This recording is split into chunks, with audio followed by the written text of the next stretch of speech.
Welcome back, one and all. We are here to witness the road to the international for the Eastern European region, to continue the qualifiers to find out which one team will go all the way to Copenhagen to compete in TI 2024. My name is Snare and I'm joined with the beautiful Bosnian. It's the man Lizard. Fam, how you doing today? How did you sleep last night?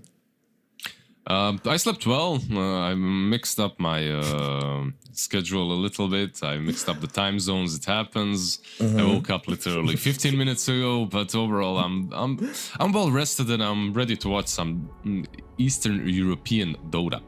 This is, if y'all were here yesterday, you will be aware that so far in all of the qualifiers across the world, this has been the most action-packed region, the most amount of upsets, massive amount of throws, but overall very exciting Dota to have witnessed. And Lizard, yesterday you were talking about how normally you were cursed for 2-0s, but I think you are actually cursed with upsets because every single time we've worked together, we have witnessed an upset in one fashion or another. In fact, the last time we worked together at TI, we were watching VP all of a sudden be much better than was anticipated. We would be walking into the studio, Winter talking trash about VP, and then they would do amazing things. What happened yesterday? Where's that team? Yeah, but that's just Winter, you know. Like, that's the problem. He's the problem, not us. It's like someone trash talks a team and you start losing faith, confidence in them, and then actually the team does well. I don't know where. I think the VP from Winter's Visions came into the qualifier yesterday. It wasn't that great, but they did face off against 9 Pandas. And if you remember, even in that TI, 9 Pandas were doing, I believe, just as well as VP. 9 Pandas are strong. As long as it's a good patch and they mesh everything up together properly with solo, I think that they can always take down VP. Like, it's not a world of difference between these two teams. And after watching yesterday, I would even say that they're mechanically just better at the moment. Perhaps the patch just benefited them. Same can be said for most of these teams that have won yesterday. 9 Pandas, of course, did rebuild a little bit after TI, but certainly are looking mechanically very, very good. Yellow Submarine, one of our other upsets. Of course, you were involved in that one. Crazy game one. Listen, anybody here who didn't watch game one of Liga Team versus Yellow Submarine, do yourself a favor and go back and check that game out. Genuinely incredible. And they, of course, got the 2-0 afterwards. And no more upsets, unfortunately, because you were off the mic. So one win ended up dispatching Night Pulse. And of course, Na'Vi took down Namiga. And Na'Vi is one of the other teams that we all can think of as being contenders. But they still need to get past one win. And then afterwards, you know, upper bracket final, who knows what's going to happen there, whether it's 9 Pandas or Yellow Submarine. It's always going to be a difficult match. This game one of L1 versus Yellow Submarine reminded me a little bit, just a little bit, like it's basically 1/3 of the length, but it reminded me of the longest esports game ever. If you remember Eternal Envy, the 3-hour match. Scary Faces with OD Pixel on it. Scary Faces, Cloud9. Yeah. It reminded me a little bit of that game because there were so many throw plays. There were so many good teamfights and good plays, but also just a bunch of things that you're like, huh? What the hell is that? What are you doing, bro? Just people cracking under pressure. And whenever that happens, like I open up Reddit and I go through the comments and I see some, some accusations and stuff. I really doubt it. Like the way it looked like, it's just like, just someone late game cracking Dota. late game Dota, making one singular bad move, like on a hero that's supposed to be very aggressive. Or violent, I should say. So yesterday was fun. Let's see what today brings, because Virtus Pro, they didn't really deliver yesterday, but maybe they can do it today. Let's hope they can do it today, because looking at the bracket that we have to go through for this particular occasion, it's a scary day. Yesterday it was all upper bracket matchups, but today is elimination day. Virtus Pro versus One Move, Liga Team versus Sibe, Night Pulse versus DMS, and then Namiga taking on the side of Kalticha. I don't really know how to pronounce that one. Kalmichata. Okay. You'll do that one. Thankfully, we're not on that game. But nonetheless, it's very terrifying because every single person, every single team that loses a game today is done. That's basically your calendar year over. Riyadh Masters qualifiers have already concluded. This is your last opportunity to get into a big LAN. And looking at all of these teams, Liz, every single one of them, with the exception of VP and Liga Team, have never participated at a LAN in their entire careers. as a team, or some of the players have, but as a squad. So this is going to be a make or break situation for your future in all of these various organizations that we see here today. Like, you know what? Like most of these organizations, when you think about it, they aren't really, how to put it? It's not like they. It would be nice to have a Cinderella story, you know, and to go to TI and to maybe even win it like Spirit have done. But like, let's be real. Most of these guys, they're just trying to play their best. They're trying to be noticed. They're not like 16-year-olds. There's a couple of them, but most of them are like 20, 23, you know. Their career is in a good spot. It is just starting. They're playing for the TI qualifiers. If they could get there, that would be the dream. Basically a dream come true. But most of the time how it goes is you play the qualifier, you make some lifelong friends, maybe some teammates for the future organizations that are a bit stronger than the ones you're in right now, than the just like random stacks, more or less. That makes sense to me. I mean, speaking of notice though, as you mentioned, we are going to be witnessing the first game of VP taking on One Move. We saw VP yesterday crumbling under the pressure of 9Pandas, but we have yet to see the team of One Move actually play in these particular qualifiers. They came in through the open qualifiers, so it's going to be interesting to see what they have for us and whether or not it's going to be VP playing. If the VP plays as they did yesterday, this is going to be an interesting game. But if VP plays like they did at TI, they should be able to easily get through this one. So I'm hoping that One Move is able to throw some curveballs at them. Don't allow FNG to dictate the terms of this particular game, especially in terms of the draft. I completely agree. Before we jumped into the game. I was gonna say that moon that's standing next to me, like that's in the sky next to me, is and my lightning is so in sync. Actually, like the next level PGL production right there, you know? There's the moon on the screen. You have to have the light pointed from that direction. That reflected lights. Shout out to PGL. There we go. You see it? Hey, that actually looks pretty fresh. Nice. That looks amazing. Thank you. Now we can go back. We can go back to the draft because we have some 6 bands already. Bat, TA, Darkseer, Enigma on one side. This TA, okay, I told you I had, I don't know, like, I'm streaming all my games, so this can be checked. I've won around 1,000 MMR in a week, right? Like every single day, I'm just doubling down and winning everything. Yesterday was not like that. Yesterday, I went into the day and I'm like, I'm not doubling down. I'm tired. I'm going to be losing. I lost 4 games in a row. TA destroyed my ass like a couple of times. This hero is just so dumb. So I completely agree with her being banned. Weaver as well, like you mentioned it, you talked about it.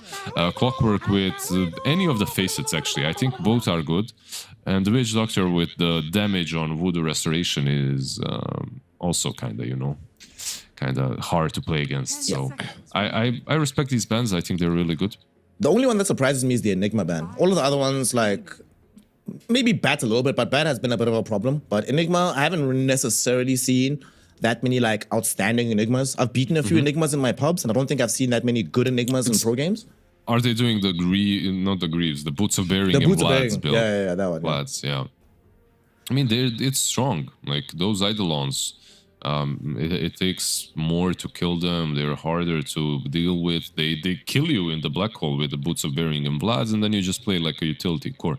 Like this Enigma hero, it's weird. People always experiment going from, okay, I'm just a black hole, okay, I'm just a utility, okay, I'm just a black hole, I'm just, you know, like it's like it depends on the patch which one you like more. When it comes to the Brambles lady, she's also busted. I love the outer ring. And when it comes to Lesh, I don't know how I feel about Lesh, but I think he's still in a decent spot. Like yesterday, we've seen some games of Lesh, right? Like the one long game had the Lesh in. Lesh versus Puck on mid lane. I mean, to be fair, Rebel was owning in that game. Like, they lost, but he was doing really, really well throughout the entire course of the game. Yep, exactly. Like, he did well, so... Let's see. If you're One Move, the only question is, are you taking the bait that this is a position 2 Lesh? Because it can be moved. Like, we have seen teams experiment with some 4 Lesh, offlane Lesh, or something like that. I like it as... I like it as a tool the most, but... It can be moved around, of course. It can be a One Move. We'll see what happens with this Leshrac down the stretch. I'm also wondering what are one move going to do with the Dark Willow? Because yesterday we saw a really good lane with Dark Willow Centaur. Just any kind of aggressive offlaner, I think really pairs well with the Dark Willow. So hoping that they follow that trend. And just in general, having Centaur against the Leshrac, some kind of gap close is always very good. And honestly, they might go for it with banning Lifestealer. Yeah, there we go. Oh, man, you're such an analyst. Why am I even here? You know, no, it's a very good call. Like the hero is good with Dark Willow as well, so why not? Like I'm thinking about heroes that were good against him. Something like Lifestealer, of course, banned out. But what about some Mars that has been popular before? He's kind of gone. I haven't seen Mars in such a long time, actually. Like in this new dispensation, we saw him in the earlier days of the patch, but as time has gone, people are just falling away from the Mars, which is kind of weird, right? But I guess like people just want higher tempo with some of these other offlaners. 10 seconds Yeah, remaining. he has some nice faces as well. The fact that you can't see anyone in that arena to me sounded kind of busted, but okay, no one is willing still to experiment with it. I'm seeing a ton of Ursa. Like every game there's an Ursa, and he's super annoying to deal with. He's still the same old guy. You can go for that shard build with Octarine, or you can. I've seen the normal like Battle Fury Bashers. I've seen the Blink Orchid like a CK. You know, you're doing the similar move to what the CK is doing. Not sure which kind of an item build he's gonna go for here. I do like the Ancient Apparition, not only versus Ursa but versus Lash as well. Yeah, no Bloodstone. Like these two heroes, exactly, no Bloodstone. Like you can't heal that easily. So. Okay, that's kind of nice. I love this. I actually love this AA. In tandem with the Ember Spirit and the Dark Willow and the Centaur, you know, normally this AA hero has issues with not just landing his spells reliably, but being able to utilize his full toolkit while not being in proper positioning. That's not going to be an issue in this game. So much lockdown, a lot of magic damage amplification that's going to help them as well. What's the circle spell called? The circle Not Ice spell? Blast. The one on the floor. Why did you put on the floor? Ice Vortex. Ice Vortex. Yes. Yeah. The Ice Vortex in this game does seem, wow, it's actually really, really good. I mean, some of these heroes will want to buy BKB anyway, but that timing is going to be massively accelerated if they have any hope of playing into the AA. And also like Ember, you were talking about this hero yesterday and how it's been coming up higher and higher in the priority. And we see why, right? A lot of, not just momentum in the mid game, but it's the kind of hero that can function with just levels. Doesn't necessarily need a lot of farm in the laning phase. You can lose the lane and still have a massive impact in the game, as we saw from a race, for example, yesterday. Yeah, but what do you think? Did you talk about the positioning on Virtus Pro? Like, we have this Slash, we have this Tiny into the Ember. Which one are you gonna lane against him? Because both are kind of good. Like, you can put the Tiny against him. You can put Tiny on 4. I'm not the... Like, right now, I'm not the greatest believer in Tiny 4. I like him as a core more. But I guess when you have to choose between Tiny and Lash, you put Lash on mid. Tiny, it's easier to support with Lash, with Tiny. I guess also the rationale is that if you have Tiny as a 4, then you at least you also have some playmaking from a support position. Whereas if Leshrac, well, you can make the Leshrac a pause 4, but you're not going to have as much potential to make moves around the map. I'm with you that like Tiny I do feel is better like as a core at the moment, but what's the second facet? The other one makes it a lot better it makes it viable rather to be able to play this hero as a support and not feel too bad about it. You can exactly. You can go for the I'm gonna solo kill you later on, and you can't kill me because of that craggy thing on Tiny, or you can go for ultimate damage. What is remaining right now? One move still need to get their carry hero VP. In the final phase, we took out Wind Ranger and the Monkey King. Well, Monkey King ban makes sense now that they've gone for Underlord. I do think this hero is underrated and should be picked more often. In this game, there's a lot of good things about it. Roots versus Ember Spirit, Root versus the Stampede is always very good. Just general damage reduction. And it's a hero that buys Pipe, which I think is necessary to play into Ancient Apparition. The underrated Underlord. Yeah, I mean, sure, he can buy a lot of utility items. He usually does. He can buy you an ATOS as well. It's not like you're lacking catch. You have a lot of it. Like, you have a lot of stuns. I like it. Very well rounded up draft. You have those little minions. Finally, we get Necronomicon back into the game. True. the power of Underlord's Fiend Gate. So we have that for us going on. And what do they pick? That's the CK. Okay. I mean, you know, look, it's like this hero is broken versus anything right now. It doesn't matter. Like, you're playing it into some very strong heroes, though. Like, how to put it?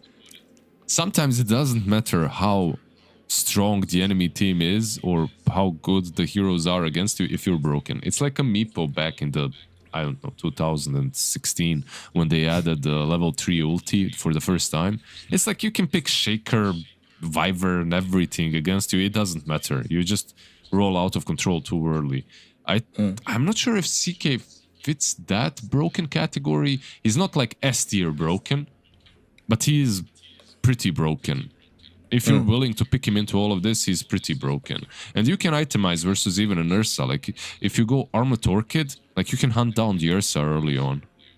I do think this game is going to be an intriguing one in that regard, because not only does he have to play, I mean, the Ursa is one thing, but going into Lesh, we saw yesterday the Lesh matchup early on for most of the game is quite simple for the CK, but later on does become, depending on itemization from the Lesh, can become problematic.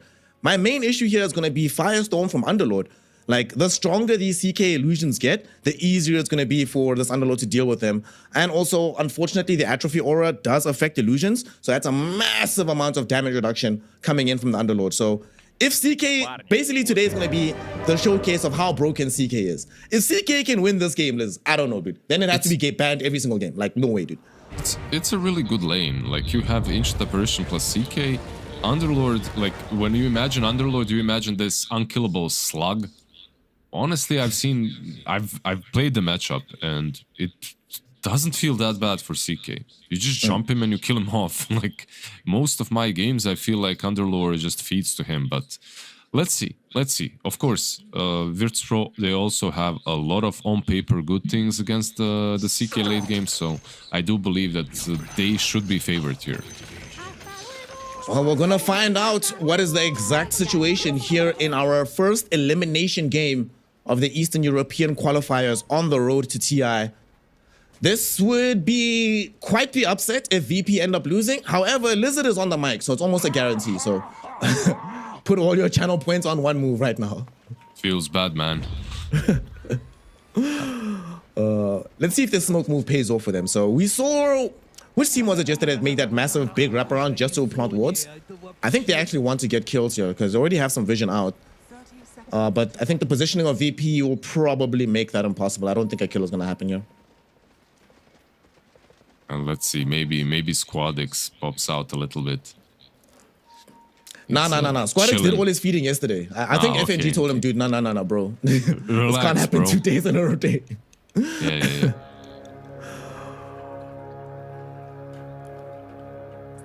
No kills. Bounty Rune trade is going to end up being... It might actually end up favoring one move, depending on how aggressive Ironclad plays, but nope. He'll just play it safe. 2-2 trade. Everything nice and standard. Yep. Just a good old trade. No one really feeling that comfortable to fight. So, Lizard, this is the time I always ask you, fam. Where is our action happening? Which is the kill lane? Which is the madness side of the map? Like, there are some games where you can't see a kill happening anywhere. I feel like it can happen literally anywhere, even on the mid lane. There's just so much kill potential between these heroes. Like, top lane, you have Ursa CM, that's a kill lane. Dark Willow Centaur, also a kill lane. Mid lane, like, okay, Ember versus Lash, it's kind of more static, but with one good rotation, it can easily become a kill lane as well. So, an exciting laning stage. Yeah. Both teams have what? Tiny on the one side, Dark Willow on the other. These are definitely 4-position heroes that love to make those moves and see if they can attain some kills. It's gonna be a fun time to watch, but for now, it is Eastern Europe, so we're gonna have just a little bit of farm happening in both sides. Although Ryan Prince might be in a... He has to watch himself. If Antares gets to level 2, then we really could see a kill happening on this Ancient Apparition on bottom. Yeah, they're just playing the lane out of the lane. They're playing the lane in the jungle. Because Tiny tried to creep skip a bit, and you have to. Like, you're talking about level 2, you need to get to those levels. Like, if you don't get to those levels, it's it's a bit difficult to contest CK and AA. So.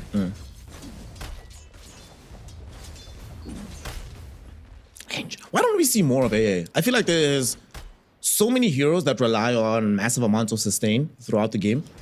So we should be seeing a little bit more of this AA. We'll talk about it in a second as Kiritich will cop a little bit of harass in the top lane, but ultimately should be A-okay. Just retreating underneath the tier 1 tower, he's fine.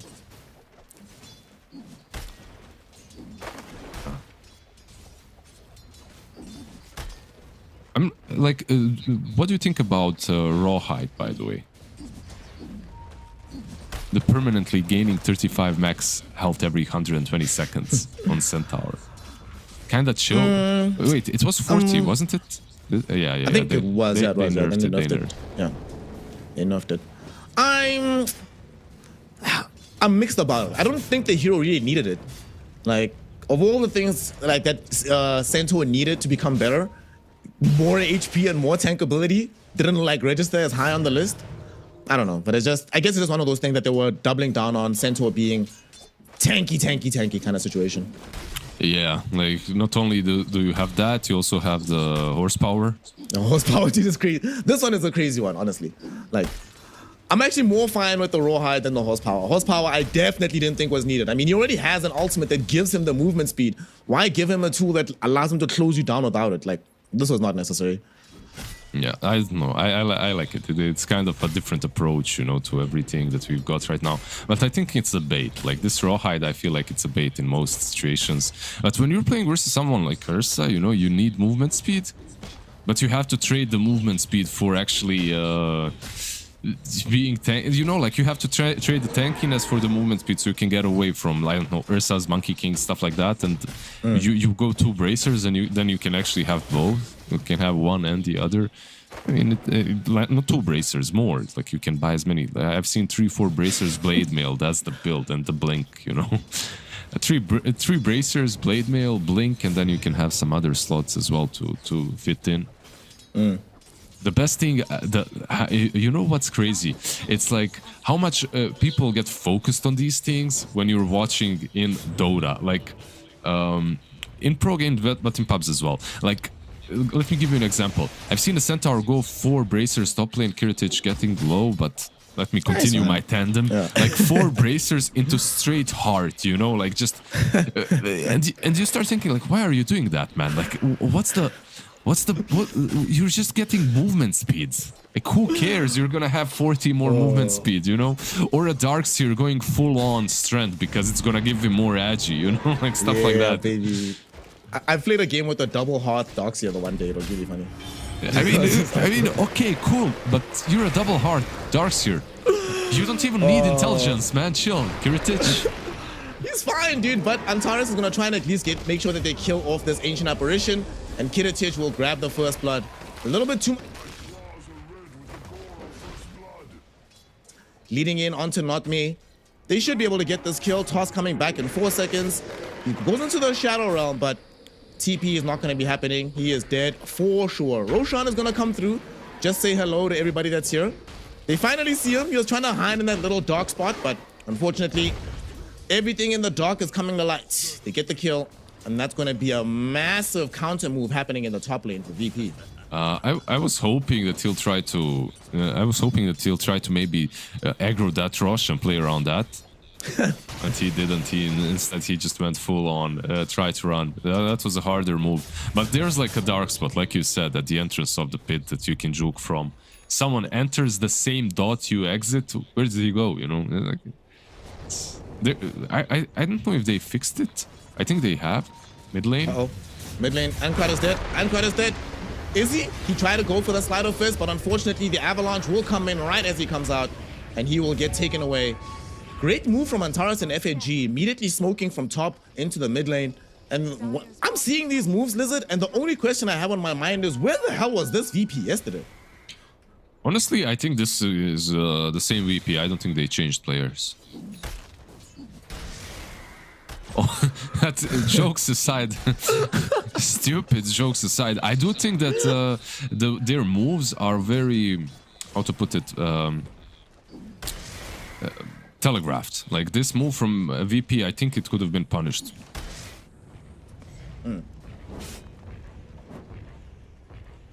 Right now, they're still playing actually with the FNG Radiant sticking around top, but Antares has been away for a while, so a lot of experience and gold has gone towards this Underlord, but that also means that the CK has basically been free farming bottom, getting bigger and bigger.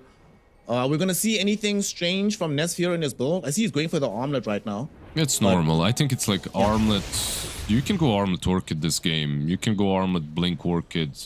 You can get a BKB very early on, which you should. Like eventually you need a BKB.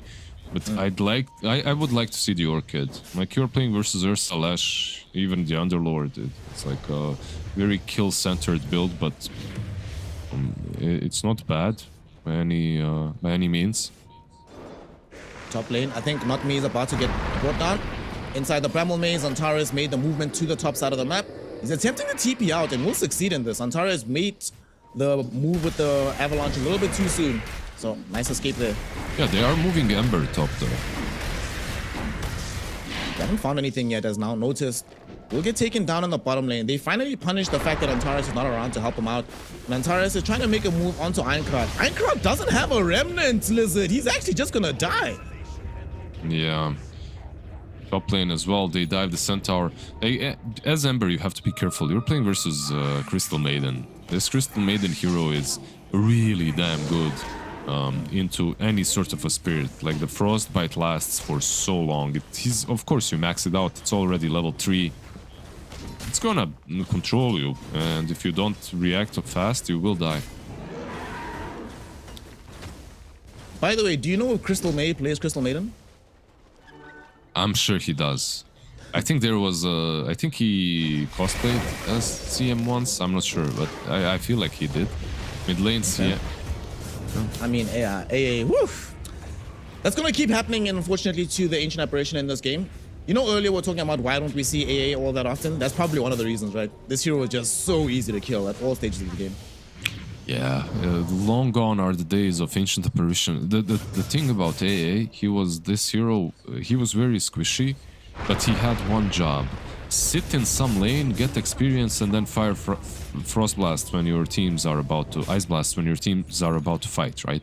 But now he has to, because they changed his toolkit, he has to constantly be with the teammates, because he offers a lot. It's not only the Ice Blast. But if you're around a lot, if you're fighting with your teammates, you're dying a lot as well, because you're literally free kill every fight. They're gonna try kill Notice right now as he's farming inside the jungle. Let's see if they'll be able to bring him down. Doesn't seem like it. Pit of Malice will end up granting him the necessary salvation. Actually, speaking of this Underlord, right? He has maxed out Firestorm right now. Does that mean that Nesfear can't buy Heart in this game on the CK? No, it doesn't. I mean, you're gonna max out the Firestorm regardless, right? Like, it's not the optimal build, but you still go for your standards. The only difference I see between CK builds is if you're buying a BKB or not. Some games you can greed out without the BKB, but I think this is not one of those. You see right now they're trying to make an aggressive incursion into the triangle. Squadix coming up with Antares. Even if they don't get any kills, they'd probably just be happy to zone them away. But it would be nice if they could steal these stacks, but they don't really have the heroes for it at the moment. So they're just gonna have to let it go. No ancients for you, boys. Sorry. Maybe a tiny kill on the mid lane. They're gonna try get this kill onto Ironclad as well. He yet again does not have a defensive remnant out, but they do have the Stampede. That will grant him the escape necessary. Still, it's been so far a very scary game for Ironclad. And he's not doing that well in the net worth department either.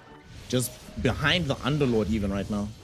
Yeah, he's not doing great, but he does have a Dark Willow on his side, so you know, you can think about it. We get that level 6 on Dark Willow. Think about some moves afterwards, and pop that Bedlam on the Ember and just shove him in. Like these Crystal Maidens, even the tiny Lash, they can all die. By the way, I think that's actually one of my favorite changes that's been made to the game. Being able to put Bedlam on a hero. On a hero, yeah. Yeah. Very, very good. I honestly feel like one of those things that should have just been the standard kit from the beginning. No, I agree. I agree. It's just that Dark Willow went through a lot of changes where she was busted as hell anyway. Yeah. So people didn't think about that. They had more pressing things to worry about, you know.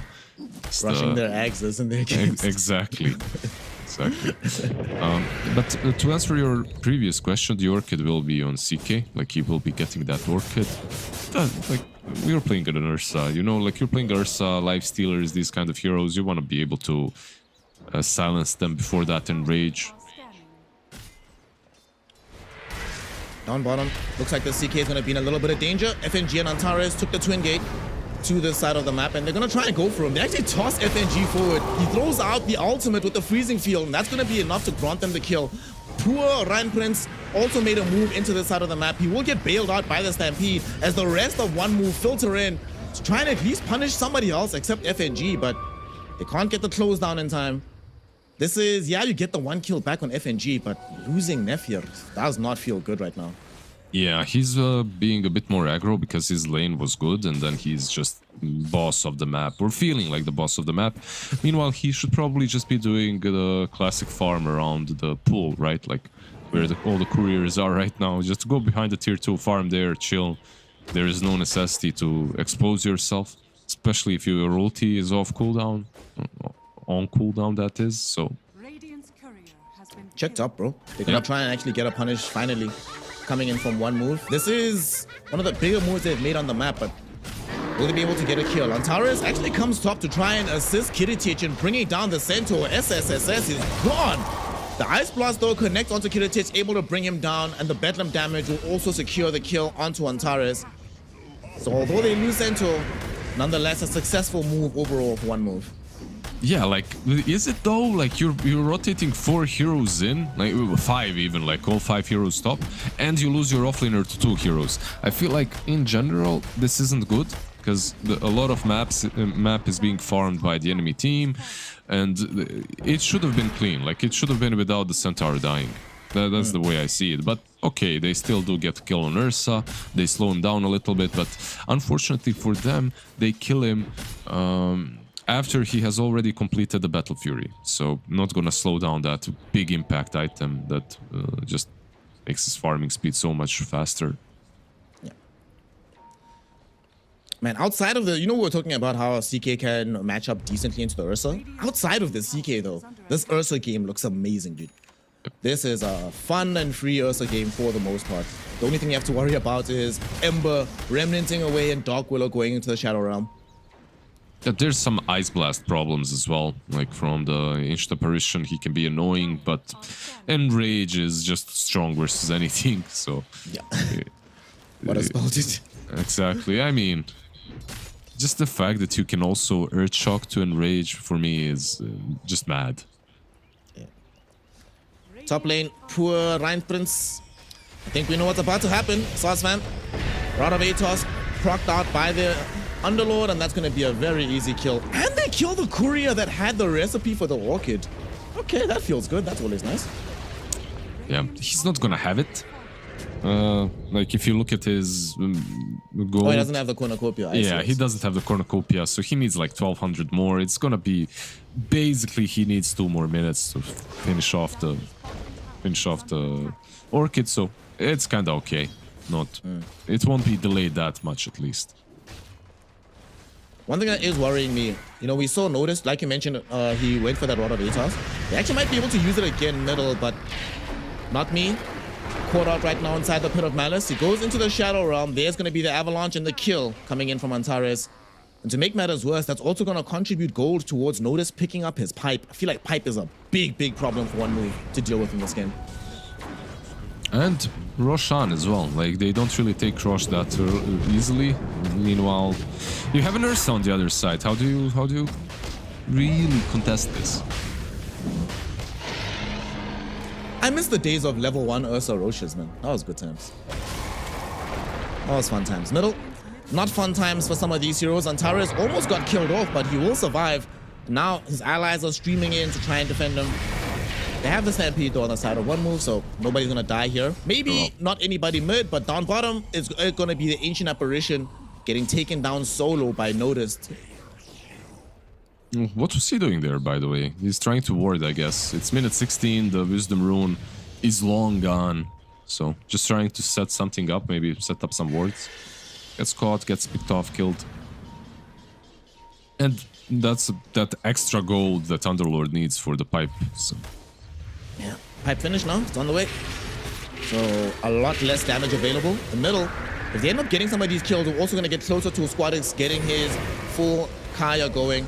They get the remnants or the slight chains out onto Antares, but ultimately they still end up losing the Dark Willow first, so they're not going to be able to chase this Tiny. Radiant's bottom tower Oh, by the way, he's moving for Aghanims on Underlord after the pipe. No, that's gonna be cool as well. Like, Aghanims, I haven't seen too many Underlord games.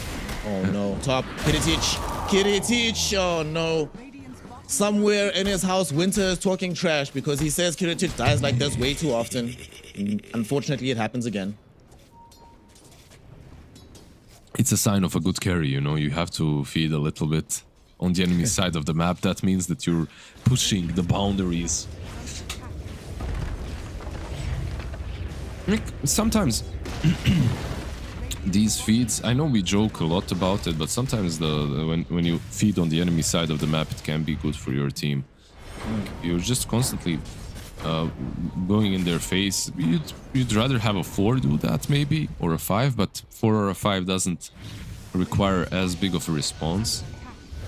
But when you do that, you're forcing them to make a move on you. Everyone is visible on the map. Like, your other heroes are free to do whatever they want to. bottom tower It's not great. I'm not justifying it. As a core, as a carry, probably you don't want to die too many times. I think it wasn't it Yatoro that was talking about Nightfall at one point and saying that the only issue he has with Nightfall as a carry player is Nightfall is too scared to die. Radiant's And sometimes you just have to be willing to sacrifice your life. So I think that fits into that particular parameter that you're mentioning now. Are you I'm talking with you, about, honestly. You're talking about BKB TP? Yes. I see. Still though, 5k gold lead for VP. Or that's as we're approaching Toronto. on But I 20. mean, it fits the same narrative, right? Like BKB TPing. Bot lane Ember gets wrecked. Frostbite too strong, man. under attack. Very, very, very good spell against these spirits, like you mentioned. You know, like this thing that you mentioned about carries being too afraid to die. It can be said for any core really. Offlaner or mid. Offlaners don't really have that problem because they're kind of used to feeding. But like there's a bunch of players that when they improve in that aspect, they become so much better. Because the thing is, all of them are originally pub players, right? And how do you win pubs? You win pubs by never dying. You just make all the right moves and you win alone. You're playing some broken hero and you're winning alone. That's usually not how it works in a competitive game. You have to team fight very often. Let's see. There's a smoke going top. Yeah. Although this move was scouted, they have an observer ward positioned perfectly on the dire side of the map. Although VP does get a good scan out. They are aware that the Tormentor is being taken. The question is, do they really want to make this big move? They do have Blink Dagger on both Ursa and the Tiny. And the only person they see though right now though is Ascent. I don't think they're going to go for this. Time to back off, boys. Was a nice idea, but just a little bit too slow. I'm starting to get worried though, because I'm looking at the itemization. Leshrac has the Eternal Shroud. We have the Pipe of Insight available on Notice. And we are just about to get BKB out on this Ursa. So if a team fight breaks out in the next few minutes, even without the Aegis, how does one move actually get these kills? What's the plan, like in terms of their engagements? How does one move get their kills? I think they can still. They have good initiation and never underestimate the Ice Blast and how much that can do. Some Ice Blast, Orchid on the Chaos Knight once he finalizes his BKB. He won't really worry that much about the Lesh, about the Underlord, so... I love this move, by the way. Snatch the Wisdom Rune and then go take your own and the Tormentor. They Fiend's Gate for it. That's so funny, actually. Anything to get an advantage, and then of course they just go back, finish off another Ancient stack. I mean, we don't get to see too many of these kind of moves being pulled off with the Fiend's Gate. I like this idea. It's pretty cool. Yeah, he's centered around the Fiend's Gate quite a lot. If you look at his item build as well, he's going for Ags next, so like full on. Let's play around the Fiend's Gate kind of a deal. And like you're playing versus Emperor, you're playing versus Chaos Knight. More Pit of Malices always come in handy. So more control, and I respect it. I like it. I won't mind some armor on him as well, some extra armor like a Shiva's or something too. But okay, he's buying Lotus after this, so there you go. It's gonna give him a ton of armor that he needs. Ember Now, mid. they're gonna go into Einkrad. He is woo! Well, you know, you were saying that CM is a problem for spirits. Rod of Atos and Pit of Malice are even bigger ones. Yeah, No such a- Einkrad available. Such a bad that they smoked up mid though. Mid Squadix. lane, they're gonna go for Squadix. Ice Blast lands on him, but the Eternal Shroud keeping him alive right now. But eventually, CK jumps on his face and kills him off with the BKB. Now the question is, can they keep this fight going as their supports starting to lose out on the HP department? Not me. Underneath the tier 2 tower, Freezing Field coming through from FNG. It's gonna do enough damage to kill off the Centaur. Dark Willow dies next as well, and Kiritich easily able to chase down the Ancient Apparition with his BKB. Ryan Prince is gone, Not Me is devastated. And that is 4 heroes, everybody except CK dying in that fight. That was a really nice punish. Like they noticed, okay, they're taking too long to kill off this Slash. At first, I was worried about Ursa and Tiny because they didn't really commit on the same targets. They just went in, kinda YOLO'd it. But they just continued chasing. FNG made the right call to just slow them down a little bit further. The Freezing Field was good enough. Just the slows, that's all they needed. Just slow them down, get the Ursa on top, and you're gonna get the kills. Bro, check out FNG. He's about to pick up a Blink Dagger on his Crystal Maiden as we look through this replay. Like, when we're starting to see the problem with this Eternal Shroud, the pipe, all of these sources of magic resist, just making it so much harder to kill off that Lesh quickly. And like you say, the punish just becomes much easier afterwards. Shout out FNG. Let's see the Freezing Field. Ugh, that's all the Crystal Maiden players. Crystal May, wherever you're at, watch this replay, bro. You probably feel good. Yeah, like, but don't watch his yesterday's replays. No, not those. Just watch the No, ones no, from no, today, yeah. Mid lane. Over in the jungle, rather, Radiant side will smoke up. One move, want to do something, but Antares is positioned to break the smoke and blink away if necessary. Fortunately for one move, they go in the opposite direction, but they don't have any vision of a target to go on right now. They are very, very dark on the map at the moment. I mean, just look at the towers. Tier 1 mid lane, Tier 1 bottom lane still standing. Usually, why you want to take them is because it opens up the map and these smokes become much easier to do. Like this, it's very unlikely they're going to connect on anyone. We were speaking about this yesterday, right? About how basically all the teams that were winning were able to more consistently play around their own vision and have much more awareness of where the enemy actually is. And it's sort of similar now, even though one move potentially could have gotten some kills with that smoke, just nowhere to go. But now, VP do not have that same problem. They have wards that see these heroes. They just saw the Centaur moving bottom. They know for a fact that where these heroes are at. In fact, Einkrad is going to be the one that's caught out. Oh no! Einkrad! He's going to get himself inside the avalanche. There's the damage from Kiritich, and Einkrad is gone. In the meantime, FNG does get picked off by the CK.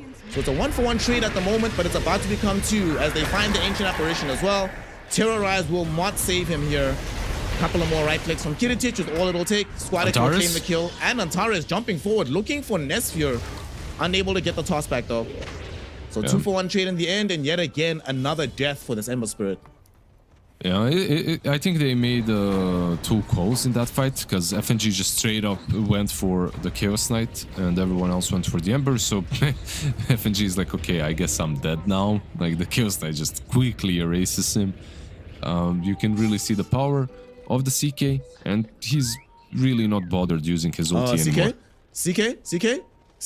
He's got BKB. No. Okay, he does have BKB. He should be able to get himself out of here. But that always feels bad, man. Just having to pop BKB just to run away, like there's no prospect of getting a kill out of it. Not good. Yeah, it's not great. That was his 8-second BKB as well. But, yeah, you know, what can you do? Better than not to die, so... better than dying. So he's gonna buy some Manta now next, I believe, right? Yeah, he's got the Manta queued up on CK. We'll see if he can manage to mount to come back, because right now it's not looking that great. He's keeping up with the farm. He's third on the net worth charts. Radiant's middle tower is The under big thing though for the side of One Move is that they've just picked up the Ironclad BKB. So most of the deaths that we've seen them suffer up until this point probably won't happen in the same fashion again. Wasn't this like the last pick Ember? It was, right? Like they picked it Yeah, very late. that's very late. Yeah. Okay. Top lane, they're gonna get the kill onto Antares, but he's happy about this. He was debating them, creating space for his team to finish off the Aegis, or finish off the Rosh and get the Aegis. So Yep. it's fine death for him. Yeah, I mean, they probably could have taken the rush even without the tiny dying, because they have this Ursa Lash that we're hitting it for such a long time. But overall, breaking the smokes, that's basically why he was there.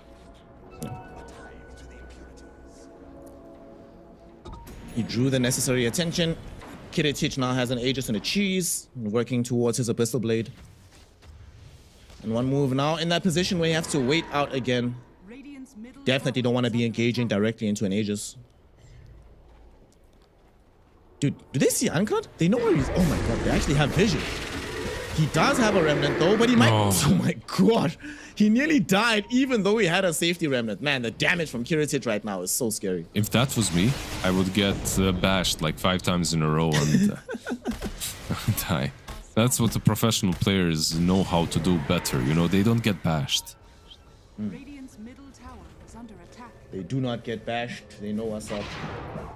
Oh, that's pretty funny. Yeah, Ursa just farming the ancients, chilling. Has that Aegis for what, 3 more minutes? Abyssal next. Once he completes this Abyssal, he won't be able to do as much with the Ember, even with the BKB. But I don't know. I still have this feeling that Chaos Knight might be able to carry this. You know, like I'm a big fan of the hero. Well, unfortunately, he's not going to be getting help from Ankrat in that regard because the Ember Spirit, even with the BKB, still ends up getting picked off in the top side of the map. It's going to leave a lot of opening for VP to try and assault this lane of Rax. Tier 3 tower already at half. With no buyback available on Ember and still having an Aegis on Ursa. Find it unlikely that they're going to just back off before at least taking the full set. Absolutely no reason to back off. And this is a position where Underlord feels so good. Like you're playing an area, you know, like area that they have to come to. You just plant this bit of malice. You know that there's no phantasm. Like he just used it a second earlier. So you just kill the illusions as well. This is a lane of Rax. Easy. Free Rax before the Ember even respawns. You get out scot-free. That's also gonna complete the Abyssal Blade for Ursa. Oh my gosh, dude. Yeah, Abyssal Blade, big BKB, Battle Fury, and a Paladin Sword. Good luck, enemy heroes, dealing with this guy. Yep. Very well put. Good luck. Let's see. Maybe some Phantasm. This is basically a fight that One Move needs to take. They need to take it around this tier 2 tower. Maybe go from around. Like, you don't want to be fighting into an Aegis, but you also don't want to lose the full map. You don't want to let them have everything. And they also might get debated if they see Underlord down bottom. They might think, okay, maybe this is the play, but... Radiant's middle tower is under attack. See how they're gonna approach this. One move. Just run headlong. I've always thought that like when you're playing from dire side, taking tier 2 mid, one of the most difficult things. We'll talk about Antares? it in a second because Antares gets a toss back onto the Dark Willow and they should be able to kill her off. She's inside the Shadow Realm though, and the Pin of Malice catches 4 heroes from Noticed. Who's they gonna be able to kill off though? Everyone's still alive on the Radiant side. Bedlam gets thrown out onto the Centaur as well. They even pop the Stampede, but now Ankrat, his BKB is finished. So Squadix and Kiritich jump on his ass and kill him off. No buyback available from Ankrat. And that should be a second lane of Rax. Antares, who's going forward, gets the Avalanche out onto the Dark Willow, trying to toss her back, but not going to be able to do so. Instead, gets dragged in by the CK, and Nesfear will put in the damage necessary to kill him off. In the meantime, though, Centaur, he went forward, able to kill off FNG. How did that happen? Kiritich now on the high ground. He is not going to be able to rejoin his team immediately. They'll take away the Aegis. Does cost the life of the Dark Widow to accomplish that, though. But now, what about the follow-up fight? Blink out from Kiritich. He's on the low ground. 1v1 versus the Centaur. But they know where he's at, and they don't have the supports available. One Move are going to try and chase this. They even bought back on the Centaur and Dark Willow.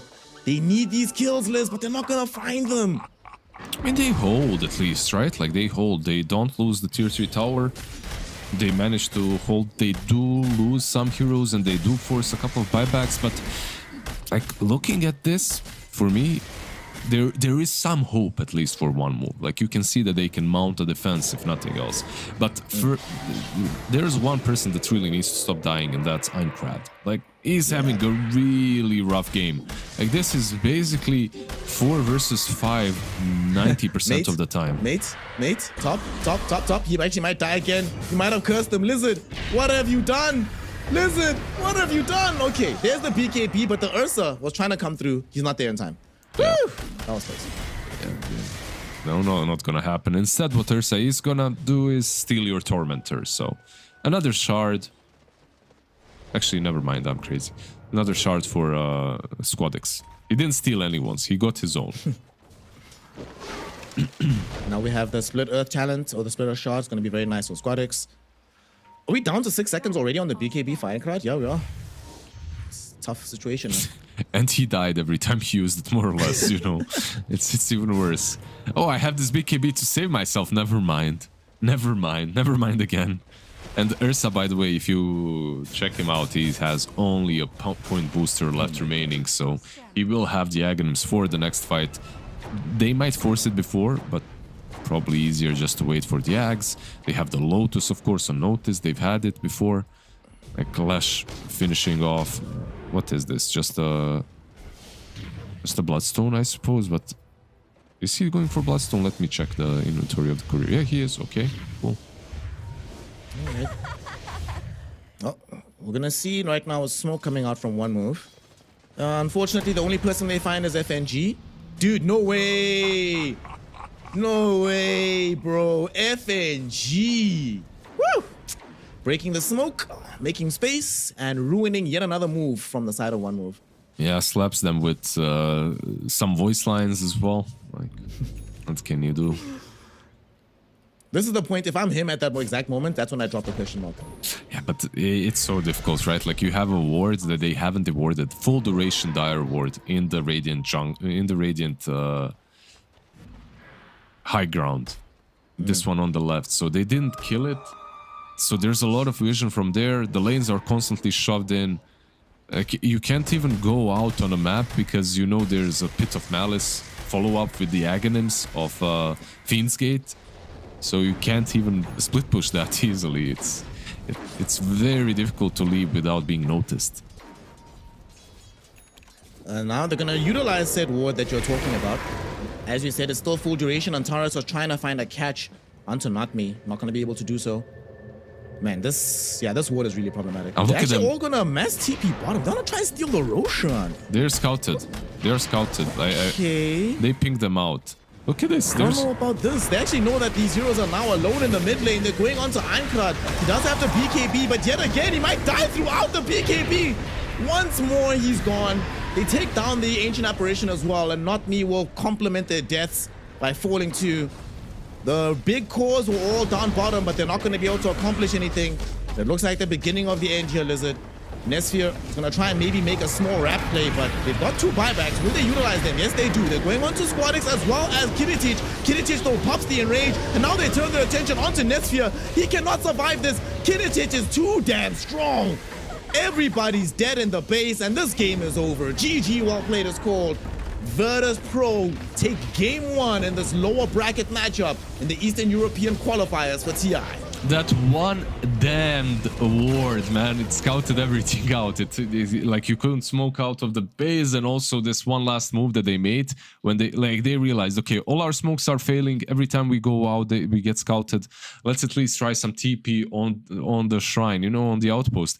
It's kind of a cool play, but it instantly got punished. Like they saw them TPing bot straight for the juggler. They go onto the high ground. They finish off the game. Like very nicely done. I think there are 2 diffs in this game. Mid diff is the first one. Captain diff is the second one.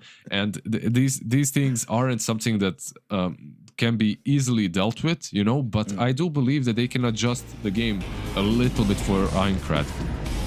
I mean, you know what my problem is only? Like, Ember isn't a hero that dies easily. And he's been dying a ton this game. Like, he's not having a good time.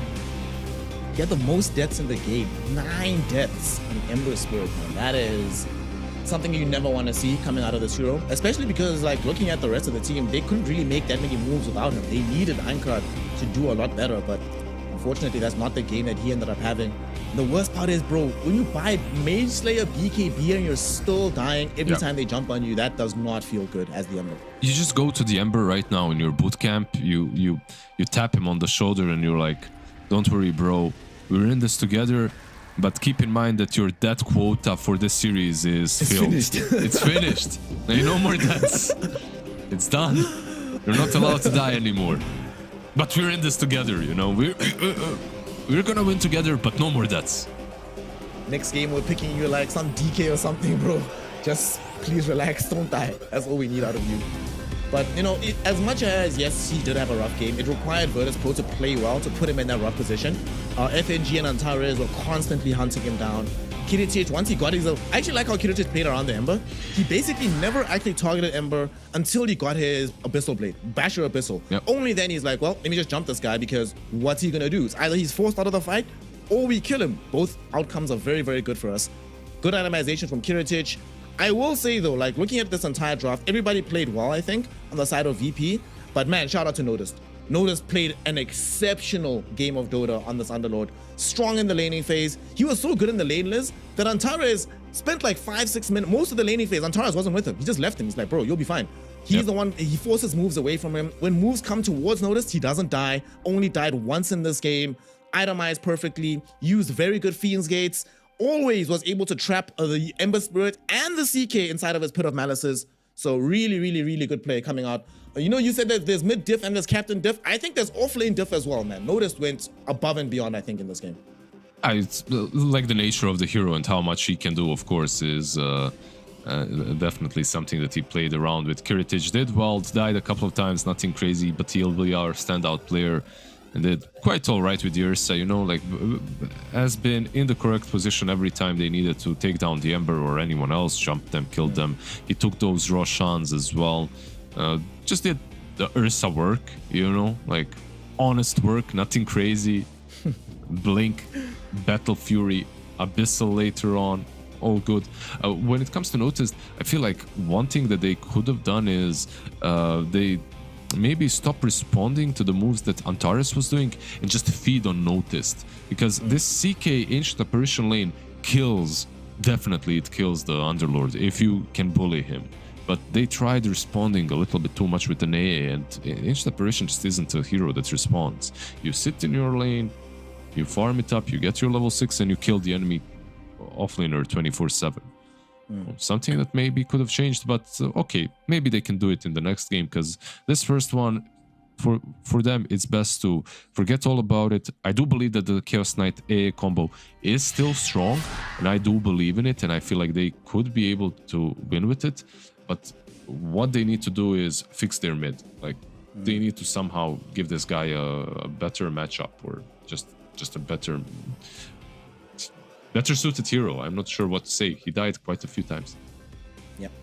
Hard game for Einkart. Difficult game for one move overall. But, you know, sometimes these things happen. You have to just say, GG, go next. Try to forget about the previous game, reset, and bring a better performance for the second game. Because if they fail to do so, remember, one move will be eliminated from the qualifiers and will have no path to enter into the international.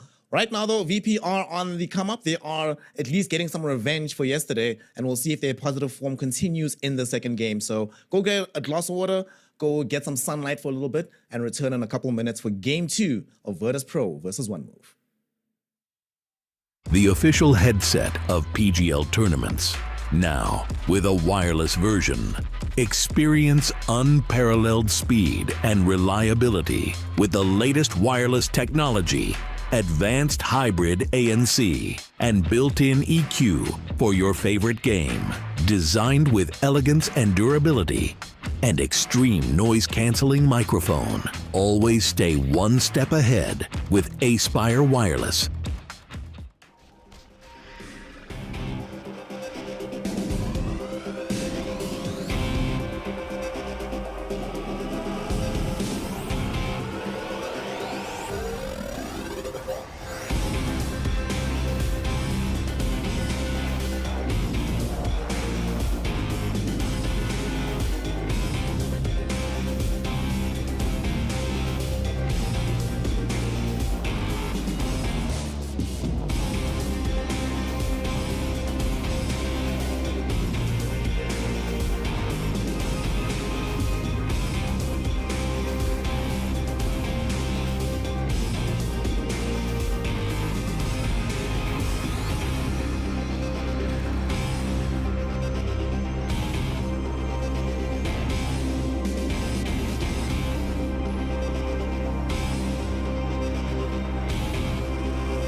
Welcome back, one and all. We are here for some more Eastern European Dota on the road to the international. So far, we are in an elimination bracket on the lower side of things, and VP are up one game up against the side of one move, but anything can happen in Eastern Europe. Throws can happen. So we're hoping against all hope that not only does one move have a better game, but in particular, Einkrad will have a better game. And what do you think, Lizard? Now that he's gone for this opening, the Storm Spirit rather than the Ember Spirit, will this guarantee an easier performance for our mid player? Oh wait, other side. My bad. It's other side, but like your point still stays the same. Like you see the Storm Spirit first phased. I feel like if you're one move right now, you need to find a way to answer it and maybe create a better game for Einkrad. Like you already know which heroes you don't want to be playing into the Storm Spirit. Anything with some super catch would be nice on the mid lane, like a Puck. Perhaps like a hero that we've seen yesterday, it won yesterday. Maybe that's a opportunity for one move to just put Einkrad on a really nice hero. But I feel like Virtus.pro knows what he's playing and what he's not playing. Because if you first phase the Storm this early on, like, come on, you need to ban out these run-of-the-mill standard counters. Let's see what the strategy is going to be from one move. At the very least, they do at least have the Dank Willow. Yet again, might not have won out the previous game, but you can't necessarily chalk that up to the Dark Willow performance. And the hero is still very good. You were mentioning that they should have been less responsive to Antares' movements around the map. But I think they also should have been maybe more aggressive with the Centaur Dark. Like, they weren't able to accomplish as much as I think they would have wanted in the laning phase. Yep. Kiritich, I think, got way too much out of the laning phase, given how aggressive this lane duo was supposed to be. It was a good pick. Like, Kiritich had a good pick. Like, the Ursa usually fares alright versus a lot of melee heroes. But we'll see. Yeah, my Phoenix picked. I claimed this hero. It's mine. Nerfs coming. The more Phoenixes we get, the more nerfs will come in. Although it did lose yesterday, so maybe that's gonna count in your favor. I lost with him yesterday as well, so... Oh no. But I only lost because I watched these qualifier games And my brain was like, okay, in this simulation, Phoenix can actually lose. Damn it! And then I lost my confidence. Started making blunders. Oh no. I hate when that happens in Dota. Yeah, One but move. Ooh, okay. So Void Spirit will emerge. I personally do think this hero is underpicked at the moment. It matches up quite decently into the Storm Spirit. But the main thing I like about the Void Spirit in this game is previous game we saw that they were struggling to make moves across the map to get these kills. Void Spirits will never struggle in that department. Just shows up, somebody will die every single time, especially with Dark Widow and Morata as your supports. That's a lot of damage early on in the game. I'm not sure like how I feel about the Void Spirit. We'll see how well Aincrad does. Ember Spirit was not that great. Like his facets are Sanctuary and Symmetry. Resonant Pulse creates an all damage barrier on Sanctuary, and on Symmetry he gains a physical damage barrier when dealing magic damage to enemy heroes. So anytime you deal magic damage you get like 40% barrier, which is not bad. But I'm not the biggest fan, especially in this game, because you already have the Skyrat against you. Like you have this hero that can insta-silence you, then you can just blow him up. So you need to go for something a bit more defensive. You can't just rush an Axe or whatever he wants to rush. So we'll see how they adjust. Sand King. Okay. In the games I've played where there's a Void Spirit, either on my team or on the enemy team, I've seen a lot of Yules being a part of the build-up. So that's going to definitely help a lot in this game against the Ember Spirits, or against the Skyrat Mage, against the Centaur. So I definitely think you go Yules on the Void Spirit. But I actually don't have a read on the Sand King hero. Like we already know Skyrat, Centaur, aggressive lane, they're going to be able to make a lot of things happen. But throughout the game, I actually don't know what I think right now of Sand King in the contemporary meta. Like the change of Sandstorm was nice, but I don't know if it's overall still good in the game. That being said, you know, gives them some initiation. They have follow-up already with the Void Spirit. And they just needed they needed a better team fight, right? Their team fight before this was very, very lackluster. So at least it gives you some of that. But I don't know. What's your read on the SK right now in the game? Well, he was absolutely unplayable for like a week. Like you couldn't I just picked the hero just so no one else plays it, so it gets banned if it's in the pool, because you couldn't do anything. The Aghanim's Bloodstone build was just too stupid. The nerfs, however, I think they were strong enough, and maybe a bit too much even. Let's see. They're cooking something with the Sand King. I'm not the biggest fan anymore. I think it was broken, no longer is. I think that Virtus Pro just have a better draft this time around. Like last game, I think their draft was better, but kind of playable. This time, 4 heroes versus 4, I think Virtus Pro wins, in my eyes, like 75% of the time. I love the Sky into Void, into Murta, into Sand King.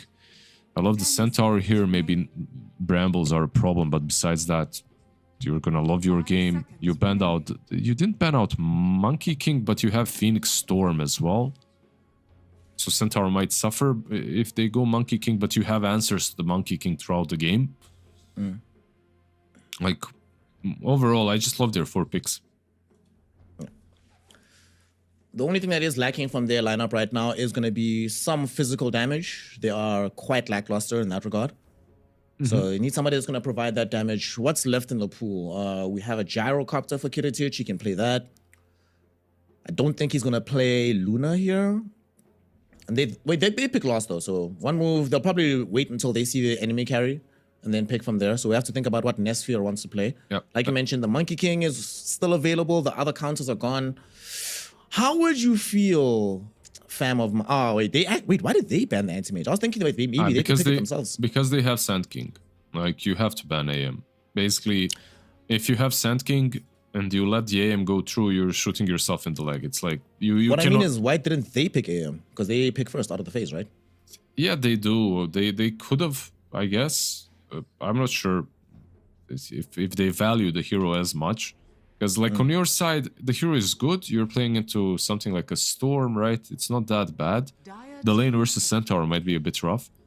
But for Virtus Pro, AM is a no-brainer. It's just really good versus all of them. Let's see. Nesfira is going to be picking first. We need to find out what he is going to be playing. There's a non-zero chance that he plays Muerta and they get a different hero for the support role, but I don't... I mean, what are the odds of that actually happening in a game like this? How good would Muerta carry be? I think it's not a good game for Muerta carry. That's the only problem. It's a pretty bad game. Like, you pop your ulti, Phoenix pops his egg, you have no way of killing it, you need to run. I feel like they need something, unfortunately, something like a jug, you know, something that can actually deal with the Phoenix egg as well. Oh! That's why they pay you the big bucks, brother. Look at you, Archie. Yeah, all the $2. Let's go. No, but Jug, it's a good game for him. Like, you get Manta against Skyrat. You get the Mjolnir, that attack speed against the Phoenix Egg. And Alchemist is a completely new one for me, in this patch at least, so I don't know what to expect. Mixologist, is he gonna mix up some cocktails for us, yeah? I'm gonna have one whiskey sour, please.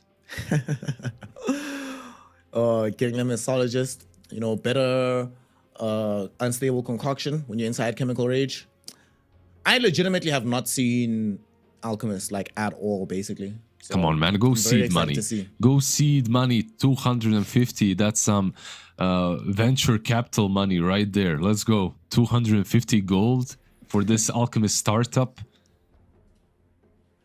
So check this out. I just checked the stats now. Throughout all of the regional qualifiers, this is going to be the second game only of the Alchemist. The first one was played... Wait, who actually played this Alchemist?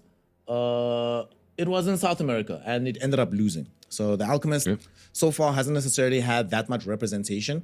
The core-to-core matchup, Alchemist Jug, should be somewhat Alchemist favorite. You know, you have so much armor. You don't really care that much about being hit with the full Omni Slash unless the Jug is really, really strong.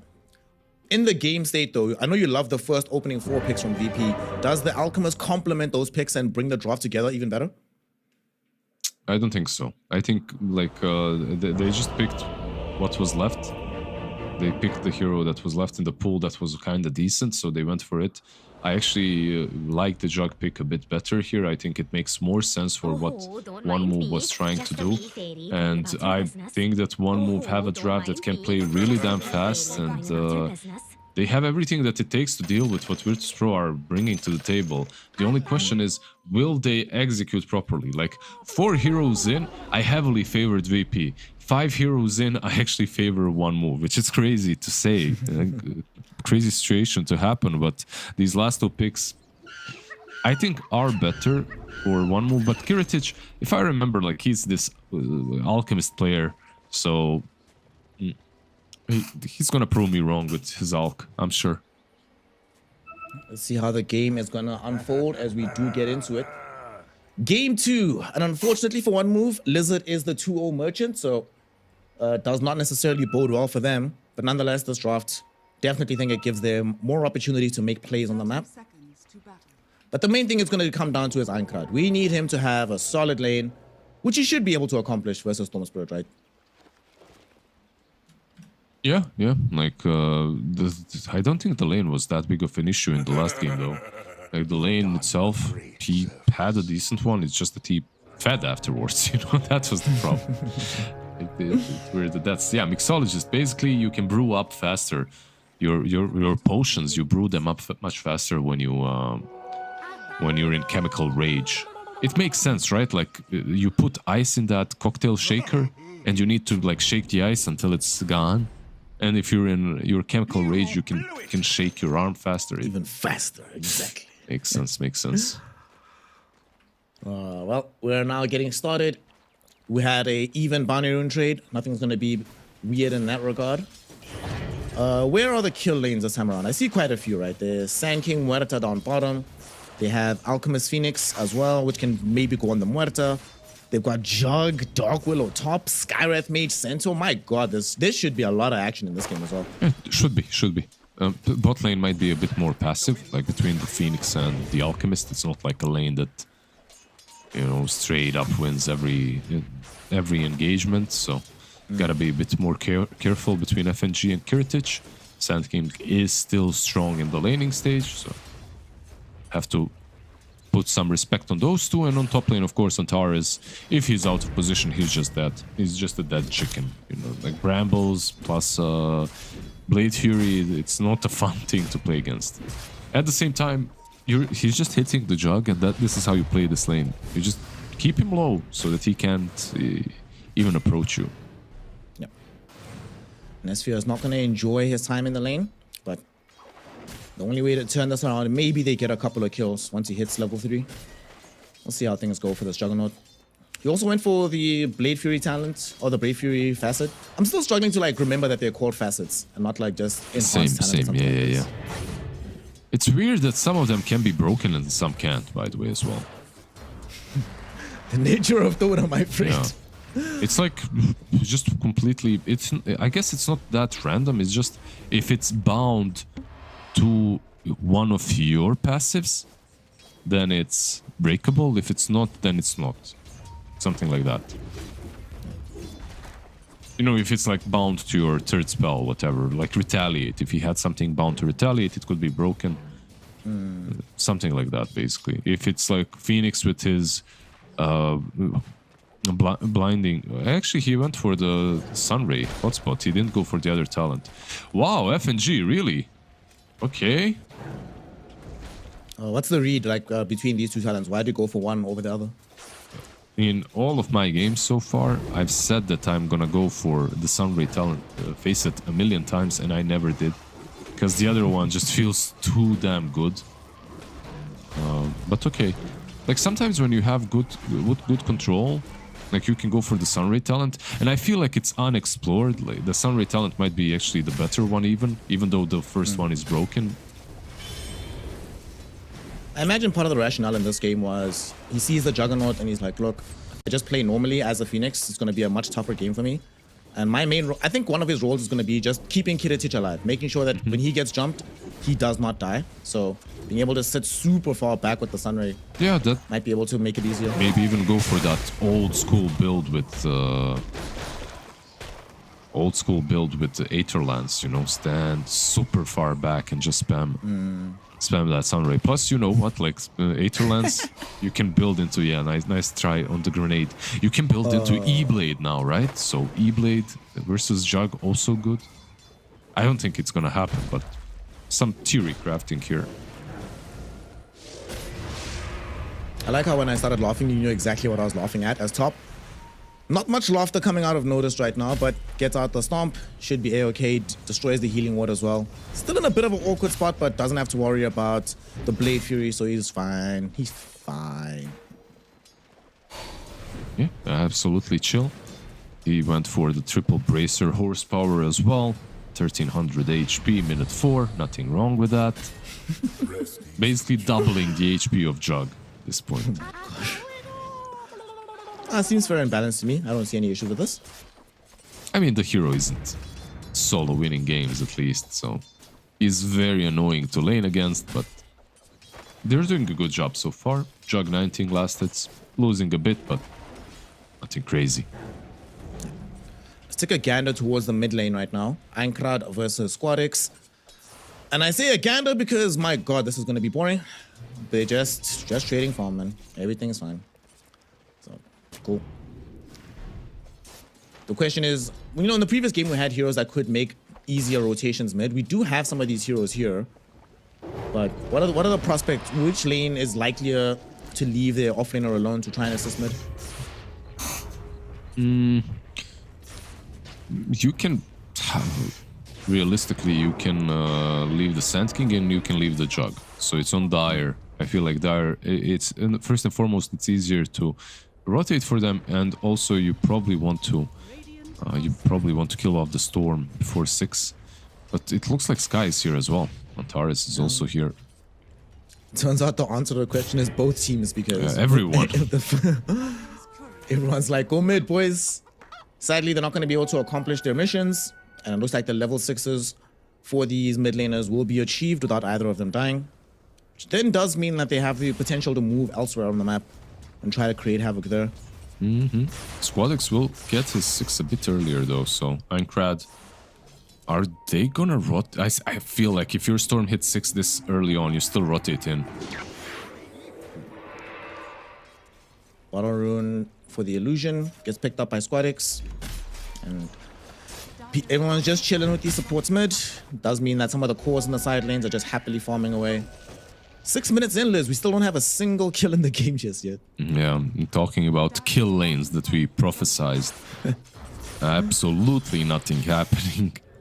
I just want to see what Sand King builds as well. What his item build will be. So far, 2 bracers, and we might get that kill. Finally, Antares makes a move bottom, and they should be able to find Triple S. Sadly, there's no way out of this one, my friend. If you were Triple H, maybe Evolution will show up to bail you out, but sadly, you're only Triple S, so you are dead. I'm not gonna pretend I understood that reference. I just know who Triple H is, Evolution and all this stuff is way too advanced tech for me, you know. Jug, actually, Nesvir might... Is he gonna steal it? It's Yeah, Einkrad they got that it for does. Einkrad. Yeah. He's actually going... Where is he going right now? Okay, we went back middle. Just The went- TP for bottom was the Sand King. Okay. Really nice play, because I believe they got the other one as well. Yeah, not me got the other Wisdom Runes, so... A lot of experience difference now for the supports. Dude, did you see this down bottom? There's an observer ward. They scouted the smoke. They know what is coming. Dude, this vision game is gonna be really problematic if they can exploit it, but doesn't seem like they are fully prepared for this maneuver. Not me was going to try and break the smoke, but sadly it's a Storm and a Skywrath Mage, and they just kill him off. I'm very surprised that he actually stepped out because, like I said, they literally saw the smoke happening right in front of the eyes. I would say that it wasn't even on him. I would say it was on the Sand King being a bit too afraid. Like, they can only jump on one. So why not stand next to him? And if he does get jumped, you counter. Never mind. Storm mid. Okay, he's inside of Bramble right now. Gonna get stunned up by the Curse Crown. Squadix is falling low, and Squadix will end up dead. Silenced off by the Calling. Einkrad jumping onto the high ground. He'll find Antares. This time around, the vision that they have will result in a kill. A double for Einkrad, and already a much, much better game for the mid laner of one move. Yeah. Already he's making some moves. He's not the one being hunted down by a Crystal Maiden Frost by 24/7. He had to redeem himself. Like, you look at that game 1, it doesn't matter if you lose or win game 2, you just have to have a better game, and that's what he is having. Squadix will have a nice little, what is that, a triple stack? Also not too bad.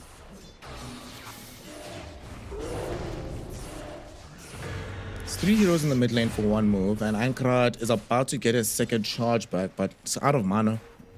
Don't think they'll be able to make a big move happen mid, but they're maybe going to try in the top lane. They smoke up. They're heading on that side of the map. Juggernaut also has access to the Omni Slash, so if they find Notice, they should be able to kill him. It's on Notice to make sure he doesn't get caught by this. Where is he headed? They have an Observer Ward that might be able to scout him if he heads further to the east. Dire are scanning. And they see him. He is definitely going to end up dead here. Went in for the Stampede, but got dragged back in by the Aether Remnants. Easy kill for one move. And the tip, I don't know if the tip was necessary after that, but nonetheless, you know, Einkrad does need to feel himself, so maybe the ego boost is necessary to the mid laner. Whatever, you know, like, give him as much as you can give him after that game 1. He needs to feel like a player again. He's actually going to feel like a player middle, because he goes in onto Einkrad. They easily kill him off. Squadix will be caught inside the Calling. Silence stop. The Aether Remnant misses, though, so they're not going to be able to find this kill. FNG, in the meantime, on the side with the Sunray, providing the regen. And the fight will end, but still, nice attempt from one move, and they still did get the kill onto the Skywrath Mage mid. Yeah, they're having a lot of luck with the runes as well. Squadix is getting it every single time. It's like they secure one side and it always spawns there. But overall, these supports on Virtus Pro, because of those Wisdom runes being snatched, aren't ready to play the game. FNG still not 6. Same goes with the Skywrath, only level 4.5. So they just have to go to a lane. They need to give these guys. Okay, Phoenix, he can farm the jungle easily, but Skywrath, I feel like either skills are necessary or just go to the lane to get your levels.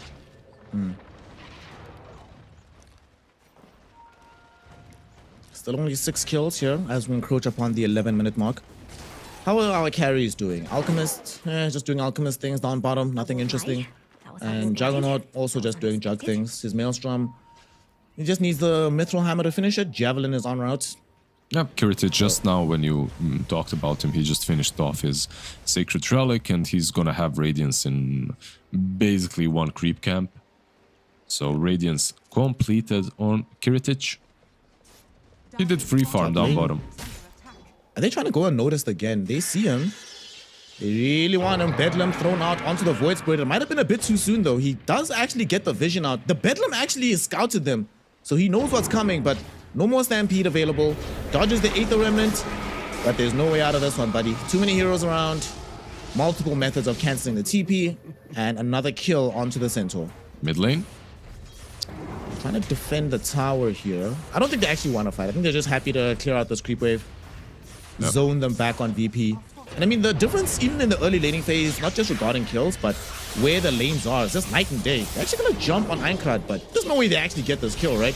He does not have any one charges anymore. Only one thing remaining in the bottle, but he does have access to the jump away with the Dissimulate. Kiritich shows up, throws the Unstable Concoction out onto Muerta, gets zoned back though by the Terrorize, and Muerta just TPs out with the Pierce the Veil. Very nicely done by one move. Nice little TP. One thing that I need to say that's a big difference between VP Game 1 VP Game 2 is the amount of catch and control. Like in Game 2, it's all on your cores. And that sometimes that's a problem because your cores don't want to be the only ones committing in just to catch someone. You have this Skyrat, I really think he needs an Atos. But he's so damn poor with levels and with gold.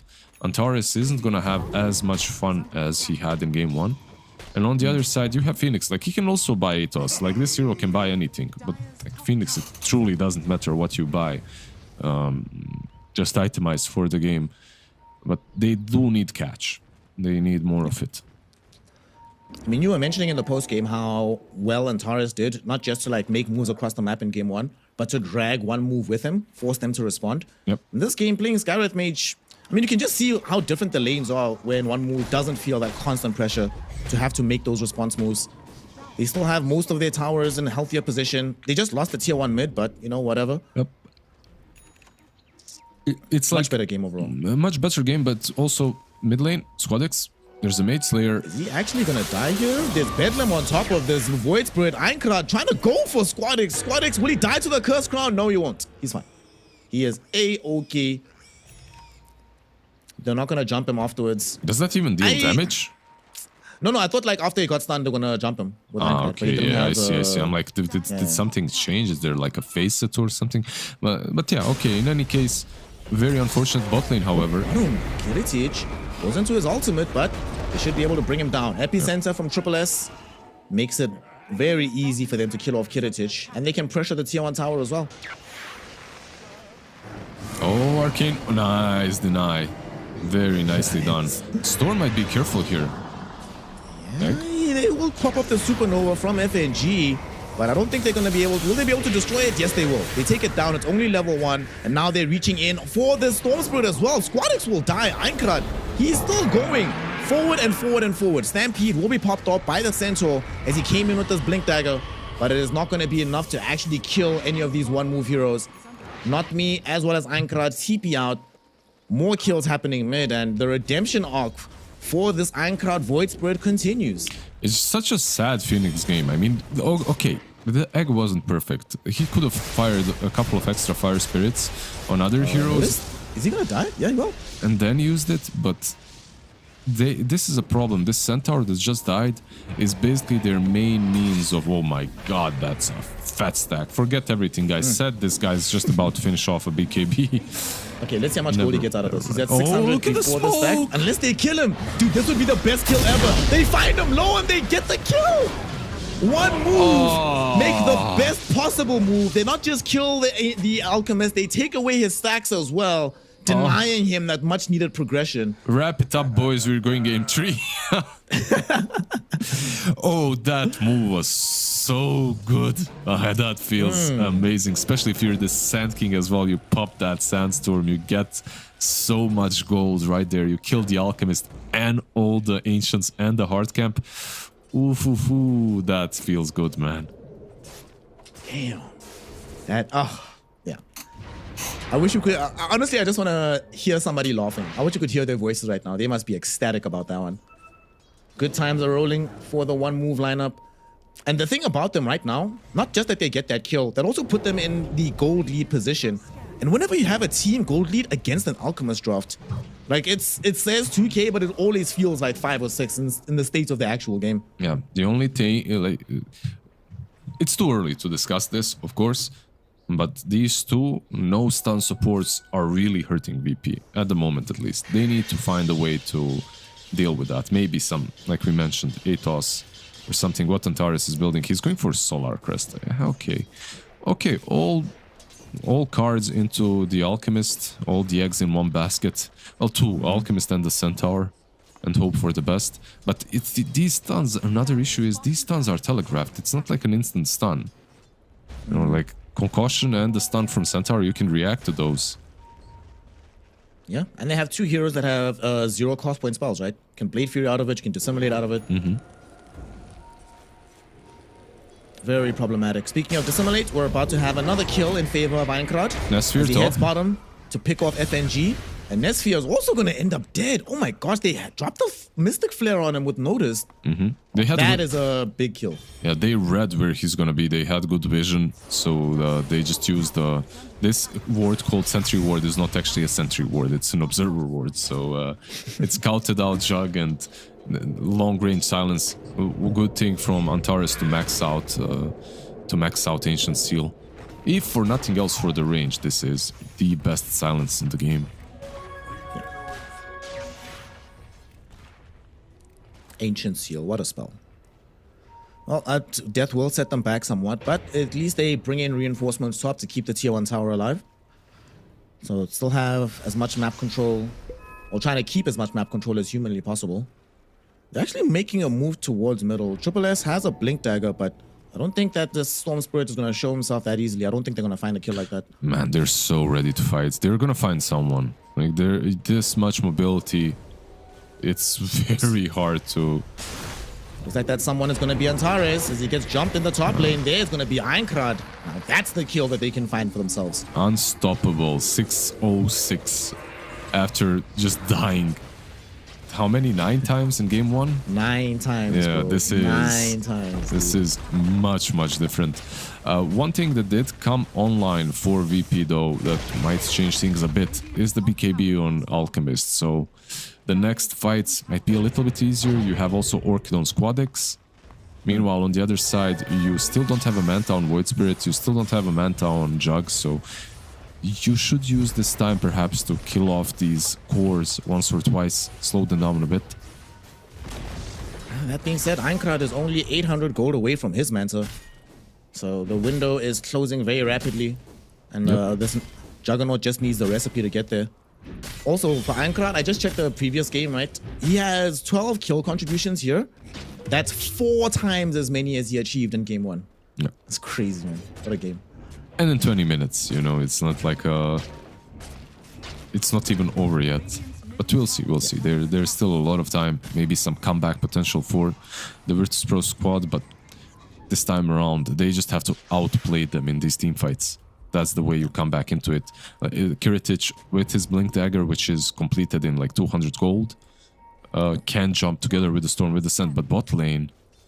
Yeah, they're going for this. They have the perfect up. scan. They see them do the vision. This is going to be a Burrow Strike perfectly onto these heroes. Both of them are gone in a blink of an eye. No Notice, no Antares, no heroes for VP. In one move, continue their run of early game domination. Like, good luck playing Skyrat into these heroes. Like, you want to play the outskirts of the fight, you know, you're kind of spamming spells, keeping distance. Meanwhile, there's a Sand King with a Blink Burrow Strike, and there's also Void Spirit that gets on top of you. Like, it's just not gonna happen. You need cores to jump in first. You need a Storm, you need this Alchemist, they need to go in first, and then maybe you can play the game. Storm is busy working on a BKB for himself.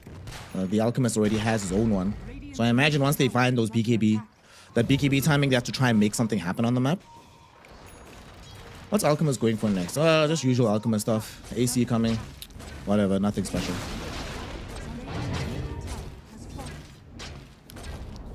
Regular old Alch stuff. The old trade tier 1s, mid for top. But one move, definitely happy to do it because they're also setting up to mount a push onto the tier 2 tower, at least force it in. Remember back in the day when we would get names on heroes, like player names? Oh, yeah. SSS, Triple S, let's see. Triple S. Ah, he's fine, dude. He's the WWE champion. He's not going to die that easily. He's a Sand King. Manages to get away, but yeah, I was thinking, which name would you put on Storm? On Storm? Yeah. Sumail, dude, obviously. Yeah, okay. Sumail Storm, definitely. Guessed as much, yeah. Let's see, in this game it would be Sumail Storm. Who would be the Centaur? Who's the funniest Centaur player? It's probably between like Ice or like XXX, right? Those guys play Centaur really, really well. Phoenix would be Lizard, of course. No one strikes me. No one strikes me as like the ultimate Centaur player. Yeah, that's true. Centaur is just like such a normal offlane hero, right? Yeah. You just have to be able to play the hero. Although Alchemist would definitely be Ramses. Like, I feel Ramses is definitely my favorite. Not Forced? Ooh, how forced.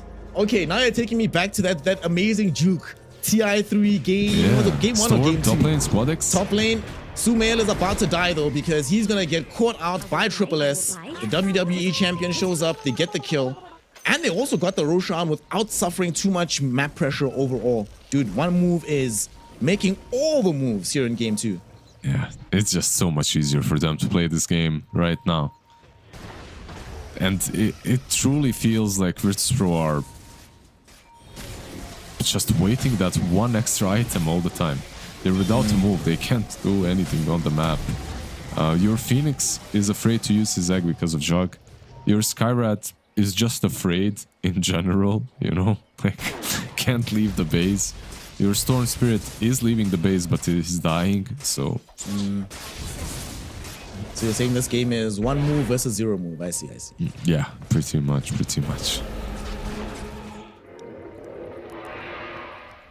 They're gonna smoke up on the side of VP. They have BKB on Storm. They feel like they are strong enough to fight. So the question is, do they have the vision to fight around? They actually have a pretty decent observer ward, but it's all the way in the bottom side of the map. Can they get there in time? They see Einkrad, so they would love to be able to kill him off. That would be an amazing jump if they can find it. Chemical Rage now activated by the Alchemist. They really want this. He's channeling up the stun. They want Einkrad, but they're only going to find the Dark Willow.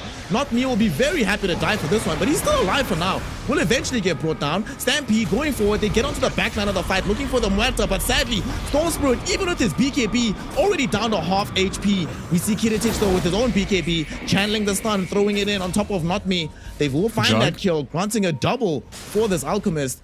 At the same time, there's the stun going out onto Notice. Einkrad and the crew should be able to surround the Centaur and bring him down, making this a 2-for-1 trade off laner for supports. The move looked so good from VP initially, but it got ruined at the last second by the surprise reveal of that Dark Willow plus the Muerta coming in. The way I see, they overplayed their hand on VP. Like, they actually played very nicely. This team fight could have been disastrous for them, but it wasn't in the end. And I honestly think they performed nicely considering everything. Like, you're playing into Aegis, you're playing into a failed initiation attempt. It didn't really work out that well on the Dark Willow. Your Phoenix is instantly jumped by the Jug, so he can't even egg, he's just running around. The Stampede was on point, it helped out repositioning so they could at least trade their offlane for 2 supports. Like, I honestly think it went better than even maybe they expected after that ruined initiation. VP getting something out of it and still keeping Alchemist alive. Big deal as well. He is getting really high up there in the farm department. Still at the top of the net worth as we expect from an Alch. But the main thing is that they get to stop some of the pressure that was going in the opposite direction. But one move sort of realized this. They're like, guys, we can't let the game go against us. We need to keep up the momentum. So they're going to pressure the tier 2 tower bottom with this Juggernaut and search for a kill behind it. They know somebody's probably here. They're blinking around. They're desperately looking for this vision. Einkrad, sadly, not going to be able to find him because this Phoenix is out. Yep. a little dive play. Not really what you see too often. It's more like Sun Ray into TP, but dive TP is also nice. Manages to survive, which is what matters in the end. Radiant are scanning. I think like in this game, Phoenix buying a Hex earlier could have, you know, made a bit more of a difference than this Veil on him. He's not even getting close enough to use any of his spells. Or just playing around the Sun Ray, because you took that face, it was also viable. They're gonna try and make a move here middle. Aincrad is scouted, but very difficult customer to jump on. Has Manta, you know, it's a Void Spirit as well with the Mage Slayer. Definitely not a good target. So Aghanims as well smoke now. move will fail. Yeah, full Aghs Oh yeah, he just completed. finished the eggs. Oh my god. Okay. Squadix. He might get jumped on. Yeah, do they have the vision on him? No, they have the eggs, but he does have BKB, so he's gonna be able to get himself away. TP's out as well. But yet again, we see a mid player forced to just BKB TP home without any kind of Heritage. play on the map. Heritage wants to go. He's just behind these heroes. He's channeling up the stun right now. He's gonna jump onto this Dark Willow, easily kill her off. Rain is gone. Now the question is, can they keep up the fight? They do end up scouting out this young Void Spirit fighting with the Skywrath Mage, and they get the silence out with the stuns. They find Aincrad and kill him. First death in this game. Once the kill streak ended, Kiritic picking up a ton of gold, and the fight's not even over just yet. He can channel the stun. He's looking towards the Muerta. Not me. He's certainly gonna end up dead here. He's so dead that his carry just like, bro, I'm just gonna hit the tower and TP out. I can't help you. And he doesn't What even can I do? He doesn't even finish the tower. Oh no. This was an Omega outplay by Virtus Pro. Like, they're not in a position to be like setting the terms of team fights at all. Your Storm just lost his BKB TP base. They start off. Basically, they went too deep. That's it. Like, one move, they separated themselves. Two heroes were on mid lane, three even. Well, one move might be the one trying to get some revenge and punish VP for perhaps being too deep. But Kiritic is really, really strong right now. Pops the BKB, Chemical Rage just goes on to Triple S. Takes away his championship belt and easily gets the kill. Nah, they just crumbled. Like, one move, they just lost not the full advantage that they had, but they lost the majority of it, because they were in a very comfortable leading position and they just allowed to feed one by one. They allowed to die around that pool area down bottom. Then it's all about Kiritic though. He hid so well around the hard cap and then he jumps from the back. That was very nicely done by him. Brody. Click on Storm. Click on Storm. I want you to talk to me about this new item that the Storm Spirit just picked up. Okay, it's actually not that bad. It's not a meme item. It's all about the Galvanized. Like, he gets a ton of mana regen. Like, Galvanized together with Meteor Hammer, you get what, 75% mana regen amp on the Meteor Hammer. That's why you buy it. You'll see in these fights. He's never gonna lose mana. It's literally, it's ridiculous the way it works. What I want to see next from him, I need him to get the Aghanim Scepter and then Blue Hole into Meme Hammer. That would be amazing. Of course, you can use it as well, and that Aghanims, you might get it eventually from the Alchemist, so who knows? Maybe your wish will be granted. One can only hope and dream.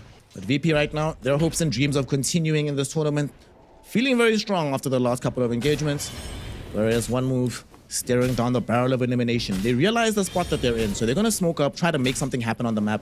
But unfortunately, unlike when they were dominating the game, they don't have as much positive vision as they did before, Liz. So this is gonna be a bit of a blind move coming in from them if they wanna find kills here. And they can jump though. They have heroes that jump very nicely. Aghanims on Sand King as well. They're going in. Oh, they go in, they find the silence onto two. But they're gonna go onto Antares first, trying to bring down the Skywrath Mage. The Sun Ray is keeping him alive for quite a while. They still do get the kill. Oh, two They back BKBs off though. afterwards. They're thinking about it. BKBs will pop. The Phoenix rolls into the air, but as soon as he comes down, he will just get killed off. And they exploit the fact that Storm and Alchemist use their BKBs for absolutely nothing in that moment.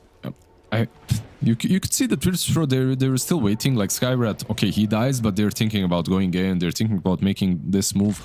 Like, it's kind of hard. I feel like the only time Virtus Pro can win is if they're the ones initiating, they're the ones jumping in, not the other way around. Yeah. One move though. on the basis of that fight, can finally clean up the tier 2 middle. Not going to be able to get much more out of this, but they do assert themselves and say, hey, VP guys, y'all had a couple of good fights, but don't forget, we're actually still really strong right now. If we play properly, we really have strong fights potential at the moment. Yeah, big difference I would say right now is between the supports. Like that's one, and the other one, of course, is like the way Noticed had a much easier to execute hero in the last game. I think Triple S now has, let's not say easier to execute, but he can do more in these fights. Like he has now his Aghanims, the Pipe, the Blink. He can really create havoc in these fights. They're smoked up on the side of VP. The Radiant Scan will not connect though. One move also grouping up like they're considering a smoke. I mean, both teams know that Roshan is coming back quite soon. So this would be an opportune moment. The smoke though is going to get broken by Ryan. Going to go immediately into the Shadow Realm. In the meantime, Notice jumps on the backline, trying to find Not Me. Won't be able to kill him. Instead, there's Kiritich taking a lot of damage from Nesphere. But Squadix jumps in, they kill off Not Me. Notice is in the middle of 4 heroes, and he will immediately die there. It's 1-1, but only a support taken away from one move. VP need to run. They don't have Noticed. And they will be able to get themselves out of here, it seems. Long range zip from Squadix. Einkrad also is sitting with the amplified damage rune Lizard. So he's too dangerous to fight. Whenever I see it in the bottle, it still says double damage. I'm gonna trust the bottle on this one. Okay, how about this, right? Maybe it's an amplified damage rune normally. Once it gets in the bottle, it becomes a double damage rune. So And the then bottle when you- is the... Ah, I see. Yeah. The bottle is the confounding variable here. I see. And when you drink it, it becomes amplified damage again. Then it becomes amplified damage. Okay, I can get behind that. But yeah, with this double damage rune, they win a fight, they go straight into the pit. They're gonna get the nice little Roshan's banner as well on top of that Aegis. And yeah, like you can see, these fights are looking very damn difficult for Virtus.pro to take. Also, keep in mind that in that last fight, Phoenix wasn't even there. Like I think he was trying to break a smoke or something. He was left kind of behind. So it took him 10 seconds to join his teammates. And if you can't even hope for an egg, you're probably not winning the fight. Well, you can't hope for anything right now because he's dead. And the Fountain was easily killed off by Einkrad. And also, to make matters worse, Nesphere just picked up a Skadi. This sucks for Alchemist, dude. I mean, we already saw in that last fight, before he got off the Chemical Rage, Nesphere legitimately almost killed him through a solo Battle Fury. Yep. Like Blade Fury, so that was crazy damage. And now it's even worse with the Eye of Skadi. Nah, he's a pretty damn big jug. 8k behind the Alchemist, but of course that's an Alchemist game. However, there is one difference. Alchemist now has an Abyssal. Like with this Abyssal, maybe you can even, if you can maybe abuse some Nesphere's over-aggression. You know, if he goes really deep with the spin, thinking he's safe, thinking he's gonna Omni-Slash afterwards, maybe you can just Abyssal him and kill him off in the Blade Fury. It's possible, but not possible until the Aegis is reclaimed. And there's a long way to go. Dire's bottom tower. They're still leveraging that Aegis to try and put some aggression in the top side of the map. Roshan's banner getting dropped down. Invincible creeps. So VP, what are you gonna do? Gotta deal with this in some fashion. They still do have a clip of fortification though. Notice jumped in to try and take down the banner. Will succeed in doing so. The question is, will he escape with his life? Looks like he will. The Sunray coming in from FNG will provide the necessary salvation. Yule Scepter coming in right now. Tossing him into the air, meaning that the Borrow Strike did not connect. Whose Yule's was that actually? It wasn't his. He doesn't have one. I suppose it's from the Muerta, actually. Not me, did it. Kiritich. Kiritich jumping in, getting the full channel on the Unstable Concoction. Triple S is gone. There's an egg drop down as well. Abyssal Blade comes out on Nesphere. He will lose his first life. Terrorize, Jump. sending a couple heroes back, but we'll see if they want to stick around for life 2. Notice, finding the stun on the 2. They really want to try and bring down this Juggernaut. Jug is falling low. He's been grabbed in by Squadix. He's spinning away, but there is a lot of damage on Kiritich. Fortunately for him, though, they do get him out of here. Drums gets popped. They push him away with the 4-staff, and that will keep him alive. They do get the Dark Willow. Lose 2 heroes. Yeah, they get the Dark Willow in the end. You know, the execution of Virtus Pro is just cleaner. It's just cleaner, man. Like, when you're playing Jug into this kind of a lineup, Omni Slashing is not the play. You save the Omni Slash for the last bit of damage, and you need to play around the Blade Fury because you're playing against an egg. Like, you need that Blade Fury. You're the one that's supposed to win these teamfights. Look at this. If he just pops... Like, this Omni Slash is just easily tanked by the two of them. And then you can't really deal with the Phoenix. The gem is on the ground. The Sand King is already dead. Nice little instant stun, by the way, by the Centaur. Mid lane, Phoenix. No more gem. And the tip from Antares. I mean, FNG has been feeding the whole game. He's 1-5. And so far, every time he dies, it's whatever. But this time around, he actually feeds the gem back. That's not great. Let's just say that this game feels more like FNG from yesterday. Let's just put it that way. Not the best time. Besides that last egg, it was really damn good. Yeah, the last one was pretty good. That was dope, yeah. That was hella dope. Well, with this gem, Ironclad feels a little bit confident going forward. He's only died once, so he's still definitely, you know, we'll allow him that one death. Death quota still maxed out from game 1. He's playing amazingly here in game 2. Yeah, one problem that I am seeing from VP as well is, like, I've been harping on the supports, but, like, look at... It truly feels like you have 2 position 5s on Radiant. Like, 36 minutes in, okay, Phoenix has some farm, but with the Philly Stone and everything, he could have an item on top of all of his. Like, he has Shiva's Vessel, he could have half a Hex at this point. And meanwhile, Skyrat is Glimmer and Solar Crest. I don't know, it's just lacking a little bit of that oomph from 4 that's just really gonna change the course of a fight. One move, wanna try and make a new fight happen as they're gonna smoke up on their side of the base. They just had an Aghanim Scepter delivered to the Juggernaut, so they want to deliver this into the Alchemist potentially. They try to scan into the jungle, but they're not gonna find anybody, sadly.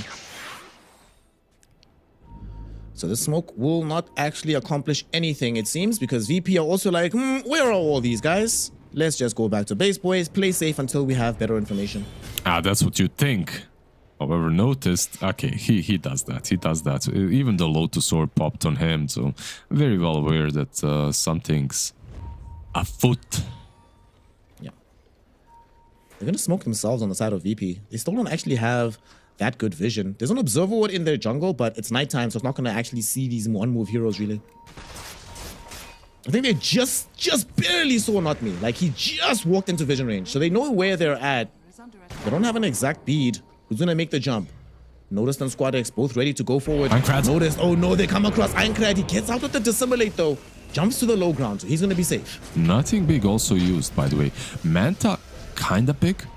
Like, it gives them this like 20-30 seconds time where Antares can pop his silence on him. So, like, even Manta being used is big, but no BKBs, nothing like that.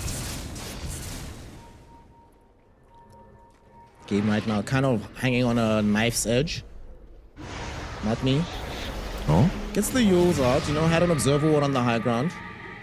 And Swadex will be forced to pop BKB. With that BKB being used, they all have to just run away. Although Antares might not be lucky enough to do so. He is dead. Sorry, bro. Yep. Feels bad. I just love that Storm has almost as much region as in the Fountain. Like, just 40 mana region feels good, man.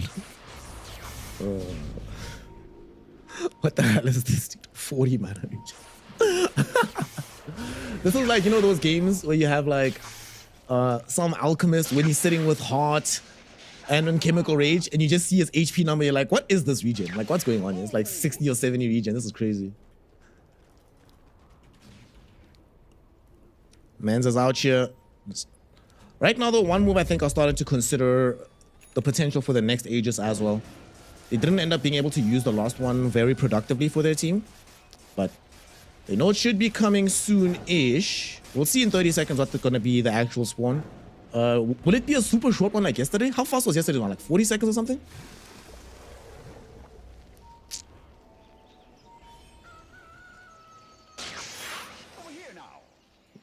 Let's see how it all transpires and how it all goes.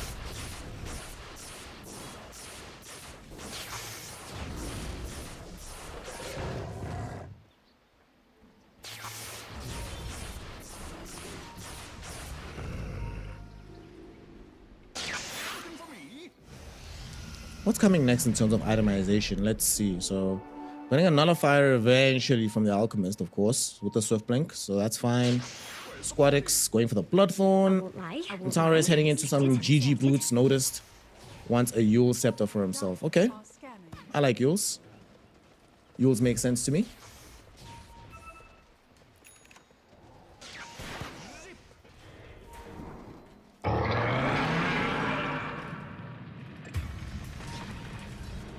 We will see now, noticed, heading himself into the mid lane. Just finding a little bit of a stun onto Muerta there. Not that big a deal. But I think the place for this game is going to be around Roshan. That's what this is all about at the moment.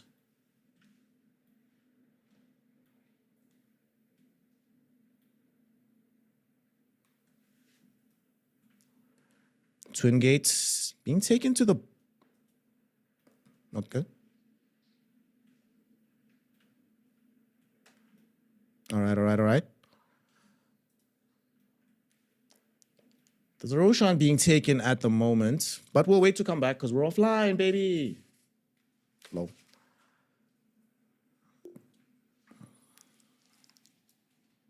No worries. Oh, yeah.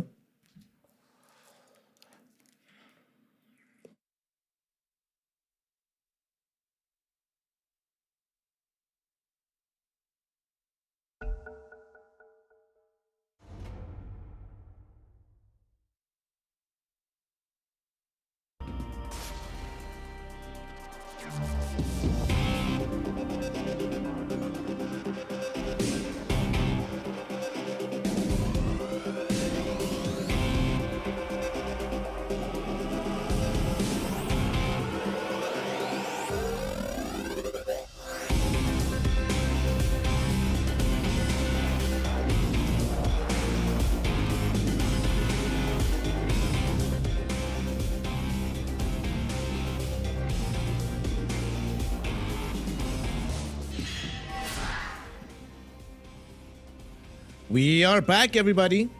Couple of gremlins in the system, but we have sorted them out.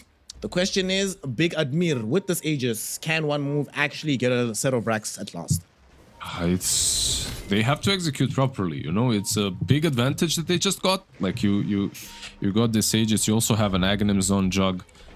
He's building into a butterfly. I don't think that you have to force it, but you can. You also have a Blink Hex. Storms in. Hex instantly. Storm jumps in, but he gets hexed up.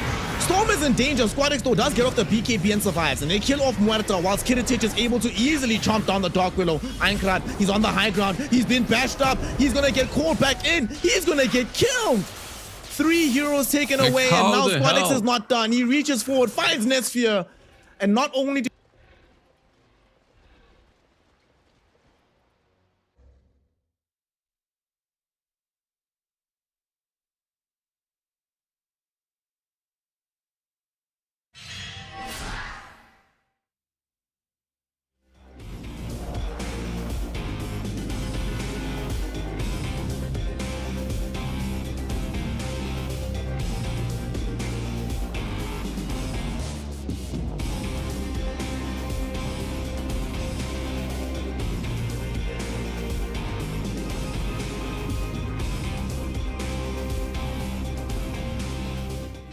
all that advantage, and it's all gone. Like their high ground is being kicked. I'm not sure what you guys have seen, but this Meteor Hammer is the first thing that you get to see after that last fight. The last fight that was abysmal for one move. Virtus Pro just proving that they can play these team fights a bit better. Like even with the Storm jumping in and being hexed.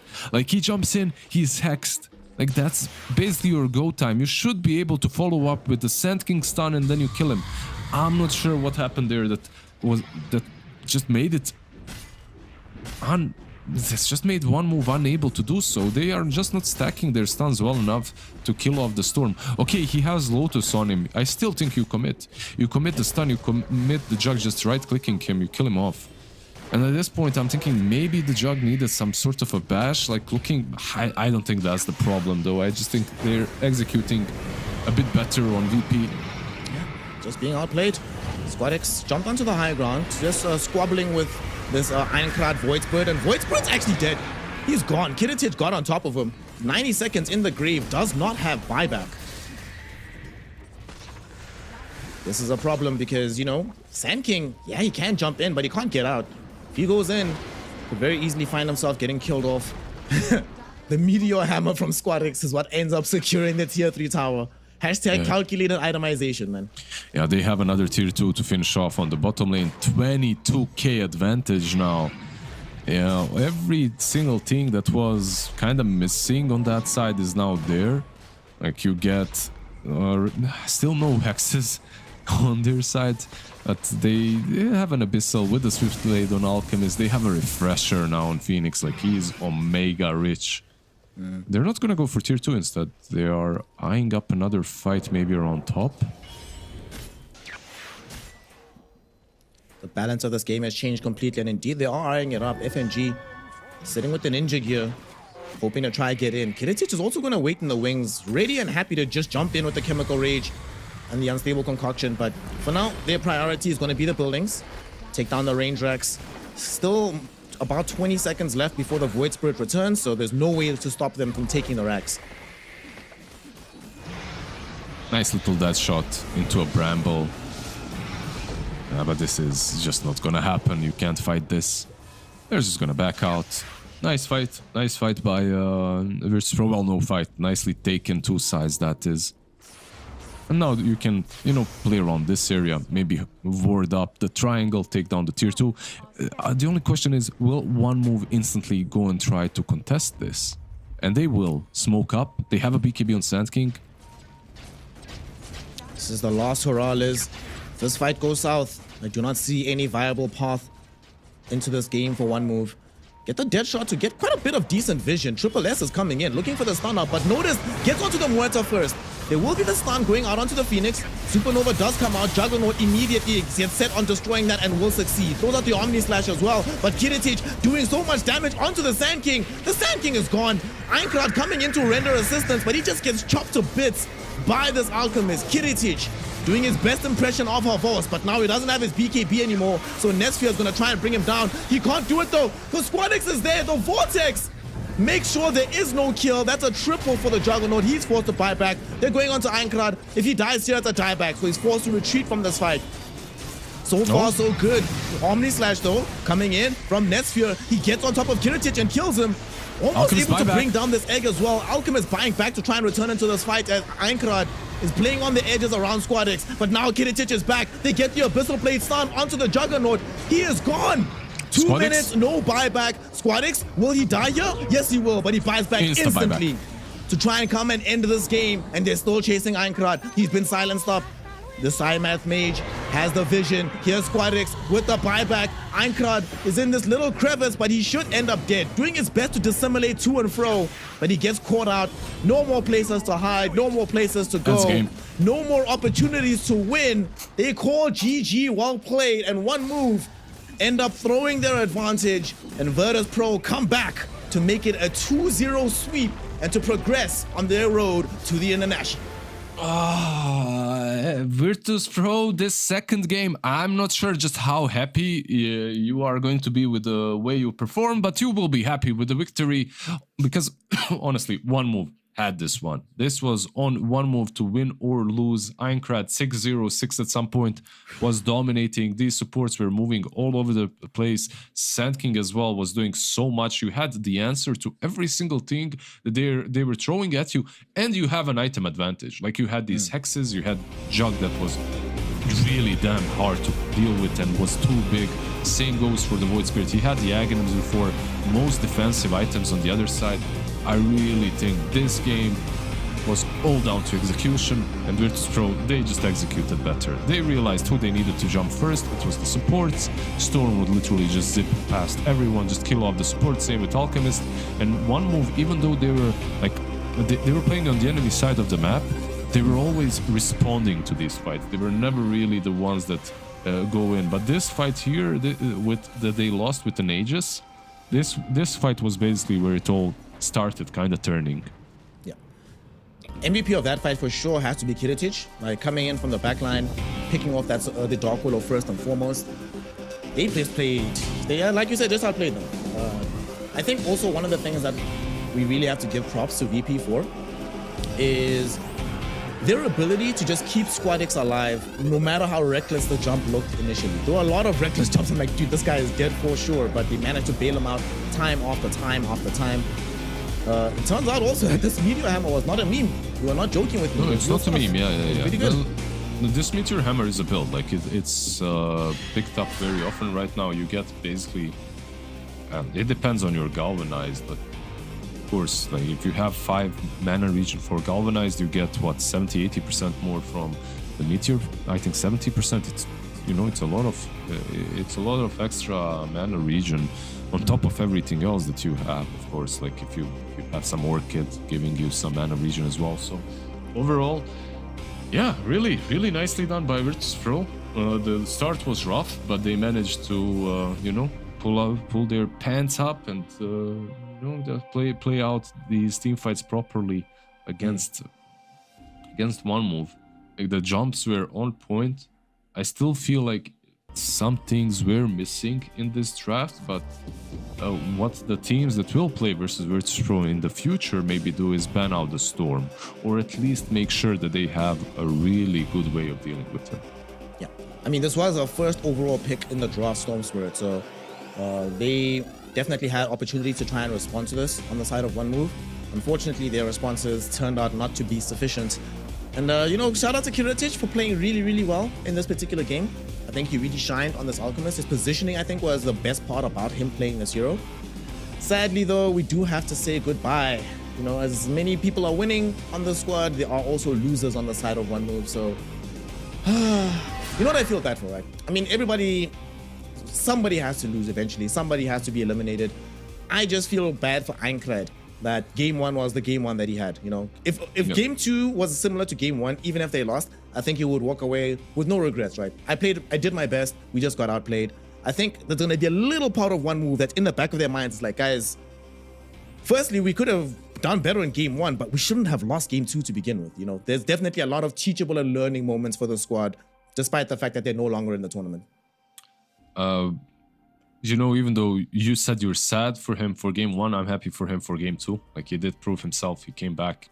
So what matters is that it didn't end on that game. It ended on a game that was much better. He demonstrated he can do much better than he did in game 1. So at least he's not going to feel too bad about himself. Overall, there is no shame losing in what's been almost always the strongest organization, at least in recent times in the region. Nothing, no shame absolutely in that. I mean, you lost to a squad that came top 8 at TI, right? So definitely no shame involved for the side of one move. They played their hearts out, but this year is not to be their year. Virtus Pro will continue in these qualifiers to see if they can represent Eastern Europe at TI. But of course, there's still a lot of Dota for them to still play through. And one of their opponents next will be the winner of either Liga Team or Sibe Team, which will be the next series that we have coming up. Liga Team, of course, dropped down from the upper bracket after losing to Yellow Submarine. So they want revenge for that series. But simultaneously, Sibe Team, this is going to be their first showing. And they've beaten some good squads to get here, right? They beat Bait in the qualifiers, and then they beat the Waiter Sonato stack as well to get into the closed qualifiers. So I don't think that's a team that Liga Team can afford to take easily. You're definitely going to have to play at maximum level if they have any hope of actually coming through that series. So I really want to see what's going to happen. We're going to be taking a very small break. Once we return, Liga Team versus Sibe Team in another elimination game here in the Eastern European qualifier. So stick around. We continue the road to TI after a small break. Official headset of PGL tournaments. Now, with a wireless version. Experience unparalleled speed and reliability with the latest wireless technology, advanced hybrid ANC, and built-in EQ for your favorite game. Designed with elegance and durability, and extreme noise-canceling microphone. Always stay one step ahead with Aspire Wireless.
welcome back one and all. We are here for some more Eastern European qualifiers on our road to the international. Sadly, earlier on, we already had to say goodbye to one move who were eliminated by VP. Now we have another elimination game on our hands as we witness Liga team taking on Siba team.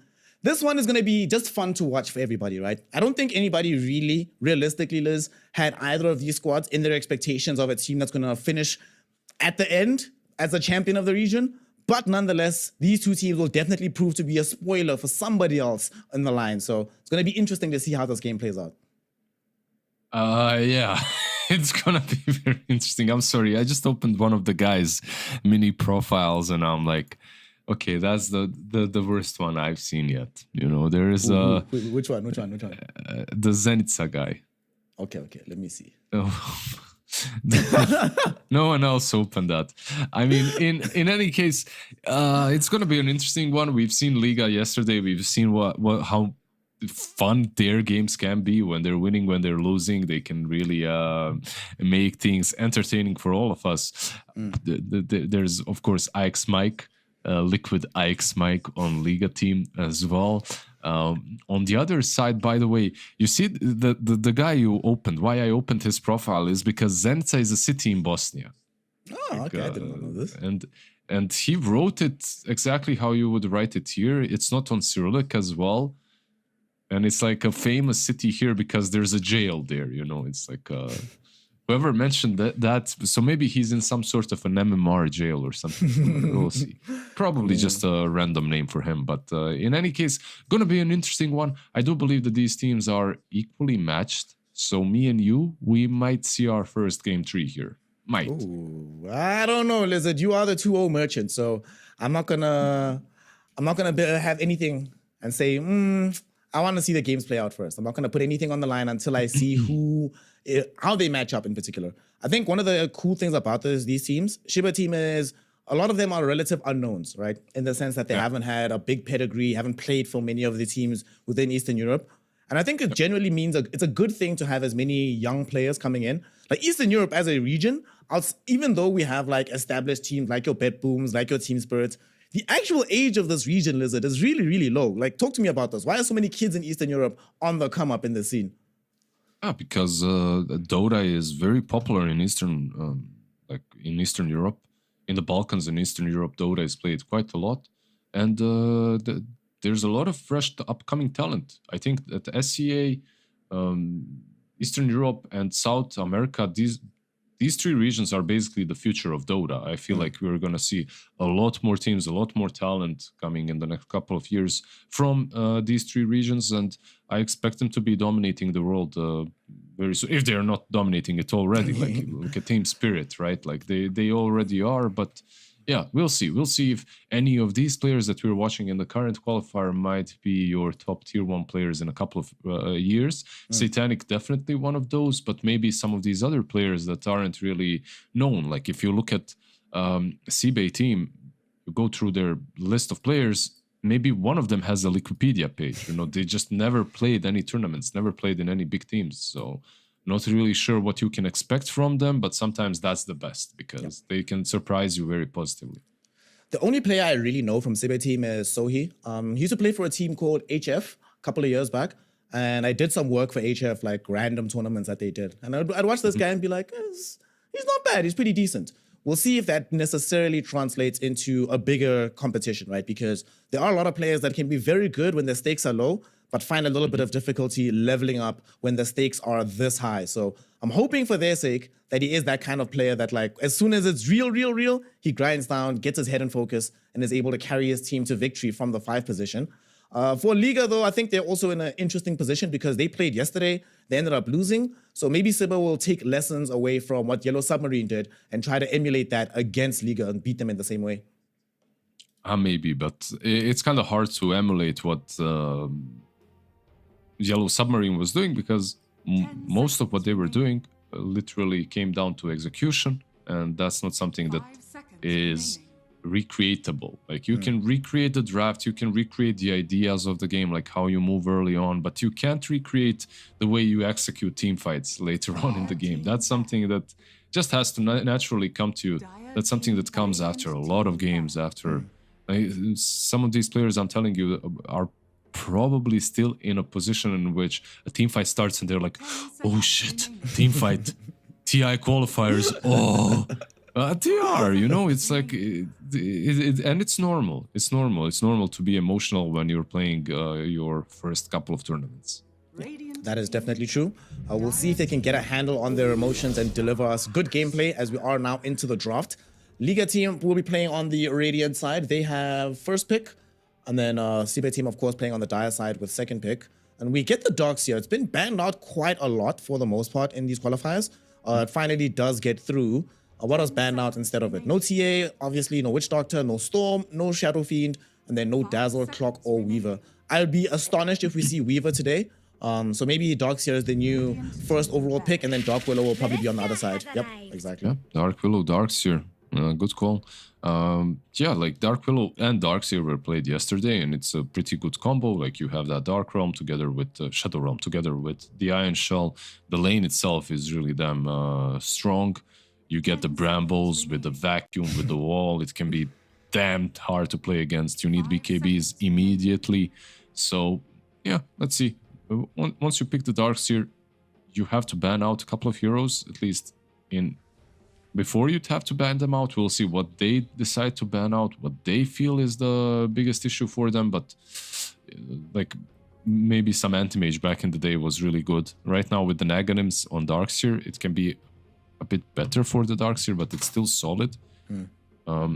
Some Dispels as well are pretty good for CBA, so think Oracle-ish heroes like Oracle Enchantress, they can always be nice, you know, just use that enchant perhaps to take off the Iron Shell. Like there's a reason why this hero isn't first phased, and that's because you have to protect him with a lot of bans. Yeah. Lifestealer, of course, one of those bans that you have to do if you are going to be playing this Darkseer in the offlane. If this was Azure in China, I would say that there's a non-zero chance that they pick Centaur to pair up with the Darkseer as their lane, and then the Centaur plays 4, but we'll see if they value having that kind of support complement as much as the Chinese teams do. I feel like if you end up in a game with the Darkseer 3 and the Centaur 4, you were probably forced to put the Centaur on 4.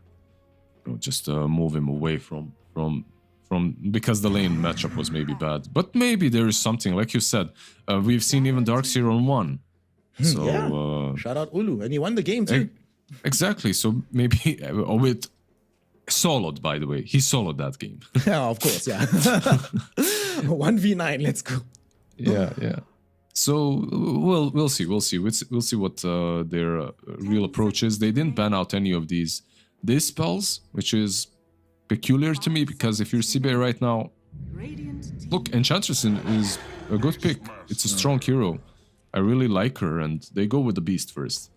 Keep it simple, get the BKB piercing, instant initiation.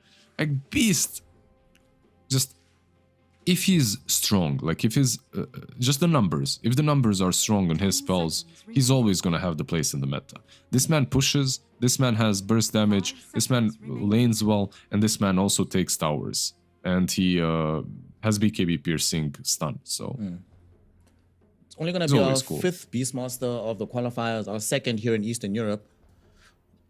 Kind of like Beastmaster, although I did get, you know, yesterday we were talking about Wraith Pact. I legitimately got sick of Beastmaster in that meta. It was awful.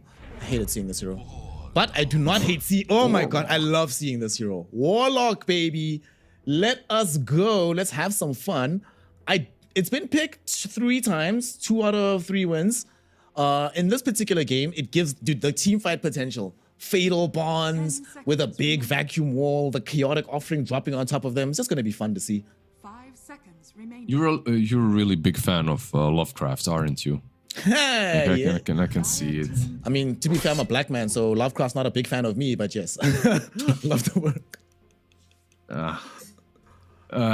Yeah. Well, he chants some of his words, I feel like, and is Warlock the one that's just literally everything he says is just backwards, like when you can't understand him, if you just throw it backwards, like he's 5 seconds remaining. We have a Pudge as well, by the way. Is this the lane? Pudge Warlock in the safe lane? I mean, I think Pudge right now is really good. Like, even as a 4, I think Pudge is good. You can have Darkseer Pudge as well. I think that's a solid lane too. But you can have like a 4 Pudge. But you can have a Pudge on 1 and Warlock on 5 as well. Like, that's doable. Yeah, I've seen some teams play Pudge mid as well. Like, Pudge is just good. It's just good. Like, it's a good pick. It's a good hero at the moment. No matter what facet you go for, I really like the range damage facet on the hook. You just suddenly become this early game absolute beast. And the strength on this member is also nice later on. I also like that Pudge gives them a way to be able to hunt and kill Dark Willow, even if she has Shadow Arm available. Always very nice. And yo, the hero that you were shouting out yesterday, Solo went on an absolute tear with his Elder Titan yesterday, ending the game, what, 5-0 and 17, something crazy like that. And in this particular game, you know, he's playing with Dark Willow Beastmaster. I would not want to play against the ET here. This feels like a pretty good game for him, right? Look at Self-Hate Scam, man. That guy has a lot of medals. Those are all golden as well. I noticed properly, like he's so accomplished man right there. I wonder what the medals are for. That's the question. I don't think they're Dota. Like, we'd know about him if they're Dota. But maybe some, you know, some sports probably. Maybe he's a dancer. You never know. 5 seconds remaining. I'm just trying to think now. I'm just had this image in my mind of like Magic Mike, but with Dota players, and just seeing how that would look. Get Fly in there. Who would be your 5 Magic Mike dancers from Dota? Okay, we'll talk about it after the draw. Let me think about that one because I want to make sure I get that list right. So we have, I think we have not seen Death Prophet in this region just yet. Haven't seen much Death Prophet in general overall. What do you make of the hero currently, and how do you think it fits into the CB draft? I don't know what I feel about the hero. I don't think I went over her facets even. How do you pronounce it? Is it facet or? I think it's facets, yeah. Facets, whatever, yeah. Let me go. That Prophet. Let's see. Like, I didn't go over her. Suppressed, silenced enemies are also slowed. Okay, that's nice. You can hunt them down. And the Spirit Collector. Other heroes' deaths empower your next exorcism. Okay, so your exorcism becomes stronger when hero dies. You trap enemies' spirits, which is nice. I'm not sure what to expect from that Prophet. What I can expect is them to take some objectives, like they have Beastmaster, they have DP. This basically screams, we're coming for your towers, baby. We're taking everything away.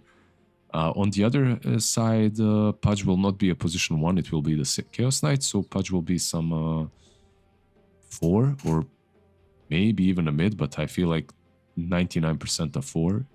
You don't really want to lane him into DP, even though there was this time where your third spell just completely blocked out everything that Prophet did, and it was way too good. But you can see even with the bans of CBA, they ban out the best heroes into DP, the Coral and the Sniper. I think Zeus is another one that they could go for on Liga team. Like, it's how would a you safe feel about pick. Lina, Zeus or Lina actually?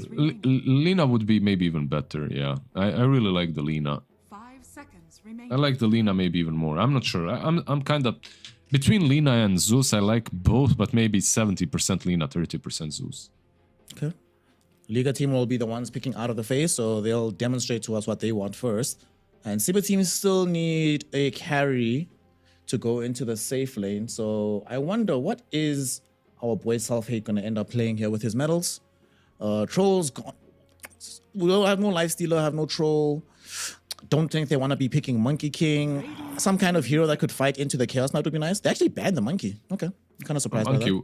Monkey would be maybe decentish as well versus the Darkseer lane. But Wind Ranger gets picked up. No Zeus, no Lina. I honestly think those two were better than the Wind Ranger pick.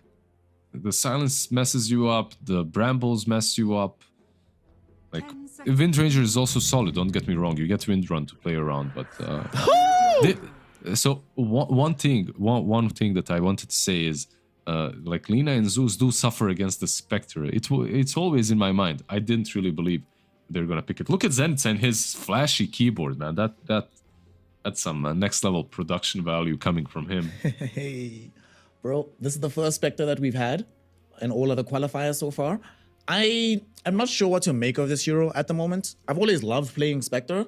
I've lost a few too many games with this hero for me to feel very confident in it, but I'm excited to watch it so that Self-Hate can give me some new tech, get my MMR numbers boosted. I also think in this game it's just going to be, like, he has so much to help him, right? A lot of times you see these games where Spectre's playing and the Spectre doesn't necessarily have the ability to kill the entire team, but this drop from Sibe, everybody has damage, right? Damage is not really going to be the issue for you in the middle of these fights. Even though Liga does have some really tanky heroes, I think the Spectre should still be able to have a fairly decent game here. And Radiance, are you going to go the Radiance board so you get the mischance on the illusions of the CK? I think so, yeah. Let's see. I've seen a lot of very active Spectre builds as well. Like, you just play the game very fast. Maybe he'll go for the Radiance instead. I'm really not sure. I'm interested in the lane and how it's gonna go, because they have this Elder Titan Spectre into Pudge Windranger, Darkseer, like 4 melee heroes and a Darkseer. Usually Darkseer loves playing these lanes. Pudge loves playing these lanes as well, but an Elder Titan might completely switch everything up, because an Elder Titan level 2 Spirit, if he gets to a level 2 Spirit, he can just solo win it. Like, he can just solo whack your Iron Shells and the heroes. He doesn't really care. So for me, it's about who gets to level 3 faster on this lane. Who gets... We're going to be level witnessing 2, it. yeah. Like the level 2 Iron Shell or the level 2 Spirit. Well, whoever does get themselves into that position will make winning game 1 a lot easier for themselves. And remember, everybody, this is an elimination game. A loser, well, you already are home, but you stay home. Don't get to go to Copenhagen. They want to hook someone. That's what they want to do. I really want to see how Self-Hate's going to play this game. Went for the reality facet, the twist the knife one. So, kind of like that. It's cool. But I still don't have a good enough read on this hero to also, like, isolate what's actually good for it. Gonna be learning a lot here today. I won't lie, that was unexpected. Yeah, I'm like, I haven't seen a single Spectre game in all of my games or in pro games, so it's kind of similar with the Death Prophet, and this is nice. The Spirit Collector, like, he gets a lot of damage from it.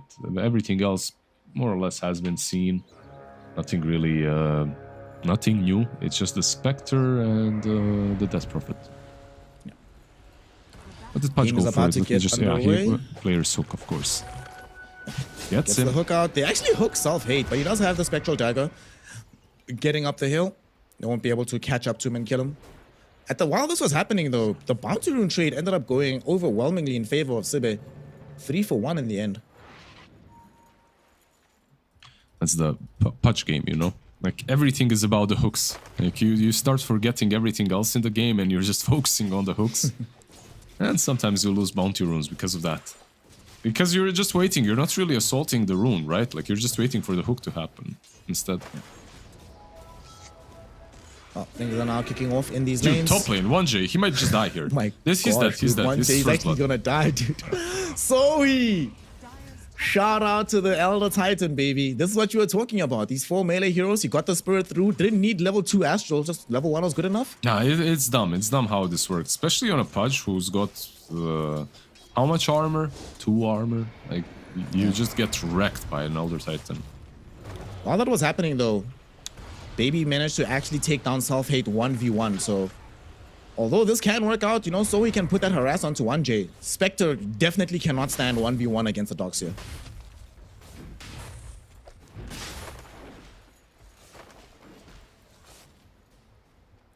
So Self-Hate just doing his thing here.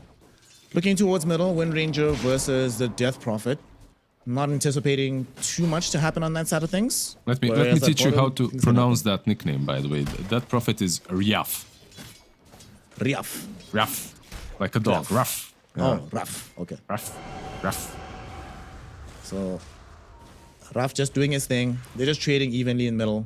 I don't anticipate too much action happening here, right? Without somebody making a rotation. Yep. Basically, how you play against Spirit Siphon, you just run away, right? So that's it. Unless there's like some huge mistake. You have Power Shot on one side, you have Crypt Swarm on the other. Overall, it's a Wind Ranger favored lane, but it all comes down to, you know, later on when you get Exorcism and you start taking down objectives, top lane. Let's see what's gonna be a lot of damage going out onto Sohi here. They're running him down with this rod. They should be able to kill him off. The vacuum does the damage. So feeling good for Liga here. On the top side of the map, looks like this Doxia is gonna be off to a roaring start. If they... One thing that you have to make sure you do is you help your Elder Titan as a carry. Like, this is a hero that will win the lane for you, but you need to assist him a bit. And Spectral Dagger, if it comes out a bit sooner, maybe Elder Titan can move away, you know, reset, refight when he's level 3. Unfortunately, didn't happen for them, and Darkseer is also gonna get his Lotus Pool now. That's nice, and Pudge is getting the Bounty Rune. They're just playing this map very effectively right now. Yeah. Things certainly looking good in the early game, and their CS numbers looking quite positive. The one lane we haven't really looked at is the bottom side of things, where Violent and Pantomime on the CK and Warlock respectively are dealing with the Dark Willow and Beastmaster from Sunset and Zenica. So far as this seems like a Beastmaster lane, so nothing's happening. Everyone's just farming. Yeah, there's, I would say, there's a kill potential on top lane more than anywhere else, and Elder Titan, that's the level 2 shield. Nice, they actually get the hook. He's gonna die for it. He's actually dead. Yeah, definitely gone. Yeah. 1J doesn't even lose his life for this one. So This top lane is a roaring success for them. 2 levels of Rot, level 2 Iron Shell. Like, you're not fighting this. And by the way, he didn't go 2 levels of Astral Spirit. I think that's a big mistake. Like, on Elder Titan in a lane like this one, getting this early level of Echo Stomp, that's... Nah. You might save someone with the Echo Stomp, prevent them from, you know, assaulting you, but they're just gonna go again. With level 2 Astral Spirit, you can actually kill this Pudge, even against the double shell. Violence? Violence? Oh no. Are you surprised? No, I'm not, unfortunately. From what I saw yesterday, that's not a surprising play at all. That's pretty much right up a Violence alley. But I'm surprised because I don't understand it. There was no real prospect of them actually getting that kill, was there? I don't think so. But he did DC, so maybe he's saying, yeah, my PC is haunted by ghosts. They're making me do these things. By the way, give me your Magic Mike 5. Come on, bro. What the hell? Yes. All right. So we definitely have Fly in that list, right? Fly is our number 1 pick, number 1 draft pick. And then we're putting in Ace, because that's a very pretty man. Ace? Okay, yeah, Ace. I can see Ace. Yeah. Ace is really good looking. I expected Tofu, but... Okay, No, Ace Tofu's is... coming too. Don't worry. Okay. I'm getting both of them. Nah, of course I can't leave my boy, but Tofu is definitely in the list. So Tofu, Ace, Fly. Who else do I want to picture? Let me think. I want to put at least one like Chinese player. So I will go FY, the prince, the sexy prince. Not And Ame? then I think Okay, FY is harder than Ame. I think FY is harder than Ame. Sure. Yeah. And then we just need one more, right? Let me try find one from a different region, right? So we have one from China, one from NA, 2 from Europe. Wait, who's from NA? Who did you get from NA? Fly's in NA right now. Yeah, okay. Yeah. And he's been there for like 4 years, right? 4 or 5 years. So I think it's fair to say call him an NA player. Is there anybody from South America who's really hot? Let me think. Pakaz has this thing about him, dog. You know, he's got that swag. He's might not be like the just heads up hottest person in the world, but he's got that flair about him, you know? Just a cool guy to be around, I think. So Pakaz would round out my list. So Pakaz, Tofu, Ace, FY God, and then Fly. Okay, I respect it. It's a good shout. Good call. They definitely win some competition. Oh, man. That's okay. Yo, actually, anybody in chat, let me know if you want to crowdfund a calendar of these boys. We can make it happen. Dota players calendar. Let's go. We're back in the game now. The thirsting is over. We were in horny jail, but now we are in Dota time. And Raf middle. Getting his bottle refilled. When does the Death Prophets, like the first exorcism, should they just try and like overload middle to make sure that they can use it to take the tower middle? I don't know. It all depends on the DP, like, and how he feels this game should be played. Sometimes. Oh, but wait, he's got. How does this work? He's got 6 on Spirit Collector, so it's all the heroes in the game. When they die, they get. You see this? It just says other heroes' deaths. Yeah, it does not say. It doesn't give a range indicator. It doesn't say you have to be participating in those kills. Exactly. Yeah. That's really strong, then, actually, isn't it? Holy smokes! As long as there are kills in the game, yeah.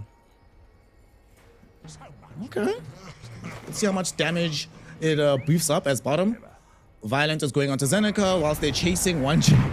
Deep onto their side of the map. Sibe managed to pick him off. 7 The thing that down. always sucks about this is whenever this happens, that just means Self-Hate is alone. And again, Self-Hate, you can't be alone as the Spectre right now. Well, yeah, he definitely cannot. And that Prophet is rotating up to maybe do something here. Let's see. Not gonna find anyone with this invis. So he's got 7 spirits collected now. And does that mean he has like 7 additional? I guess that means he's got 7 additional spirits. I think 7, so. yeah. That's how it should work, yeah. I've actually never seen it. I didn't even go into lobby to test this one out, so. Yeah, I didn't bother. I don't play Death Prophet, so I didn't care. Bottom. We see that there is a Shadow Realm to try and escape from 1J and Rabel, but it might not work out for Sunset. Actually, it will. There's going to be reinforcements streaming in. They do manage to get the kill, but it cost them the life of 1J. And now Rabel's in a little bit of trouble. Violence coming in to help him, throwing in the damage necessary as the Beastmaster will end up losing his life. And Death Prophet, she showed up. I don't see the spirits. Unfortunately. You guys see them? I see. They're on the camp. there they are. There's the spirits of the heroes. That looks so dumb. That looks pretty cool. I like this, dude. This is actually really dope. I like this. You a lot. like it? Yeah, man. I like this cheesy, dumb stuff like this. I'm curious to see if the Spirit Collector, if you lose the spirits afterwards. Let's see. So once the exorcism finishes, do you lose all the spirits gained? Yeah, you do. So once you use the ultimate, that's it. So where are your normal spirits? Do you not have normal spirits? Dire's top tower is under I didn't see the normal spirits. I just saw the heroes. So Maybe does those that- are your spirits now. Like that's the animation once you have spirits collected. So if he uses the ulti now, will he have spirits bot lane? Well, we'll find out eventually. As bot lane, we're gonna have a kill onto Violence. Self-Hate actually is gonna haunt in as well to ensure that they find this kill and maybe chase for more. Pantomime trying to get underneath the tier 1 tower. Will get hooked to safety by 1J, but the chase is ongoing. So he one more slap with the briefcase. Okay, they're not gonna bonk him. Instead, Raph is gonna throw in the Crypt Swarm. So unfortunately, there's new spirits collected, so we're not gonna have an answer as to where the regular exorcism spirits go. But we will see them in a fight down bottom. He didn't have it, by the way. I mean, he had the range to hit him. He could have finished him off. He didn't want to. But one thing that I have to say that on my PC, in Dota, I don't even see the spirits. They don't appear. So it's At just all? literally that prophet running around. Bro, why do your PC always have graphical issues with Dota? Like, Dude, it's I'm always been playing. like this. Right now, I'm playing on a really good PC. Like my FPS is 200. Like I've got Okay, it's not upgraded. I upgraded. I'm playing also on ultra settings, so everything is up, and I'm just not seeing. I'm not seeing it, but okay. is under attack. Gremlins and Lizards computer notwithstanding. The game is very even right now. We did have a tier 1 tower being pushed in from top. They put some pressure on the tier 2, but does look like everybody is still content to just be farming away. Self-Hate also on his Spectre is going to be going for the Orchid build, but in the meantime, there's a fight that's happening on the other side of the map. The Spectre does haunt in as well. They kill off 1J, but BB will die in exchange for this, and now the Pudge also gets taken away. 2 for 1. Decent exchange for them. So he happy to commit his life there as the Elder Titan if it means getting more kills for his squad overall. Oh, 100%. They are pinging out the Spectre, and this is what I meant when I said a bit more aggressive build. Like he's going for this Orchid. Basically, how you play is just you're just constantly haunting in and orchiding. Like you can even be the one that initiates on the Spectre. I've seen this build a couple of times, built it myself. It doesn't feel that bad. The only time it feels bad is when you're not getting any kills. You do get the mana, which is nice, to spam out Spectral Dagger and farm a little bit easier, but overall, you'd much rather have some Radiant, especially if you're playing versus CK with all those illusions. Just had the 10-minute mark of the game pass. Mid lane is still very safe for both squads. I want to see where they go next when Ghosts are back online. Looks like the Ghosts were used to farm up a stack somewhere for F. I don't know, I didn't see them. Like, I can't see them. They're the real Ghosts for me, like, I can't see them.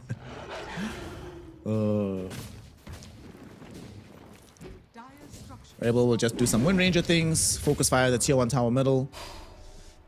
They'll glyph it for now, but should still take quite a substantial amount of damage. Also, looking at this, I just saw the Beastmaster, right? We don't necessarily see this Ags build all that often anymore on the Drums of Slum. What do you make of it in this game for Seneca? The Ags, I think I'm seeing it almost every game. I see Beastmaster. It's solid. A lot of damage that healed, like, overall, not bad.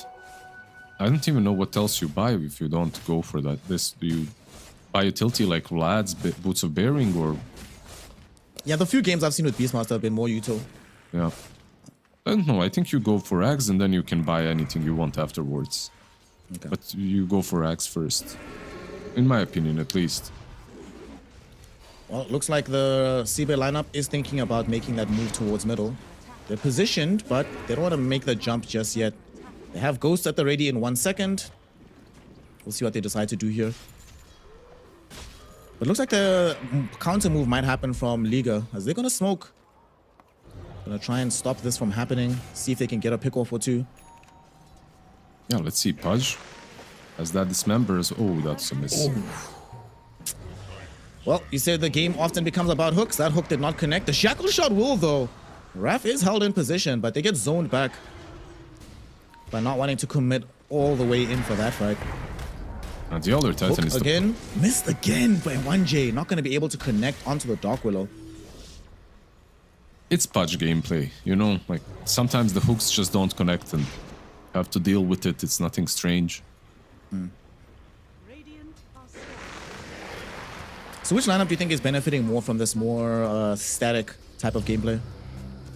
Not really sure. I think there's this... Oh, this one connects. Dark Willow. They even commit the Chaotic Offering for this one. Throw in a Blood Grenade as well. And that'll allow them to secure the kill.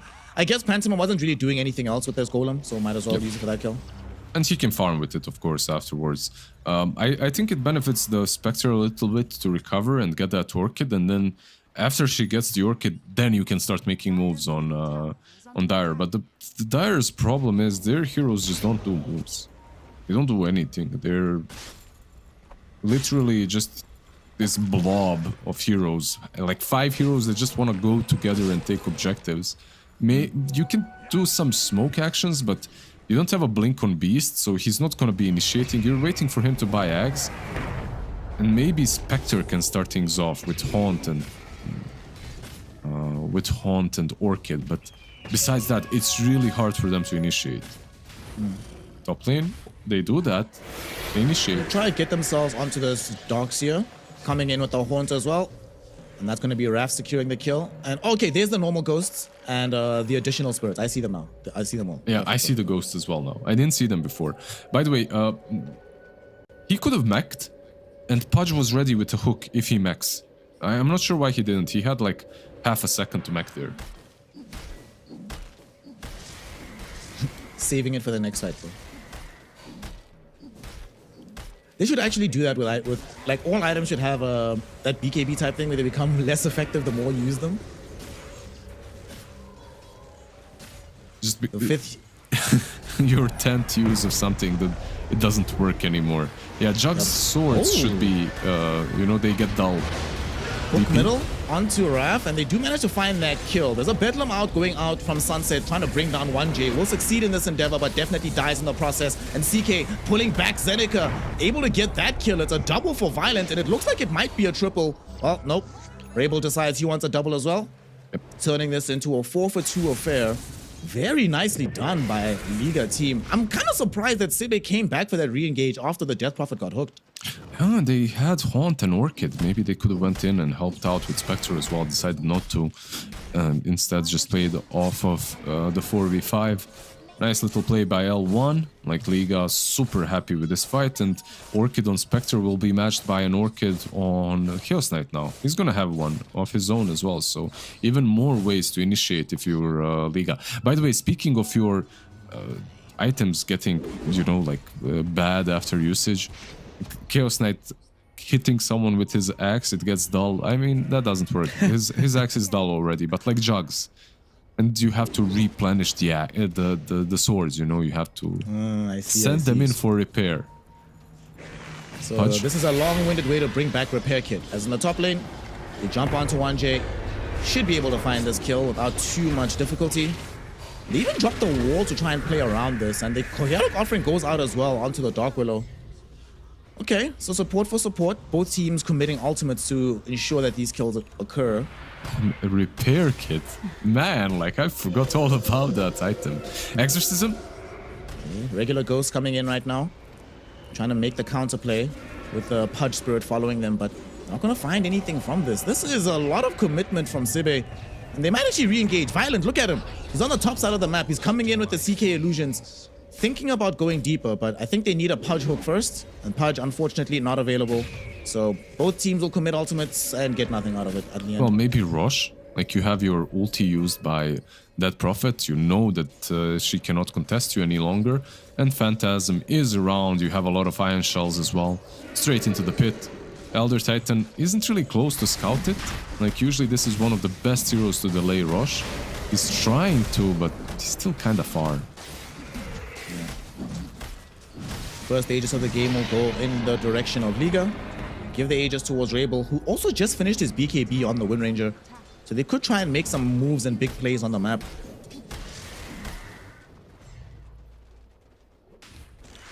Also, I don't think the BKB... Okay, it has been scouted now. Before, it wasn't really scouted, but right now it's sitting right underneath a courier, an observer ward, excuse me. So they see it on the courier. And Sibe should be ready to be fighting into a debuff immune Wind Ranger. These fights are still possible for them because they do have a roar, right? So they can just roar the BKB target, but the team fights overall for me look really scary.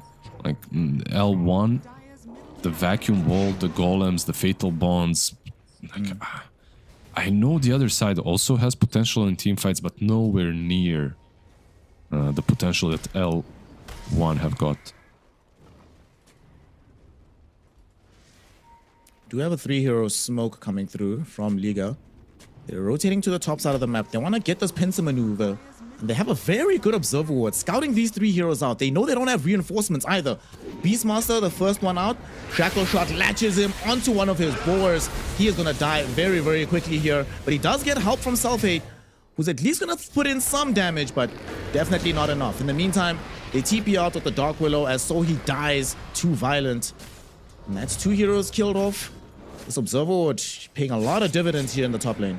Sunset is lucky that Warlock didn't have his golem. Pantomime would have dropped that on his face. Anyway, Spectre, self-hate. Oh no, Spectre. Oh no. Is there any way out of this? No, there isn't. Self-hate will end up getting killed off. That is a big problem. And Violent is the one that gets that kill. They can take some Ancients, put more pressure middle.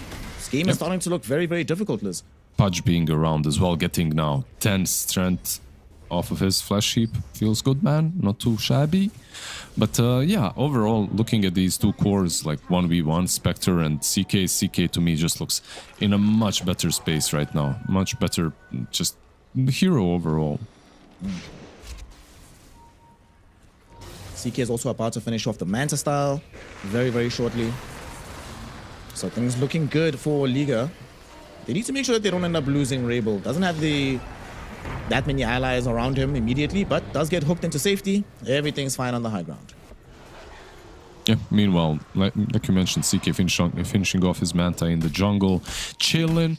Like, he is like free to do whatever he wants to because his team is creating so much space. And so far, like we said earlier, 0 moves made by Dire. Not because, how to put it, it's just the nature of their heroes. They're very responsive.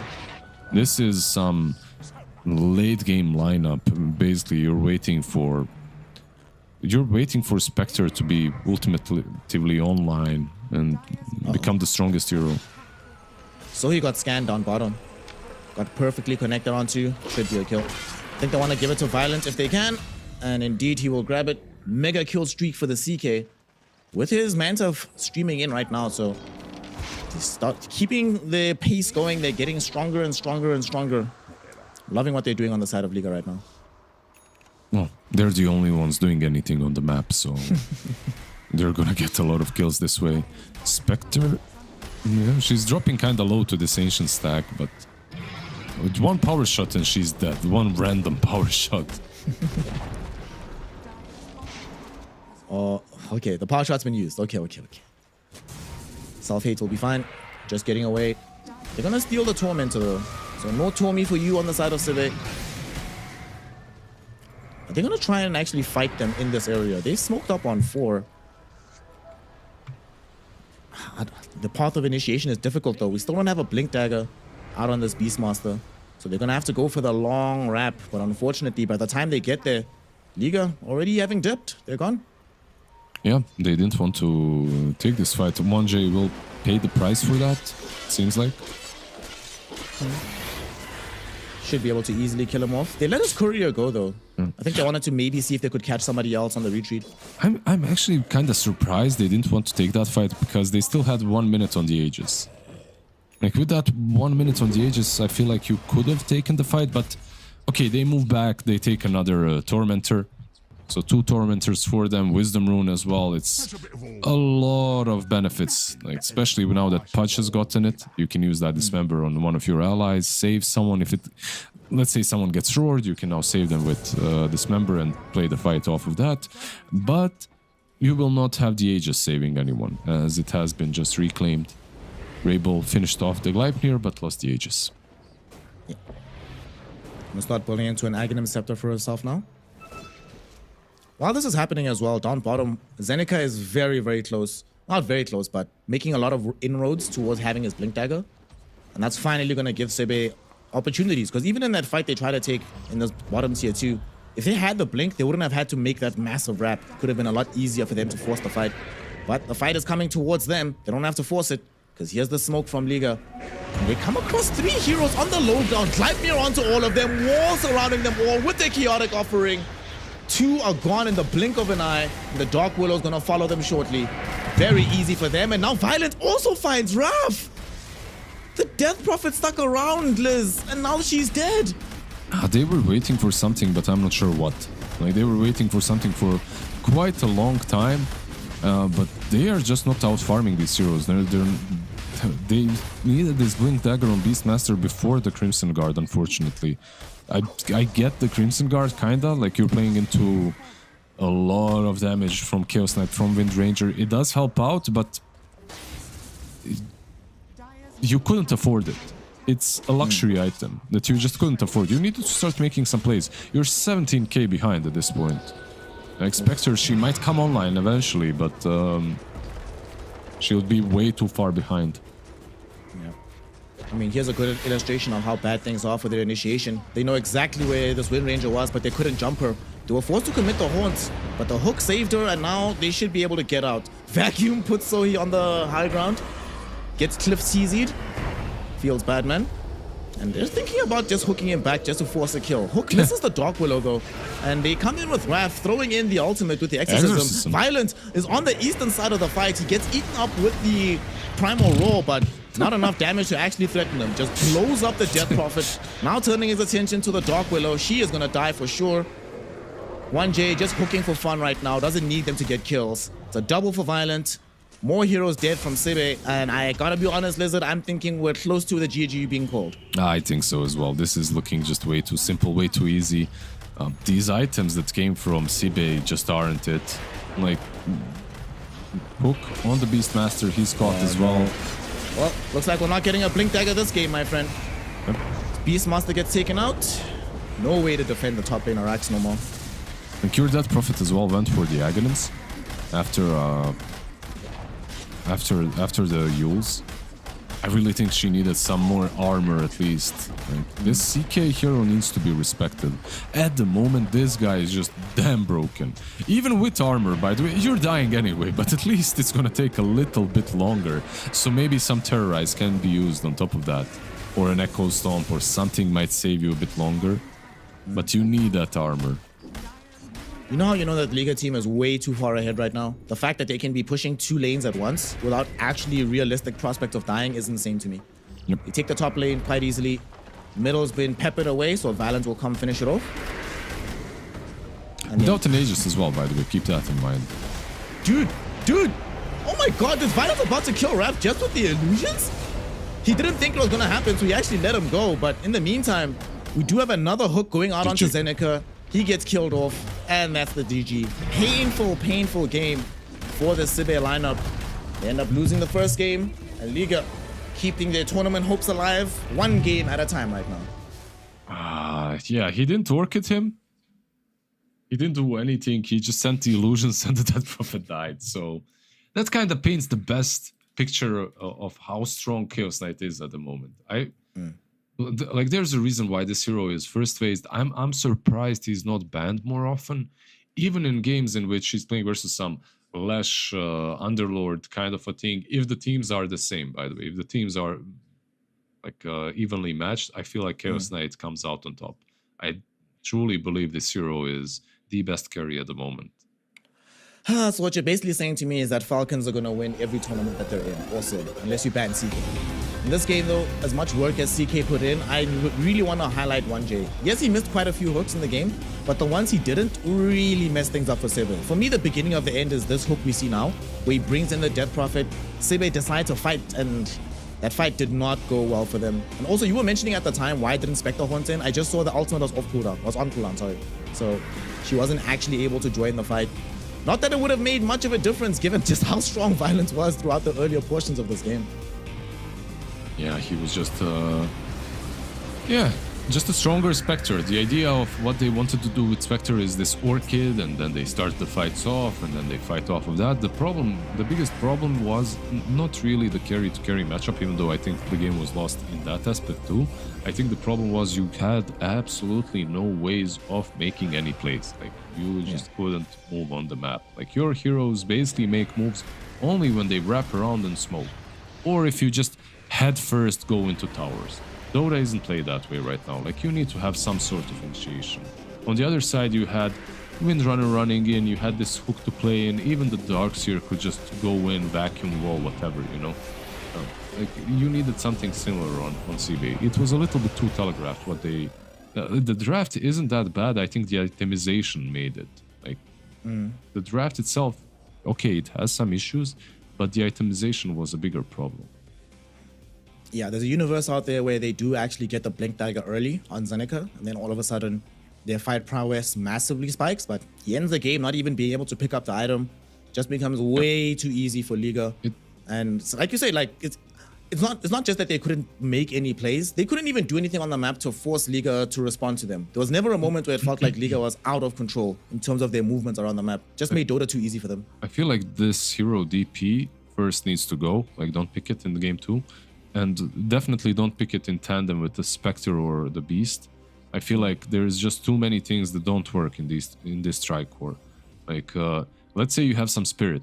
If you have some Spirit, he goes in, you follow up with the Spectre Orchid, that's a kill on any hero early on, right? Like, if Spectre has an Orchid, you have some Storm or Ember or whatever, you're just creating space all the time. But if you have these DPs or a Viper or something like that, like, you have to be the one starting, and as Spectre, you're gonna get punished if you do that. Yeah. Well, the victory does go the way of Liga. Able to have a very good performance on his Wind Ranger. I mean, to be fair, even the games that they lost yesterday, Rabel was never the problem. He was always playing really high skilled, so good job from him in this situation. This just seemed like a very standard game from him, right? Because, like, also if you're playing Wind Ranger and nothing is threatening you, we saw him use BKB like once or twice, right? Because most of the time he didn't have to. It wasn't really necessary for them to win in these engagements.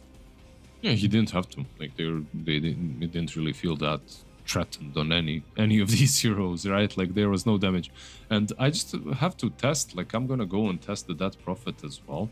Like, I can't because I'm in the lobby, but I'm just wondering if this spirit collector is actually Omega Grieve, because I didn't see any other spirits when he had only heroes, and I'm not sure if that's worth it to lose all your spirits for a couple of heroes. Oh, the testing is going to have to happen after the game. Right now, though, I'm pretty sure we're not going to be seeing more of the Death Prophet coming in here, because if they do go DP and they lose again, all of a sudden Sebe will find themselves dumped out of the qualifiers to go to TI. So they need to recover, need to recuperate, need to come with a fresh new game plan in mind. Otherwise, we're going to be seeing the continuation of Liga team here in the qualifiers. So in the meantime, go grab a glass of water. Join us in just a few minutes for Game 2 of Liga team versus Sebe. The official headset of PGL tournaments. Now, with a wireless version. Experience unparalleled speed and reliability with the latest wireless technology, advanced hybrid ANC, and built-in EQ for your favorite game. Designed with elegance and durability, and extreme noise-canceling microphone. Always stay one step ahead with Aspire Wireless.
Welcome back, one and all, to some more Dota 2 action as we continue the road to the international here in Eastern Europe, where right now Liga is very, very close to eliminating Sebe from the competition. However, Sebe hopefully will come back to us with a new draft, a new strategy, and a new way to proceed in this tournament.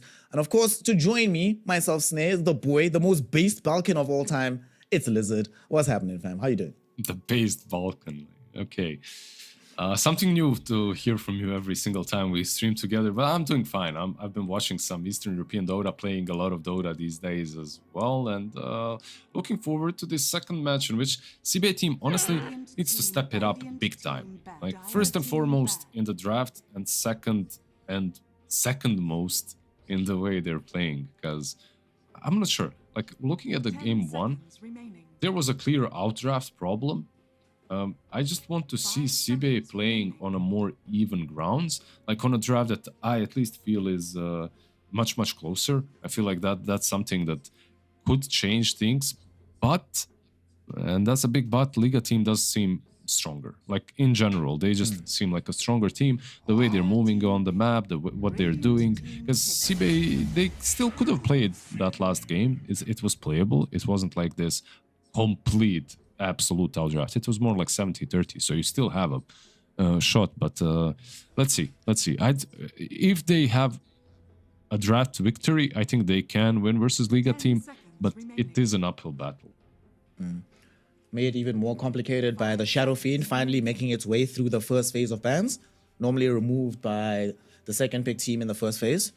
It could be safe lane, could be mid, but presumably this is going to be the hero that gets deployed into the mid lane for Abel. So what are the, if you're a mid laner right now, you used to play mid, what are the heroes in the meta that can actually deal with the SF in the lane? Like, he's a rough one right now. Like, I really think that he has been maybe even overtuned. I don't think that he is broken per se, but there aren't many heroes that completely deal with him. One of the heroes that I enjoy at least playing into him is Coral. Like, yeah, he can raise down the lanes and push in just as much as you can push in, but I just like the fact that you blow him up on your own. Like, you get that level 6, he's gone. Like, he cannot lane. And if you get another rotation in, even better. What I do like about Liga ban is the clockwork. I feel like these heroes really make Shadow Fiend's life terrible. Like, anything that can easily get on top of him, like maybe gank him in the jungle while he's farming. We'll see how they go, what they go for on the SF. I've seen, like, before the patch hit, SF became super popular with the right click. Well, not extremely popular, but people were playing him much more than before. But right now it's the Kaya build, and basically you can what do you go? You go Kaya Sanji, I think, or Kaya Yasha probably, and you blink on top of someone, use your ulti, and they can't react. There's also this where you use your ulti in the fog, and then you blink on top of someone and use all the raises, and you can blow targets up. So SF right now is much easier to execute with, at least. CBA did open up their draft with Shadow Demon this time around. Dark Willow finally getting banned.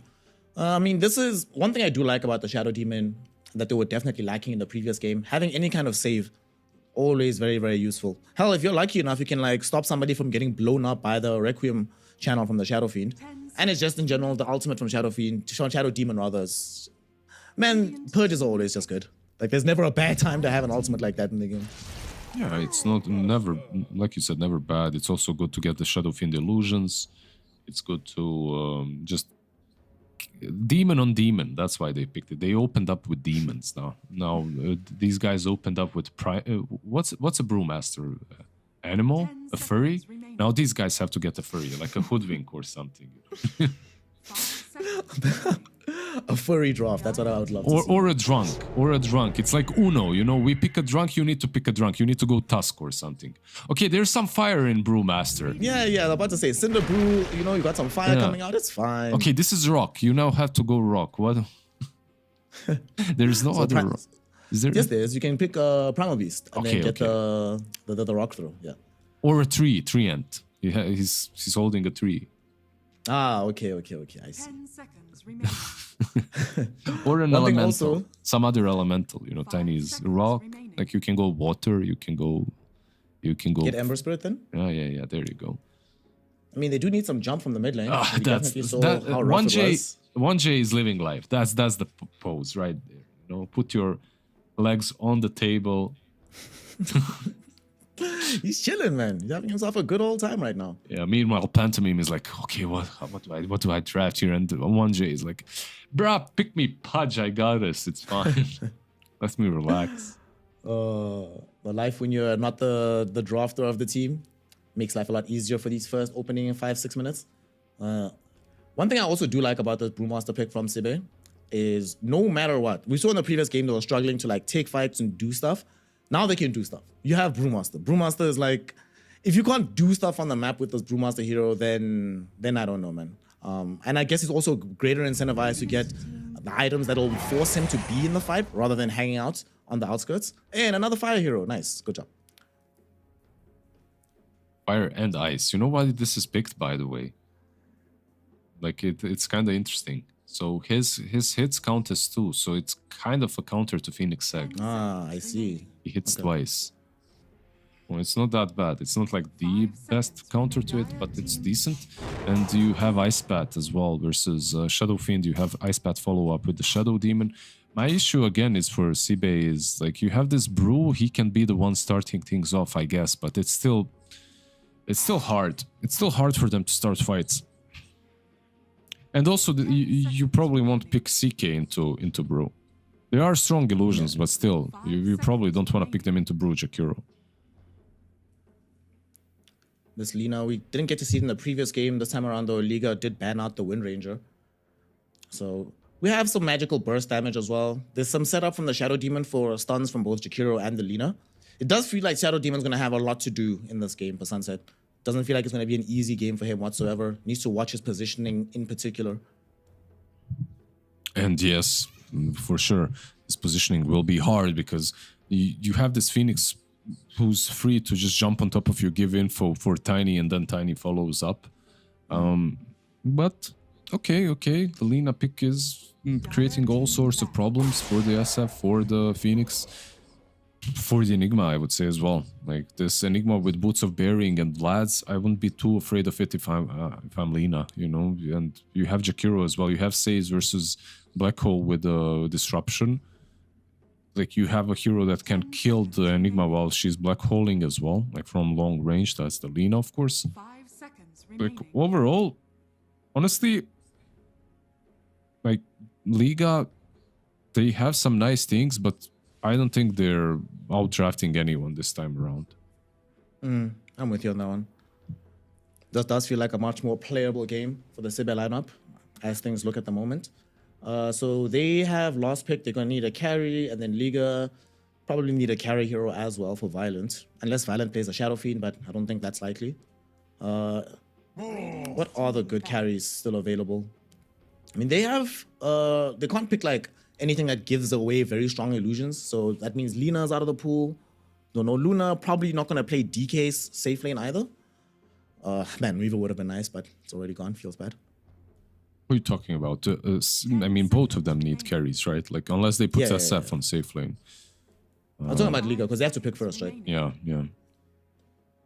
Well, So no Terrorblade, no Luna, no PL, no nothing. You're thinking about Brew. Is Lifestealer still in the pool? I think Lifestealer is a no-brainer. Just go for it. The Shadow Demon is a bit of an issue, but I just think you Lifestealer here. You have some initiation with the Tiny. Your lane into Brewmaster is pretty damn good. I think you can go for that. And can you be countered? Yes, you can. They can go for something like a Razor, but you have SF, you have Phoenix. I think it's playable, I would say. The Aghanims build as well. I don't know. I think Lifestealer is pretty good here. And on the other side, then you can go for... there's an option. You're playing into Enigma, so you have to be careful a bit more on Sibe. You're playing into Eidolons. Gotta get some hero that deals with the Eidolons. Maybe a Gyro for them. A lot of burst damage coming from Liga, but maybe a Gyro. Maybe... I wouldn't mind Gyro. Yeah.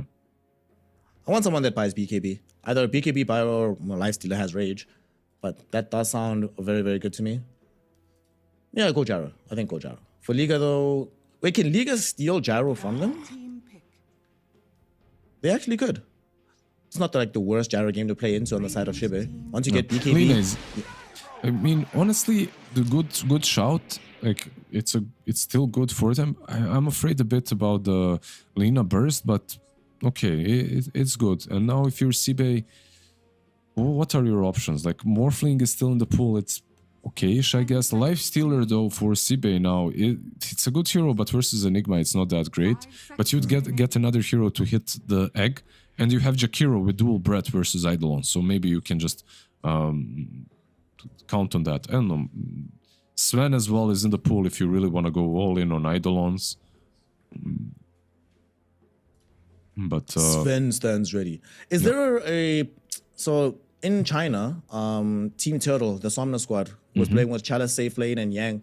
What they would often do is that they effectively have two off-laner-ish type heroes, and then the mid lane is the carry. I was gonna say maybe they go like a Razor or something, and then have that in the safe lane, and the real damage comes from the Lina. But it looks like they go Invoker, self-hate Invoker, safe lane Invoker. I don't think I've seen this before. Give me the download, fam. What are they cooking up right now? What's happening in the Sibe kitchen? I guess you can go all in on the right-click Invoker now. I don't even know, but I feel like with the recent changes, the hero is completely different, and you might have something cooked up with some crazy right-click Invoker with electricity. I don't even know. Like it's weird because you're playing in a lane where you'll be okay. Eidolons, you're not killing the creeps anymore, but still the experience will be shared. So you won't really have that going for you. Maybe you can swap. Maybe you put self-hate mid, and I mean, then you're playing Invoker into SF. I'm not sure. I think you still put the Lina mid. You play the Invoker safe lane, and let's see how it goes. This is something very different. Like, maybe this is the way, because it is completely different for Sibe. I'm not sure. They're cooking something. That's definitely true. And I do believe that this is one of those teams where their hero pools aren't so great, so they're forced to play certain heroes. It's not really that the heroes are amazing, it's just that they have an idea and they like these heroes and they want to test it out. Well, this is going to be their last opportunity to run this test here today, because if they lose this game, Sibe will be bounced out of the qualifiers and will have no path to get themselves to the international. Of course, Liga trying to keep their hopes and dreams alive. I'm very intrigued to see how this Invoker is going to pan out, but mostly, honestly, I just want to have a good game. Let's just have some fun, Liz. If it is their last hurrah for Sibe, so be it, but they better make it enjoyable. Yes, sir. Like, we already had one team eliminated. I wouldn't be surprised if after this game we go game 3. Let's go. Let's go. Hey, we have go. one more game. I don't see it happening just because this is a crazy draft coming from Sibe. Let's see if there's something about Brew that makes it. Like, even the Brew has issues, right? In this game, you're playing into Gyro, so Gyro eventually can just kill off all your little Brewlings. Yeah. This Gyro is a problem. Like, Violent is going to have a really good game, and Violent is a really good Gyrocopter player. I've actually watched a couple of his replays in the past to get better at the hero. Knows what's up. Expecting a very good performance from him. And this time there's no purge, so we're not expecting any first-time attempts for kills right now. Everyone just getting some vision out. And we'll see what the contest for the bounty runes looks like. Yeah, what's really good about this Gyro is he can't blink under the fountain. He usually doesn't blink, so for Violent, that's probably the best. The battle begins. Just make sure I can't go forward, boys. Please. They're gonna actually get the disruption out onto this 1J Tiny. I'm kind of surprised by this because he's dead for sure. But why did he come back for this? Okay, I'm not really sure, but Lina will be playing the safe lane, so you're gonna have a bunch of damage versus the Eidolons. You will have LSA, you'll have Dragon Slave, you'll have eventually Dual Breath as well. I'm not sure what his plan was to go there, but it wasn't well thought through. He's back in the lane now. And the one part about when one of your supports gives up first blood is that it takes pressure off of your cores. They can mess up and not give away that much. Dude, mid lane. Mid lane, oh my gosh, dude. Self-hate is getting hated upon right now by Rebel. That is a lot of damage being caught by the Invoker. Yeah. He was forced to use the salve as well. And it got instantly killed off. Oh no. Might just be one of those games. Rebel obviously off to a very good start. And the Shadow Fiend. And we'll see what build he decides for later with the Kaya. But there's a lot of options. I mean, their team has a lot of mixed damage, right? Between Gyrocopter is physical and magical. Shadow Fiend is physical, magical. Two big magical demon and a pure damage dealer. Just feels good. Yeah, yeah. 100% very flexible with the build that he opts to go for.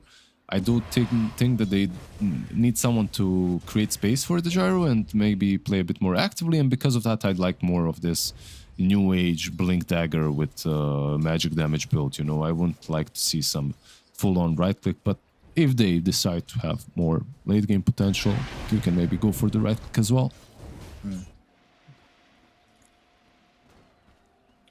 Pantomime was just zoning back the Shadow Demon on Sunset, flexing his Phoenix muscles a little bit, doing his best to get this hero nerfed.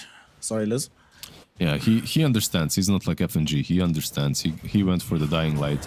I think I've seen this guy spam Violent. Oh no, Violence. Is he actually gonna die here? No, he gets kept alive. Pantomime working overtime there with the Fire Spirits to make sure his carry doesn't get taken.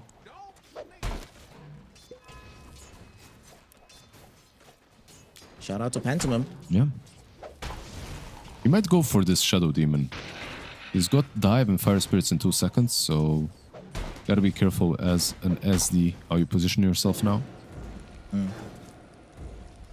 Also, Jaro went for the secondary strike facet instead of the movement speed on Rocket Barrage. Oh, he's gonna dive him he here. Is he? Like, if he dope, he'd kill him, for sure. There's no saving. Even with this, even with the Fairy Fire, he dies. There we go. He even threw the Blood Pantomime Grenade. will die first as well. So, is that worth it in your opinion? For Phoenix, it is. Like, you get that kill. It's not that great to give a solo kill to the Brew, who's now the top XP in the lane. That's not worth it. Well, that lane is going a little bit bombastically. Well, more bombastic than game 1 at least. Bottom lane, this Raf is farming. That's what they picked this Lina for and put it in this lane. Of course, you're never going to be able to, like, with these heroes, outfarm the Enigma, but still getting a pretty decent amount of CS. It's like, this lane is pretty good for Lina until Tiny gets like level 3 and then he has Toss. And then the lane might become a bit scarier. It's still good, but you have to worry. Then there's like a play that L1 can make that can kill you. Like some toss back on the Enigma, on the Eidolons with Malefice. Like, that's a doable kill. There's some kill potential. Speaking of kills, one might happen in the top lane. There is a pause from self-hit. Wonder what's going on there. But top, let's see what spells are available. We have Shadow Poison Disruption. Does Pantomime die here? What do you think? He's got Dive. Let's see. Can they interrupt the dive with Disruption? They're not even going to try it. I don't think... Just No. back off. That's... He's got Dive. Even if they disrupt him, he dives after. He's fine. They could even... no. Being aggressive on Brew probably wouldn't work, so... By the way, do you like the ale over the movement speed? Because for me, on this Brewmaster, the barrel of ale, okay, it's good, but the movement speed is so damn broken sometimes. Yeah. I think Brewmaster is one of those heroes that benefits a lot from mobility. Yeah. So anything that gives it to him, especially for free, I think is always going to be better for him. And it's like you try to go on him, suddenly he has this mischance, plus he's moving 500 movement speed mid lane though. Rabel. Rabel, it's fine. He's alright, man. He's chilled. I feel like... Okay. I think they messed up with the tornado there a little bit, but okay. Goes in with the cold snap. How's mid lane overall? Mid lane overall is going the way of this Shadow Fiend. Top lane, though, just went the way of Sibe because they killed off Violent. They do lose out on the Shadow Demon afterwards. And now SF. back to middle, we have the Tornado killing off the SF. So he pretended like he was going back to the bottom lane, but he just wrapped around, comes in, kills off the Shadow Fiend. Very nicely done by Sibe. 2 lanes that they get massive success in. Yeah, but bot lane they don't. Bot lane Lina died because of it, and she's only level 3, and that's the play that we talked about, the toss back. Tiny and Enigma killing her off.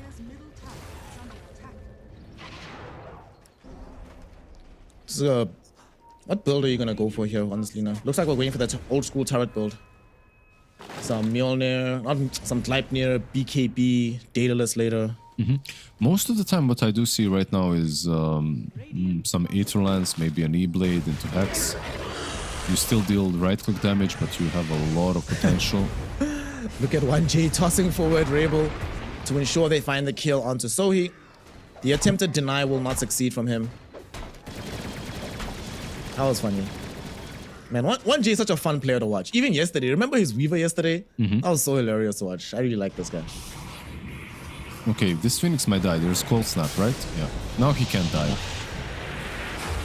Cold Snap out. Level 3. Does dive away to almost the... denied. Did you see that? Gosh, almost, yeah. The Centaur Conqueror was literally getting up the backswing. About to hit him. And the Centaur actually hits when he backswings like that. That's where the damage that's when the damage connects. So it was like very, very close. Like a millisecond. Game is hard. Still though, that's a successful rotation for Self-Hate. This Invoker, I mean, yes, he's not doing so well in the network department, but he's not so far behind everybody. His tower is still up. He definitely still has a role to play in this game. Everything is still fine, at least for now. Split, top, gyro. Are they gonna go on the gyrocopter? Yeah, Violent's dead. They're gonna find vision of him. They're gonna burn him out, throw a rock at him, and he's gonna get killed off. Ah, wait, there we go. There's another hero in the game that throws rocks. So it's not just a tiny. Yeah, that's true. That's true. So Dora Uno. What if we made Dora like an drafts like Uno? You know, I throw red, you need to pick red.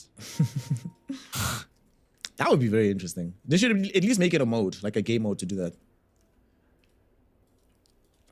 Well, while we are a little bit paused, we can take stock of where things are right now. A slight gold lead for Liga. However, a much better game overall for Sibe. They haven't had their carry die like multiple times, only died the once. The mid lane, yes, you're losing the mid lane, but you're not getting absolutely overran. And you have better playmaking potential. In fact, the mid laner is going bottom. He's ghost walked up right now.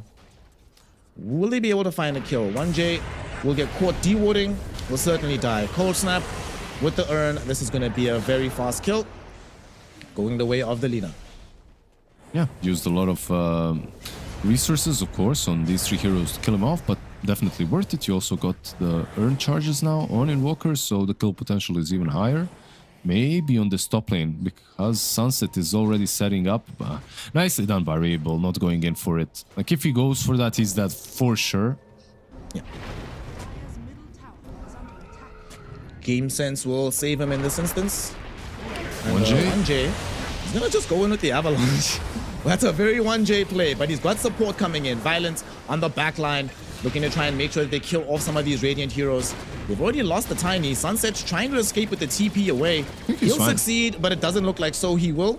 On the high ground, trying to get away from Gyro, but Violence will not allow it. Getting the kill. Will they be able to pressure Invoker? I don't think so. They'll just have to content themselves with a support kill.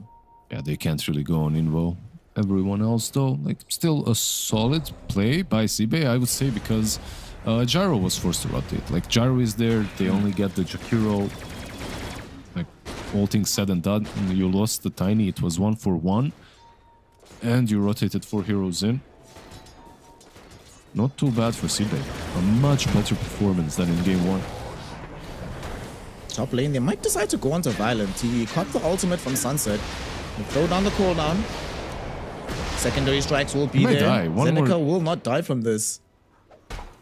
Okay, he's fine. Everyone's fine. Everyone's fine. But the crew is coming. Liga's here. They are looking for Zeneca. They should be able to find him. Self-Hate also made the rotation, finding the Cold Snap combo onto the Shadow Fiend. And Rebel will die for this. The fight might be over. 1J forced to dodge a tornado, but that slows him up enough that the rest of Sibe can catch up. They're looking for this kill. Violent also getting himself caught inside the disruption. Will they be able to get them both? They get one, they get the other. It's a double for the Invoker. The black hole comes in as the pause hits. As the ice path. Look at the ice path. Look at the ice path on the Jakiro. Look at that. Look at that. Oh, wow. He doesn't get it. Oh, no. Baby 3 pieces. Getting a double kill, showing up with the Enigma. Yeah. Almost the entire game was top. The only person who didn't show up was Raph, who's just still farming bottom. The man's chilling. He understands What a crazy ass fight, man. Insane. In the end, of course, the egg maybe a bit of an overkill. Didn't really need it. Of course, Enigma, you know, like, could have done it on his own with the black hole and just a couple of extra hits, but better safe than sorry. They do get the ultimate team fight win in the end. But I am worried about some of these heroes who are dying quite a lot. Like this SF was far, far ahead of Invoker. The margins are smaller now. And also this Gyro has been, yeah, he's farming, but he's also dying quite a lot. Violent is a bit violent. Look at that. A lot of question marks. Have you noticed? Good old violence. Have you noticed that like carry players are usually like when I look at the team, like the most buffed, most chill guys are usually position 5, and the opposite are position 1. I'm just gonna say the opposite, nothing more. I'm just laughing right now because I'm a carry player and I'm just like, man, what are you talking about? You are chill. 6 years. You are chill, but you could Now put I on know some exactly muscle what with you me. mean. We could go to the gym. Carry players, man. We are, yeah, different breed. Different breed. You're the exception. You're the exception that you know. One of the things I'm looking at this game, right, is the role of this Brewmaster. What do you think of this Radiance build? Because there's also a lot of different builds that we see some of these brews go for. Is this the game for the Rads build? Well, he couldn't do anything else. Invoker built an urn, and if you don't have an urn, I think you have to kind of go Radiance. You just you need a way to pop the Cinder Brew, so you just go Raddy. I think it's like a no-brainer. Radiance is pretty much what you always go for. Sometimes you can go double Bracer Vessel and then go I don't know, like Shard, Refresher, Aghanims, whatever, AC.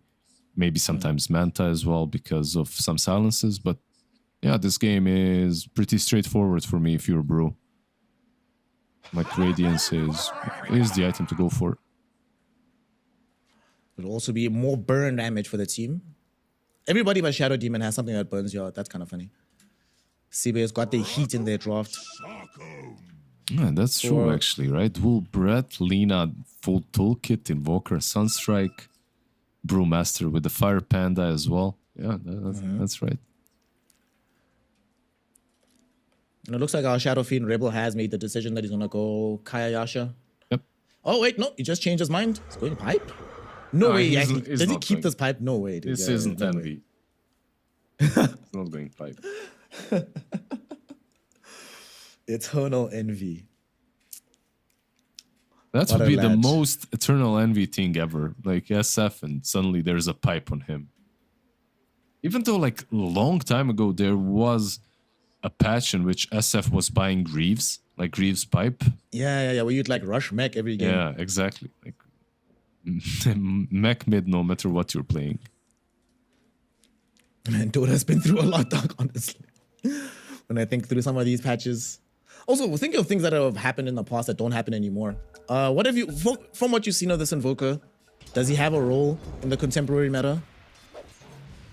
I feel like the style of the hero has been completely changed and ruined, but right now, not ruined, just changed, let's put it that way. But right now, Sulfate is doing quite alright bot lane. Gonna be a little bit of a fight here, going on to baby 3 pieces. If he dies here, it's a fairly substantial amount of gold to give away. 1J tries to save him with the toss-up, not gonna be able to do so. They also save this Lina, but only for a moment. She does end up falling eventually. Self-Hate will show up to clean up this kill onto 1J, get himself a little bit more gold in the process, and ensure that they are the ones that walk away with the better trade. They almost kill the Shadow Demon with the Eidolons. So he forced to save him, but as a result, gets a double kill on the Jakiro. Radiant's top tower. Yeah, like, so he very happy with that. Did he get a double kill?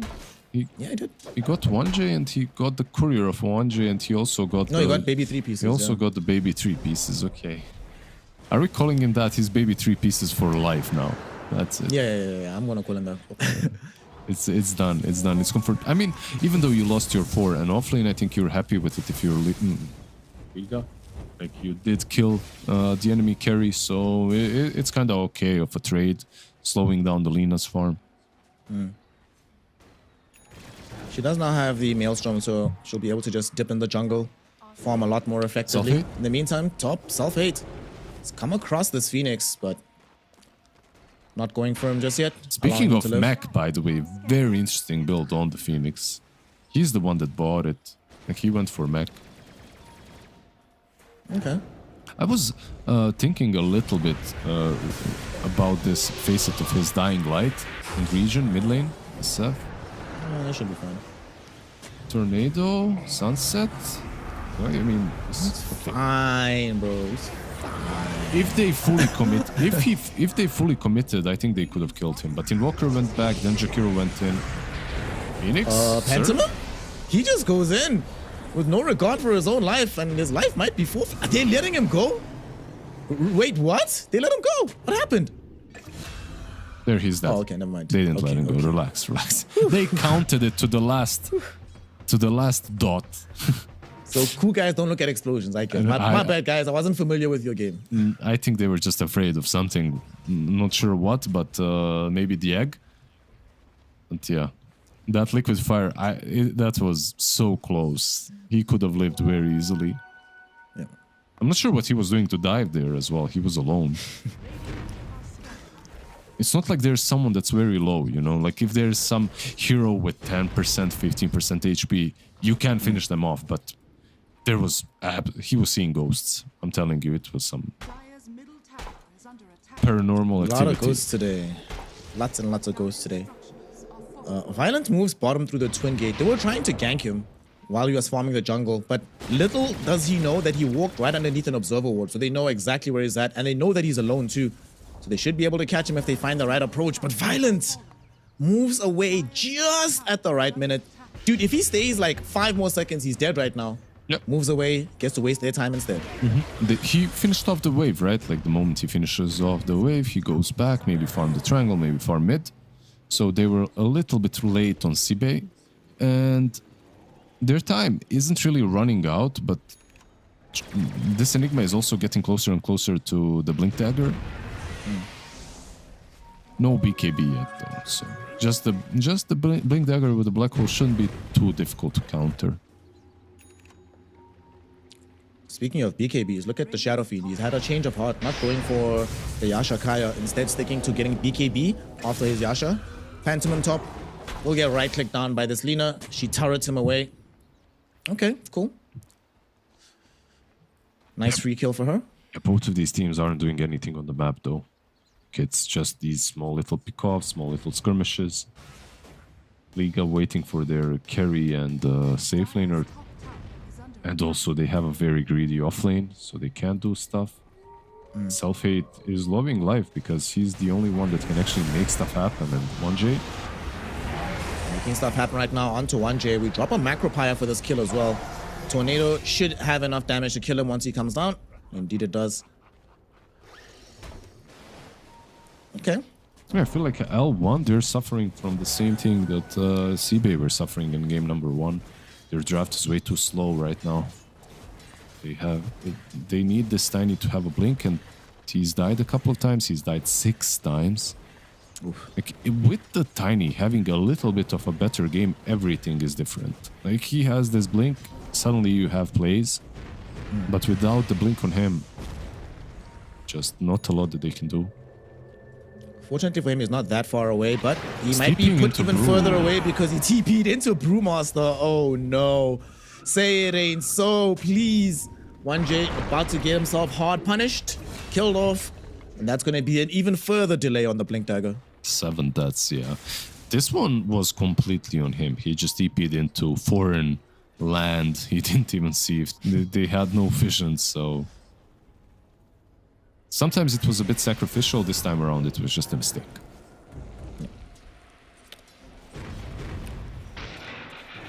Around the mid lane, Gyrocopter just happy to keep farming away. He realized he was falling behind. That's why he switched his mind from the Chrysalis earlier into the Maelstrom. Just get some farm speed to worry about big damage later. Yeah, the crit is kind of the stock standard now as well for farming. Like crit tags. But, okay, he went Maelstrom and he's buying a BKB. So a bit safer. I think his rationale was that I'm not getting to crit Ags. I'm not getting to Ags anytime soon. Yep. Like, I needed a farming item. Once you get to the Ags, I agree it's better to farm with crit Ags. But before it, he needed money. They're moving bot, but they just use the Black Hole and Shadow Demon, so they don't have it anymore, Phoenix. But Phoenix has Egg if he wants to use it, and he's gonna pop it down right now in front of Sohi and Zeneca. So he's also gonna get stunned up by the Malefist. Self-Hate is on the edge of the fight, gonna get him caught inside the Avalanche. But now also Gyrocopter's losing health faster than the Invoker is. They burst through the Gyro, he's gone. They need to leave on the side of Liga. That being said, Rabel has now showed up. He gets tossed forward. He's gonna try to get off the Requiem. No, he's just gonna go for the raises. Will succeed in this endeavor, killing off this Lina. And now with the Sunray, they're able to burn down Zeneca. Self-Hate doesn't get to escape either as Rabel uses the third raise to bring him down, granting himself a double and a massive teamfight victory for Liga. Yeah, a very cheeky play with that toss, like tossing the SF into the fray like that. Very, very cheeky. Also a fight that started off damn wrong for L1. Okay, they get a kill, but they use the egg only for support. Lina goes in, they lose the gyro as well. SF rescuing it, TPing through the twin gate, going there, like really nicely done by him. And by the Tiny as well, who now has a blink, by the way. So you now have a blink on Tiny, you have a blink on Enigma, your SF completed the BKB. You're kinda online. The only one that really doesn't want to take this engagement is probably the Gyro. Like, Violent is not having a good game. Violent is sick, my friend. He's got one more item syndrome. He's gonna be sick for a little bit of time. The cure is creeps. In the meantime, though they did win that fight, it did cost them the egg, so Sibe will use the opportunity to try and sneak in a Roshan, and looks like they should succeed in this endeavor. I mean, they're coming over, but they still need to wander past some vision. They see them right now, so they should be able to finish it and get out safely. Yep, exactly. Feels that way. They do know the scan is... Okay, the scan is very far away, never mind. They're just gonna take Rosh and that's it. They could maybe go forward. They see the Shadow Fiend. He's still underneath the Observer Ward. This is a really good obs. I'm surprised they bailed on the other heroes. Yeah, me too. I really thought they were gonna jump him and kill him. Maybe they think that because he's got BKB, it might not be worth the trouble. I mean, they don't have a Blink Dagger of their own, right? So they can't like get the instant initiation onto him. Yeah, nothing like that. Maybe if Oh, they do! They have one on Shadow Fiend. On Shadow Demon, sorry. I didn't see Sunset picked up. Yeah, I mean, it's a blink, but it's not... what can you do? You can blink... I mean, you can't kill him through the BKB, honestly. Like, if he uses BKB, you can just use Demonic Purge. Catch him through that. This the face set on him is also nice. Disseminate one. 15% less HP on anyone he casts it on, so also not too bad.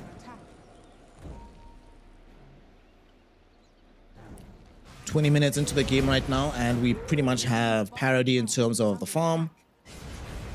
Everybody's able to get farm on the map. So things are a little bit static for the next couple of minutes while they have this Aegis on the side of Sibe. Yeah, it's one of those games where, like, the way I see it is, at least, Black Hole can be game-winning if you get a BKB, but he's not buying BKB. He's going for utility. He's got a pipe, Vlad's pipe queued up, and Vlad's already complete. That was close. Ooh, that was close. I feel like your Eidolons should bounce the damage back to you, though. It should count as you. So you should get hurt, no matter where you are. In general? Like, if Eidolons get hit, you get hit as well? No, I mean for the Tormentor. Ah, okay. For the sake of things like Tormentor or, I don't know, passives like Return or whatever.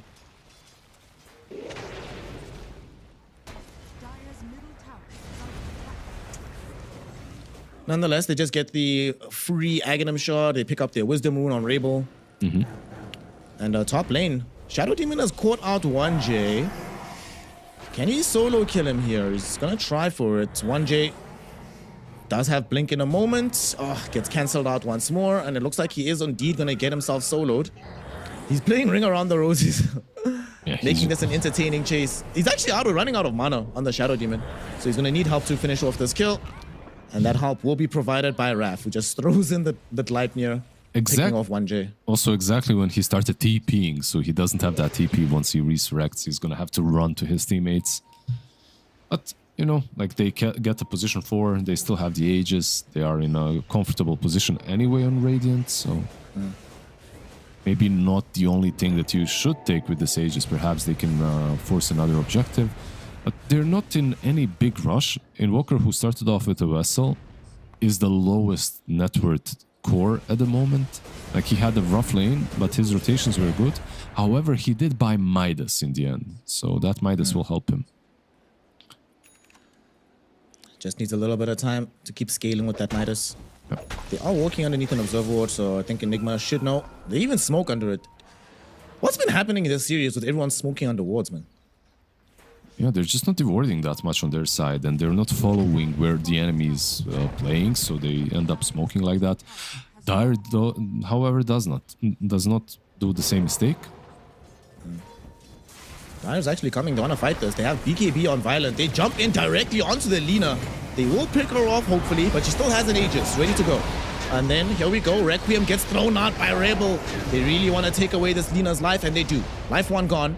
But maybe Sibe can re-engage and fight this. They pop the Brewmaster ultimate, looking for Pantomime. Pantomime might die before he can get off the egg, and indeed that is the case. Raf also just got a BKB delivered during this fight list, so he's actually really, really strong. Violent forced into a BKB of his own when his HP fell halfway. But Sibe don't have the appetite to keep chasing him. Brewmaster split is about to end. Tornado? It actually caught him. Sunstrike, will it be there? It is, but not enough damage. It will set up though for the Brewmaster to maybe chase him, but he chases a little bit too far. Gets caught underneath the tier 3 tower and does get killed off. Almost killed Violent, but that was almost so greedy. Just not good enough. Yeah, that was so greedy. Because of that, they won't be able to pressure the tier 2 most likely any longer. Let's see. They are wrapping around. But I'm not sure why they abandoned their Phoenix that hard.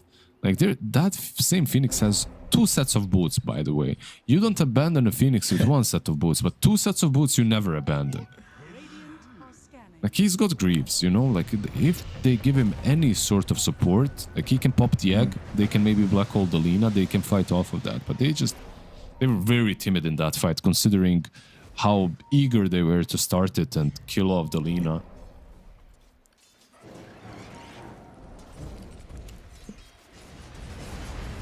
Well, they do at least get to defend their tier 2 now because of this. We'll need to wait for the next Aegis for Sibe. Gonna be a little bit of time before that's available. They could go middle. Like, this 1J Tiny was thinking about jumping for Zeneca. And I think Zeneca realized he was in danger. He's like, yeah, let me not go across this river. Don't cross the river, man. I really want to know where his name comes from. Like, this city in Bosnia is bothering me now. Smoke Let's up. message him after. Yeah. Say, hey man, what's happening? Mid lane, in the river, they find sunsets.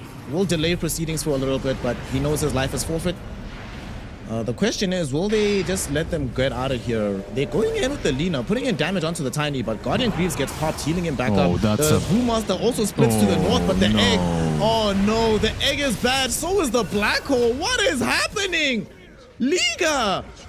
Baby 3-piece and 1J mess up amazingly, and now they're going to lose a pretty big fight. They're also chasing the SF. Rebel, can he get himself out of here? Does have BKB at the ready, but he won't get held in position by the Gleipnir. He didn't BKB, listen, he's just dead. Triple kill for this Lina. Sunstrike now landing onto Violent. They should be able to finish him off, and that is indeed the case. He goes down without a fight. No BKB from him either. And 1J doesn't even have the option for a BKB. He just dies, gives an ultra to Raf. And Sibe all of a sudden are now in pole position in this game. That was a dieback from Tiny, and did you see the way he stopped? He didn't even move. That was a tilt. He took 1-3 and just threw it like... It's like flip the table kind of a feel in the game. They lost that fight, by the way. I'll have to play the blame game on one person more than anyone else on Phoenix. Like, he went in, he popped that tag on top of, just between the Lina and the Jakiro, and now he's maybe dead again. He's got Greaves though, he should be fine with the Greaves. Let's see. Yeah. Do they really want to run him down? Okay, it's fine. No tornado to follow him either, so it's A-okay. So basically, his egg is between 2 heroes that can kill it. And the Enigma is forced to follow up with the Black Hole, but he's too far. So this whole engagement was stretched out massively just by that egg. if they are just a little bit more careful, just a little bit slower with the way they play, maybe they can put a good egg and then follow up instantly with the black hole. Also, one extra thing that needs to be said is this pipe on Enigma and not the BKB is forcing him to just be too cautious with the black holes. Like if you had a I really think Vlad's Drums Blink BKB is maybe worth it more than just this pipe, you know. With this pipe you can't black hole. Yeah. Not necessarily having a great game as things have progressed on this Enigma. You know, a far cry from that earlier black hole in the top lane that ended up killing off 2 heroes. Radiant's top tower. Now though, Gyro, oh, Violent? Oh my god, dude. He's dead. He's dead.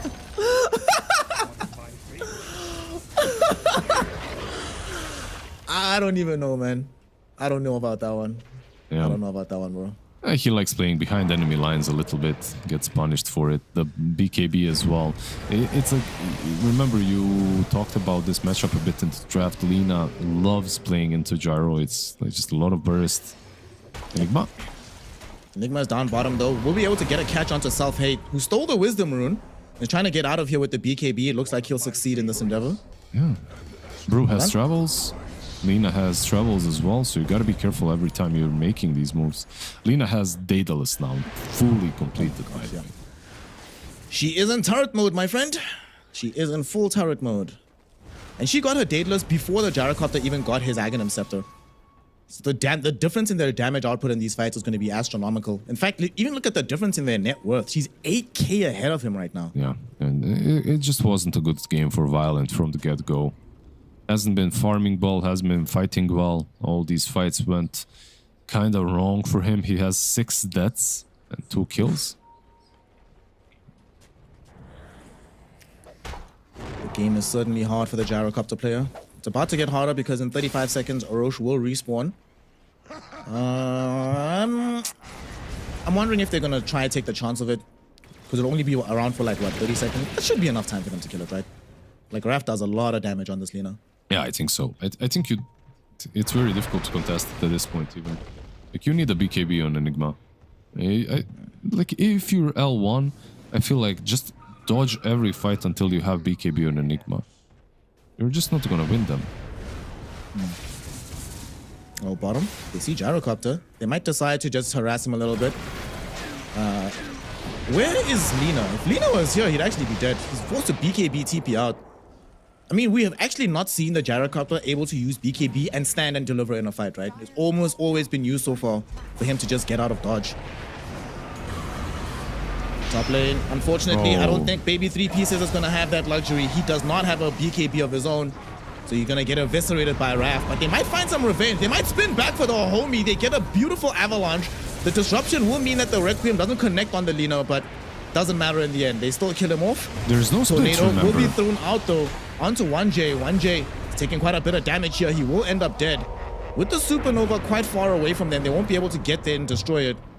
So it ends up being a 2-for-2 engagement that ends up happening in the top side of the map. Yeah, unfortunately, Pantomime, he didn't have that shard to help out with the Tiny. Like, maybe if he has the shard, his Sun Ray is on top of the egg and then you can fight off. But still, nicely done by L1 to punish Sibe, to punish their movements, because they are feeling a little bit too free on the map, as they should.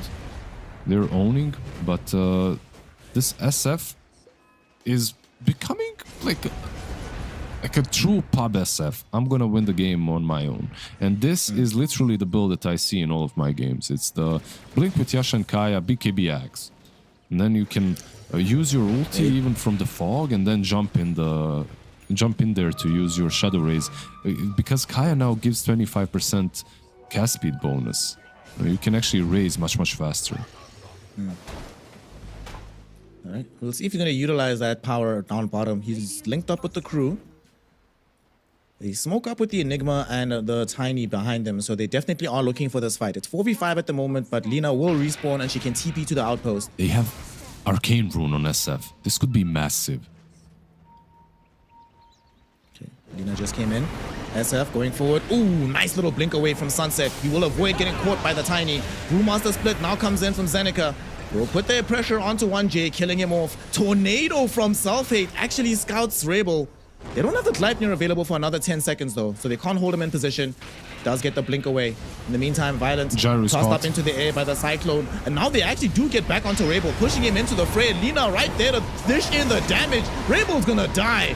He is gone, down for the count. Violence trying to get himself out of here. Almost died to the Lina right clicks. Barely able to TP out. But Baby 3 pieces will not be so lucky. Sunstrike doesn't connect. It doesn't need to though. As Phoenix, oh, actually it should have. Phoenix outplays them a little bit. Sunray onto the high ground, TP out. He's gonna be fine, but Liga are currently in shambles. Another lost team fight for them, Liz. Yeah, they somehow need to take these fights in a way in which they bait out the BKBs and then they go. Or they just... Gyro is dead. Is he actually dead? He's dead. Yes. Gonna get solo kill. Self-Hate is doing it.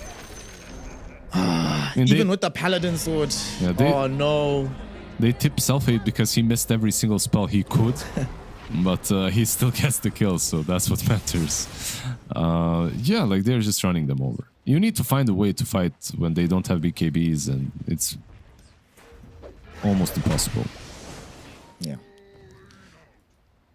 Self-Hate in the top. Will he see 1J? No, he doesn't. Very well hidden. The rest of his team, though, are on the higher ground. We see Zeneca sieging in this mid lane, being the two supports right behind them, and they even TPing in Self-Hate. They want to get as much out of this map while they can. 30 seconds basically without the gyrocopter, with no buyback either. And no Tiny, by the way, in the base. He has no TP. I don't know. He went to creep skip when 3 waves are pushing in on 3 lanes. Well, that usually doesn't work. We'll see if he can maybe make some kind of cool maneuver from the backlines here, just as the gyrocopter respawns. There's potentially an opportunity for them to make something happen. They know they're hunting for him. Yeah, this is tough though. Split. He goes in, he actually misses his spells. 1J, he's just gonna get caught and killed. Nothing he can do about this one. Split, it was committed, it's on the high ground right now. But now they're maybe going on to Violent. Violent gets pushed back by the Storm Panda. Violent's gone again. He just came back to life, Liz. He's already killed off. They know what the outcome of this game will be. They call it GG. Well played is called. We have our first best of 3 of the day. And Liga, man, what a turnaround from Sebe to make Liga look a lot worse than they actually are. Yeah, like a much better draft, I would say, and a little bit of tilt, I would say, coming from L1. This, like you could see with the question marks and stuff written in the chat. Overall, CBA proving that they can win this versus L1, and I'm not sure who's taking. Usually, I'm sure who's taking game 3 after 2 games. Like you can feel that one team is much stronger. I feel like Liga team is stronger, but I feel that they're a bit. They have some tilters on their side as well. Possible. It's all speculation, of course. This game, for me, it boils down to Tiny not having a good game at all. Because of that, you couldn't make any plays in the mid game, and also Enigma going pipe instead of BKB. I think you needed that BKB because you had, like, you would at least have a shot of taking these fights with the Blink BKB Black Hole with the Phoenix set. Yeah, more BKBs would definitely have helped them out in that regard, especially early on. By the time they eventually got to them, it felt like the window had somewhat shut. And I must say, they also did a good job on the side of Sibe of making sure that this Lina was as uninvolved as humanly possible until she was ready. And when she was ready, then she was a beast. But prior to that, very quiet. We saw many engagements. Sebe take 4v5. Happy to commit those 4v5 as long as it created enough space for the Lina. And you know, when you make that space for the person in the safe lane, I'm not gonna just say you're a carry player, you hope that they're able to deliver, pay back that faith, and he definitely did in this game. Like it's always nice to see a good comeback, right? Like in the first series, we saw a nice comeback from Einkrad. He did lose in the end, but it felt... It just feels nice. If you're playing a qualifier for the TI, it's never good to just lose 2-0 and not show what you've got at least. This is like the time to showcase your skill set. So, yeah, this time around, CBA, they've done it. I believe in them. I really think they can... they're happy. I believe that they can take game 3 as well. But they have to outdraft once again. They need to outdraft, and they need to play as well as they have in this game number 2. Much superior draft coming in from Sebe, grants them the victory. Also, so we saw some good stuff coming out of Self-Hate. He played quite well on his Invoker. That one kill onto Violent where he missed everything notwithstanding. I think he did pretty well overall. I just also thought, you were mentioning in the game that Liga ran into the same problem that Shebe did in game 1, where they weren't able to do anything on the map. And it does seem to be the consistent thread here in Eastern Europe, that the team that is able to do things faster just ends up winning. Yeah, but this time around, it wasn't really a draft issue. It was more of a play issue. I think that their draft would allow them to do stuff if the Tiny had a much, not a much better, just a normal game. Like usually on Tiny, if you're having a normal game, you're getting a Blink Dagger fast enough, minute 13, 15, whatever. This Blink Dagger was super delayed because he died like 8 times in the laning stage itself. So you just have a position 4 that isn't really able to do things. And on top of that, you have 3 cores that are also unable to make plays on their own. If the Tiny is having a rough game, but on mid lane you have like an Ember, then it's who cares? Ember is going to carry you and make stuff happen in the mid game. But you have an SF, you have an Enigma on the offlane. Like even the offlaner isn't someone that can do make plays. So a very passive draft that didn't really work out for L1, but for Sibe, this safe lane Lina, right? The safe lane Lina, definitely did carry. But the item build is the same. The mid Lina, the mid Invoker, who cares? They were switching things up all the time between the lanes. The Lina in the end did carry the game. Nice travels, by the way. The triple travel threat from the 3 cores made sure that no one can just die and not get at least avenged. Yeah. This was a very good game coming out of them. I really will want to see, going into the 3rd game, if they're going to stick with this particular strategy of having Raf be the one to play in the safe lane, whilst we have the mid lane being taken out by Self-Hate. Maybe it might just be specific to these combination of heroes. We're not entirely sure, but that is something that I do think not enough teams, it's always fun when I see teams do that, swapping around the mid and the safe lane. Unfortunately, it doesn't tend to happen at the upper echelons of Dota for a lot of good reasons, but when it does work, it always looks like a lot more fun. Very entertaining gameplay coming in from them. And that will lead them into a game 3. Liga definitely came in today being like, guys, we lost yesterday to Yellow Submarine. We can't lose to a bunch of kids again. Well, turns out you can. Take nothing for granted in these Eastern European qualifiers. So we need to see Liga return to their absolute best form if they want to dispatch Sibe and continue their journey to the international. We'll find out which team takes their tentative first steps and which team stays home after a very small break. So drink some water and join us for Game 3 of Liga Team versus Sibe. The official headset of PGL tournaments. Now, with a wireless version. Experience unparalleled speed and reliability with the latest wireless technology, advanced hybrid ANC, and built-in EQ for your favorite game. Designed with elegance and durability, and extreme noise-canceling microphone. Always stay one step ahead with Aspire Wireless.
Welcome back, one and all. We are here on the road to the international. These are the Eastern European qualifiers, and we have a game 3 between Liga team and Sibe, where the loser gets eliminated from the international and has no hope of lifting the Aegis in 2024.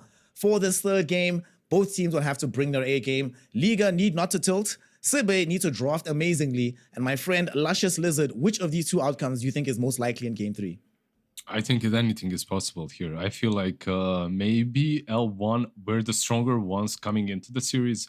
I don't think that anymore. I still think they're maybe a bit more experienced or a bit more skilled, but the tilt is there. And like the tilt you always have to account for, especially when you're playing in the TI qualifiers, because everything is on the line and some of these players are roaming the map a little bit, you know, somewhere where they sometimes shouldn't be.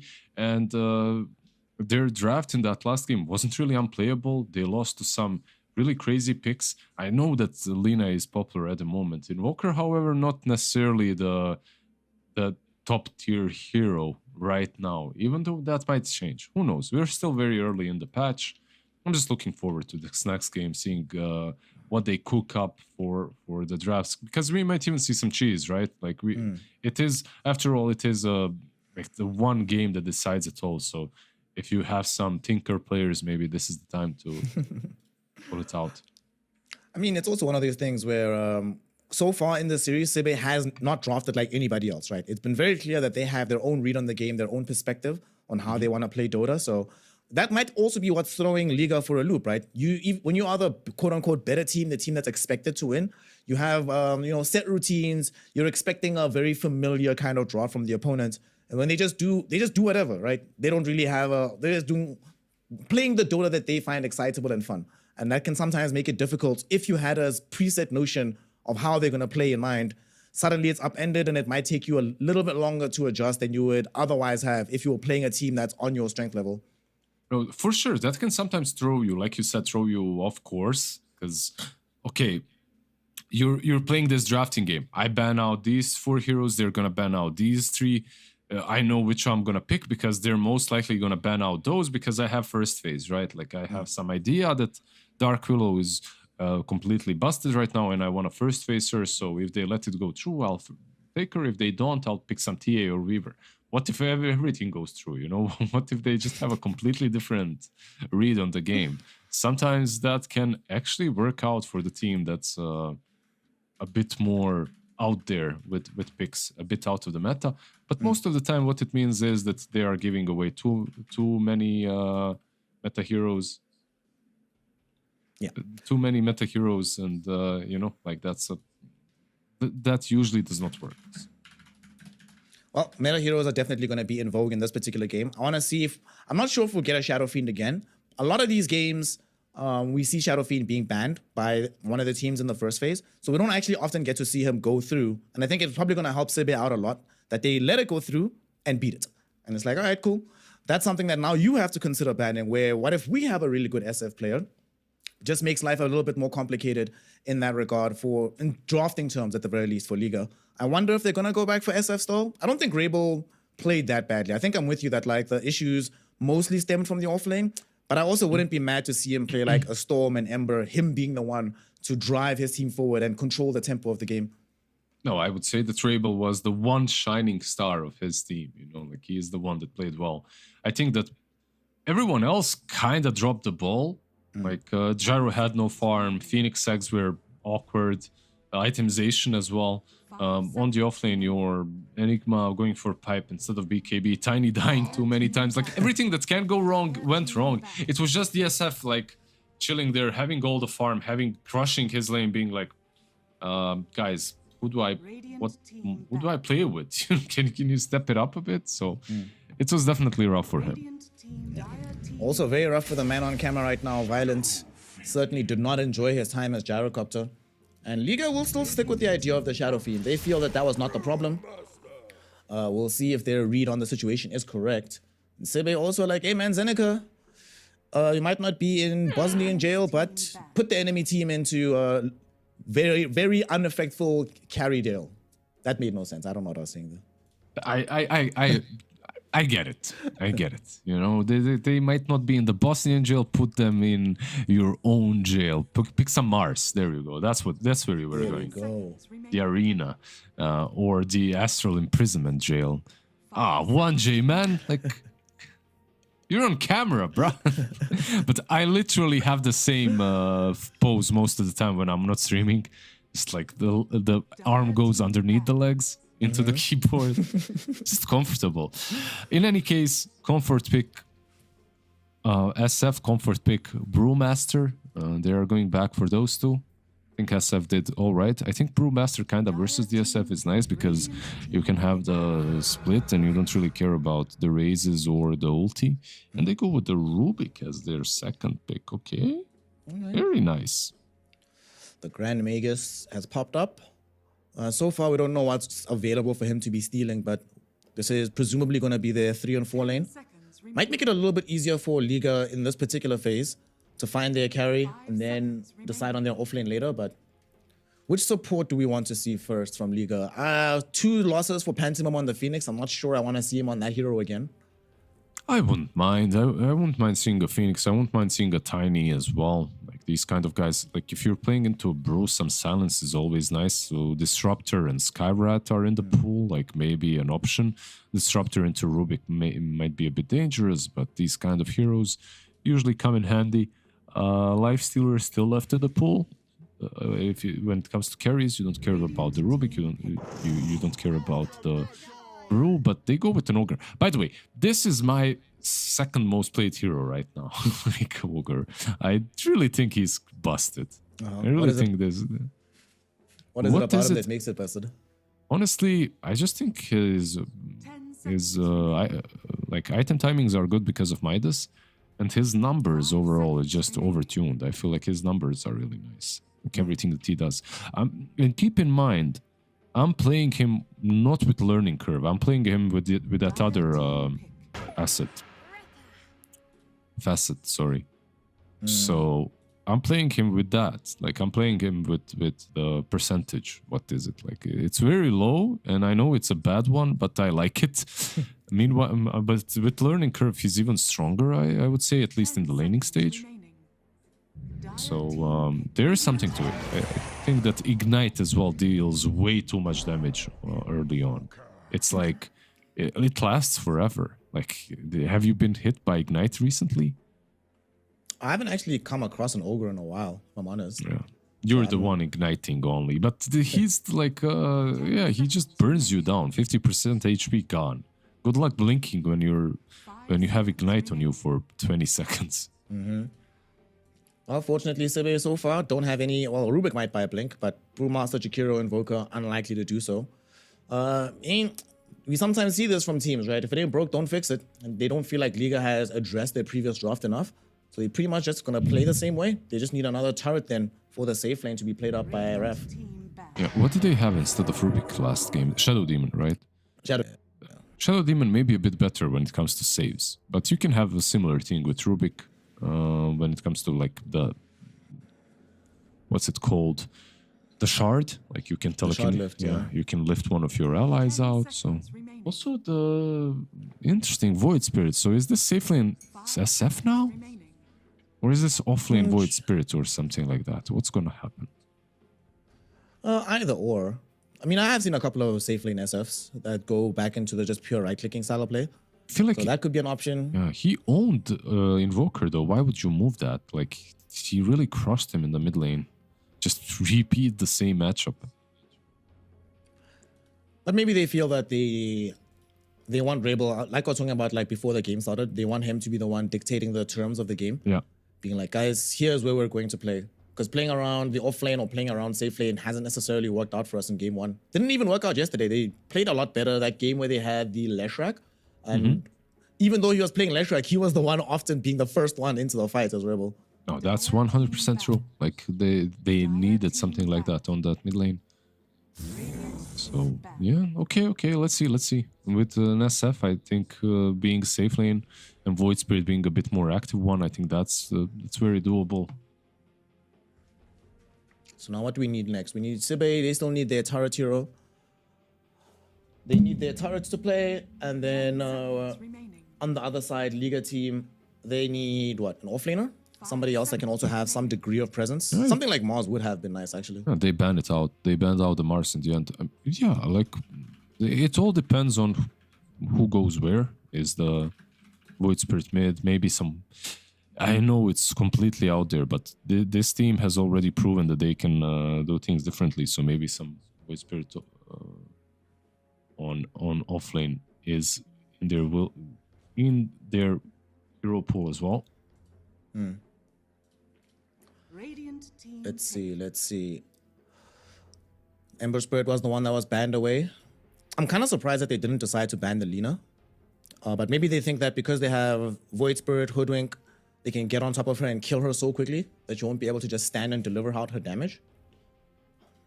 I like Shall that. see. You know, in the last patch as well, when all those glass cannons were played, I like the Brewmaster with the Lina-esque heroes, like Brewmaster and all the glass cannons, because he just goes in, creates chaos, and you can't even get on top of her. I feel like it's a similar situation here. However, there is Stampede now, and with the Stampede, it does get very hairy. Like, Yeah. pick any glass cannons. Maybe just a casual lifestealer here. They go Dragonite. They go DK. Okay. I was thinking that maybe they might go for something like a Lina anyway, and then try to rely on Gleipnir to deal with the Stampede, but they go the other direction, get the DK that can. It's looking at this Liga team. There is burst damage, yes, but it's not like an overwhelming amount, right? So Raph is not like he doesn't feel like he's gonna get blown up immediately as he enters the fight. Look, I really like the Dragonite right now, and I feel the hero is in a solid spot. But at the same time, wouldn't Lifestealer be so good for them? Like, you have this built-in BKB versus an Ogre, like versus SF trying to jump you.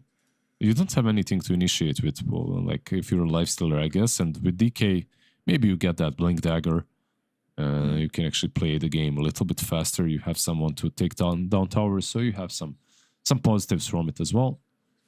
I don't know, like fun draft on both sides once again. Invoker, if I didn't have that on my bingo card, two Invoker games today. Back-to-back in Joker games. Self-Hate's trying to make sure that they keep their run alive. And Liga team, man, this would be a tough day at the office for them. Getting upset yesterday by Yellow Super and then coming into today to lose to Sibe, oof. That's a disband kind of situation that will end up happening to them. So let's hope for their sake, for the sake of the squad, that they at least perform as well as possible in this third and deciding game. I do really like that they went for the Centaur. First, it gives them another source of initiation that they didn't have last game. They have mobility to play with the Stampede, but it's also a hero that, like, at no point in the game will they feel, guys, we can't do anything. You know, we can always make something happen with the Centaur being in our team. So yeah, for sure. Definitely much more excited about their draft than I was for the Game 2 draft. It's much easier to execute. Like, on Centaur, you don't really even need too many items. You just need to be constantly in the game, to press Stampede, and maybe get the Blink later on, and that's it. With Enigma, you just needed too much in that last game. So, yeah, it's a nice Centaur pick. Does give away a possibility for Rubik to steal the Stampede. What can Rubik steal here? Any Ogre spells, they're nice. Hoodwink spells are nice. Void Spirit spells are nice. Centaur stun is also decent. And Stampede, of course. One of those Rubik games. Mr. Sunset must be smiling ear to ear. This Vertstech, I wonder, is he a Leverkusen fan? Does he like Florian Wirtz? I wonder. I hope so. More football fans in Dota, bless. That's, yeah. I kind of stopped following football the moment I started playing Dota professionally. No, seriously, I feel like people, the reason you watch football and, like, sports in general, I mean, it's fun first and foremost, but all of us, we have this competitiveness in us built in. Bot lane. Oh. Fights happening a little bit right now. Damage. Zeneca might actually die. He's gonna be the first blood. 1J stalking him, giving the vision. Violent wants the final right click. The miss will not happen uphill. Just needs one more hit. Is he gonna get it? Instead, opts for the long range raise. Secures himself the first blood and might be able to get more. Misses the meaty raise against Sunset, but they should still have this kill. Pantomime is here. Violent, what's happening with these raises, brother? Doesn't matter. They should still find the kill. Double for Violent. I love how Ogre is just there, you know, but he doesn't really have anything to offer because he took the learning curve, so he can't really do stuff. He's just like, okay, I'm here to hit. Strong. Ogre strong. 6 armor. 6 armor, 670 HP. Nice and fair. Yeah, I see no no problem spells. here. No spells. Nothing to hit you with besides his big club. So let's talk about this mid lane right quick, right? We saw in the previous game, the SF, like you mentioned, absolutely bodied Self-Hate. What results are we anticipating here? Playing Void Spirit instead for Rebel? I think it should be a little bit easier for Self-Hate this time. Like, Bunka... Oh, actually, top lane, Jakiro dies. Yeah, you have to be careful. This is a kill lane. Hoodwink plus Centaur, we've seen in the last patch just how much they can do. And in this patch as well, just be careful. If you get pushbacked, like if you get even just acorn shotted and it bounces back and forth, you're so slow, Centaur can get into... Bottom lane, they're gonna put some pressure onto Rubik again here as well. Sunset might die, but Violent, I doubt he escapes out of this one. The killing spree will be ended. And that is gonna be a lot of experience and gold going in favor of the Dire side here in bottom. What did Rubik get it with? Did he get it with Blood Grenade? Like, he's the one that gets the kill. Yeah, he's the one that gets the kill in the end. Right click. Okay, somehow. Seneca is very low. Is he actually just dead? Wow. Violence shows up. Pantomime hits level 2, so actually has some spells to throw out. This time around, it's not just a body in the bottom lane. Yeah, be careful now. This Ogre is mad strong. He's got 2 levels of Ignite instantly. I don't know about Bloodlust this early on. It's good. It's just that the problem is then you start having some mana issues if you're a position 5. I'd go 2-2 maybe. And Bloodlust a bit later. Because the stun level 1 is okay, but you get double the damage on level 2 almost. Still a lot of time to go to see him evolve and how he plays that lane. Up here on top, we're having Raph just farming away on the DK. So he's doing the good Lord's work, trying to zone these heroes back as much as possible. But like you mentioned, needs to be careful because at any given point, 1J is going to keep marinating you until they can come in with the kill on baby 3-piece.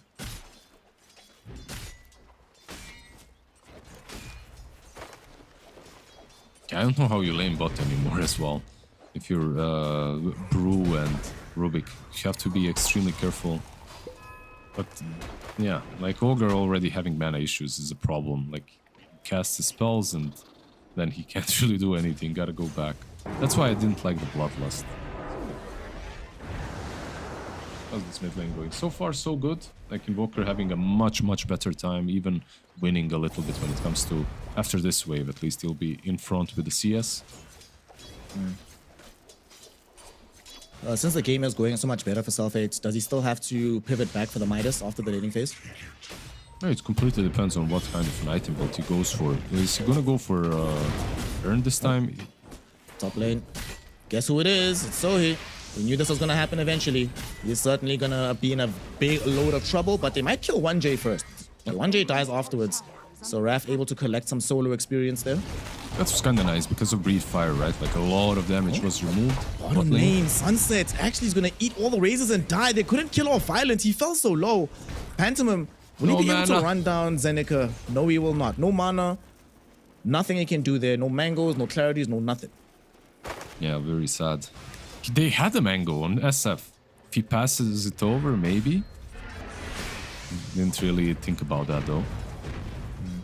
No one thinks about giving your support mana. Come on, like, they're the ones support. They're the ones supposed to be giving it, the mana to you.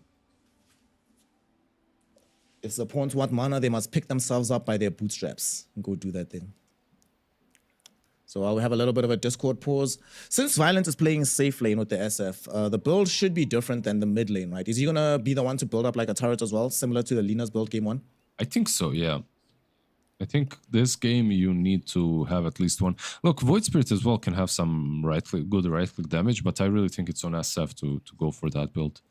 Just go full turret mode.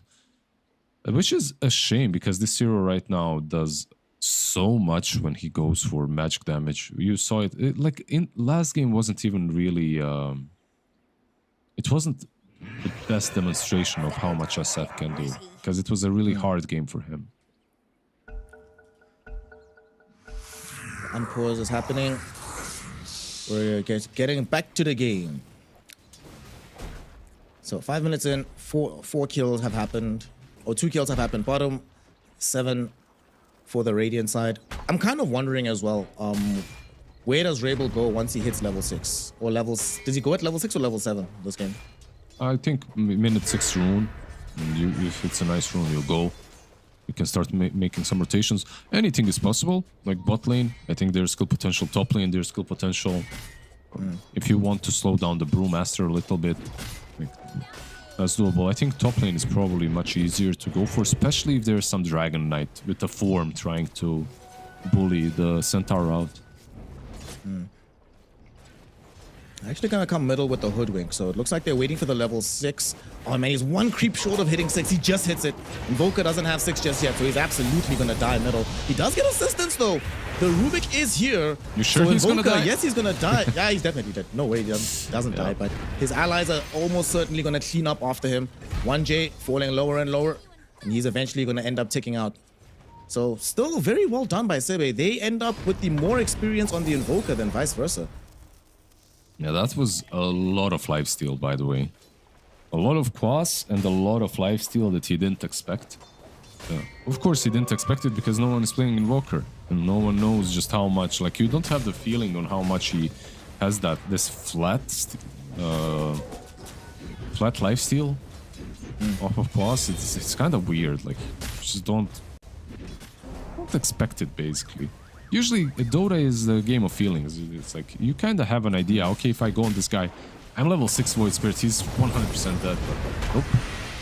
Speaking of 100% dead, there's definitely going to be some deaths bottom, but who's going to fall first? Violent getting chased by Zeneca, and they will be able to kill him. Very nicely done by Sunset, heading all the way to the east, making them decide, are you going to kill me or try to save your Shadow Fiend? They try to save SF, but fail nonetheless. Very nicely done. And top lane as well, Centaur being zoned out by the solo Dragon Knight. So overall, Zibe, you know, like, okay, they have only 5 kills, but I feel like their kills are more important at this point. Definitely gaining a lot out of this map so far. We do see Void Spirit making his first big move to the top lane. They want to try and bring down Raph. He's already got into the dragon form, but they hold him to a tree with that bushwhack from Hoodwink, and that'll be an easy kill. 1J does steal it a little bit, but who cares, as long as the death happens. And while this is happening, Pantomime will find himself getting caught out by 3 heroes, as is Ogre. Radiant's middle tower is under attack. Sad life of an Ogre player. Like, there isn't really much you can do when they go on top of you. Like, it is what it is, but also not a really sad game for him. He's got Arcane Boots already on the Ogre. Mid lane, Rabel jumped in with the Astral Step. He doesn't actually have any more available, but they lacked the lockdown, so he was a little bit too far away with the Ice Path. But now the Ice Path will catch directly onto Violent. Still leads to the death of this Jakiro. Zeneca, he's showing up. He wants to try and make his presence known, but as he pops the ultimate, the Stampede is there from Liga, getting them completely out of dodge. And they might actually port top. Self-Hates is heading on this side of the map, looking for baby 3-piece. Raph doesn't have stun at the moment for another 4 seconds, but they do have the cold snap. With the breathe fire, they should be able to clean this one up. Oh, the stun. The stun was so close to save him. Okay, they lose Rubik. At the same time, on the mid lane, SF gets that kill together with the Void Spirit. But bigger kill, of course, was the Centaur. They're moving top with this smoke. And they're gonna find him. Raph not in the most opportune position. He is certainly going to die here. The question is, can they find any reprisal? They have quite a lot of damage done onto Violent right now. He gets all his mana burnt away by the EMP. The tornado brings him close to dying. He's still alive. The lift will prevent the Requiem. They do kill him, but they at least set up for the kill onto the Invoker.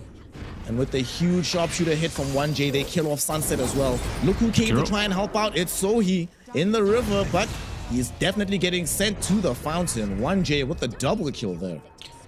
Yeah, that was like a series of events that is definitely favoriting L1, but they did lose the SF, the one hero that's supposed to carry them later on.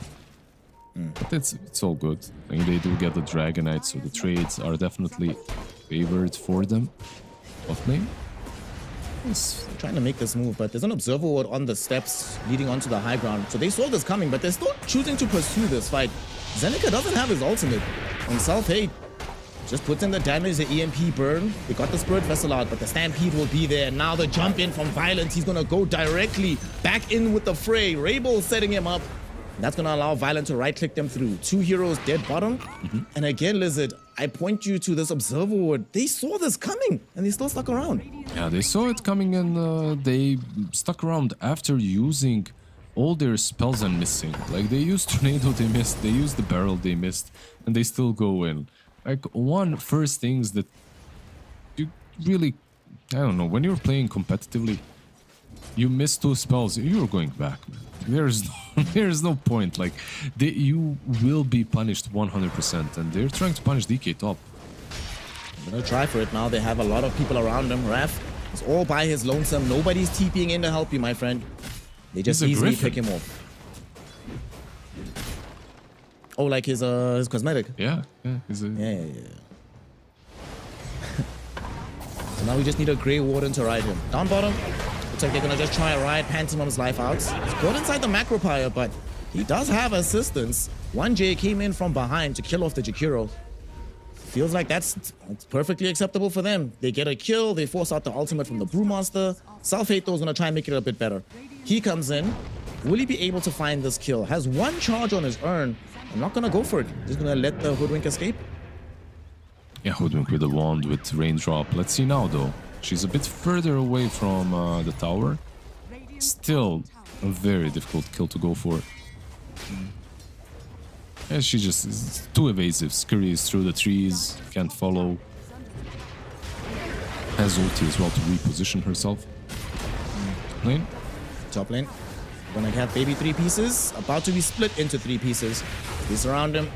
Should be able to get this kill. Sunset with the stolen Astral Step, just putting in some additional damage. They are able to claim his life. Here comes the Ogre. This might not be over though, because Pantomim is here with Violence coming in right behind him. Ice Path actually stops Violent from approaching. So that's gonna get Pantomim killed.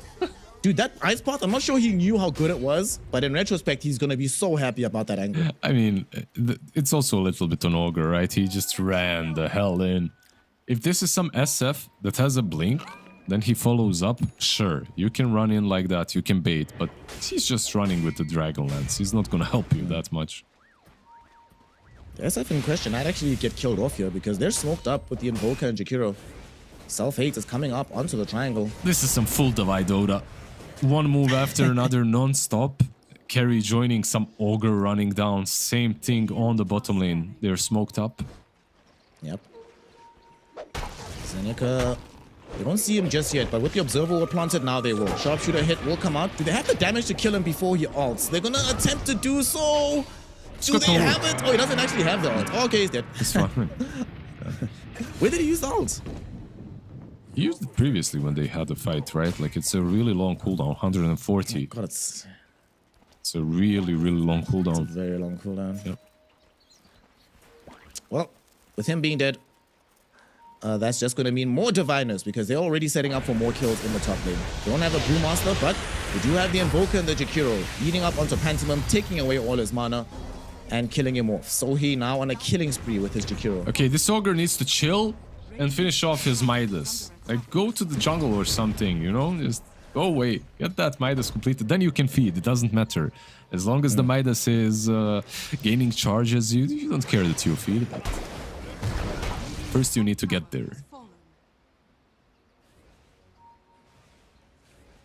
Down bottom, the Invoker is was looking for a kill, trying to find somebody with the Ghost Walk. But fortunately, that ward we saw from 1J earlier, in that previous kill with the sentry next to it, ensures that they see him, they know us up, they all vacate the area quite safely. Rubik, there's the Fire Blast. Stun. They have the damage. They have the chain disable, but I don't think so. Yeah. It's not enough. It's a nice steal though. Still not enough. We're all gonna use the time to put some pressure onto the tier 1 tower, but also just zoning them back. Middle tower is under attack. They just want the real estate and they'll get themselves out of here. Well, they almost managed to finish off Void Spirit in the end with the Vessel, but Tower has fallen. still not quite. The man lives through it all. So what are we waiting for? We're waiting for some Manta on SF, some Blink on Centaur, and you can pretty much start combining your spells with Rabel.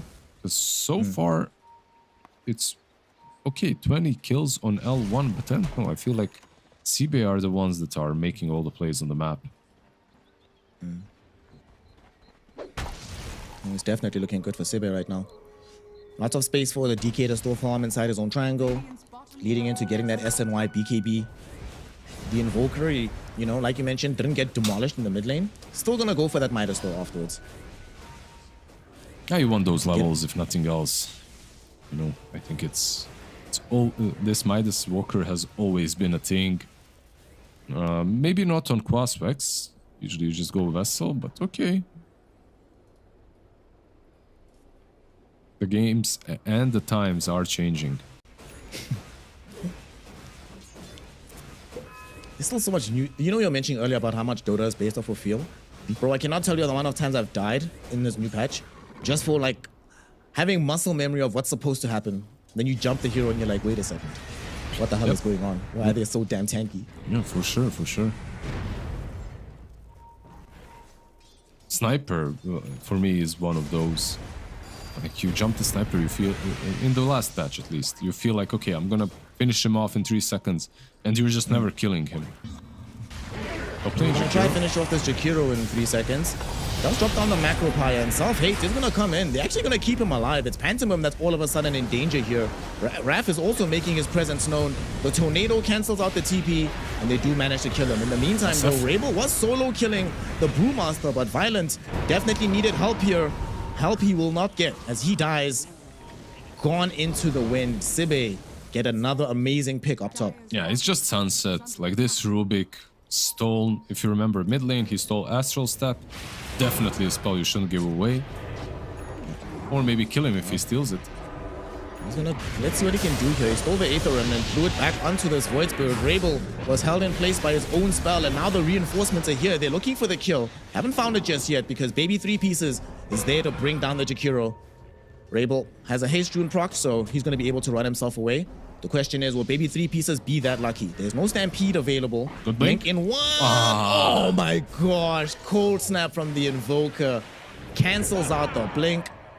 They're even gonna actually split for this one. Can they get him in time? That's even No! better. That's even better, dude. Oh my gosh. Look at Baby 3 Pieces go. That was so unfortunate for CB and so much better for Centaur. Because he forces out, of course, Primal Split. There is a Radiance now, though. Mid lane. Mid lane, they were trying to go on 1J. It's not gonna work. Rabel instead comes in for the assassination onto Sunset. Dude, this game is such a pub. This game is just a pub. The pubbiness has not ended, my friend. We're still brawling here in the mid lane. They're gonna go and try bring down Raph. He was held in place with the Aether Remnant, but they don't have the damage. But now they do, maybe with Violent. Sibe realized this and are trying to flee, but Violent will not let them. He's chasing him down. They already got the 1 kill onto the Jakiro. Man, if he had vision for the long-range raise, he probably would have went for it onto Raph. But unfortunately, such vision is not forthcoming. They'll have to settle for the kill and the tower. You can just wait out a little bit. Void Spirit will regen. He's got the double damage now as well. And look at Invoker. He's going in. There's a Manta on SF. Keep that in mind. It's not that easy. We're gonna instead start things off onto Pantomim. Might be Dropping really in the bad. barrel as well, but at the same time, look at Rabel coming in with the double damage, amplified damage rune. Putting in work, baby. And they do not even get Pantomim. The Ogre's still alive. I'm not complaining, but do these guys have an off button? Do they have a button to go farm and chill and think about the next strat? Because right now I don't feel anyone is thinking anything. They're just going in. Okay, are we respawned? Yes, let's go. That's it. Do we have a smoke? No, never mind. Let's go. Doesn't matter. And they're being punished for it a bit. Yeah. I think maybe they were trying to create enough of a chaotic situation that Liga would feel that they're under pressure, maybe get them to tilt again, but it certainly has not paid off for them. Play on the tilt. That's the ultimate play style. Real talk, dude, back when I used to play like here back home, there was one team that they used to always beat us. Until one day I realized that their offlaner always tilts. So what we would do, I would be like, guys, we're gonna start every game, stack up as 4 in the bushes just to kill this guy and only this guy. Eventually he'll tilt and they'll lose. And it started working. They started struggling to really beat us. It was good times. But they did beat you in the end still. I mean, in the end, yeah, but you know, it's a different But you had your morale victory. You tilted him. Yes. You tilted him. That's what matters. We won that game, but we lost the series. Yeah. Yeah. What matters is that these small wins, you know, they add up. Okay. Yep. And these small deaths, violent? Violent, sir? That would have been so funny if he died to the Sunstrike. Is that our first Tommy death so far in these qualifiers? Yes, I think so. At least for the two of us. I don't know if we've seen another one. Sibe are now smoked up. Unfortunately, the answer to your question is no. They do not have an off button because they're already trying to go again right now. Dude, are they going to just try and steal this Tormentor? Is this the plan? Is this the play? Yes, so. In this qualifier, it's the first time. In Chinese qualifier, I'm pretty sure I remember because I watched it so carefully. There were so many deaths. So many deaths. The most deaths. The most, the maximum. Exactly, like never before. But yeah, that was a funny one because SF almost died as well. They are stacking out around this twin gate. Okay, smoke up. Where did they go? Radiant structures are fortified. They don't really have the best vision of the map right now to scout out where they should be going with the smoke. There's still a tier 1 tower bottom. I think they probably just will have to settle for taking the tower and nothing else. I was thinking rush maybe. Like they do have the presence of the Dark Lord. So they can go into the pit. They have a lot of damage between the two cores. They don't even need the Void Spirit. This is a perfect timing as well. They're about to get this Aegis just as Violence finishes his BKB. So BKB, Aegis, SF. Rabel is about to finish the Aghanim Scepter. So the timing looking very, very good for Liga. And also about to get a Heart of Tarrasque as well onto the Centaur. I mean, they definitely should start going now. Yeah, they're very ready. No BKBs up on Sibe as well. None completed. How far are these BKBs? Invokers is very far away. The DKs is far-ish, like 2,000 gold. It's going to be a while before they have the capacity to actually contest Liga. Yeah. I think that this is a fight for L1. Like, they can force it. They can force down the tier 2 on the bottom lane, tier 2 on the mid lane, tier 2 on the top lane. Wherever they want to. They just need to make a move before they get gone on their own side of the map, because that can delay things.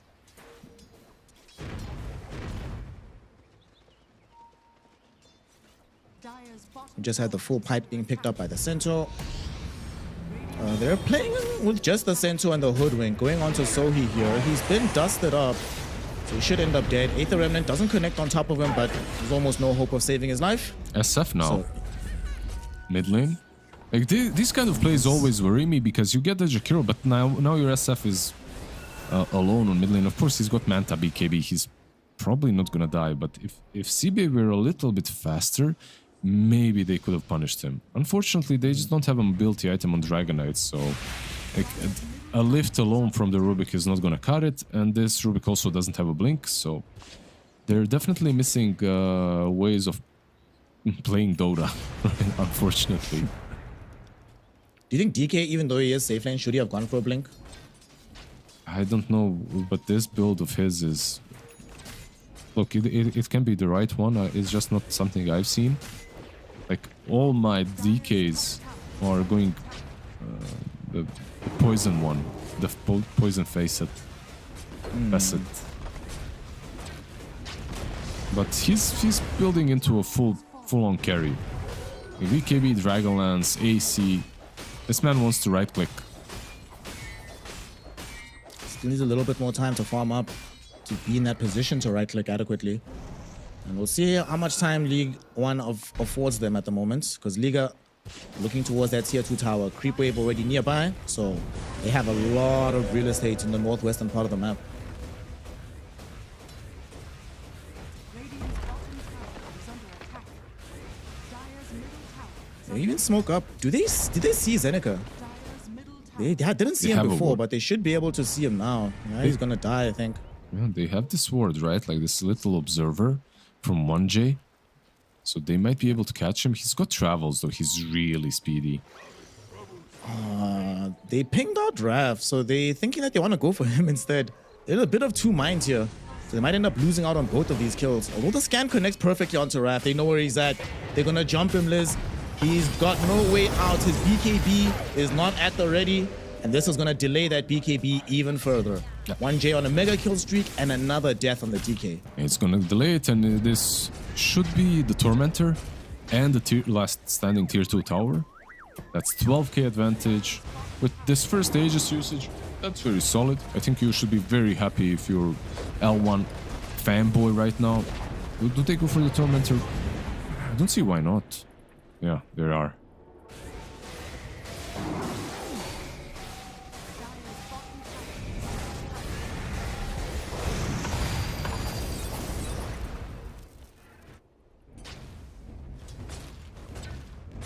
Dire's bottom tower is under attack. Radiant's top tower is under attack.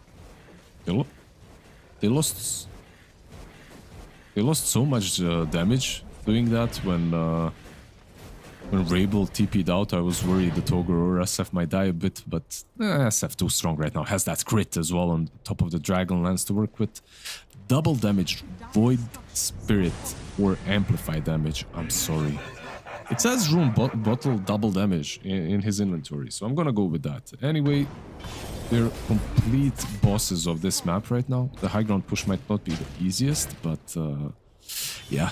Gaben doesn't change tooltips, everyone knows that. Dire are scanning. Sometimes there are even spells, you know, the spell gets completely changed and you still have the old tooltip about how the spell works, so yeah. It is what it is.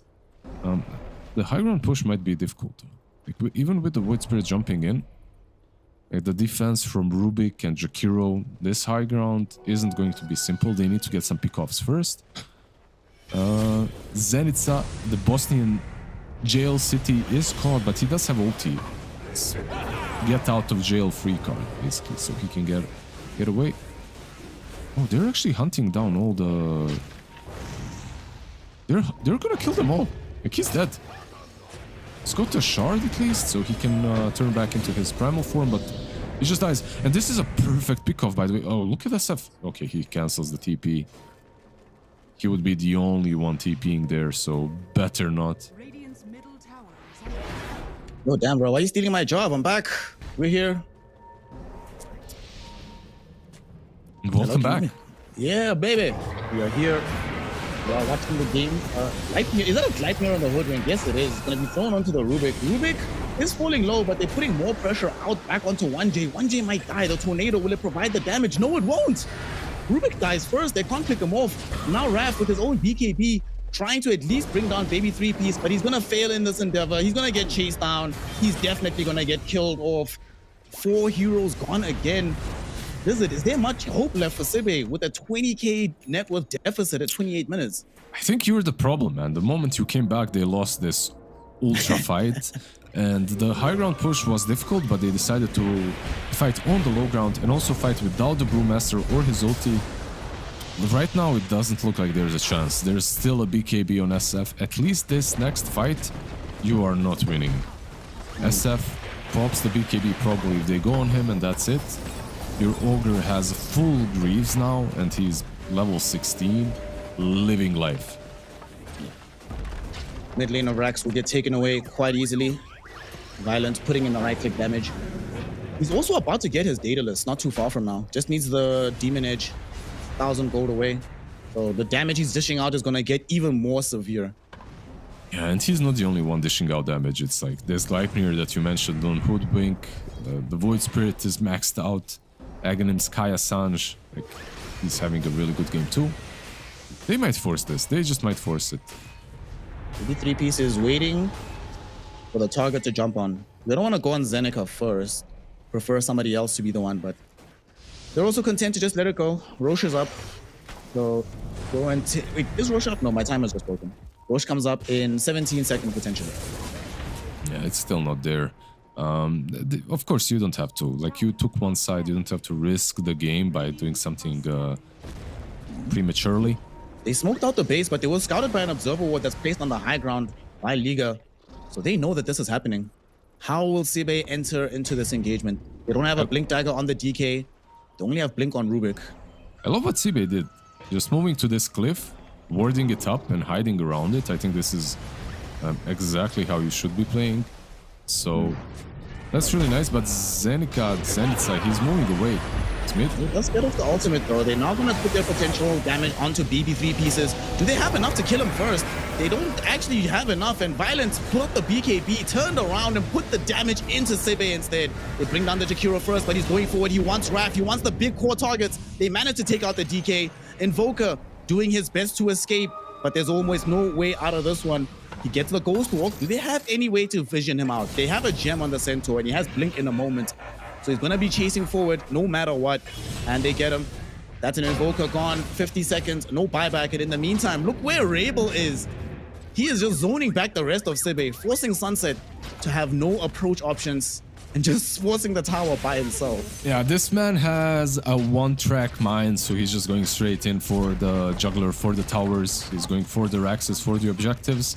Another nice fight for L1. The wards set up by Sibe were good, but they decided to fight on the enemy side of the high ground instead. The high ground that L1 already occupied. Your Brewmaster runs in, pops his ulti, and all of his Brewlings die. At least, fortunately for him, he has a shard, so he was able to stop it before all the Brewlings died, but that's usually not a good sign. It's not a good game, and that's happening. Shadowfiend, of course, with the Daedalus that you mentioned earlier. One last smoke for Sibe. Let's see what they can do. 4v5. Gleipnir is going to hold Raph in position. His BKB still on cooldown for another 8 seconds, Liz. Oh no, this is the worst thing that could possibly happen. But he lives. They don't want to chase him too far. Zeneca, just making sure that he gets back. 25 seconds until we have an ultimate from him as well. BKB now popped by Sulfate. This could be the last fight of the game, but look at Violent! With his BKB Daedalus, the right-click damage output is way too damn high. Gets an easy double on the Invoker and the DK. Now with the Requiem, just gonna clean up the rest of Sibe. GG has been called. Liga team, continue on the road to the International. They are your winners here in the lower bracket. Yeah, big congratulations to Liga.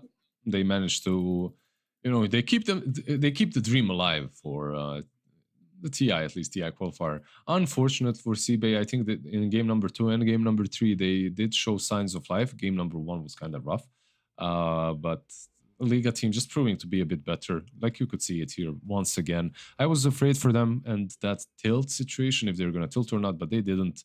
The itemization again from Sibe for me, they missed on a couple of items, I would say. Meanwhile, on the other side, they didn't really. Like, they got everything that they needed. The Aghanims on Void Spirits came in time with the BKB on SF, and then you were able to do whatever.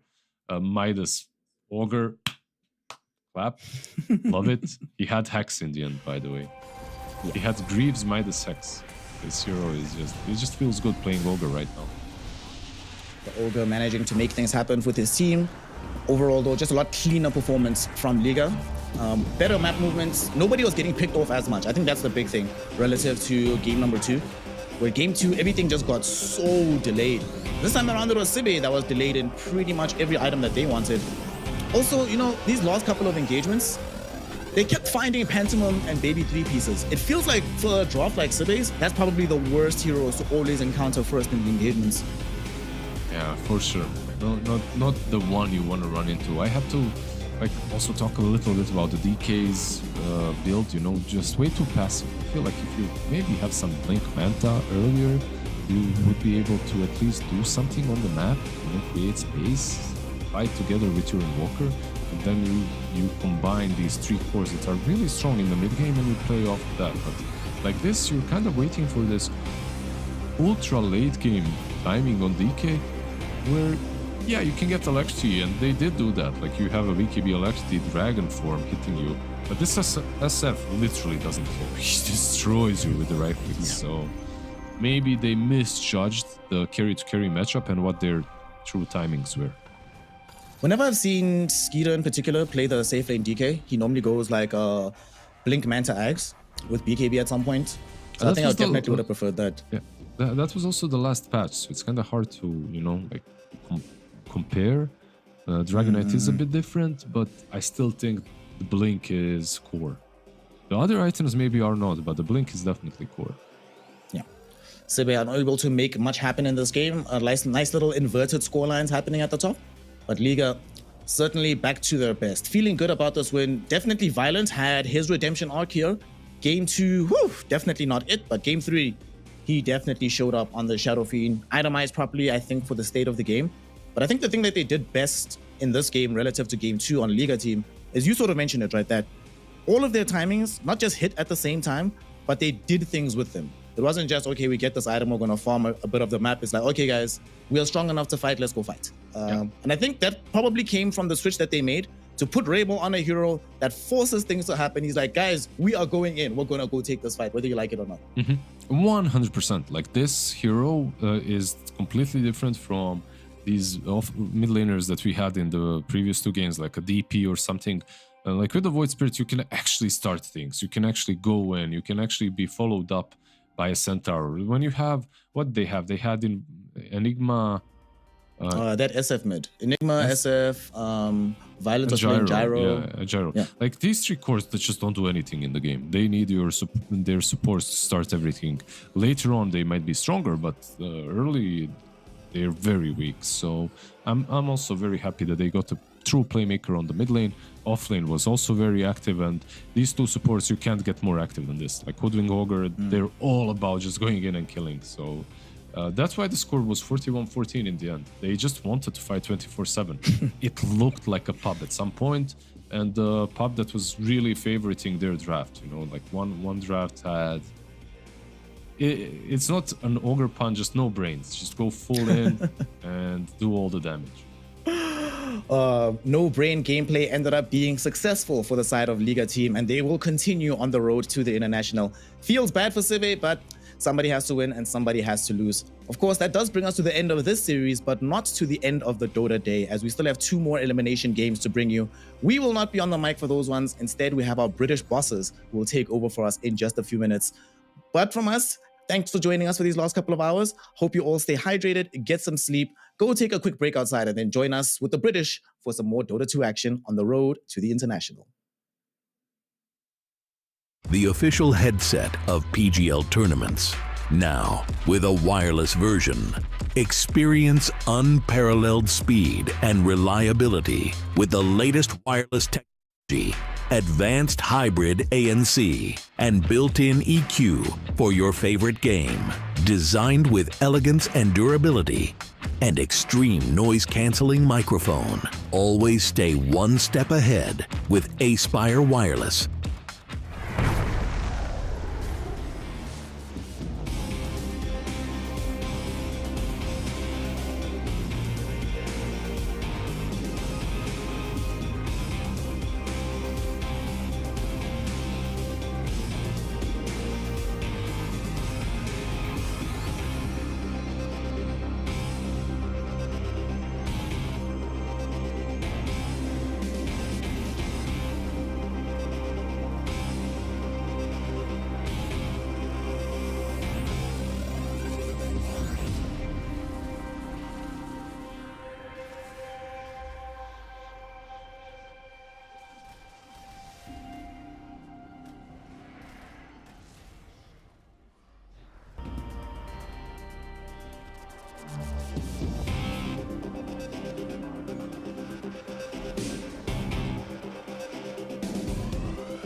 It's time to get into the second two series of the games, which means it's time for a fresh set of casters. That's right. Thank you very much, Snare and Lizard, for the outstanding casting in the morning. And now we'll take you through the evening. Of course, me, Nomad, joined by T-Gov as we get into our next series of the day. And this one, we're not going to waste any time, guys, because we're moving pretty quickly today. It's DMS versus Night Pulse.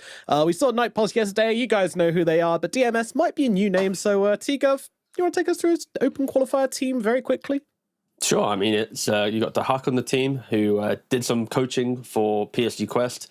Mixed results there a little bit, and then position 5 Kayori. So they work together, and then you've got Hakoda, Melajul, and Shigetsu, who throughout different portions of Eastern European history have done well on some teams, but they're now together on this open qualifier team, and I think on paper when you look at them, they feel like a team that should be able to make a run. The issue is they're starting in the lower bracket, so there is no room to learn from your mistakes. A fresh team, there's no kind of safety net here, and the likes of them putting it together to qualify, you got to say it's going to be quite hard, but this is quite a nice series for them to start into, right? They're going up against Night Pulse, who have lost a couple qualifiers, didn't look very good in the upper bracket, so I'd argue it's going to be quite a nice little series. Yeah, one of the few ones where we're kind of expecting the open qualifier team to do maybe a little bit better. So we'll see what they can pull out of the bag here as we step up for game number 1. Important things to mention, we do have some specialists on the side of DMS as well. Obviously, when we're looking at Kaori, we're looking at the Phoenix. I was expecting them to first pick it, quite honestly, because he does love this hero so much. It's very strong at the moment. It has been first phase previously, but they are going to go with the Weaver instead. Oh, Night Pulse, you cheeky devils. It's our first series, and yesterday they did the Morphling offlane with the CK carry, like the double carry strat, and of course it worked out quite nicely due to the fact that their opponents weren't really able to pressure the map, and it was just a lot of awkward farm. Hence, 2 carries is good. It'll be interesting to know if Night Pulse is thinking about this just a little bit, or at least DMS is, because knowing that the Morphling might go to the offlane to then pick up another carry, if you aren't able to pressure, it's always going to feel uncomfortable. But when you see the man on screen right now, he is, infamously known for playing, pressuring heroes. He likes to be the aggressive player, be it whatever role he's in, offlane, carry, whatever. He is going to provide, just that next, layering of let me break down the map. I'm here for some Visage, man. That's all I'm here for. I miss it. It's been such a long time since I've done Cinder to Hack Visage. It's one of my favorite player hero combinations. It's his second most played hero competitively. Only a single game behind his Ursa, which of course is in the same realm of strength and power. I'd like to see that. That's all I want. That's all I want. Just give me the Visage and give me the Phoenix, and I'll be a happy man. I mean, I don't even need them both to be in the same game. We can do one this game, one the next game, but that's my order I'm putting through to DMS. Meanwhile, on the other side, of course, we've got the Morphling and the Rubik. So just to clarify, the reason they've been picking this Morphling is because they can flex it between carry and offlane, as you said. Why can they do that? It's because they've got Cammy in the offlane. Cammy, famously a carry player previously to this squad. He's also known as Dream Morphling. You must know it. You must know it. If you've been watching Dota for the past 5 years or so, then we've all seen Dream Morphling here and there. I believe he played it on Gambit quite a lot and had some really big successes and a couple of upsets here and there. Everybody fears the terrifying Dream Morphling. So they're happy to play it offlane, which is very unusual. And it's not some strength morph, it's just a regular Morphling carry just being played in the offlane like that. But we're going to see a couple of picks coming out here from DMS. They're going to grab the Enchantress and the Skywrath, putting this Weaver into the carry position, and this will be their support duo. Do you feel like there's a potential that this is a little bit too backline on your support duo? Not really, because you have just laning prowess, right? I think the kind of the vulnerability of their draft shouldn't really come into light, because if their lanes go well, they're always looking forwards, right? Like Weaver goes Gleipnir, wants to find that kill, Ench is hunting around the map, you have the impetus or the creep to help out, and then you have Scarif Mage that secures lane. So I think their lanes are really strong, so that type of concept shouldn't really be an issue. I think if anything, the glaring thing for me for DMS is you've just said, hey, this is our draft. There is zero flexibility occurring here, right? It's Ench is your 5, Sky is your 4, Weaver is your carry. We don't really see Weaver go to offlane. Weaver doesn't go to mid, right? Unless they really want to change up the script. And of course, the Huck is a very good Weaver player. So They are putting a lot of respect on. Sorry, I guess the Hulk is the offlane of this stack, right? So Yes. maybe they could go offlane with Weaver because he's the special. Anyways, but the main point here is I just spoke about the Hulk. It's the idea is they're putting a lot of respect and a lot of emphasis on their offlane player and their mid player being the you will win us the game with really strong kind of see everything picks, right? And we'll see what they are for now. Disruptor is another response. Good against Weaver. Nice get with the Static Storm. Look, the kinetic containing that Sakuchi is really good. But I'm just a little bit worried that they have control, but there's no damage right now, right? You got like a Fade Bolt. You got some like Disruptor, Thunderstrike, a little bit of Adaptive Strike from Morphling. It's like a lot of like... Yeah, when Morph gets there, when he gets the Candor and everything online, he does become a bursting hero, but that's a long way off. And it's not an item you rush on Morphling either. So, you know, regardless of what position he is, it's something you're going to be waiting for. So, yeah, you're going to need to see some early game damage coming out of this mid lane pick if you want to blow out this Enchantress and the Scarab Mage and this Weaver. Like, you need burst. And Earth Spirit, I mean, okay, it gives you that jump, it gives you that initiation, gives you a bit of control, but I'm not sure if it gives you enough damage. Magnetize is great, but you know, you're playing into both the Enchantress heals and the Weaver time lapse. These are two abilities which are going to cause you issues if you're going for damage over time. So, not sure I love this pick, but I mean, it can be good if they can fill in the gap here. They just need to get a banger last pick. Yeah, they need to absolutely control the last pick with just just perfect choice making. But I think the Earth Spirit, the concern I have is when you don't have a lot of damage on your first 3 picks in the early game. Again, when I mention damage, I'm always speaking from like the lens of the first 15 minutes. Like once you get items, sure, items will fix a lot of heroes' problems. But the fact that Morph, Rubik, Disruptor, they kind of need other people to do well. Like Rubik wants your Centaur in the lane to fight. Your Disruptor wants the damage to play into your kinetic so you can have that containment or in the glimpse, right? So when you drag them back. Earth Spirit likes to also play onto other heroes that can do the damage. He likes to roll in, overwhelm, and complement other people's damage as well to some degree. So it's like there's a lot of everyone's waiting for someone else to step up, and I'm not really seeing that right now. And that's why like DMS, they pick up an Ember Spirit. We saw yesterday Na'Vi, Sanctity, obliterate the game because he was able to push out his wave mid, get an early Mage Slayer, and just keep going forward. And when you have Ench Sky behind you, you're talking about the backline, how both of them are backline supports. Again, this is not a problem now because you have so much frontline through killing, be it Weaver or Ember, that it is just going to be... I think the first 15, 20 minutes of this game is heavily favoring DMS, where for Night Pulse to feel good, it will be either Earth Spirit making incredible early moves that we just don't anticipate, or they just like kind of find time to scale and get online. But I am expecting DMS to go when they get a couple cheap items on their heroes. Absolutely, yeah, absolutely. And Mage Slayer, especially against Earth Spirit, is so good. Like Earth Spirit is all spell damage. You know, he's not really standing there and clicking you very much. So it's going to be a very effective pickup. Fully expecting him to go for it this game. And yeah, Night Pulse, again, you need that banger last pick, which can kind of carry the game for you. And you can see here, DMS, they've done their homework. They're banning out the carry heroes, fully respecting the flexibility of this Morphling, and just banning out anything which can kind of fill in that gap. That said, I feel like Lifestealer would have been a bit weird for them. Maybe I'm wrong, but maybe it's a counter pick to something they're about to pick up here because they do need to grab their offlaner now. What is Lifestealer ban? What does it suggest they're looking for here in an offlaner for DMS? It kind of tells that they just want the kind of the beefier hero that wants to exist in the wave and push it out. Of course, Centaur, Slardar, very nice bans from Night Pulse. I'm trying to see if there's any like specialty or any flavor that we can think about here that could really help out. I mean, we don't really see Legion too much, but I wouldn't mind it for like a Tide either. No, like Legion could be cool for like cheap dispel. You see Earth insta duel him, you kill him off. Like you don't really care about morphing too much, but yay!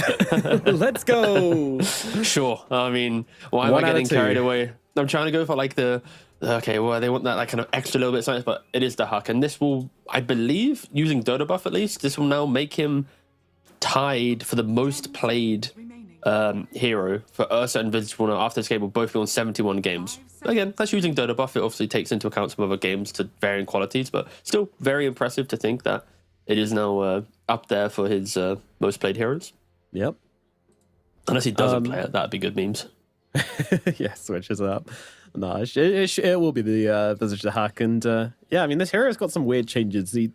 I feel like he didn't suffer too badly in the most recent patch, but he got some nice buffs, I would say.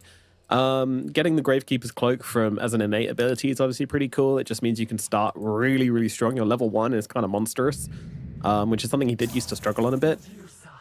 Then you kind of have a couple of weak levels, then you get some points in Soul Assumption, you could be a bit of a beast. Or you can go Gravekeepers. AoE Gravekeepers is really, really nice. Sorry, the AoE Grave Kill is really, really nice. And now a Medusa comes out from Night Pulse. Wow. Okay, this is such a slow draft. I mean, surely they just get run over here. We're heading for like a 25-minute win, no? Yeah, it always... I don't know what the correct word is. I don't know what emotion I'm feeling right now, Nomad. We don't have the therapist on site yet, but it's like, if I could... Any other team doing this, I'm uncomfortable. I'm lost a little bit. And I'm still lost with Night Pulse. I see the greed on their heroes, and it's like, what playmakers do you have? It's like, if Earthright doesn't get a game, if Ench Sky walk mid with Ember, they prevent Earthright making any moves, then more farms, Medusa farms, and that's the entire game. And then you have to look towards, okay, so maybe how well are the lanes? Like, we saw how the Morphling strategy with CK worked because Morphling had a free lane. But it's like, okay, Morphling plus Rubik, laning into an Ench plus a Weaver. It's like, that Ench Weaver lane is pretty strong. I expect them to maybe not kill Morphling, but at least it shouldn't be as a one-sided lane as we saw the Witch Doctor Morph utilize yesterday. So, yeah, I was going to say, like, the big difference here from the last time we saw it is that there's no Witch Doctor. The Witch Doctor basically just solo won that lane for them, so they got away with it. I'm not feeling like it was a sick Morphling game last time. It just happened that they had this OP support. They don't have that this time, so... I mean, I just look at the lineups and I'm like, okay, well, DMS should win this game like 8 times out of 10. Like, it is, their draft has really strong lanes, the map pressure, the ability to break it down. But there's always in the back of your mind like the pub logic of, what if they do, putting it bluntly, what if they fuck up one time? Then Medusa just has like Manta Butterfly +1, Morphling has Manta Calendar +1, and your high ground siege is what, like a Visage with birds and a Weaver? It's like, it isn't the nicest into Medusa Morphling, right? So as much as I'm uncomfortable looking at Night Pulse, I think they can't really play the game at all for 20 minutes. They eventually will become the absolute raid boss. Maybe if they were on previous patch with Glyph getting reset on tier 3, not on melee racks, this is the draft they'd go for, but we'll see if they can just survive. If they survive, sure, this game is so playable in the late game, but again, competitive Dota, getting to the late game is so challenging. We'll see if they can get there against what is arguably some of the most aggressive heroes that you will see in Dota on DMS. Yeah. No, it's really aggressive. The only thing I would say about this draft is that it does lack that front line. It's very... They don't particularly need it because you've got Weaver. He's very quick. He's very elusive. You've got Ember Spirit. Same thing. Visage might struggle a little bit. Generally, you want to be playing this hero with somebody else with you in the front lines to kind of absorb a little bit of the pressure. So the Hack could struggle. He's an easy target, is what I guess I'm trying to get at here in these fights. He's the obvious first kill. So I'm super aware of that. Play the fights very carefully, and we'll probably see him go for some sort of tankier build than is usual on Visage. You know, I don't think you want to go for the Ags into Orchid style of Visage here, but I could be wrong. I don't know. This guy's an expert. I'm just gonna, whatever he does, I'm just gonna try and figure it out. But yeah, I want to see Aura. You need to have such a good lane here at mid. No, I think, you know, the way that you were looking at Ags in like Orchid, I kind of prefer the idea of the auras. Like, look at the damage that they bring on Night Pulse. Like, if Earth is everything... Yeah, exactly, sorry. I don't like the Ags Orchid, I agree. Nice kick under the tower, though, actually, from Warwick there. Just going to make Margil take a little bit of damage, because Ember's really, really annoying for these first few levels at the moment. Yeah. To trade evenly on health is kind of nice for Warwick. Yeah, this is... I don't know, I feel like Warwick's got the short straw. You know, this is our second series looking at Night Pulse, and like, he's had to play Storm multiple times, like, have to do everything for his team in games where he can't. He's now playing Earth where he has to do everything. Like, the poor lad's really just getting, you know, shafted in the draft a little bit, but and we'll see if he can make those moves. The difference here between the two is Earthright can kind of make moves on the map a little bit easier than Ember. Ember likes to TP to engagements, while Earthright can, you know, walk around, roll over, then get to lane and take the fight. But and so far, CS, DMS are pulling ahead very slightly, and in the 3 lanes. They Yeah. They've got a good matchup mid. They've got really, really strong bullying supports. And that's going to make a big difference in this laning phase. I'm a little bit interested. Kaori went for the Spellbound facet. I haven't seen a lot of Enchantress. Is this the usual choice, or do we see a mix-up between this and the Overprotective Attendants? Unfortunately, Ench doesn't really utilize the other facet very well, because knowing that you can use this Spellbound to get the additional right clicks, use your impetus, and just do more damage, 9 times out of 10 just feels better than I get an extra little bit of heal. And yeah, we do often see Spellbound. Well, it's one of the few games where I could have seen a case being made for it, though, because as I was mentioning before, you don't really have much in the way of frontline. It's kind of just the Visage by himself, so if there was someone else who could sit up there and offer a bit of healing, could be kind of fun, but yeah, we're not getting too free with it till the end. Taking heavy hits here. Oh, not enough mana for Soul Assumption. That is unfortunate for the hack there. The mana management, bit of an issue. That means that the Disruptor will get to live for now. Does he have any resources coming out? No. His crew is in base, so this is not going to feel good, but you know, DMS are going to feel pretty good in the lane. Every time we switch to a different lane, it's another hero sitting at a sliver of HP. Of course, you know, the Morphling is able to regen back up, but they are poking as much as possible. And I guess this is going to be quite interesting. Will Janta be able to leave his Morphling at any point to make the stacks up in the dire triangle, to maybe accelerate the Medusa's entry to the game? Of course, ancient stacks, hard camp stacks are going to feel very nice, but with the amount of pressure we're seeing so far, we're not going to be seeing any major support moves coming out the side of Night Pulse there. It kind of feels like DMS are going to be the kind of the aggressors there.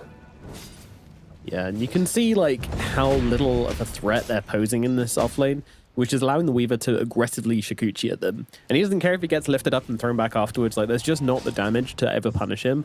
So he can use that Shikuchi to just get himself more and more farm and more harassment in the lane. Exactly what you want to be seeing from a Weaver lane. If you have to constantly save Shikuchi to be this defensive ability, then you're going to have a really rough lane. And once again, laying down. Oh, beautiful with the swarm here. This should be enough to kill off Janta. Certainly is. Kaori, with the help of the Mud Golem, going to be getting first blood down here onto the Rubik. The swarm really nice move. Brilliant there. Yeah, you get the Rubik, and also I think it's somewhat inevitable that the Rubik does die. It just takes a brief moment of poor positioning. You get hit by either a neutral creep, stun, or slow, paired with the slow from Enchant, and there's plenty of damage in Hakoda in top lane. It's going to die, but they get no damage. Just the side lanes of Night Pulse don't do anything. They just hit creeps. Yeah, that is... Oh, Warwick, I cannot wait to scream your name in excitement in the next six minutes time when you do everything for your team. It's going to be... He needs to get level 6 as quick as possible. He's done excellently at the mid lane, honestly. Like, super dueling, nice. Fighting into Melagil here. Neither of them have... Oh, actually, there's a fairy file available on Warwick, so he's happy to kind of play up into it. But yeah, Melagil's suffering a little bit. Have to be said. Great lane coming out from the Earth Spirit so far. Pulling ahead pretty hard. Do you miss the time when the other Harpy, the flying Harpy, was in meta? Where you just grab one and throw it randomly into a position for vision. Rotation into the middle lane. Hakoda comes in, takes down Warwick, and all of a sudden that mid lane that was going so well is not. I was caught reminiscing. Maybe that's what Astrid was doing too. No, the Harpy... I actually, it was one of those things which was around just long enough for it to be kind of like hee-hee, without being like super obnoxious. Yeah. I didn't get bored of it by the time it was nerfed, but I feel like it got nerfed at the right time. That's fair. I like that. I like some things being stupid, but stupid long enough that it's memorable, but not distasteful. But oh, Warwick rolling in. Yeah, Kaori is going to have to tank a lot here. Only 1 point from the Nation Attendants might not be enough. Let's see as Warwick's also taking... Oh my god, the damage coming out from these guys is just ridiculous. There's a Skywrath Mage and an Ember Spirit teaming up together. Glimpse back onto Melagil, should get Warwick out of danger. And actually, he's looking for the turnaround play. Gets onto Hakoda until the end. Will be getting the last hit onto that Skywrath Mage. So 2 deaths on the side of DMS. Not getting the kill onto Warwick there. Nice rotations in from the Night Pulse supports. Yeah, it's a really good move. Utilizing the Earth Spirit 6 to just keep the Magnetize going, and that's the type of kill where if DMS get it, their game is going to break open so much nicer. So, you know, Warwick's going to feel pretty good. And yeah, he is looking for the Vessel on this mid Earth Spirit. He'll pick up the Vessel. He'll be able to eat through the tankiness of the Visage or the heal of the Ench. And again, we keep talking about Warwick, but the entire game is On his shoulders. Is on his shoulders for the first, you know, good portion of the game. And Wisdom Runes, we're not really seeing any contest. Goes for 7 minutes. Stacks are made. People Have walk you up. seen what the hack's got queued up? Oh yeah, it's going for Maelstrom. Oh yeah, this is a build we see from pro players from Visage. Oh, what's up? Yeah. So some players go for Gleipnir, and then they go back for like Crimson or AC. Other players still do like the Vlad's Drum into Aura. But yeah, we kind of have we're at like a crossroads right now for Visage where Gleipnir is an option or Aura is an option. Yeah, I see why, to be fair, because the the facet is really, really strong with the AoE Grave Chill. English isn't my first language. It's your zero language. I can't speak it at all. But no, it's I think it's a kind of cool variation on the hero, like providing yourself like additional lockdown, using your facet quite nicely, and yeah, it works out quite nicely. I think 33, of course, you know, rammed it into the pubs, so now a lot of other people playing it. Maybe 33 wasn't the inventor, but at least he's the one playing it the most out of any pro in the kind of pro scene. Yeah. And there was they did add that weird, you can use the familiars to kind of come back to you stuff. It's pretty nice when you're just TPing across the map. It means your familiars can actually come with you. Like, you can actually move with TP now, which was previously not a thing. You just had to run around the map with Visage. You can also level up your birds and get the leveled birds instantly, which is a big quality of life change. I mean, I've been complaining about this for years, literally years. It's it's man. That's all I'm hearing. Because, you know, if you're complaining for years and the problem wasn't fixed, then no one's listening to me. That's the problem. Oh no, we're learning new things.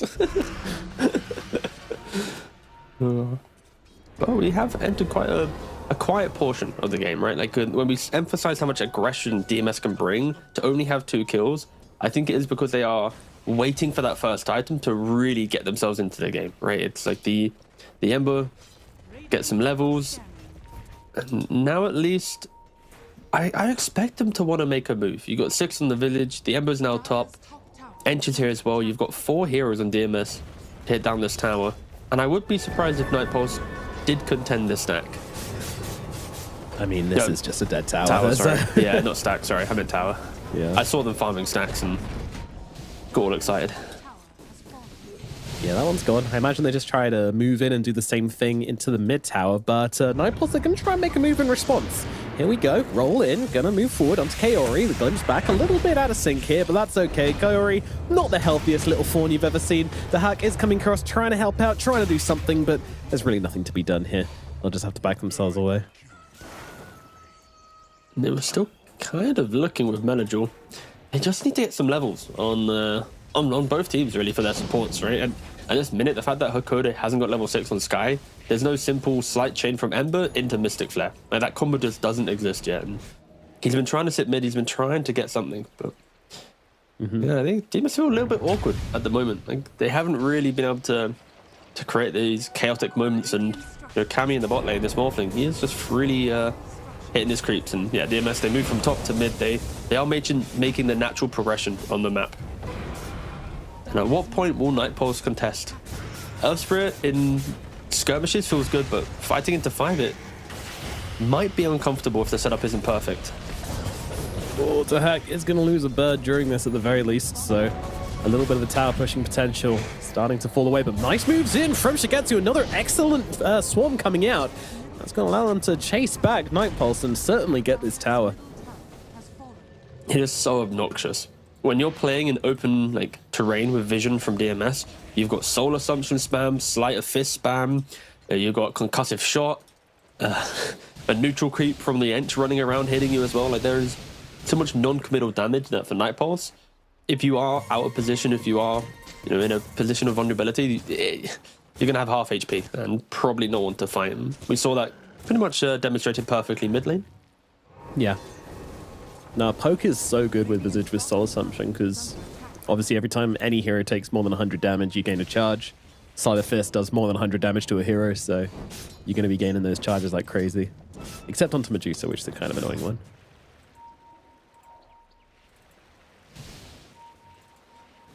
I think at least this build is showing us that Cammy is looking at the game a little bit differently this time around. Like the fact he's going straight for Dragon Lance on the Morphling.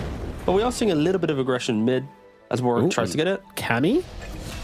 He's gone down on the bottom side, caught out with the silence on Hyagi. That is a dead Morphling. I was about to say, like, he's playing this game as if he wants to join a fight early, right? Like when you go for Dragon Lance, it's the I might need to participate, but yeah, he gets caught off guard finally from the Scarif Mage. It's a long time coming.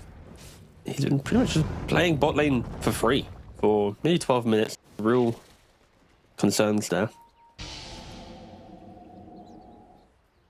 And map progression is the answer now for Weaver, looking for that Desolator. Again, in the draft, I mentioned Gleipnir, but the other build option available to Weavers is going for that Desolator. You get yourself close to a tower with no real punishment, and yeah, it falls with ease. It is really annoying to play with. So much poke, but they are smoked up. They are maybe hoping to find him. Yeah, I think it's perfectly fine. It's good pacing, enable everyone else. Can they connect? No, roll isn't there, but the Static Storm is, but he gets out! Oh, the Shikuchi gets him to safety. Unfortunately, Enchantress just kind of TP'd into her own demise, but that's okay. Cammy being chased down by the Weaver, but in the Weaver form won't be in too much trouble here. DMS looking for a bit of revenge for their Enchantress. Chains catches out till the end, going for a brave TP, and he does get cut down by Disruptor. It's just an unfortunate misexecution there. They are smoked, they're trying to be patient. But the initial connection onto the Weaver just wasn't good, and if they maybe caught inside the kinetic with the damage shot, that's a kill. They can retreat, but they overplayed their hand, put themselves into a poor position, and back to farming. The entire time, though, when Nightpulse makes these moves, okay, they're gonna maybe still. They might get a kill as well. The silence is there. The damage is in. Mystic Flare, will it be enough? One more slight will be needed. 2 seconds remaining, and they're not going to get it. Deny from Hakoda. Stops Cammy from getting in and stealing the rune, but will be losing his life here. The heroes are in from the side of Nightpulse, and Skarath will not be living through that one. Not your gate, my friend. Do you know there's like to be continued memes where it pauses at a moment, you have to kind of guess what's going to happen?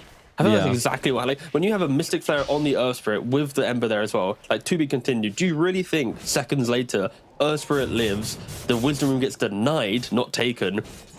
Okay, that was kind of like the opposite of everything that I naturally thought was going to happen, but okay, all right. A little greedy from DMS to both go for the kill and not secure the rune. I feel like... No, you go for the kill every single time, though. I guess, like, there's no option to just get Wisdom and be happy. Cammy, once again being caught here. Let's not forget, no Mystic Flare for another few seconds, but will they have chains to combo it up with? Yeah, he's actually held the chains. Very disciplined from Melagil. But he's pretty low mana. Playing into this is going to be kind of hard, so Cammy will just get to survive down here. Doing exactly what you want to see from an off-lane Morphling. Just kind of existing, drawing heroes to the bottom lane, but not dying critically. The hack goes for the stacks. Not who I really expected to be taking these stacks, but fair enough, I guess. We have a really pressing battle happening right now, by the way. It's the battle of the 0-0-0 players. The Huck versus Vtoon. Who will break the scoreboard first? The Visage in the off lane? The Medusa in the safe lane? Of course, you know, the Huck was a carry player. Both have done literally nothing on the map thus far in regards to murdering their opponents. Yeah, I feel like the odds are very, very good for the Hack here to top be lane. able to follow off. There's 2 heroes just slaughtered up in the top side. Once again, Dahak, he's just farming behind his team. He's like, yeah, I'm good. I'm chilling. My Weaver can carry me. That's fine. Or make space for me as the carry, I guess. Bottom side, the Mystic Flare is out. Cammy taking heavy hits here. He's got a lot of strength to work with and the Weaver form to get away with as well. So every time you go for this kill on the Weaver, you got to make sure you kill him before he steals your body and runs off with it. Yeah, when you asked about like the Desolator, the reason why it's a cool item pickup in this game is you naturally can go for Roshan earlier, as they're doing now. It's like you can take towers, you can instantly kill supports. If they get hit by slight chains, you connect with one Germinate, they're dead. if Roshan has an opportunity to be taken, you're bringing your team to it. And yeah, no, I think overall it has been a little bit quieter than I anticipated. I think mainly because the supports were underleveled early on. We didn't see them make explosive 10-minute plays, but now this is when I expect DMS to really ramp up the aggression and start trying to take command of this game, because they have not stopped this Medusa from farming. They have not stopped the greed from the safe lane. She now has got the top net worth, which is something you never really want to see. Like, you see the Manta potentially disperse her down the line to have a dispel against a lot of single target spells that DMS have in play, Butterfly, etc. Like, there's a lot of options for Medusa to go for. Chill, Arc Ancient Seal, all great things to get rid of. Incredibly good. So I think for Vtoon, he has done a very good job, even though his scoreline is comedically lacking. It is what you want from your Medusa. Yeah. Yeah, it's just like, okay, don't see anything. I think the argument with that is, like, sometimes Medusas need to be active, because if she's not joins the fight, but her enemy all has economy, it's awkward, right? But I think Night Pulse has done a relatively good job at poking enough, but still. Okay. Yeah, okay. The Hack just lost both of his familiars to a fortified. That's a little awkward. But yeah, I was just saying, like, seeing this Rubik with Shikuchi and the Morphling with Shikuchi, it's just like, man. There's 3 Shikuchis in this game. Yeah, that's a lot of Shikuchis. Definitely the most used ability in the game by some margin.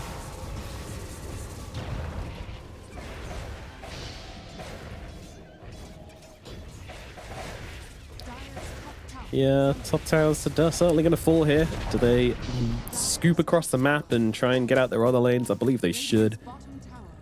Yeah. Actually, it's a smoke up.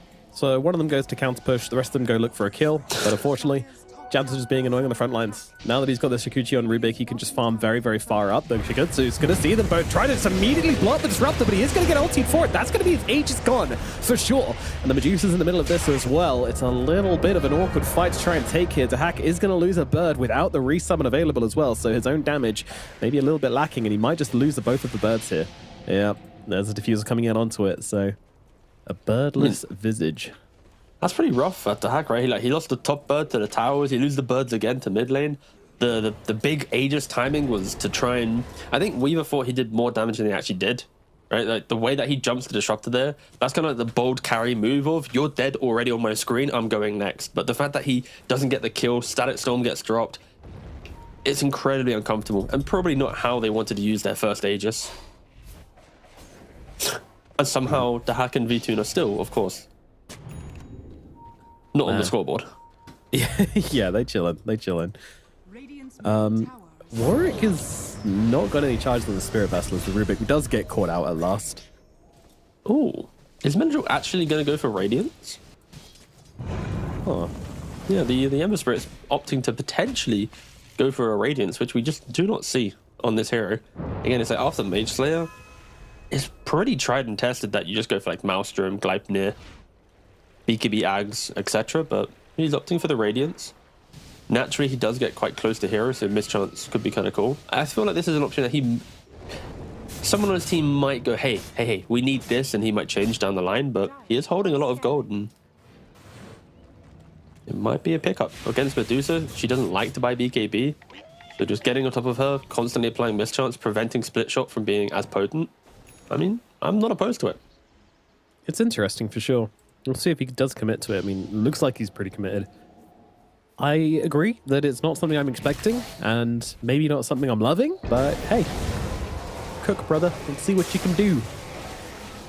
I think it's just having natural evasion on himself is like when he jumps in, I think it is going to help him not have to leave the fight that bit quicker, right? Because like if you have Morphling waveforms on top of Ember, Medusa naturally right-clicking you, if by yourself you can at least cushion, rather than let's say 6 seconds, you can now cushion like 9 or 10. That is going to give life to the fight for other people. So I'm not opposed to it. And when I meant split shot, I meant more like the shots hitting him, obviously, not the other way around. Yeah.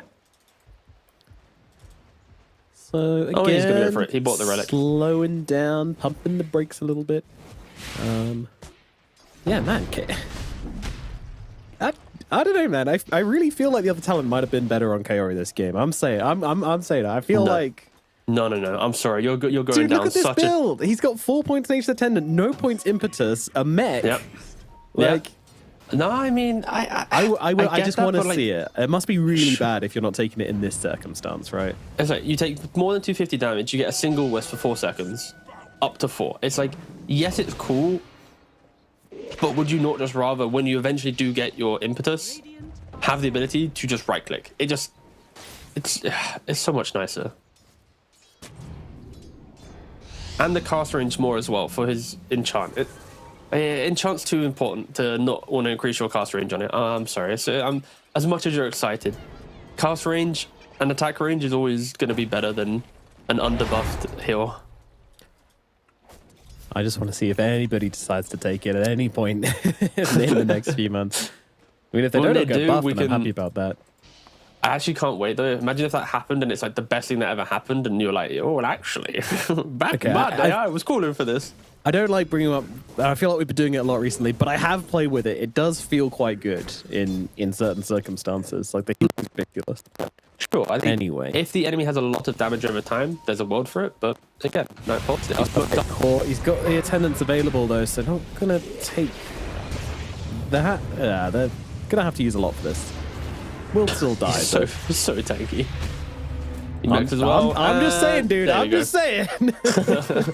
If he had the facet, He had to live for an extra 3 seconds. 5. Go on. Okay, sure, 4. Oh god. All right. Now we see the return. DMS, they smoked up themselves. Oh wait, that was V2's entry to the game. He just got a kill. Oh wait, what the? But he He's might behind be the getting tree. a death here as well, surrounded by the enemy team. Uh-oh, Mystic Flare definitely not landing there, and well, they're going to drop another Static Storm down here onto them, and now with the Stone Gaze coming out, Melagil, he's in some trouble, and he's going to be the one to die. They won't be able to get the one return kill on the sidelines, but beautiful roll in They from found Warwick. Weaver. Holy shit, how did he connect on that? Going to force out the time-lapse from the Weaver, but guess who's got time-lapse as well? That's right, Janta back on the case, but they don't have any clue where he is. Dust is completely off the mark, and Shigetsu will Shikuchi his way out of this one. What an uncomfortable move from DMS. Like, you lose your Enchantress top, you then smoke into the enemy triangle, and that's going to be the place where the Medusa will be living. Do you really think as 3 heroes into a Medusa, you're going to be able to get the kill? I'm going to just say no every single time. They find a Medusa, Night Pulse are ready, they return. You have to start asking the questions. At what point is the hack going to enter the game? Like, I'm he's asking helped- it, dude. He's helped progress the map. He's helped take the towers. Like, sure, he's kind of ticked the box of that aspect of Visage, but he's just got the BKB. I think they need to just play as 5 and really try to win a fight, because it's 25 minutes. We're yet to see a game-breaking fight from DMS, and when they're heroes, they could do it from minute 10. Like, they've been No lacking for Static so long. Storm, no Stone Gaze, at least for now. Maybe this is the play. They'll move on to Warwick. They'll get him down. Time-lapse does get forced, but it's a worthy price. Now, they're circling the top side. I mean, playing up here will not progress the map, but it might set them up for Roshan. Yeah, they didn't use the last Aegis very well, but at least they are moving around together. They're poking, they're looking, Hack they're has an scanning the Medusa. assist. He does. Everybody in the game is on the board. Are they going to go through the gate and find Dusa? No. You move away from the Roche area if you do that, which probably not It advisable. is going to be up in a couple minutes. I don't think so. Night Pulse doesn't really take Roshan quickly, so DMS, if they wanted to play the map, could run around very quickly and make all these wacky moves. All right, well, it does look like that's going to be the play. The Hack comes down here. He's got himself that fresh Gleipnir ready to throw out. We'll do exactly that. Of course, Manta available, but with the 2 coming on. But once again, Mystic Flare very off the mark. And the Morphling's going to get away. Pretty crazy how ineffective they are at killing these heroes. Yeah, they've just missed their window entirely, and the greed has paid off now. It's 100% paid off for Night Pulse. Like, you've soon got Kandra on your Morphling, you got Manta on both cores, so all these roots and slows and everything that has been, you know, a key aspect in the early game aggression of DMS has just fallen off immensely. They wasted their first Aegis. I could write you a very long list of I think mistakes that DMS have made in this game so far, and we'll see if they can win a team fight. especially now that Warwick's picked up the BKB, he is going to be so deadly in this upcoming fight. Oh yeah, and V-Tune with the disperser as well. You know, like it's gonna be really, really hard. I think they're running out of time on DMS. Honestly, like I think the time is kind of ticking down. The Kaya Sand on the Medusa, so you get some mana cost, mana loss reduction, which is always very nice. Like Medusa got Kaya. Oh wait, they're jumping onto. Don't worry. My God, that's just a dead Bambi right there. They'll turn around, they'll look towards Cammy, but Cammy, of course, plenty of strength to work with here. To hack on the front line, is forced to pop the BKB. Shigetsu trying to get some damage off, but can't really find the target. Stone Gaze is still not popped, and Melodule caught inside the Static Storm. No BKB available. Radiance not doing a thing. He's going to get dropped as Mystic Flare just comes flying into nothing. Hakoda's getting run down as well. DMS chained up together by the Morphling, getting chased to oblivion is over on the sideline. Shigetsu just trying to get himself out. Shigori does get finished off by Cammy stealing that Ember Spirit's form and filling him off with the side of this, and Janta finds a Morphling. Shigetsu, he needs to run. The rest of the team not super close here, but Janta's not going to give up. He's going to keep on chasing, gives a vision for the tire, for the glimpse, brings him back. Shigetsu trying to get a bit of revenge, but he's going to get nothing, and he's dead. Full 5-man team wipe coming out from Night Pulse. They farmed, they were patient, they waited for their time, and they see it. They play for the Roshan fight, they take the fight, they crush the fight, and there's nothing DMS can do. Like, they have fallen so flat in this game. It is... Yeah, I don't think I've seen a team just... Yeah, they've just existed in the game. I've not really seen anything happen from them. And Night Pulse, they clearly had a plan the entire time, right? Like V-Tune, he pushed out his waves, he went to the jungle, he ignored every early engagement. Kami or Dream, he opted to be the slightly more aggressive Morphling, poking down to absorb the fight, and they held the net worth lead so nicely the entire game. And they just chose the perfect fight to take. And that net worth goes from even to 10,000 gold to Night Pulse. Sure, Disruptor dies in the mid lane. Very mid-kill, which they're actually going to trade here as well. And I mean, everything about how DMS played this game suggested to me that like at least 3 of their heroes were looking for the late game. You know, this Radiance pickup rather than going for a BKB on the Ember Spirit. The whole Gleipnir BKB build for the Huck as well. Yeah. It's all very slow. And I feel like they really they really kind of underestimated the ability for this Medusa and this Morphling to both have enough space to farm up and be heroes in this game. I just think it's a really poor read on the game. Like, I think the Huck's looked at this game and he's like, okay, I see greediness, so I can go for a little bit of greed as well. But like, you're greeding up on a Visage into Morphling Medusa, who naturally just beat you out as a hero. So rather than trying to play for an earlier timing, Ember Shaw's gonna die on screen. Yeah, this is a little bit bewildering. I didn't expect like the caliber of these players to itemize and to play like this. Like, this was a little bit of a shock to the system as we start our 2 series for today. It's or the afternoon, sorry. It's like getting cold water thrown in your face just as you get out of bed. That's what this cast feels like. It is. I'm sobering up, but that's the... Coda's dead. V-Tune's dead. V-Tune... Well, killing, sorry. That's the wrong word. Kill. Imagine if the Hack has to run away from the Dire Triangle as well. They've gone into tourniquet mode pretty quickly here on DMS, trying to just stop the bleeding, make sure they don't just die in the street. And yeah, I think they're already 6 foot under, to be fair. They're trying to dig themselves out of the hole that they've already made. You can't dig upwards. In Minecraft I can, so I hope that DMS have learned their way. That's true. Doing the upward staircase technique. Just never dig directly down. Coward. I've lost too many diamonds, no man. Too many diamonds.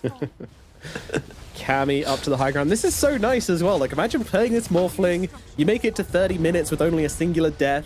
You get an Aegis because your main carries a Medusa. Like, she don't want no Aegis. She just doesn't care. Who do you go on here if you're DMS? Like, what is the play? Oh, God. It's hunting season. And Cammy just got some venison. Jesus.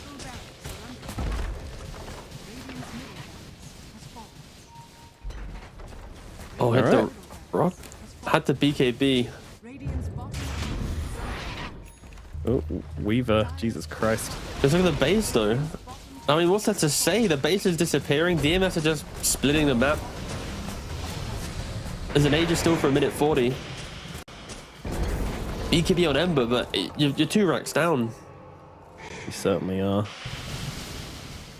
Luckily, they've got a tier 2 up in the top side, so NP will back themselves away for the time being, but yeah, I mean, there's no way to take a 5-on-5 fight, like, unless they get some amazing pickoff. Like, if you kill the Disruptor, you get a BKB on the Ember Spirit, which he does now have. I mean, they still don't have the damage to deal with these cores, though.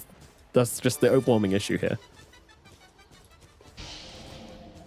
Okay, Weaver does, actually. He's got Daedalus Desolator, so maybe he can bring down heroes which aren't Medusa. Again, like, it's such a rare moment in a cast because not a lot of teams do this strategy of double carries, but normally, like, when you have a traditional offlaner, the type of fight you're looking for is like, you find the backline supports, don't fall victim to the initiation from the offlane, kite the carry. But when you have 2 carries, it's now like you have to kite 2 big high damage heroes whilst finding the backline supports, but not dying to the high mobility magic. Like, the construct of the fight has to be so perfect. And now DMS, they're smoked up as 5. They're doing the deep wraparound. You can see on the minimap, they've drawn away from their triangle to try and find someone who's behind. This will net them at least a jump onto the Disruptor or Rubik if they can keep this discipline. Their buildings, they're disappearing. They've got a fortification. They use it. Great catch on the backlines. I mean, this is the dream for them right now. This doesn't go well. Nothing will. Melodil fighting into all of them. The Static Storm comes down, but misses. Hakoda's still dead. Meanwhile, the cores, though, still pretty much untouched on either side. The Sleight of Fists coming out thick and fast from Melodil. BKB now down. Mini has got to be a little bit careful. NP, they don't seem to be bothered, though. Like, they don't care. They've lost their support. They're just going to keep going in. Dahak has to back himself away. Even with the BKB, he still has to run. Not a good sign. The damage is coming through onto the Earth Spirit. He's getting a little bit low, trying to find Melodil. They'll remnant past each other. Both spirits kind of dueling away here, but Melodil, he's running out of health. He's running out of remnants, and he's running out of life. Down he goes. Melodil's dead without buyback. Cheese out from Warwick, chasing the Weaver. Weaver trying to get back to the... Oh, no! The roll! Is it going to matter, though? Warwick's still very, very tanky. Will fall after jumping into the fountain, but they're taking the buildings, they're getting the mega creeps. It doesn't matter that they lose the Earth Spirit in a very comical way. The mega creeps have been gained, and GG gets called. A shocking loss here for DMS in their first game, as I mean, the Morphling offlane, it just works. First pick Morphling offlane, folks. How is this working? I mean, 2 games now they've done the strategy, 2 times they found victory, and yeah, it's the lack of punishment in the early game. Morphling isn't getting pushed out of the wave, or the lane, sorry. Morphling isn't then, like, his team is getting ran out to then find this awkward moment, like, Morphling needs to leave the safe lane to help out. Medusa's not getting ran at, so then Morphling doesn't have to look at Medusa, Medusa doesn't have to look at Morphling. Earthspirit also doesn't need to make any moves because no one's getting ran at. I'm just bewildered a little bit by how lacking DMS were. It took them so long, and I think fundamentally to hack in the offlane, him being 0-0-0 on an offlane last pick Visage, sure, you've taken what, top tier 1, top tier 2, mid tier 1, but that is just not enough. You itemize to be greedy against a double carry. I think there's just a lot of missing pieces from the DMS lineup in game 1. Maybe I do like the draft. I just think execution, itemization, and pretty much everything in Dota just went wrong for them.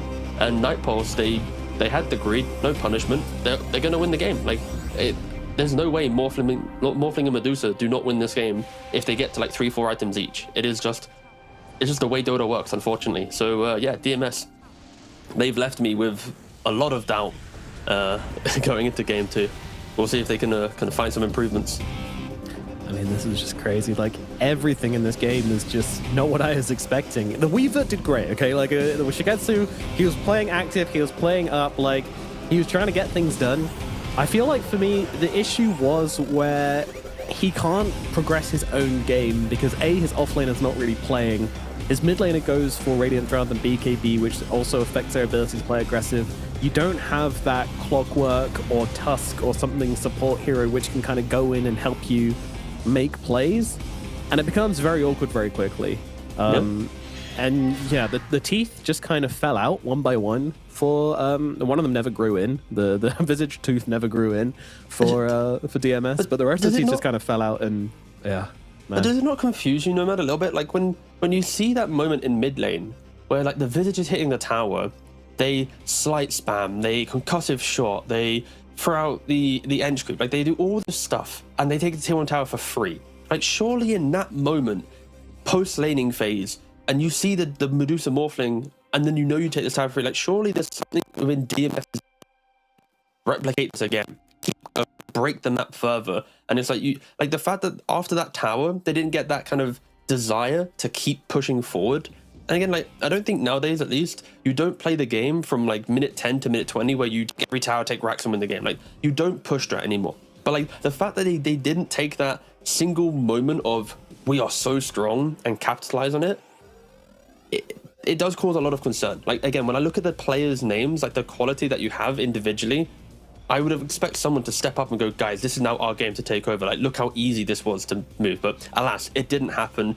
Janto on the Rubik, of course, had a spectacular game. I think whenever you have Rubik into Weaver, a lot of the things that Rubik lacks in the game is fixed because his positioning will always be S tier. Because you still Sakuchi, you reposition nicely, you wait until you see a new spell, you take over, and then you win the fight. And I think he did a lot of work early on, of course, paired with the likes of the Static Storm Disruptor or the moves from Warwick. And yeah, it's, again, an inevitable victory if there is nothing happening. And yeah, I'm still in shock no matter. I cannot wait for a break so I can go reset for game 2 because I am lost after watching that first game.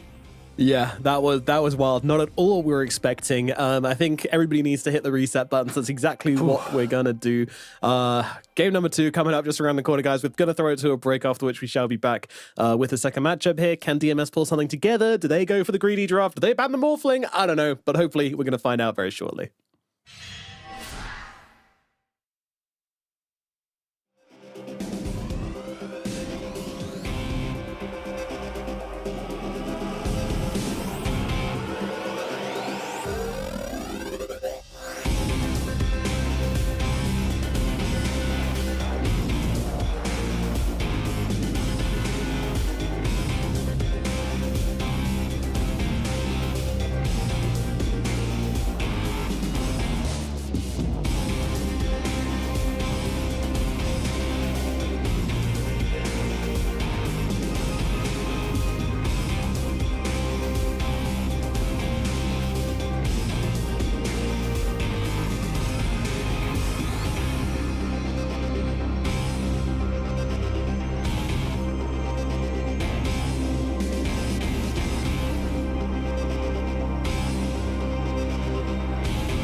the official headset of PGL tournaments.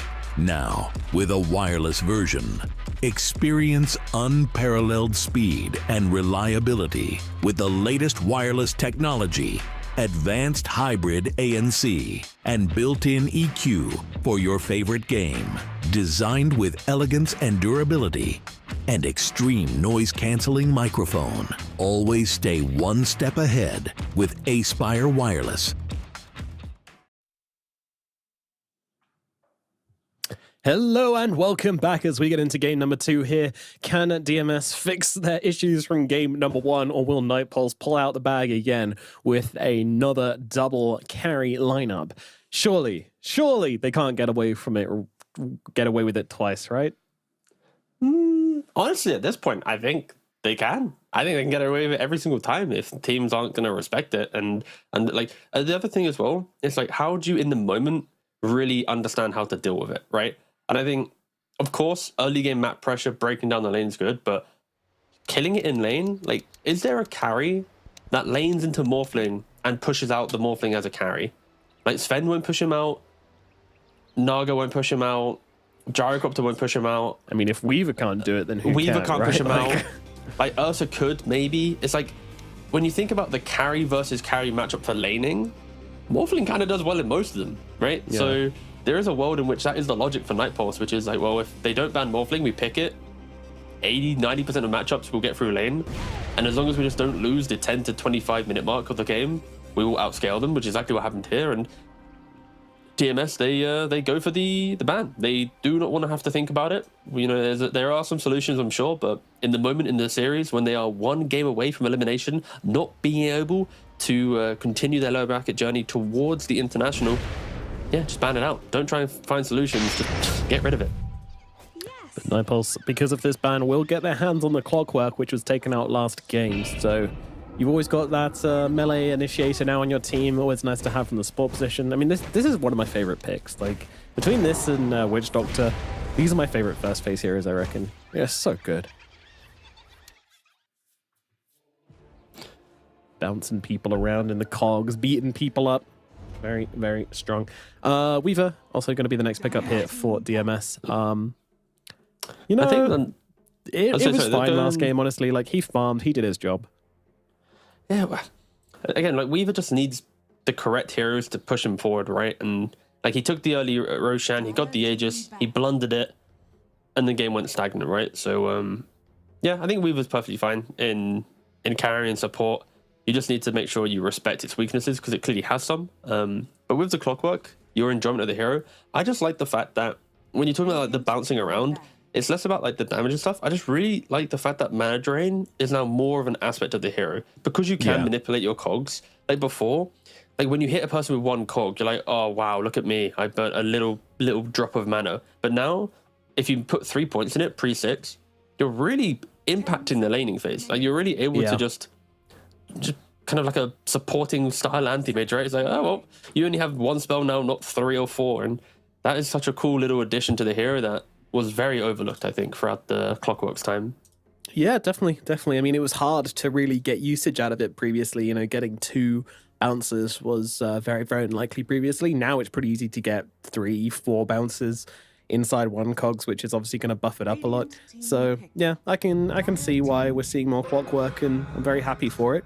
I do think that maybe some aspects of the hero, like the fact that he can do that and he can also leave his cogs so easily, feels like a little bit too powerful. But then at the same time, I don't know how you address that, because if you break one of those things, then it breaks the other. So 10 seconds remaining. I don't know. It's still interesting to be as it is. I don't think he's like insanely broken, but maybe just like a little too powerful. Maybe don't change the mechanics, but just change the numbers a little bit, and we've got ourselves a very cool and balanced hero. Yeah, I can see that. The Same, Rubik block pick concept? here is definitely what we're seeing. They don't want to play the Weaver into Rubik again. Obviously, Morphling banned out, so no more giving Shikuchi away, which I think is a pretty big deal. Yeah, that was pretty good for Genta in the previous game. So far, yeah, nothing too crazy in regards to draft, right? I think obviously Rubik and Weaver could easily be a good, strong supporting duo together. I would kind of like to see that now with the Darks, they pick up the Willow. There's a lot of ways to annoy Weaver in the carry. You got the cogs to contain the Weaver. You've got the Bramble Maze to catch a root on them. You then have the Darkseer with the wall to be able to take over the Weaver and return that damage around. So I just think that this is a time where DMS go, all right, lads, Weaver, congratulations. You are now our position 4. And Rubik, you're our position 5. Unless they really are confident in their play. But again, they didn't really impress me with their play in the previous game. So we'll see what their vibes are like coming into this game too. Yeah, again, like I like the Weaver last game. I thought it was the one shining point of their draft, or at least the way they played it. I mean, I did like their draft overall, but the Weaver played it how I wanted to, and he still had a successful game. He just got outscaled in the end. Yeah, you've got issues for the Weaver. Nothing which a couple of items don't solve, but yeah, if they're still yet to pick up all their heroes. A little bit more initiation, and the Weaver is going to have issues if they do run it core. So I would agree. And that's surely why you first phase this Weaver, right? Like, you're not first phasing a carry Weaver, you're first phasing a flexible Weaver. Feels like the intention. So we'll see what DMS do here, obviously. Looking back on their last draft as well, when they picked the Weaver and then just double picked supports, like it maybe gave too much away to Night Pulse, but again, I don't think either of us feel like it was an outdraft last game. It was just a play issue.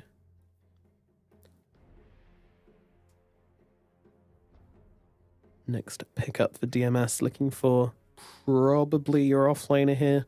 Maybe you can just grab your carry if you don't want stuff to get banned out. But you've got 2 picks to go, so usually we use a lot of reserve time on this pick because you're generally picking up what you're going to pick up after as well. Radiant team pick. Planning what you're going to pick.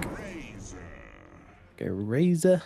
Very flexible hero. Hasn't looked incredible, I will be honest. I'm not loving Razor recently. I think with the advent of Clockwork being so popular, Darkseer being popular, does make this hero a little bit harder to play. 10 seconds remaining. Okay, and Disruptor as well. So it's going to be Weaver in the core. Okay. And I'm on the fence again. You clearly heard my my breakdown of why Weaver support could be pretty good here. I think the only fix to that problem, which I think DMS are trying to use, is the fact that Dahak playing the offlane Razor, going for like the early BKB, he will be able to walk into the fight, soak up a lot of this anti-Weaver stuff that I was talking about, to then enable Weaver to play out the game. So it is going to be like a little bit of a layering, like Razor must go in for Weaver to then thrive, and that is what we lacked in the previous game. We didn't really see that nice layering of utilizing your strengths and your heroes to really bring it into the game. But yeah, it is just going to be play your lanes, farm, get an item or 2, and then try and break down your opponent. Because in regards to team fight, it's only Disruptor, a little bit of Rubik. They only have like positional advantage, the ability to run at your opponents. And yeah, Night Pulse, they continue down the same concept. I feel like Warwick just gets a hero per series, right? He had Storm Spirit in the upper bracket, now he's got Earth Spirit in the lower bracket. And it complements each other here. You've got the Earth Spirit with the Darkseer for the Iron Shell. You have the kick as well. So when you get the Bramble Maze, if you roll onto a hero in one Bramble Maze, you can kick them through multiple other routes to get the damage from them as well. And yeah, it's just a really, really aggressive lineup with a lot of team fight. It's a lot of Weaver answers as well.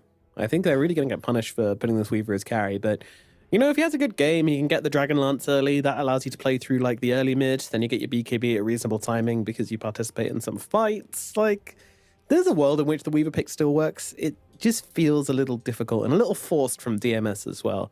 I don't think you should be first phasing Weaver if you're not ready to flex it, but maybe I'm underestimating the Weaver carry. I mean, it's extremely popular, probably the most popular carry at the moment. I mean, lane-wise as well, it's not the worst against Darkseer.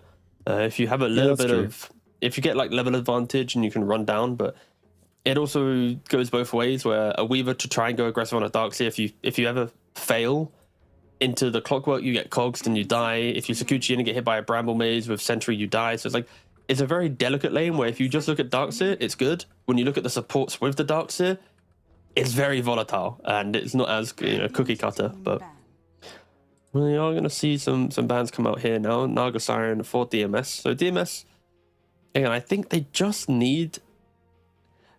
Actually, that's a little bit of a weird ban, I feel. Because if Razor is your off lane, why would you care about Naga? Because you're just going to have to free farm that lane on Razor.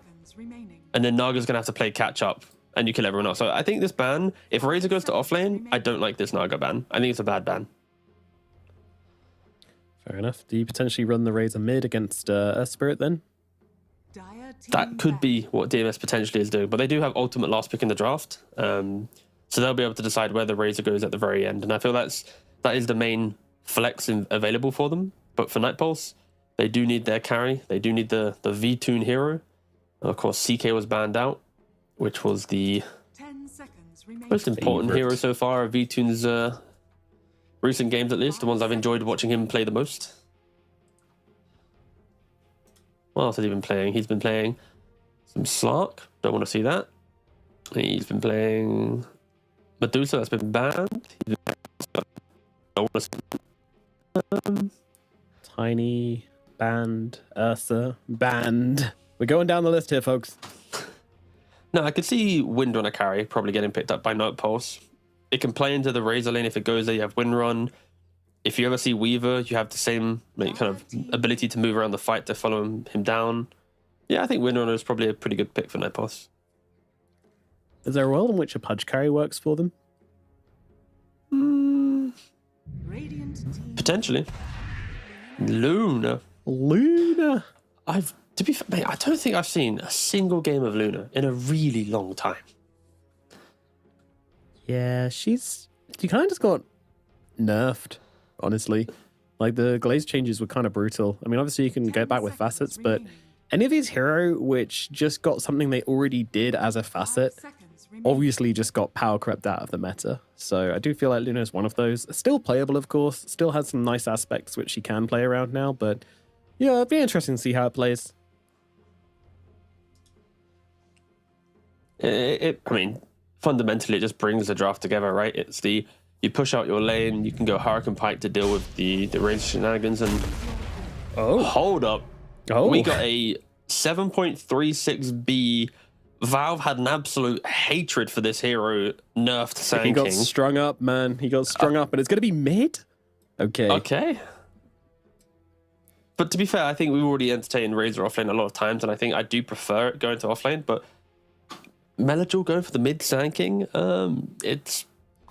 I hope he still goes for the early Blink Dagger, a little bit of pacing. I mean, to be fair, you can also still go Aghanim. So again, just to clarify, Aghanim's before the nerf was you press your Sandstorm, it spawns little Burrow Strikes on top of you. Win game. It spawns Burrow Strikes on top of you, but it was like 0.2 second delay, so just constant. But then they changed it to 0.4. You also have to be standing inside your Sandstorm now, with a couple other smaller changes. But the main nerfs were, if Sand King is inside Sandstorm, his Aghanims will not stun inside it. And also it's a longer delay between each spike, so it's harder to kind of chain control people. So it has been nerfed egregiously. But I'm assuming he's still probably going to go down the same build. But we are just going to see a Sand King probably more, good rather than OP. Because again, that was OP.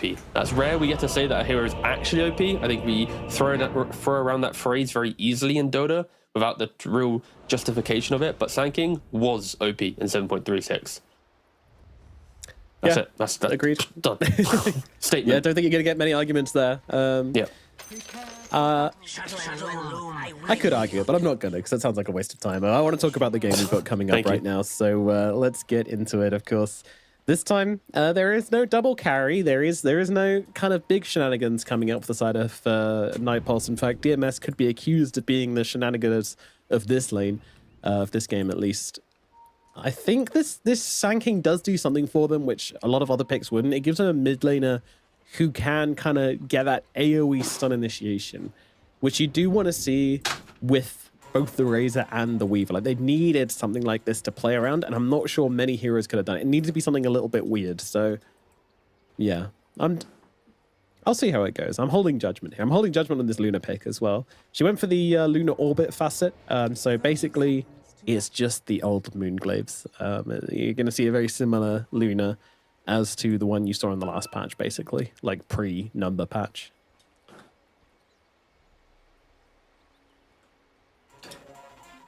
No crazy shenanigans starting at the bounty runes. We're not seeing any 5-man smokes, any big wraparounds. Shigetsu will be seen here, but I don't think they have potential to kill him. Maybe do a little bit of damage with the brown. Okay, they just bail on the bounty rune there. I guess didn't want to play into the Iron Shell and take a bunch of damage for it, which is kind of fair enough. You need to win your lane. If they feel like that was a way to lose a lane, then... Ooh, Janta. Hiding in the tree line. Oh, just no. Wow, this is aggressive. Dealing the damage to Cammy straight off the bat, knowing that he needs those Iron Shells to be able to be effective. And this is some intense bullying down in the bottom lane. Yeah, this is really nice. Shigetsu just body blocking them out of the lane here. This is really cool to watch, yeah. Let's see if they can be punished for it. Kaori does get caught in the maze, but navigates himself out of it pretty easily. The key thing is you need to prevent the Darkseer from getting that early double shell, getting the level 2, enabling the ability to just kind of keep thriving here. And of course, Darkseer, when you hit 3, it becomes an entirely different lane. So yeah, I like the fact that DMS started with such a proactive mindset. And yeah. And Sandstorm leveled from Melodule level 1, which is kind of cool. just don't level Burrow Strike ever on level 1 Sand King. It's such a grief. Stinger That is is like- great. Sandstorm's decent. Yeah, Stinger's decent, but I think that's the cool thing about mid Sand King, where he might become a hero again, is when you're in that 1v1, having Stinger being next to the wave, especially against a melee hero, it is going to be very, very potent. And yeah, I'll keep an eye on how well the lane really goes for Melajor. But so far he's sitting at 9-0 to the 10-0 to the 7-0 of Earthspirit, so no real crazy lead for either mid laner at the moment. And again, they're going so Kind aggressive of cool bottom. from Warwick, didn't work, but bottom lane, they're going to get first blood onto Janta. Chased down by Kaori and Shigetsu, and they're looking for Cammy as well. Dream on the run, and going to use the surge and get himself away. Kills off the bug, but taking a ton of damage in the process. Definitely going to mean that Shigetsu gets a pretty free lane here down at bottom as the lift up throw back in the top lane onto till the end. Just trading a couple of hits. Forcing him to walk around. Wow, that's an aggressive link from Dahak. Gonna steal about 14 damage there. I just want to see DMS break lanes and go aggressive. Like, that's all I want to see. And when I say break lanes, I mean more like 15 minutes when you have Weaver with a Deso or components towards Gleipnir and Sank with a Blink Dagger. Like, go hunt, go find kills. I'm seeing it here again. Like, they're kind of dragging waves around and trying to create new mid lanes. But, What is happening? glimpse back in bot lane as well. A little bit of chaos occurring in all parts of the map at the moment. Yep. The salve with the Shadow Realm going to mean Janta heals up to full, and they will not be getting this kill. So, pretty nice Janta there. It means that we have like 3 or 4 creeps under tower. I don't think they respected the salve that was going off there. Yeah, I have no idea why Willow gets 100% HP regen and mana regen on Pixie Dust as an innate. It's a game, sure, but the fact is just press W before you yourself. It is rather loose. You ain't wrong, Borrow. You ain't wrong. Oh, that's right, your courier. There is some crazy stuff going on in this mid lane right now. Melajor's just trying to mess with the lane as much as possible. Now that the Earth Spirits hit level 3, you get the 2 points in Boulder Smash, and all of a sudden it's not free for the Sand King anymore, so he's just farming up as much as he can. He's dragging waves out over to the hard camp, trying to just be as efficient as possible. Really cool to see. We might see one of the richest mid laners we've seen in a very long time because of it. So, we're still trying to mess with him. Yeah. I don't think Warwick's he's going to be bodied out from the tower now. This is awful for Warwick. I don't know why he did that. Like, his net worth isn't really that far behind, right? Only 300 gold. Sure, he's 12 CS down, but economy isn't too crazy between the two mid laners. But yeah, it feels very uncomfortable for this Earth Spirit. He's having to make a lot of smart choices. One wrong roll, one wrong type of engagement, and suddenly he's feeding away to the Sand King and just making Melajor even happier in this game. But a very, very strong start for DMS. All 3 side lane cores, cores are farming really well. There is no real punishment to be had. And for Night Pulse, even though they don't have the double carry strategy, it is kind of the same philosophy, right? Like, Darkseid needs time to come online, Luna needs time to come online, and the Earth Spirit, once he has his levels, I'd expect him to try and make some moves on the map. Be dropping here. Oh my goodness, this Willow, she wants it, and she's going to get it. Under the tower she goes, maybe trading her life. Melajor even coming across with this one as well. Doesn't have the Burrow Strike, so it's going to be just a boop from the Stinger. But we'll need another one. There's no cooldowns for the Willow. Still 4 seconds left on that Shadow Realm. Therefore, she will top dive lane. on the top side till the end. The blood grenade, will it tick him down? It's going to get low, but not low enough. Will survive through it. And another kill, just not quite going their way on DMS. Warwick, he's hereby. He wants to get the kill and should be able to do so, though. Hakoda going to try and bring down Till the End with him. Won't quite be able to do so. Nice moves from Till the End to keep him distance. And successful rotation from Warwick in the end.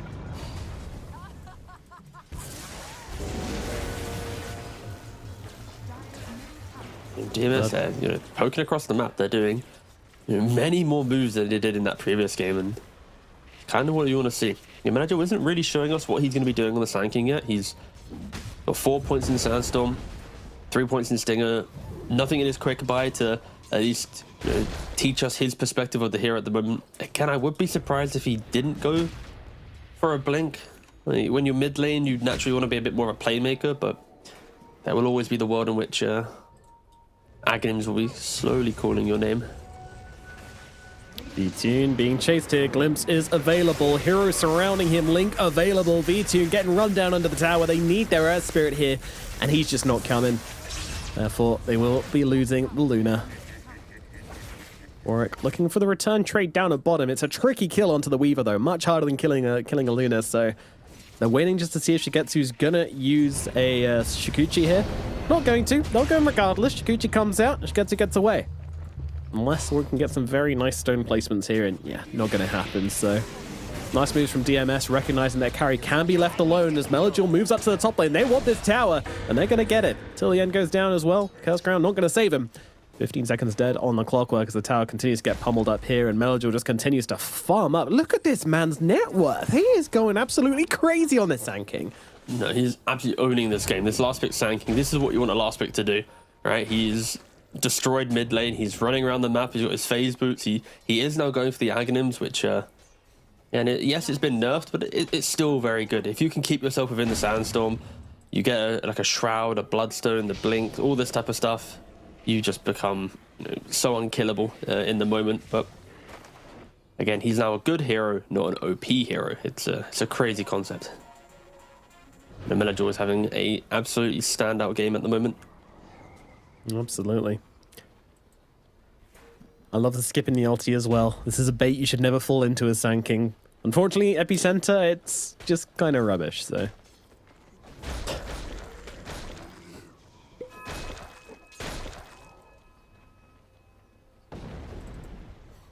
Like, seriously, if you ever wonder if Epicenter's a good spell, just read the numbers and compare it to Sandstorm. It's essentially the same damage as Sandstorm. I mean, not quite, but pretty close, and considering the setup you need for it and everything like that, it's pretty crazy. So yeah, it's 85 per Sandstorm tick, and it's 60 per pulse on an Epicenter. Yeah, it's the most bare bones way of describing the two spells, but I can see your point of thinking there, Nomad, and Thank you. Epicenter, unfortunately. I feel like Epicenter always goes through like different waves. I feel like sometimes Pulses, you could say. True. Like I remember the day where like some Universe Sand King. Now they were good Epicenters. Yeah, back before that was years everybody ago. got health. when ultimates killed people. Oh, crazy. What a ridiculous concept. Warwick until the end on the run, looking for a target here, but Melodule has some degree of respect for the enemy team and won't be sticking around super obviously as TP comes to the middle lane. Hakoda wants to just be able to farm up here, so definitely not looking to collapse on this bottom tower. Glimpse back on the bottom side though, putting Cammy in a whole world of hurt. He has to turn around with the wall, but it's not going to save his life, and that's annoying. The electromagnetic repulsion from the Disruptor illusion pushing the Weaver back there was kind of funny, but doesn't result in anything. Today I learned that the illusion can also get the repulsion. That's kind of cool. Yeah. Manta Disruptor coming to your game soon. That's what I was about to say though. Ooh, okay, we're cooking. I don't want to go test that now. Like if someone jumps on you with like an Epicenter or something and you just pop a Manta, do they just fly away 750 units? I mean, you'd have to scatter them, but okay. After this game, we can try and cook something up. But 4,000 gold lead, DMS, it's just refreshing to see. I think just the bounce back is incredible. The Hulk is currently getting done on the top lane though, and surely he overstepped his mark just a little bit. Yeah, he's very far forward without anybody to help him. Very lonely up on the top side. So, hey, you know what? The Huck, 1-1-1. Infinite improvement on last game, okay? Death is absolutely fine, my friend. You're up there, you're creating space, you're making things happen, and Shigetsu's taking full advantage of that along with Kaori and getting a kill down on the bottom side. And now moving across towards Cammy as well. Cammy does have a surge available, so shouldn't really be in too much trouble here, but is going to get bullied out of the lane. Yeah, saving the surge for the glimpse. Very smart. Melojul coming across, but with no blink dagger. It will just be... Oh, nice. Nice? Not nice enough. Cute attempt from Cammy. Got to give him credit for that one. The vacuum up onto the cliff almost saves his life. But the right clicks are there from Shigetsu, who's just continuing to just, yeah, play Weaver. They are really just crushing anywhere they go. And I think he has to be careful, though. Like, everyone else is having a really good game. Like, him stepping up next to the tier 1 tower whilst his team's doing well. So just because they're doing well doesn't mean you're naturally going to be in the same position. And if he gives away a couple kills, allows Luna some entry to the game where it's one more kill. We're talking about Mask of Madness and then Tread. You have to be careful. You have to be careful that not everyone subscribes to it. As he stepped up and jumped up and... Yeah, this is a little bit of dying happening in the top lane. The two of them caught inside those cogs and... will pay the price. Just chill, just chill. You've got Aghanims on the Sand King coming very, very shortly. A little bit overzealous on DMS and not respecting the missing heroes on Night Pulse and getting caught out a little bit. I think these are often quite difficult games to know where to farm. Well, not even where to farm, but like what part of the lane you need to be in, because like the game's so noisy where it's like Sand King's like calling to make moves, he's killing everyone. Like Weaver's talking about killing bottom. Like there's so much like hype and hysteria that I could probably see why you naturally step up a little bit deeper down the lane. But Burrow Strike just about missed onto Janta here, meaning that, well, he's still going to go down. The Glimpse is there to secure the kill. Stinger. Boop. Oh, I thought it was going to be. Is he going to wand? And he is. Burrow Strike available to there. Die. And Sandstorm will finish it. And that means Aghanim Scepter's up on Melojul. All right. 12-minute Aghanim Scepter on the Sand King. Let's go. Again, every 0.4 seconds, 3 Burrow Strikes will appear within the Sandstorm. It will be rather annoying. It is 70% of the damage and stun, but the fact that it is, with the type of game he's had and how early it's going to be, what hero right now can stand inside that and be confident? Luna can't do that, no way. Ursarit with soon-to-be Blade Mail could potentially annoy Melojul just a little bit, but I don't think there is a single hero in the game that actually wants to go near this Sand King. You have to respect it. It's actually just really nice visually as well. Yeah, Sorry, if you're not inside the Sandstorm, then it doesn't make... Exactly. Yeah. It's very nice. Tower has fallen. Radiant's middle tower is under attack. Watch him start his first fight and instantly die. Yeah. Like we're all hyped. Like, oh my god, he's got 8. To be fair, he has 8,000 net worth. 8,000 compared to like the... And he like could have had more. He actually was played really aggressively after smashing that laning phase. From like 8 to 12 minutes, he wasn't super greedy. Kind of greeded up again just to finish off the Ags, but he's made some space for his team, spread his net worth across the team rather than just being a selfish crab. Crustacean, I should say, as Hakoda's going to get jumped in the bottom side. This might open up for a great fight for them here, though, as they unleash with the Static Storm, trapping them out. Sure, they've lost Hakoda, but they're going to lose at least one in response. But Warwick's actually going to be able to get himself away. A very awkward fight now for DMS, as they're just struggling to stay in it and get off the damage. Kaori and the Rubik have fallen here. That was not ideal. Not ideal, but a nice jump from Night Pulse to be able to commit in, get double support kill, terrorize from Dark Widow, and then disengage. Like that was, some teams there might have overstayed their welcome a little bit, tried to go for that extra little fight, but now they're jumping onto Shigetsu. They catch him. This is huge. This is huge. Oh. Weaver's going to go down. Yeah. Night Pulse playing some beautiful games right now.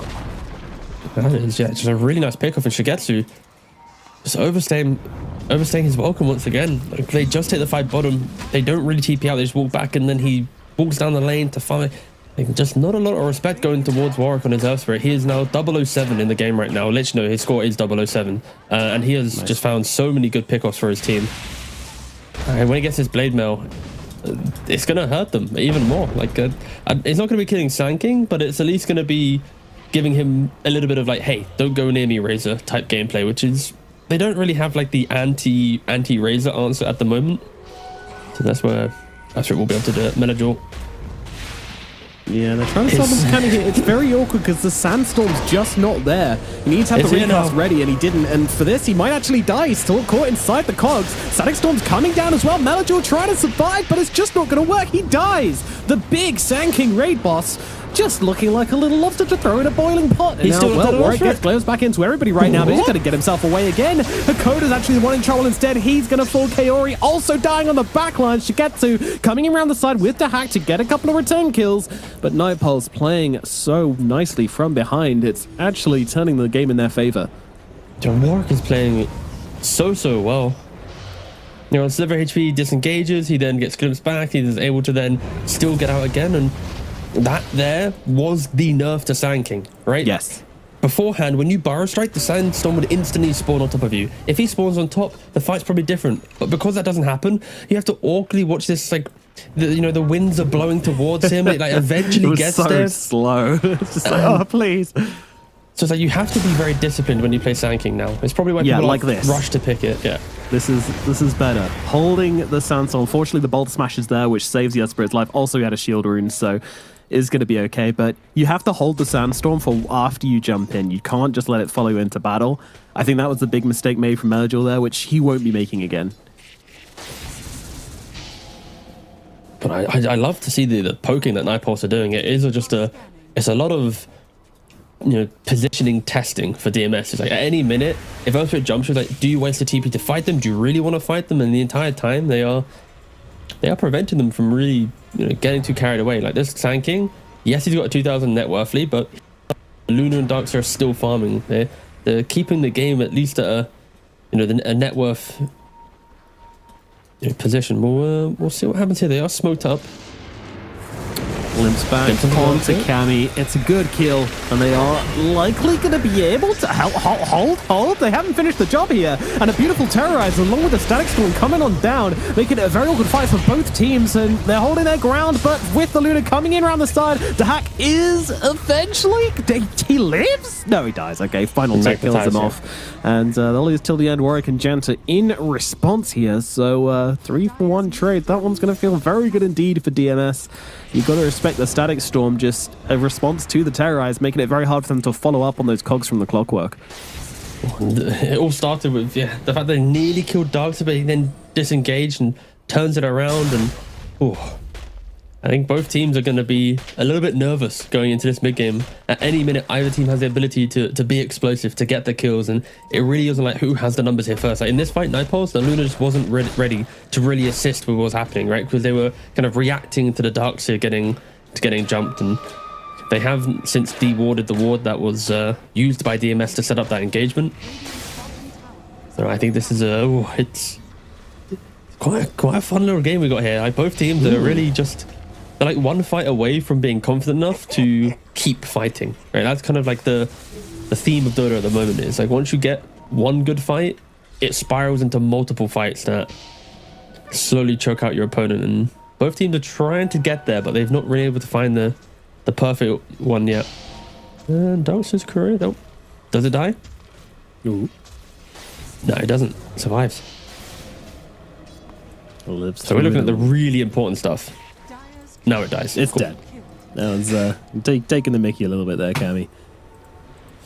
But yeah. As I mentioned before, the Weaver in this game, to play it as carry, you need to go for the Dragon Lance early. He does. Then he goes for the Gleipnir, then back for the BKB. Like, everything kind of expected at the moment. If he goes for the shot, I'll be a little surprised, but I also like it as just a farming tool as they move on to Melajor here. Melajor is a tricky target to bring down, and it is going to hurt with those burrow strikes coming on out here, but it seems like they're just not really landing. So he's going to have to burrow strike himself down to the low ground, but Warwick really looking to chase here, going super aggressively on this Earth Spirit. He's got to be careful. He doesn't have the most health to work with the magnetizers coming on through. It is going to tick away at least Hakoda. Kaori going for the TP out on the sidelines. They ping him out, but they've got nothing to stop it, so he's going to escape as well. Weaver, Shiguchi away on the sidelines as well. It's going to be a full disengage for DMS. Not really missing a whole lot there, just one support dying, making the trade, but I have to say, like, they fought into the Sandstorm and it didn't really seem to punish them. I'm feeling the nerfs.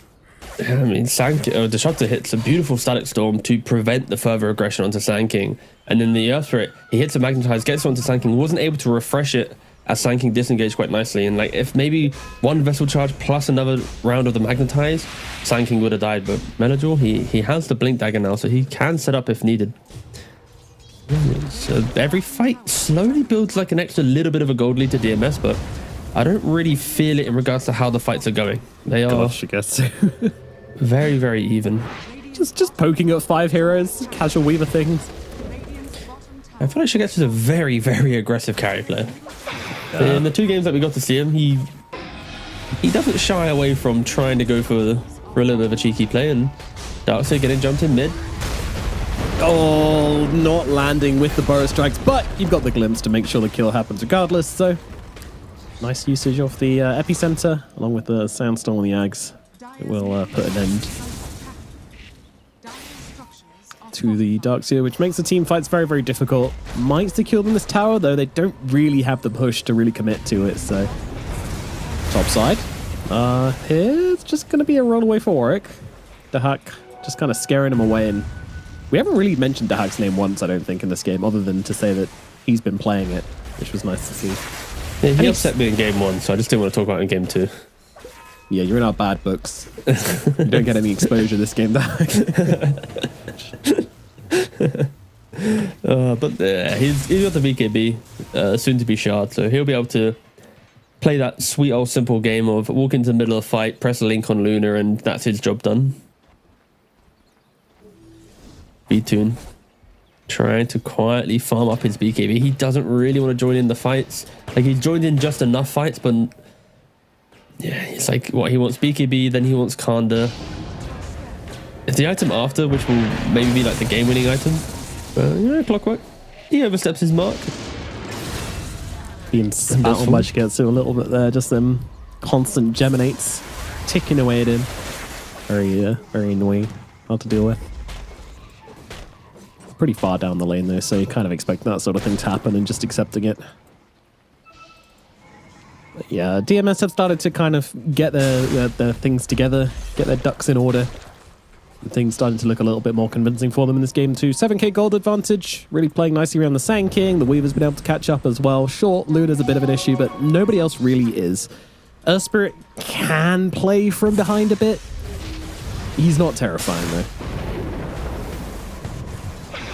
There's Cammy again. You can see a bit. This time there's no disruptor to keep him inside of this sandstorm, so Cammy can actually escape. But oh, never mind. Shigetsu comes in from behind. Such aggressive positioning from this Weaver, time and time again. He doesn't even have his BKB yet.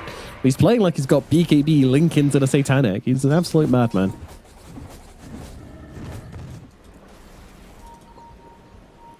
Didn't go for the shard though, which I think is probably the best option. Like, as a Weaver player, it's always like, oh, I can hit so many creeps if I buy this shard. It's going to feel so good because every time you get it, it feels amazing. It's such a feel-good shard, but then you die 1,000 gold away from your BKB and then you have regrets.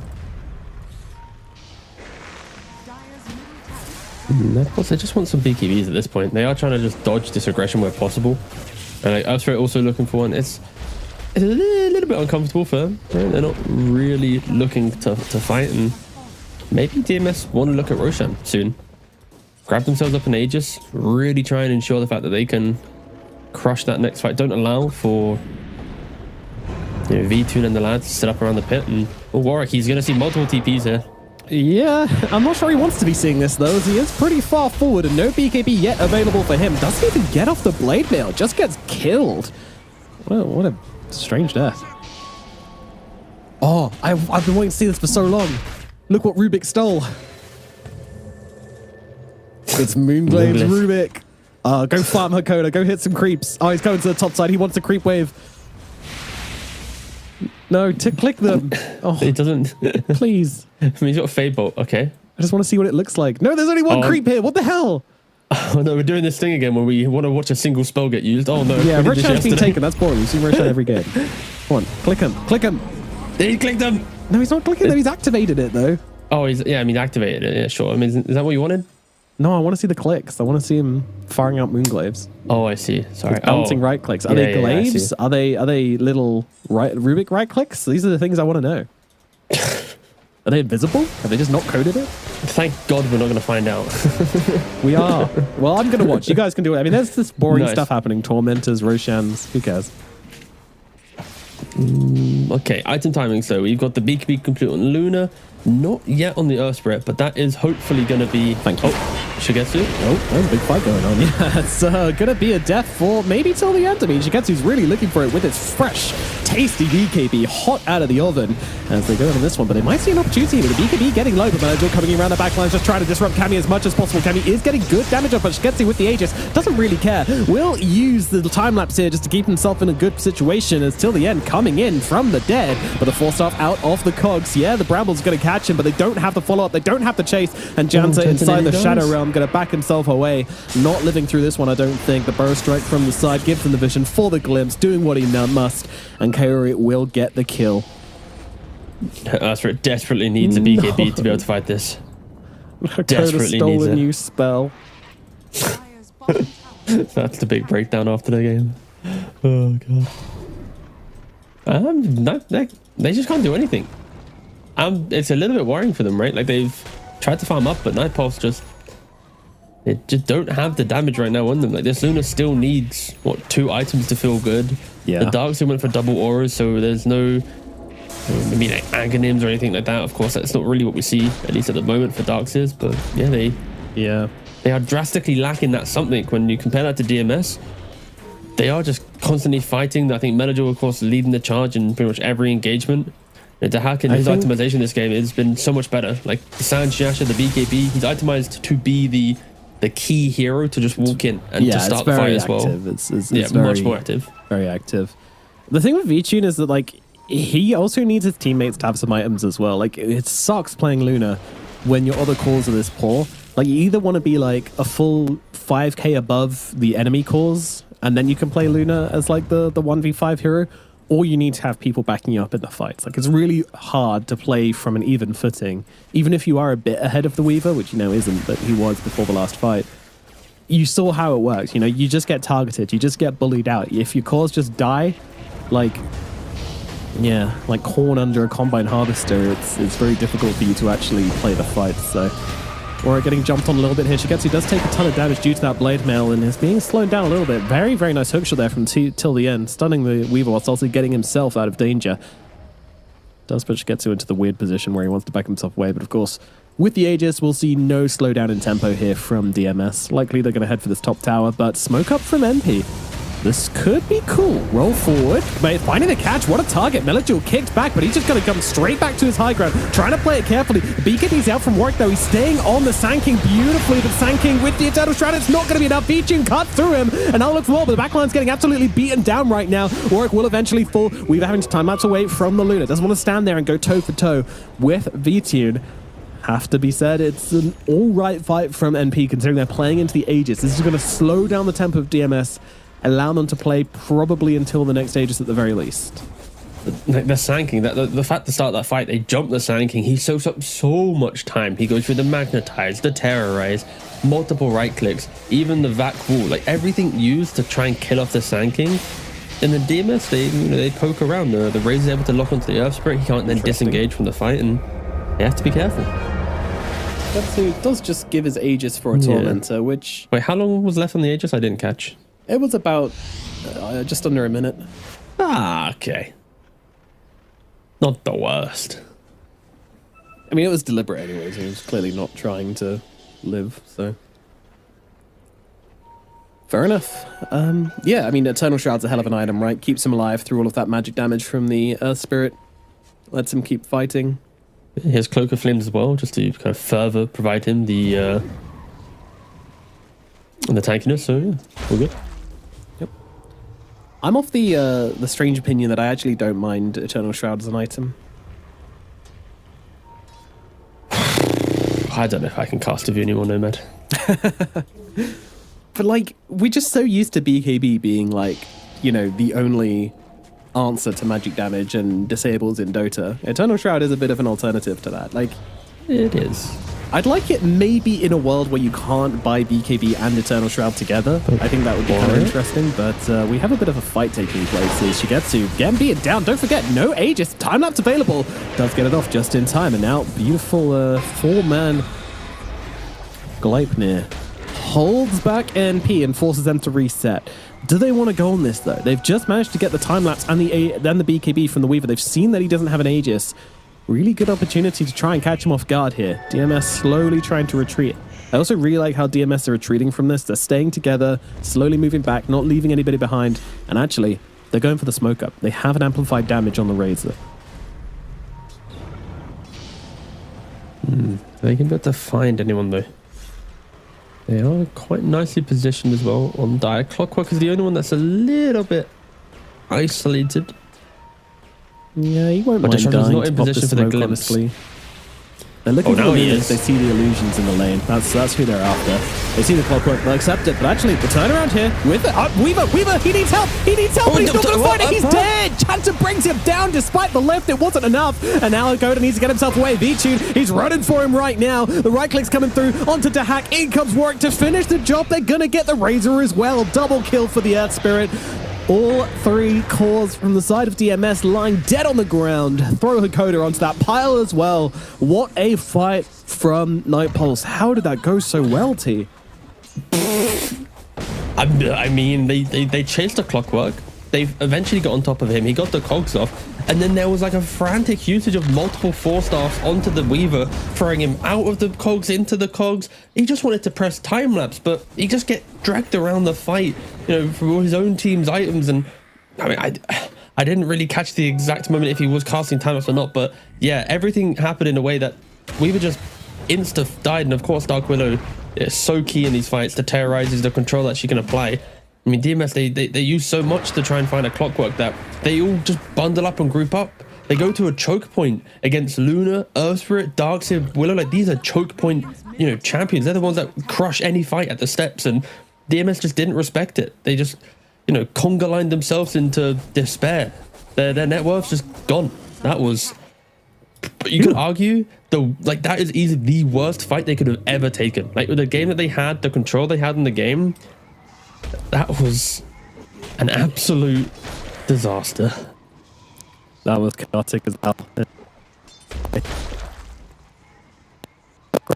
Did they stick around topside after the BKB was used from the Weaver? They then go in for a smoke gank like 10 seconds before the BKB is up on the Weaver, and it does cost them the fight. Like, you need this BKB on the Weaver. It's absolutely criminal to go for a fight that deep without it. They were just looking for the quick pick off onto the Luna. They find the Clockwork instead, and this guy just turns around, hook shots you in, and you've got some real problems there. Gosh. Well, what a turnaround. Darkseid's kind of close to a Hex soon. He's had the Grooves in the pipe for some time, but he switched up the build. The kind of conventional build here would have been like, go for a Blink and Aghanims, maybe even like a Crimson Guard or something to continue further down this line of tankiness. But no, he does opt to go straight for the Hex. And against a Weaver who's very elusive, we just saw how no BKB was the punishment. Imagine if he gets the Hex pre-BKB. You layer that with a Terrorize, and again, the fights can get uncomfortable. Yeah. But DMS, they're not stepping down though. Like, one really bad fight, that hasn't changed their mindset. They are walking over to the Roshan pit. It is going to respawn in a minute and a half, so it's actually going to be a nighttime Roshan, so any wards placed in the bot side of the map won't actually be too beneficial for the fight itself. And when you have the Clockwork in play, I would expect them not to overcommit too much until they see the Roshan alive. And that is, of course, always going to be the benefit of having Clockwork on your team. Night Pulse, very defensively positioned to ensure they don't get caught off guard at this very crucial stage of the game. Smoke up from moving forwards. Melodule pumping that epicenter. Here we go. Roll in. They're looking for Dahak. The roll does not connect though. Melodule immediately following up, but they're both going to get caught in the wall. They're both just dead. V-Tune shreds them. Goodbye, cause as Shigetsu also in a similar amount of trouble. He's got the BKB, which means he can get off the time lapse with both being used. No damage being dealt. DMS are just on the run. I mean, NP, they just tore them apart. Are they capable of losing fights anymore? I'm a little bit speechless. DMS, they had the vision advantage. They were positioned nicely, and Melodul reacts, but the hack just doesn't react to it, and he just drops. BKB And the Sanking was there with the unused Burrow on the Strike Razor react, in but- that fight. Yeah, that is a. If he presses BKB, then maybe the fight's good for them, but not to be the case. The Sanking, like I said, he reacted. The Hug didn't. And now, yeah, they keep the chase going. Morik, he just wants to find more. He has a gem though, so he's going to be able to find the Rubik if he can get in range. Hook shot. Stolen hook to disengage. Oh, Warwick's very speedy with that surge upon him, but yeah, won't quite be able to secure this kill. I want to stick to controlling this area of the map. Don't get dragged out of position. This is their Roshan if they just continue controlling this area a little bit longer. Warwick's even going to be able to take the Wisdom Rune, brings himself closer to 25, and also bringing up his lowest level support as well. That is the clockwork. He was pretty starved. Level 12 just a few minutes ago, and now nearly level 15 from those two fights in the Wisdom Rune. When you have this Ags, that makes all the difference on a clock. There was like a 13k gold lead at like 28 minutes. No, 7 minutes later. Yeesh. We've got Aegis on Night Pulse. We've got game is basically pretty much even. Again, somewhat reminiscent of the previous game. DMS played a much better early game this time around, but still, we've had that kind of one fight into, oh my god, Night Pulse and could have the game, and it's happened now this time around. The butterfly will be complete once the Luna's Courier finally respawns.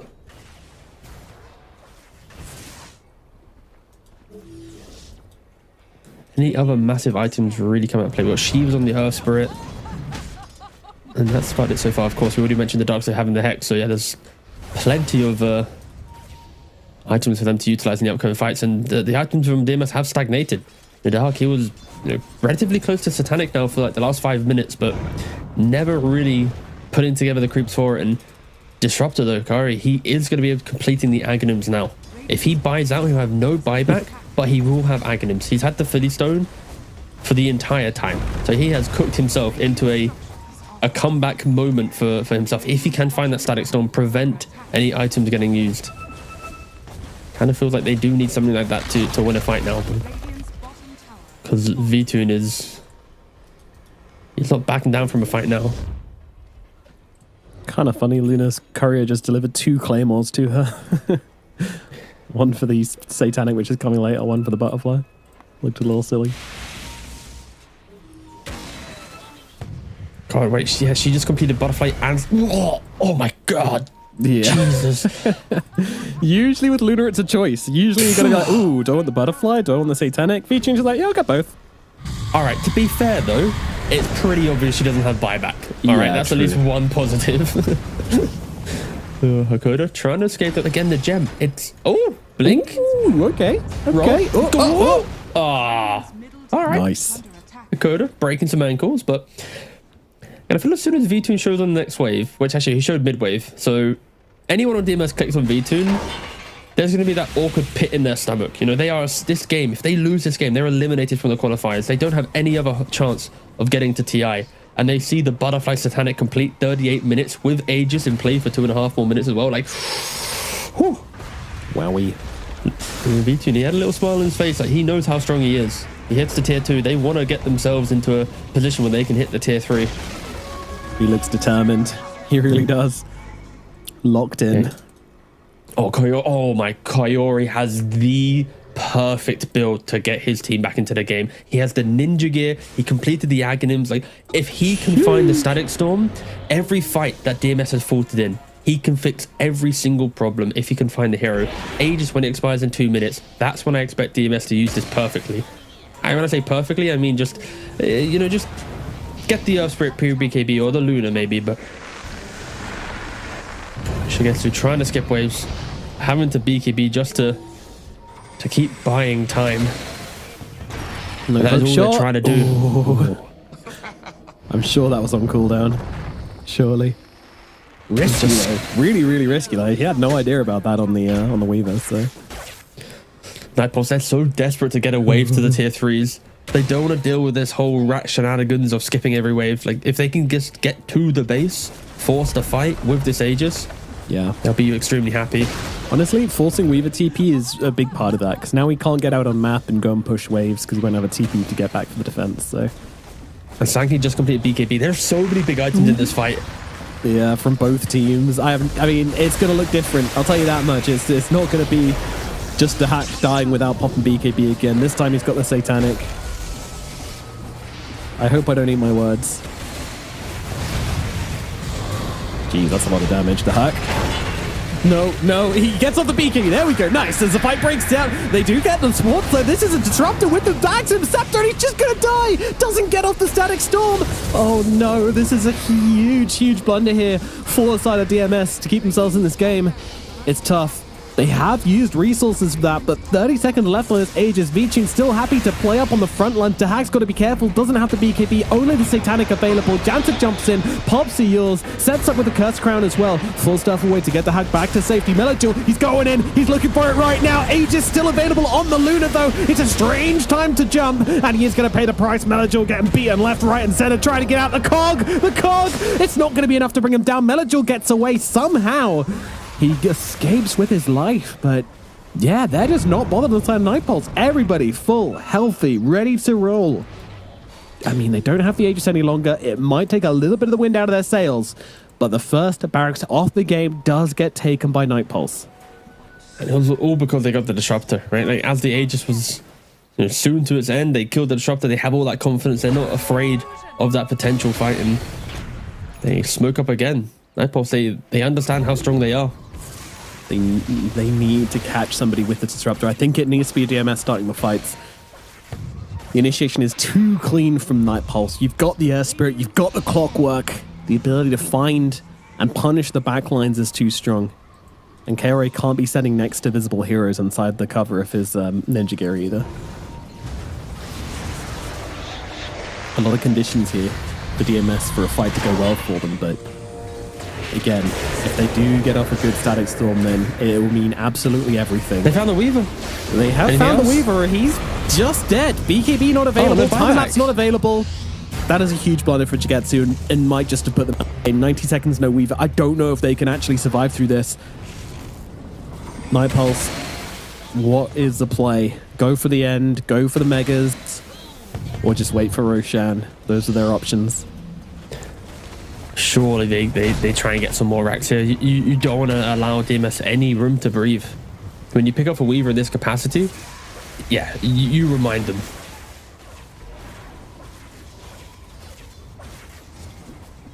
They are playing it relatively slow. Yeah, they are. They don't want to give up a fight here and end up losing Roche, and then all of their advantage just disappears. But I'm a little bit surprised. 50 seconds, no Weaver.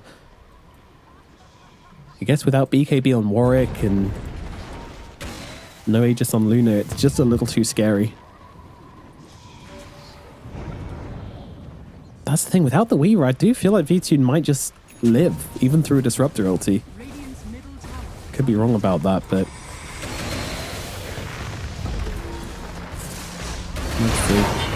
Oh, beautiful! Oh, look at that combo! The hook shot into the vacuum, locks down two of them, burns through Kaori. The two of them just sitting here, stuck. Dahak trying to get away. BKB now out. Whoa, what the hell? He just flies across the map. Okay, Warwick gonna be able to stand his ground. Dahak needs to get back into the fountain. He's got the Spirit Vessel and the Magnetize upon him in the fountain, barely surviving through this. Will narrowly live. But geez, what a combo. NP are so on it right now. That was just the creme de la creme of combinations, right? And damn, that's just faltering so much. I'm sitting back just watching them make moves, and it's just uncomfortable to see compared to Night Pulse. Like, every move they make, as soon as they got online, there was so much purpose in every move.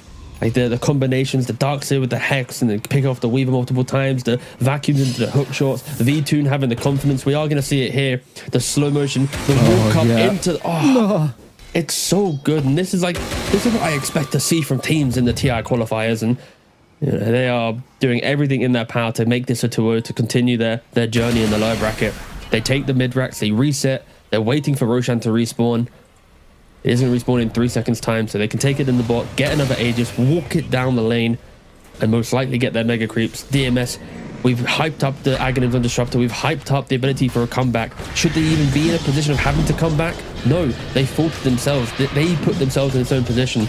But even there, they weren't able to execute and bring back any fight to their side because of the two Aegises that Nightpulse have leaned on to ensure that they can walk up the high ground quite safely. And it just feels like it's a soon to be inevitable loss for DMS here, unless they can really just find some magical entry to the fight that they have been lacking now for the last 15-20 minutes of the game. They're smoked up again on DMS. Oh, this is so into hard. the Aegis. Like, this is their potentially last fight. They have to find the backline. They have to find the Willow or the Darkseer or someone. They need to use the Static Storm. Yeah, So it much has to be pressure on on their Kaori. terms. If they're going to go out of these qualifiers, DMS, it has to be on their terms. But the roll, oh, he finds them both. How did he know? Does get caught inside the Static Storm, but they've already got the BKB off on Cammy. He can turn around, go for the vacuum, go for the wall, pop the refresher, and ready to go. And again, when the BKBs end, this could be a disaster for DMS here. I don't think they're out of the woods yet. Yields comes down onto the Sand King. He's got the Burrow Strike up to the high ground, but Cammy drags him down again. They're stuck. Rubik getting brought down so very low. Can they finish the job? The Sand King gets killed. Buyback available. Dahag trying to stand his ground, but it's just not going to happen. Get torn apart by V-Tune. Luna completely uncontested in these fights, going for the barracks, going for the jugular, jump in, kill off onto the Rubik. Maybe they can punish Warwick here. He's very far forward, but he's got the cheese. Nom, back to full health. And the Rubik, oh no, Weaver, he's stuck.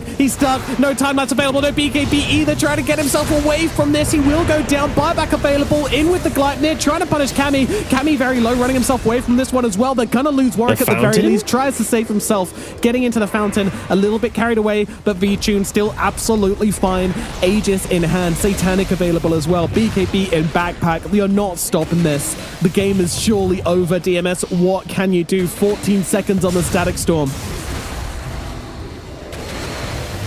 Melagil jumping in, trying to stop them. V-Tune, though, just going for the Ancient Fortify. Not available. They'll move around the sides. They're trying to just get anybody and keep the Luna locked down. Melagil doing a good job on holding down the Luna and just not letting her hit the Ancient. They'll kill her the once, but when she comes back, BKB, it will be up pretty shortly. They need to change this, but they've got the Static Storm. Oh no! Oh no! Nightpulse, it was looking good. Beautiful Terrorize might just buy them the space they need to get their Luna out of here, but the fact they're even considering running away... Oh, never mind. Satanic up on the creep wave, back to business, back to the Ancient. It was all a joke. V-Tune still surviving for the time being, and the Ancient goes down. They've done it.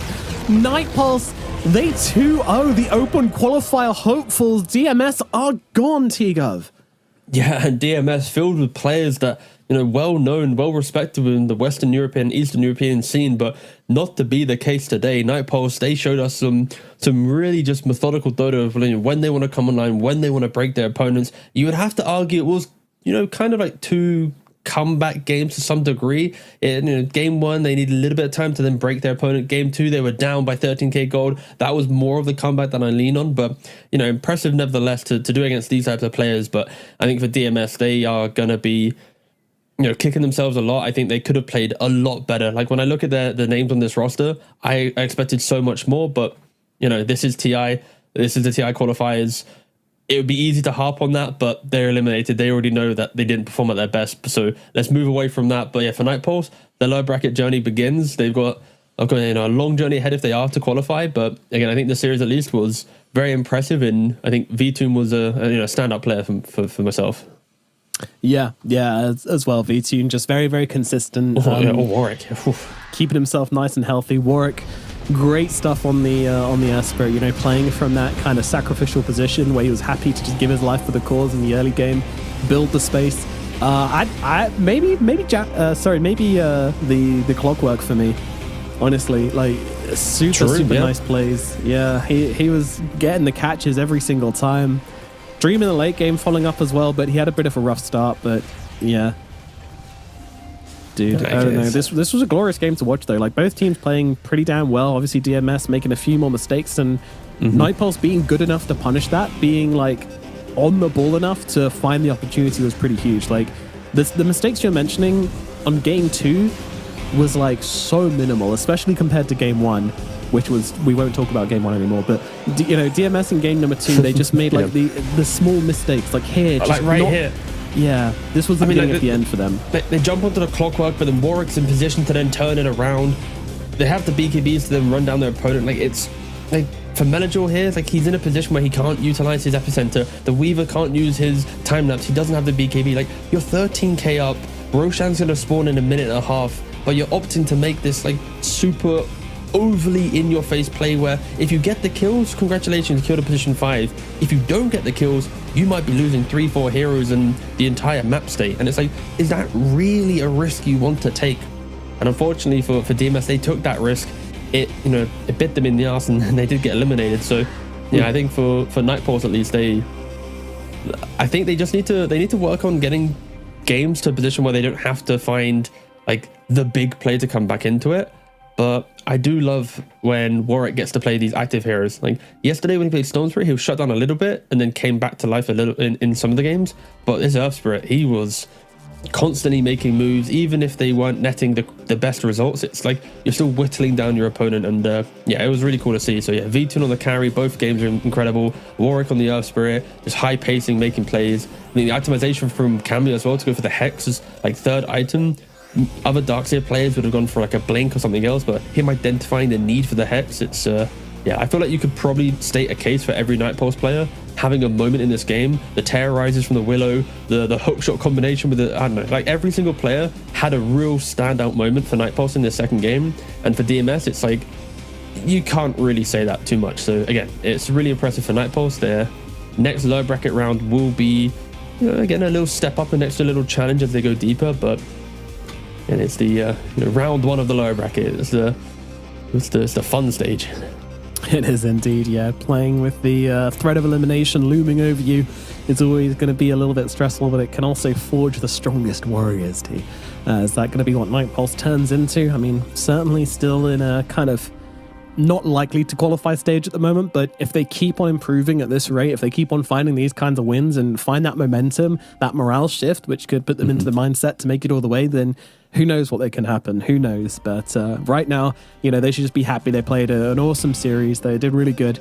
And yeah, they took down DMS, one of the stronger teams coming through those open qualifiers in a 2-0, which is a huge result for this team. So yeah, big congratulations to them. And Viching will be our standout player from that one, just for being that big carry, getting there in the end, managing to turn up to the right fights in the early game, not fall too far behind, and then take over in the late game. And yeah, it was an excellent game, excellent series from the two of these teams. And yeah, that's going to move us on to the next series of the day, I believe. As we have got Namiga versus Kalmachata coming up for the next series, Tigo. Yeah, it's going to be a kind of an interesting series.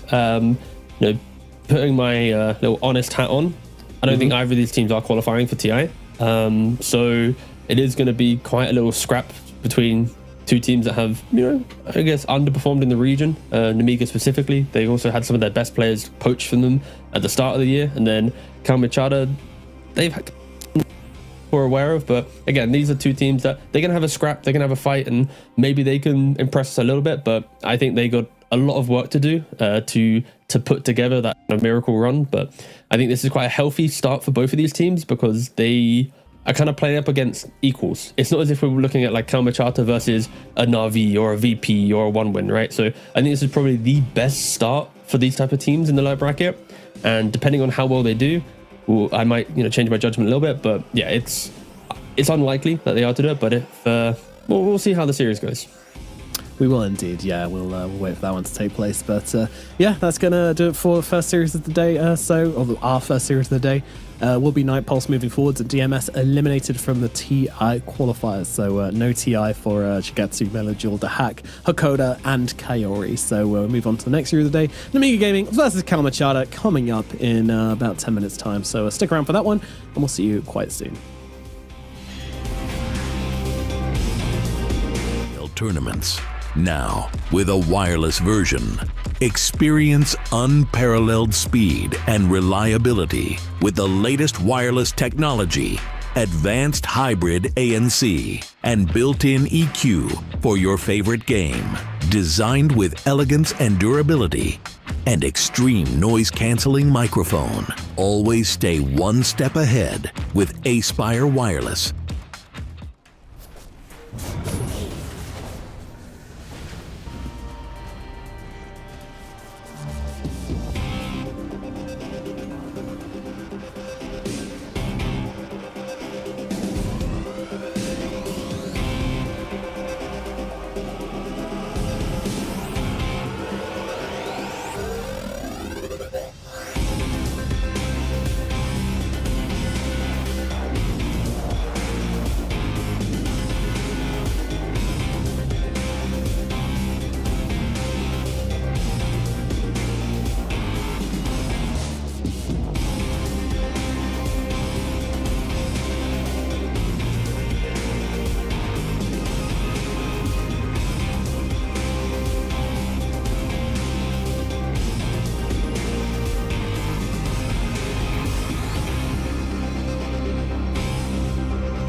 there any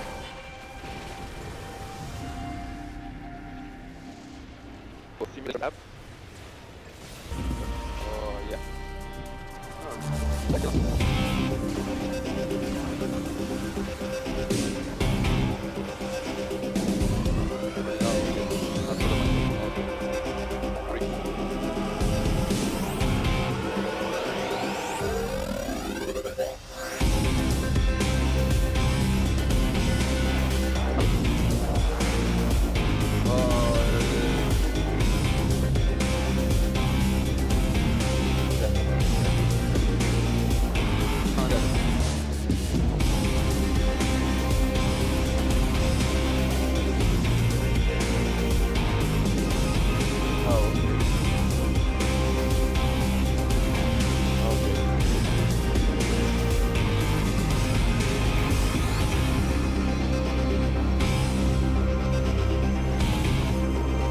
No, from it sounds like, but I actually.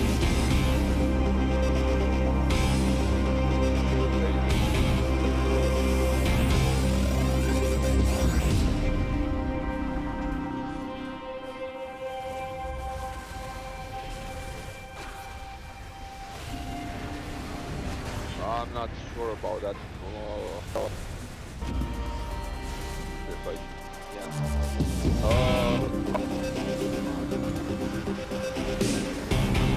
Yeah.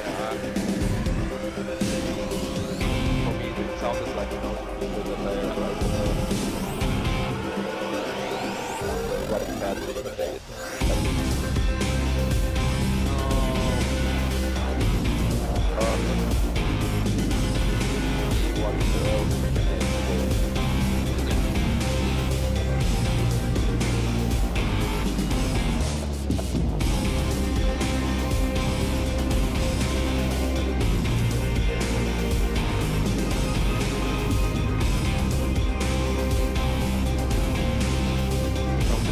Like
Lower bracket is a place to be right now here in the Eastern European TI qualifiers, the road to TI. And Robson, take us through the series we've got coming up next. Yeah, so if you're not really too, keen on following the region and just tuning in now, you probably aren't going to be too aware, at least, of Kamachata. They have some relatively known players. They got Daniel in the position 4, who used to play for Na'Vi. You've got Antoha, as I close that quickly, who hasn't really played on a lot of big teams, and that's about it. And then on the other side, Namiga. You might know this team because it was the birthplace of Maureen.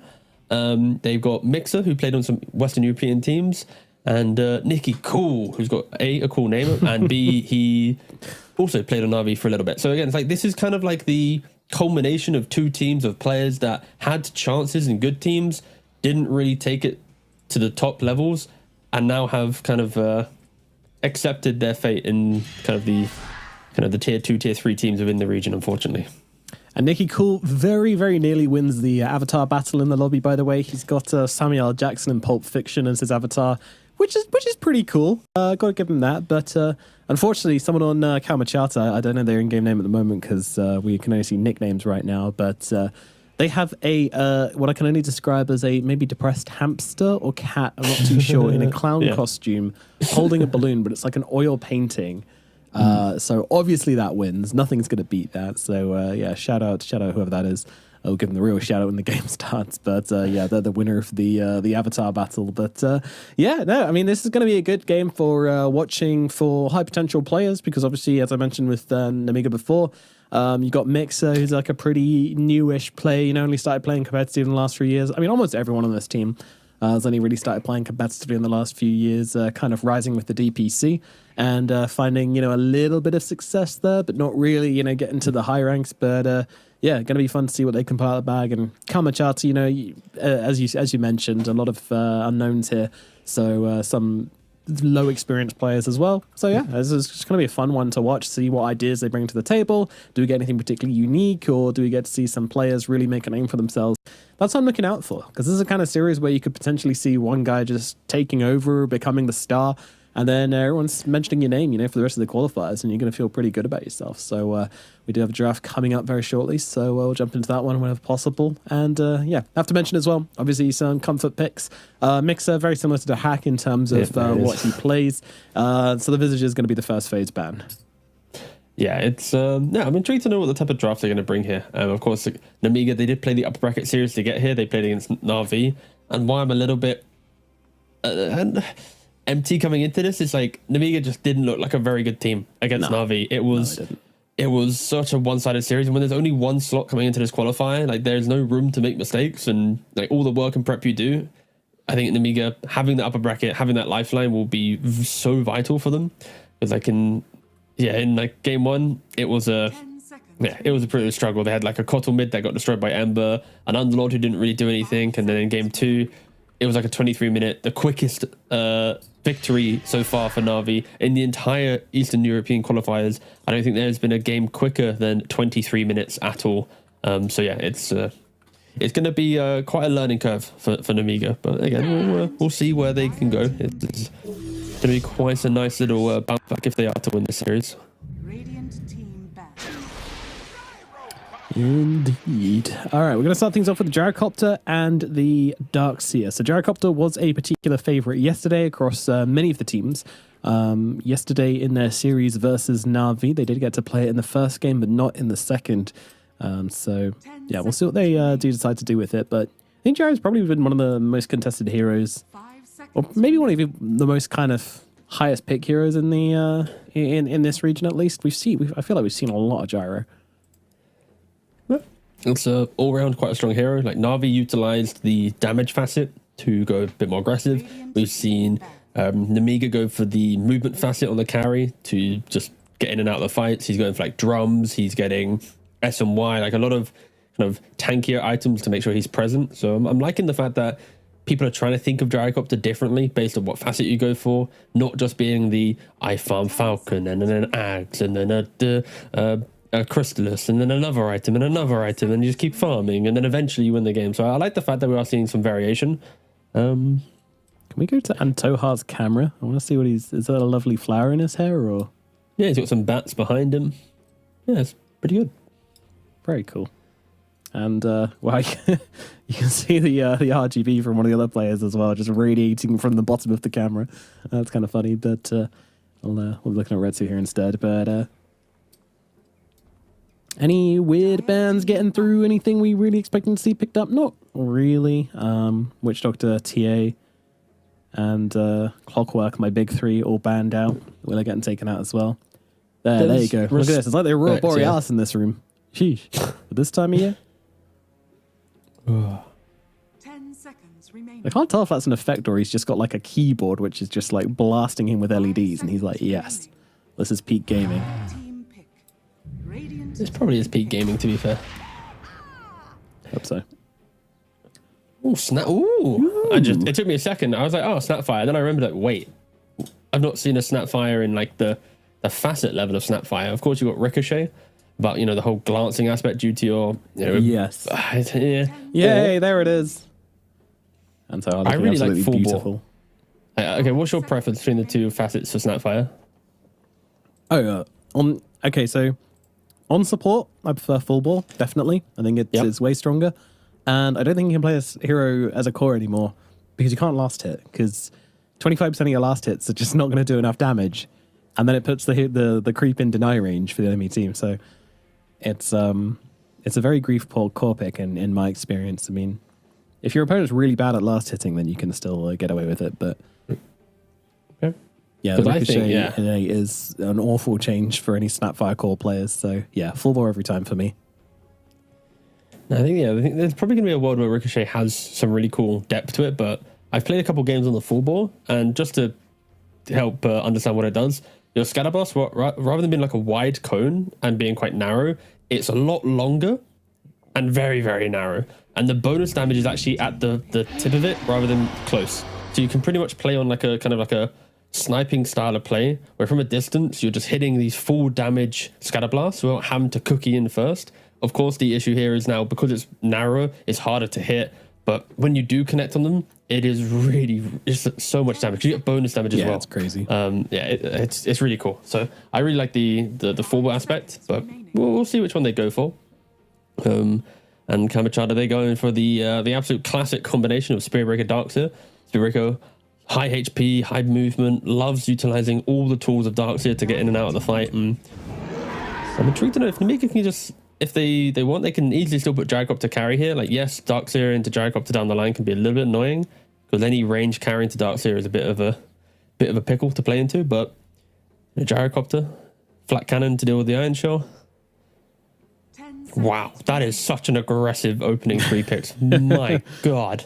3 melee heroes, 3 in your face heroes. Good luck. Getting an insight into how Machado want to play the game. They are aggressive people. They want to be up in their faces. They want to be playing up, which is a cool way to play it when you're the open qualifier team. And you know, I think they made it through an open qualifiers 2, not 1. Which I think this was a team which had to forfeit their finals in the open qualifier 1. I can't remember exactly. I might be BSing, but I think it was them. Someone had to anyway. It's a bit rough if you did, but yeah, some team had to, and then qualified through the next one anyway. Yeah, Ursa into Gyrocopter is a bit of a weird one. Obviously, if the Ursa's farmed enough, you can just get on the Gyro's face and then take him out of the fights. Gyro, sometimes you see them kind of changing the build up a little bit, maybe going for a lance or something, just to answer the Ursa if he does become a problem. But most of the time, you're just looking to kind of... It's more about how the team plays around you. Namiga will be looking to extend the game, get the Gyrocopter to the point where he is just unstoppable and doing damage to everybody in the fights. Meanwhile, Kalmachata are just looking to get their Ursa farmed and then run around and kill stuff. So it's about whose team enables their hero better. Yeah, I'd like to see like a Winter Wyvern pick here for Kamachata in the 5 position.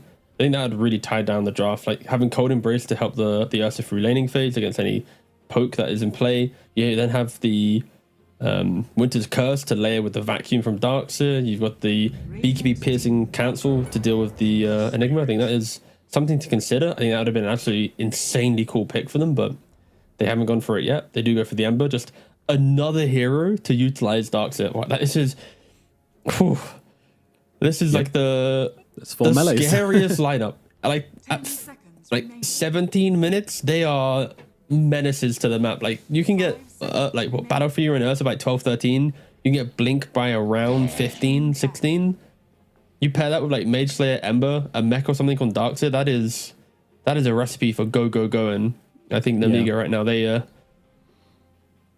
do need to pick a hero that at least punishes that aggression a little bit. They don't actually have any of it other than throw spells at a tower, right? You got like Crystal Nova, you got Monomer Kisses, you got cooldown, like a lot of big spells to clear out objectives, but there's not that initiating hero that rallies the damage to want to go to an engagement. That should come from a last pick here, I would hope. Yeah. The question is, like, it needs to tick a lot of boxes. You need to have that kind of kiting ability. I feel like Ember would have been fantastic for Namiga, but obviously gets snapped up by Kamachada, so I'm worried for them. I feel like it's a tricky pick. That said, the team fight for Namiga is absolutely insane. Like, if Kamachata can't kind of like dance around these fights, if they do get caught by like one spell too many, they do just die. Like they do just straight up lose in a flat fight. So they either have to be really far ahead or they have to be playing it really, really well.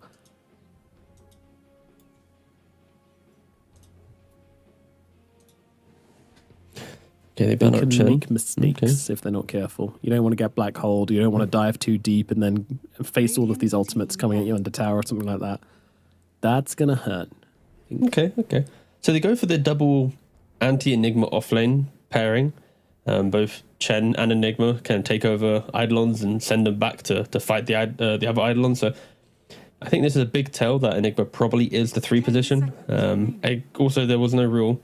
I don't think there was a reality that wasn't the case. I don't think Snapfire mid at least has been shown to be a thing in the current patch. I'm sure there's some player like Noob for PSG Quest who has it already cooked up a strategy for it to be viable. But I really, really like Winter Wyvern for Cal Machado. No, I agree as well. It's just not a popular hero, so I don't know if they're looking in that direction. But I feel like it's probably the best pick in the position. I think what other finds there are for this. I mean, nothing else really gives them that kind of response to the team fight as well. They're just MVP Phoenix, but like many years later right now with their draft. So go for like an Undying and then really sell the me win lane. 5 melee hero. Go. 5 seconds. All right, they got 2 seconds of pick time, 5 seconds of reserve time. What will they go for? Again, I like Winter Wyvern. We'll see what they think in their minds and... Bro, this is legit MVP Phoenix. They picked Warlock. Oh my god. So similar. It gives you that kind of anti-team fight spell in the Chaotic Offering. You've got Shadow Word for the lane as well. That healing is going to be pretty nice for the Ursa. It's exactly the same concept as the Wyvern, just a slightly more meta pick perhaps. But we will be seeing the Nikki Cool Tiny coming out for Namiga. So that's going to give them their kind of skirmishing frontline hero. It does the job, kind of. It's maybe a little bit too high committal for me. I wanted something which could kind of go in and out a bit more of a dancer. Not so much of a, I go in, I blow somebody up, I'm now committed to this fight. Feels like they might not get away with that, but we'll see. Don't mind me, I'm scrolling through MVP Phoenix drafts to see if they played this exact 5 set of heroes back in 2014. That's very unlikely, but... No, they didn't. They've played a lot of concepts a lot around the same idea, but alas, I don't know. Yeah. I feel like there's certain like hero pairings that certain teams have like immortalized to be theirs, and I don't know. This gives me like little bits of nostalgia, even if they haven't played the exact 5 heroes. It's just like, oh, you know. Anyways, we bring up the time in the last pick. I honestly I don't know who draft I prefer, because I think there's some real merits towards like the aggression you bring with Ember, Ursa, Darkseer running around, killing everything. And can a Tiny set pace quick enough by himself to deal with that? Like, can the Enigma be a strong enough laner to then take over the game how he normally does? I don't know if Enigma's going to be OP. Maybe he's going to be decent. I don't know. I'm just intrigued. I think Namiga will play out the game a lot nicer as it goes on. Their scaling is a lot better, but there's something really exciting about the raw aggression from Cal Machado, like being the open qualifier team, starting in the lower bracket, having this much amount of kill threat the entire time. It's going to be exciting. It is definitely, yeah. I'm excited to see what they can pull out. I mean, I'm actually excited by both these drafts. I think they both look really cool. Like Cal Machado's aggression, you know, like it's very thematic the way both teams are approaching it. One team is all about trying to get on their faces, trying to break apart the fights, trying to, you know, just scatter them, kill them all over the place. There's like 2 hero combos which can mess you up. Meanwhile, on the other side, and ultimately the Warlock to be the combo breaker of them all. And on the other side, you've got all the team fight coming out. You know, this Tiny's kind of just a delaying factor. He's not a focal point for this draft. He's just trying to get the team to the point where you have this Blink BKB on Enigma. You have the damage coming out from the Mortimer's Kisses as well. You know, these level 6 timings on the support are going to be absolutely huge. And I'm excited to see if Namiga can put it together, or Cal Machado can put it together, or neither team put it together and they just brawl and mash their faces against each other. That would be cool too. Yeah, I think if the brawl is happening, then Cal Machado will be very happy with that timeline. Because like when you look at Namiga's line, there's going to be windows where they will have issues. Like Enigma doesn't like playing super high pacing Dota, even if he buys auras. Like he kind of wants Black Hole. Tiny can go for pickoffs, but if he's jumping onto a Dark Sword with Pipe, he won't die. Jumping onto an Ursa with Enrage, he won't die. An Ember with Flame Guard might not die. So it's like he's not killing cores. So there could be a window where Namiga will struggle, and that's why like the laning phase is going to be so exciting. Like if Cal Machado get any lead, and you can see the Battle Fury timing on Ursa going to be around 12 minutes. Oh, we're in for a treat of a game with how much fighting that could be coming in. The no real contest here. A late smoke. Again, I love the types of smokes different teams do at the bounty runes. Namiga showcasing the late smoke just to hold the position on the river to try and poke out the extra bounty rune, but nothing else really comes to it. Yeah, we're already fighting. Yeah, it's very... I was like, okay, and nothing. Just take the bounty rune. And Lucas did go for the movement speed facet. It's quite nice. I think in this type of game, it's pretty important against the multiple melee heroes he has. He's going to always get the barrage stacks up, so he's going to be able to disengage with that additional move speed from the facet. So I think it's a wise choice this time around from Gyrocopter. Oh, we've got Grudge Bearer rather than Bear Down. I'm a big Bear Down fan, but we'll see how this one goes. I mean, in fairness, I've never seen a draft with more uncontrollable damage, so if there's ever a game for it, this is it. So I like the choice from Retsu, actually. You know what? I take it all back. That's the right choice.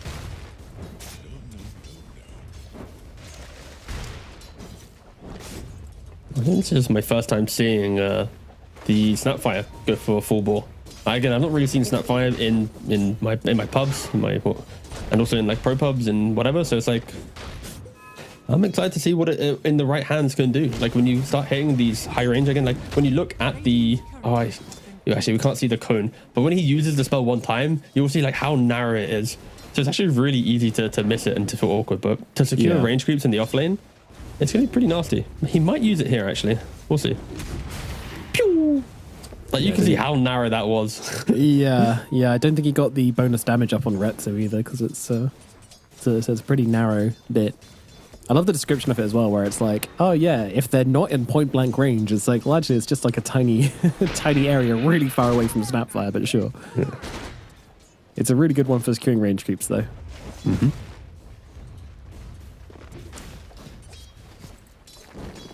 So mid lane, Nicky Cool versus the Natty Narwhal. Wow, it's a battle of the dope names in the middle lane, has to be said. Very original. If you're 14. First blood happening down in the bottom lane. And up in the top side, another kill going down as Daniel falls as well. Getting a little bit too carried away against the Gyrocopter. Yeah, their lanes are pretty good on the Amiga. As much as we've been hyping up the concepts of the map breaking, the kills, when you think about just the raw combos of lane, like CM plus Gyro, that's good. That's good wave clear. That's good anti-aggression. Bot lane, you have like Snap plus Enigma. Like, I was wondering when I was talking about the Ursa versus Enigma. I think Ursa should be able to farm this lane. I don't think Enigma's going to get pushed out of the lane.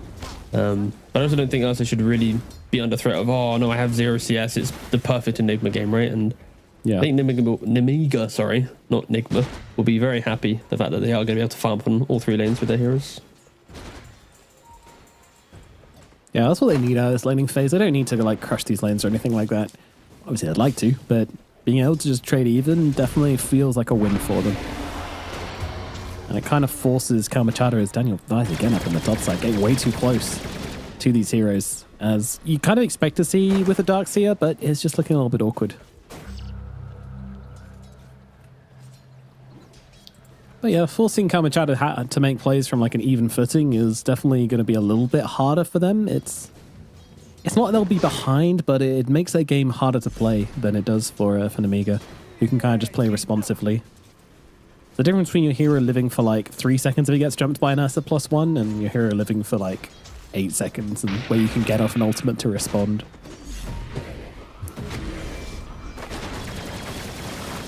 Daniel again, the moment he's back in his lane, going aggressive once more, and this is really aggressive with the double Iron Shells. They might be able to get the kill onto Ike here. Let's see if they get something in response. Daniel very low, looking for maybe his third death here, but no flat cannon available. Daniel will get away this time around. All right, I'm half expecting to just charge in again. Yeah, why not? I mean, he's got a blood grenade again, so no, he shouldn't do that. I think. Luckily, Spirit Breaker players have found a level of discipline nowadays, due to them playing it many more times than before. Lucas now charging down Daniel. Oh, okay. He had charge. Oh, he could have just charged out. Well, Daniel just fed. Didn't. He could have charged to mid lane. He could have charged to bot lane. Yep. I'm aware. Awkward times up in the top lane as Daniel did. He's doing a little bit of feeding. 3 deaths. It's quite a lot. He's charging back though. All right, Chrisman, surely do not fall victim to this position against Spirit Breaker. I don't know. He's got a TP available. You know, if he dies for death number 4, then to come straight back in, connecting with the Crystal Maiden, and yeah, oh my god, he blood grenaded. He wants the kill. The Darkseer is coming over from the side with no surge available. I think this Crystal Maiden's going to be absolutely fine. Let's see. Both of them trying to chase here just doesn't feel like a good use of their time. Gyrocopter just happily farming under tower. No bothers, no concerns. All right, I'm going to say how it is. I don't know. I think Daniel's just kind of, maybe not a Spirit Breaker player. He just charged it. He doesn't press bulldoze. So he just eats the entire frostbite, then uses it. It expires. Then he gets crossed. Collapsing on the middle lane, going for Natty Narwhal, and he could be in some trouble here. The right click's coming through, will be enough to finish the job. Nice move, yeah. Collapse as Daniel comes flying in once again. Someone's dying other than me? Not on my watch. No, that's a really important kill. I think Daniel was struggling top lane. He's not really been able to kind of bring his hero too much into it. And meanwhile, mid lane, then they punish Ember. So it's like Spirit Breaker was struggling. Ember then gets picked off. So Nemiga kind of see through that aggression top lane. And yeah, I think Nemiga are going to be pretty happy. What is happening here? 34 CS on all 3 cores right now. No major stacks have been made up. And 2,000 gold lead at the 6-minute mark here. Yeah, owning this one. It mostly comes from that top lane, but every lane's got a pretty significant advantage, to be perfectly honest. I talked about them wanting to draw even in the lanes, but winning these lanes is going to make it super difficult for Kamachata to come back into this with their lineup. Trying to run at them when they're behind? Ooh, not a situation you really want to be in. This lineup doesn't play well from behind. No, not at all. They need map move. Sorry, they need the strong lanes to create the map movement. But bottom tower's now half HP. The Ember, due to his death, now can't think about TP into bot lane because he's had to TP back to mid. So that mid rotation was instrumental. And now Nemiga's aggression bottom. Like this is only happening because they are able to get the kill earlier. He's losing his life here.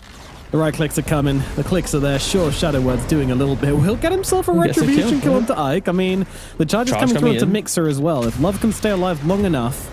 No, never mind. Tidy's here. There's no chance they're connecting on this one anymore. It will just be the 2 kills down to the bottom side. The Nemiga are playing this map really nicely. Just forcing out TPs, making moves away from those TPs. It's just kind of nice, clean Dota at the moment. And yeah. Kamachata, they're going to have to try and stabilize the game a little bit. Did not expect their map to be broken this early on. And yeah, it's falling apart ever so much. 3,000 gold lead. Jeez. This is rough. And they're jumping onto Ember once again. Frostbite. No crazy follow-up damage here. Should be fine. Well, he's Yeah. fine, or should be. He's very much alive. Chillin looking for the power rune here, jumping in on it, but it will be on the top side. And guess who's waiting for him? It's Lucas, gunning him down with the rocket barrage, forcing the nasty narwhal back and also stealing his rune as well. That sucks. He took it. Very cool.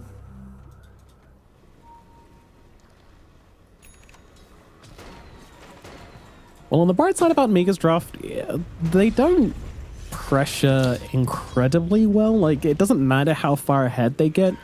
They will have to slow the game down at some point. Like, it's just how it goes. Unless this Tiny goes, like, raid boss mode, there's timings they have to wait for. Like, there's no position. I don't know. I think Lucas, Maybe I'm Lucas capping. is trying to answer that question, right, a little bit by going for the drum. The fact that Tiny having a great start, if Lucas itemizes to be a little bit more active, you will be able to create those opportunities where it's not like, oh, I need to find my Ags and my Falcon and this and that, right? Like, he's like drum plus Crystallis. He might poke his head into an earlier fight, and he stepped up. Tiny's TPing top Daniel and the lads. They're going to be careful here. There's many rotations coming in.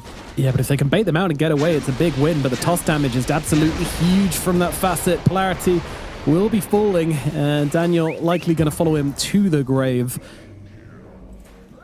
It's just not been the laning setups that they want, right? Like the Dark Side of the Spirit Breaker, they've tried to create so many opportunities. 0-4 now as the 10-minute mark's about to hit in the game. The Spirit Breaker has immensely struggled with, picking and choosing his aggression, and Amiga continuing to enjoy this lack of clean moves. Double drop. Oh, you've got drums in the bot lane on Enigma, drums in the top lane on the Gyrocopter. That is, they're gonna have so many charges to play around with. 2 drums of lads on Mixer right now. Damn, my dude's got all the auras. I bang the drum and I bang the towers. Unfortunately, Ember Spirit's getting cut down here. Does get off the Sleight of Fist, trying to get away with the Remnant, but Nicky Cool is upon him. The kisses are coming. The kisses are coming. The rockets are connecting, and Queasy does get the kill. Nice aiming there with the Moila's kisses to bring down the Ember Spirit. Make it a 5k gold advantage at 10k at 10 minutes. And Mixer's here for the tower as well. Oh man. I'm really loving the movements of this game. The thing is though, this is what Navi did to Namiga yesterday. Now Namiga doing this to their opponents. It's like there's a real trickle down effect of who's gonna beat who. Whew. They're learning from each other. They're adapting. They They're are overcoming. bit by bit. Dire's top tower is under attack. We might get to like 10,000 gold lead before it even gets to like 15 minutes at this rate. That's really scary. It is. It is. And that's the thing. Like, they're powering up now. They're hitting level 6 on supports on the Amiga. They've just got there on the Crystal Maiden. And we saw the Snapfire used in the last fight. It's just getting stronger and stronger. We haven't seen a black hole yet because you don't really need to. It's getting ridiculous. Okay, but Warlock he doesn't have the XP facet. He does have the HP mana regen turning. His ultimate. He easily can find that chance. Like with the aggression that Namiga bring, the Gyrocopter wants to get into the middle of the fights. Tiny wants to blink in. Like if he can find a fatal bonds into Golem, that could be the deaths to Namiga that give them an extra 6-7 minutes of farm. But Maybe. we shall see. Yeah, He's still really struggling.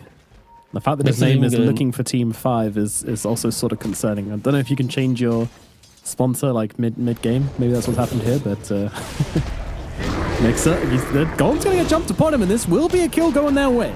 Love brings him down, and that's going to be a rare win for Cal Machado. But in the middle lane, Daniel getting jumped on once again, and the full ball comes in from the sidelines. Nicky Cool brings him down. They got themselves a nice kill onto the Spirit Breaker in response to their Mixer dying. yeah. It's I think a nice kill, but probably not the big Golem they wanted. Right? They kind of wanted to bait probably Namiga into a little bit more of a multi-hero engagement to utilize the Warlock a bit better, but wasn't to be the case. And oh, look at the Golem farming. So much farm. Radiant's top tower. Namiga with no Golem in play. That is what's stopping them from wanting to group back up again. Mixer wasn't able to get off the black hole when he was jumped. He did try to go for it, but did die, and they're stealing off the stacks. They're taking him. Thank you. with ease as well. And the Gyrocopter wasn't even a part of that, and they already got most of them. Now Lucas just comes in to finish off the 2 Black Dragons of Daniel moving in once again. Oh, dearie me. It's going to be death number 7 for the Spirit Breaker. Averaging 2 deaths a minute right now. Oh, sorry, 0.5 deaths a minute right now. That was a really good knife. UK education system. It's one of the best.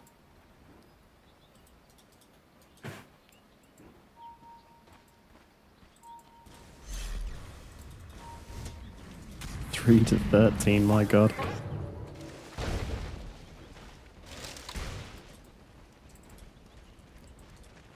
What do you think is more common, the 3-2-2 scoreline or the 420 scoreline? Actually, I guess mathematically it kind of has to be 420. Yeah.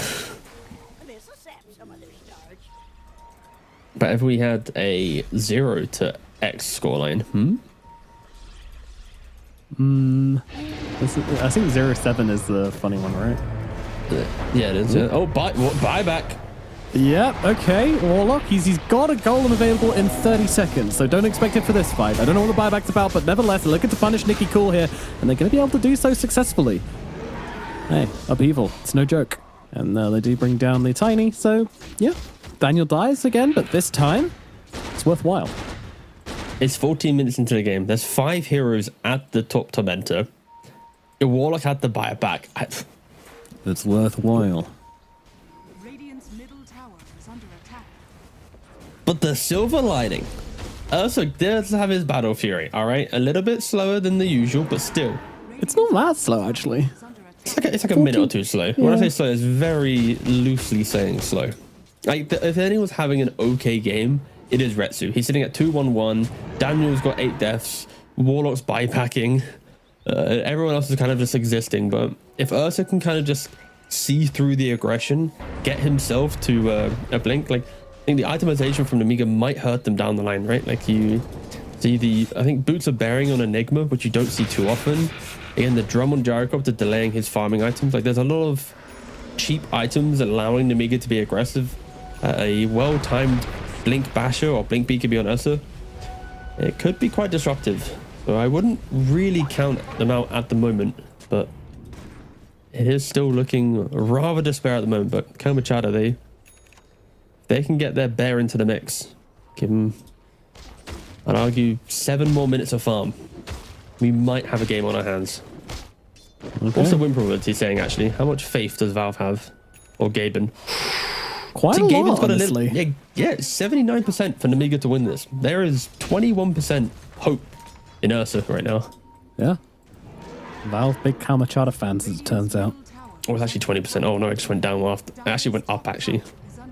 Oh, no. Yeah, well, every second they're not making plays on the Amiga is a second, which they get to stay in the game a bit longer. And the Ursa TP's out very close to getting caught out there.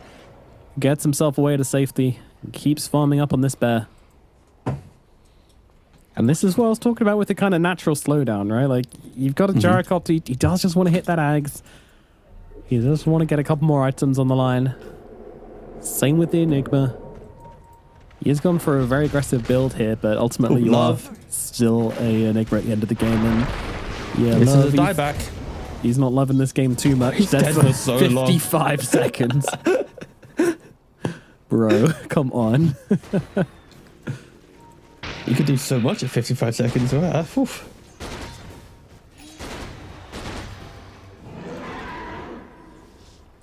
Oh, charge. I'm going to go some in. Yeah, freeze into Yules as well. A little bit awkward there as Retsu's going to pop the Enrage. And, well, don't forget, the more damage he takes here, the more damage he does. But unfortunately, there is a limit to that. And he is going to lose his life for it. Retsu's going to fall. Daniel also getting cooked up by the kisses. Black Hole going to come down to catch out Natty Narwhal as well. The toss is there. The damage is in. Mixer shows up with the first Black Hole of the game. And it's a belter. 4 heroes dead on the side of Kamachata. Yeah, I'm not too much of a fan of this move from Kamachata, right? Like, your Warlock's dead. He's dead for a minute. You're then charging onto a hero to then drag in your Ursa to a fight. Like, you could just continue to farm up and just try and dodge, right? Until you see that opportunity. I think Ursa grabbing...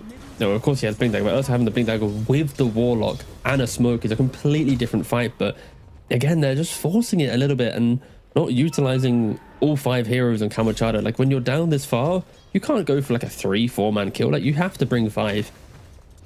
You really Not do. to be the case, and Amiga, they punish it once again. Blink complete on Enigma. You've soon got a Pervis on the Crystal Maiden. There's some nice items coming through for Amiga to continue looking for a fight. They have so many cheap forms of aggression, and Lucas, he's also opting for maybe even like a Hurricane Pike as his next item on the Gyrocopter. Like really just going for the let me fight right now. Yeah. I mentioned this one in the draft, though, in the ESA matchup. This is something we see from gyrocopters occasionally. Yeah, this is true. I like it. Big fan, big fan. I imagine the ESA does actually stand a chance of like surprise killing him with this just simply because of the Grudge Bearer facet. If you're just throwing down damage in these fights, the ESAs are going to get up to like a bonus like 50% damage, and you got to be careful of that.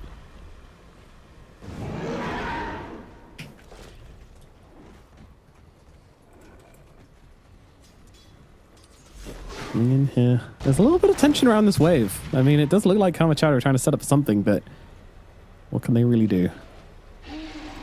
Daniel is currently inverse godlike in this game, 0-9.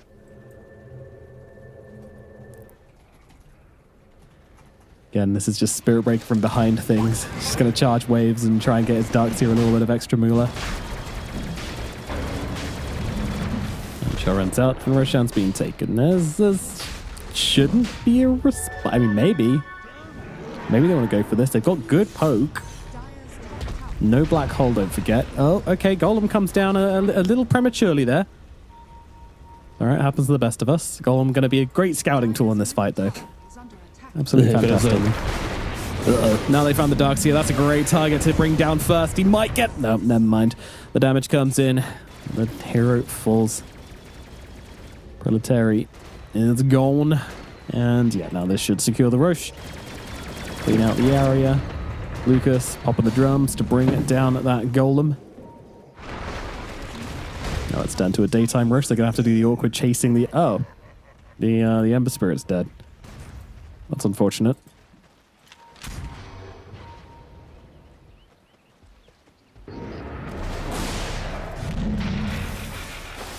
Did he just die to the Tiny? Yeah, he just died to Tiny. That's kind of insane. With Daniel having another death down on the bottom side, getting bullied by Ake. Yeah, 1,200 damage dealt by the Tiny to the Ember Spirit. The crash landing facet is not one to joke about. You take so much damage. And Darkseer, if he steps up, he's going to take even more. Kind of was surprised though, because it was in the river. There was nothing to throw at him, right? So you weren't getting that bonus damage. It was just Tiny doing normal Tiny things with the Echo Saber. Sort of ridiculous. Wasn't prepared for that at all. But Roshan now going down. We're going to see Lucas with an Aegis in pocket. And 4 staff coming up for him very shortly as well to give him that bit of repositioning. Because when you're this far ahead, why not? Why not go for that luxury 4-star item? You can take a break from the stats and the damage and give yourself a little bit of maneuvering.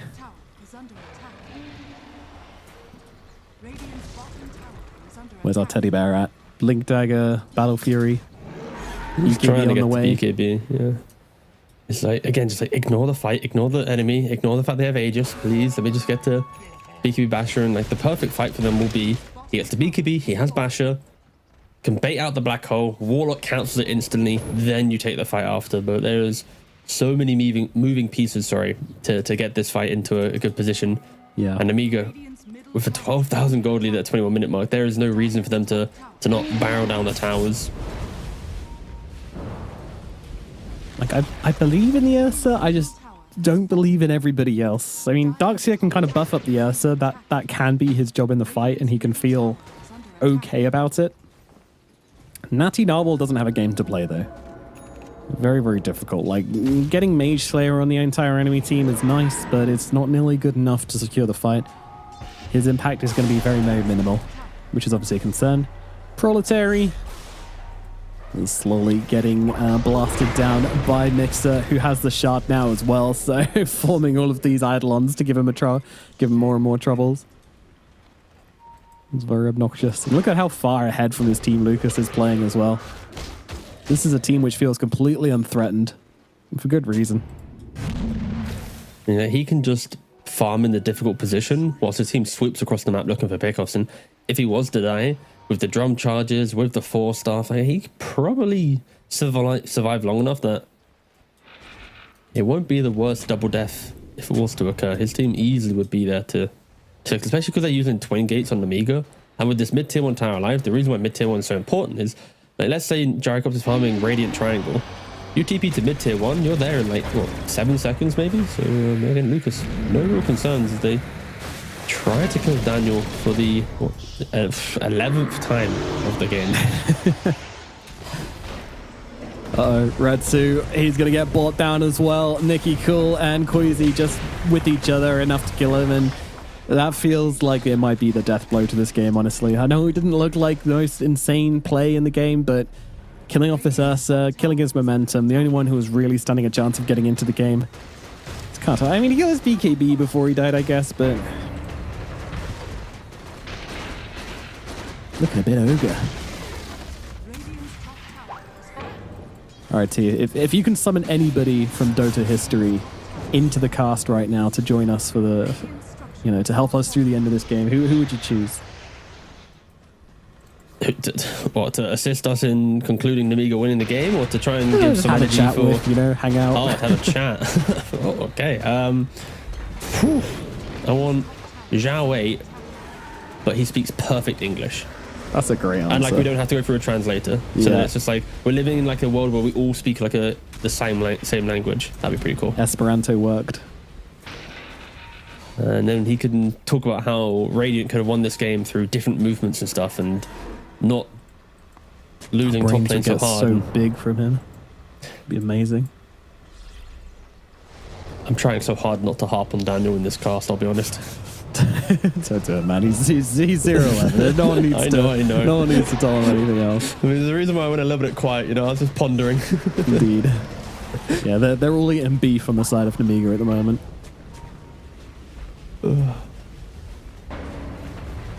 I think there's something particularly annoying about the CM dewarding high ground in this situation as well. Okay, bye-bye, love. Like, he just unleashes onto the Ember Spirit on the sidelines here. The rest of the team helping out as well. They just throw themselves onto it. It's a nice back wall. Lucas is actually very low, so he will lose his first life. I'll move on towards Nicky Cool as well. Nicky Cool's in some trouble, but Retsu with the BKB running out has to be a little bit careful. He's going to wait for the Blink Dagger and see if he can get back in. They're trying to cancel it with Mortimer's Kisses. Not going to happen, though. So they will lose the Aegis, and their Ember Spirit also is traded for it. Amiga. They know that without BKB, without Enrage, it's very, very hard for them to actually fight. My God, Queasy just going in deep onto the Warlock. I mean, he can do this. If he gets jumped here, then there's just going to be a black hole to follow up, and you can't risk that for Retsu for the rest of Kalamata, so... Jeez.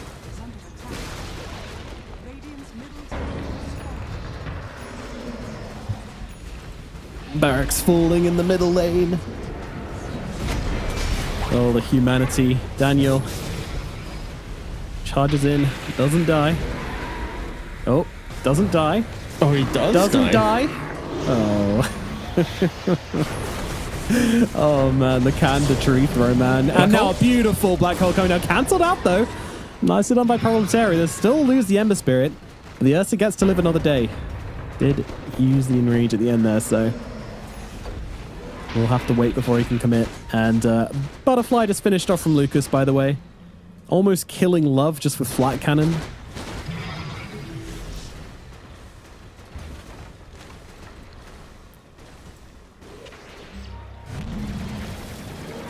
Creep Wave, gonna die. Retsu biding his time. Looks like Dire are getting back. Well, let's save it for another day. They're not ending this one just yet, I guess. I don't know why, but respect, I guess.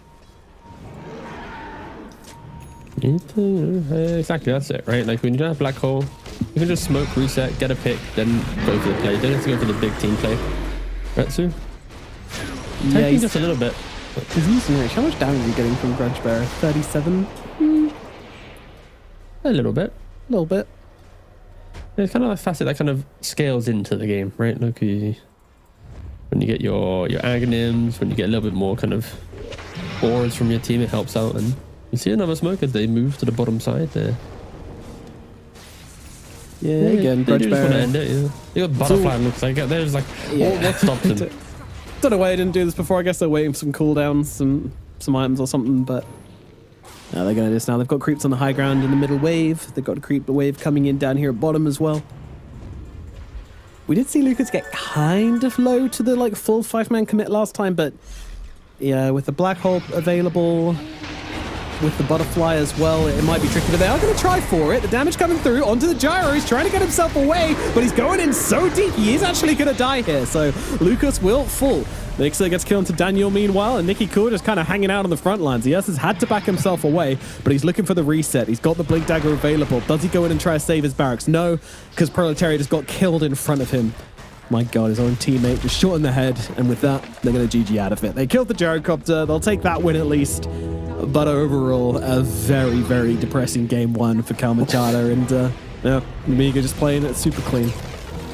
Yeah, it was kind of like a rough one to watch. Like pretty much after Spirit Breaker made his early moves in the top lane, going for a couple kind of aggressive moves, he dragged his team into further aggressive moves, and then everything just kind of crumbling down, right? It's like you drag your Darks into some fight, you die 2-3 times, your Ember Tiny matchups kind of chill, but then Ember dies because Spirit Breaker can't help out because he's doing stuff himself, and then they use the Twin Gate bottom on Amiga to pressure the Ursa because they've forced a kill on Ember. Like, all the early moves from Amiga were flawless. It was very calculated, and unfortunately for Daniel, there was just a lot of pressure on him. Like, if he wastes a charge or wastes his resources, and then it'll kill his Ember indirectly, or he won't be able to assist his Ursa bot lane, and it'll hurt them again indirectly. And after these little blunders, Nemiga just held the game and just crushed it. So I think, yeah, the lanes should have gone better for the Dark Spirit Breaker. The mid lane should have gone better, but supports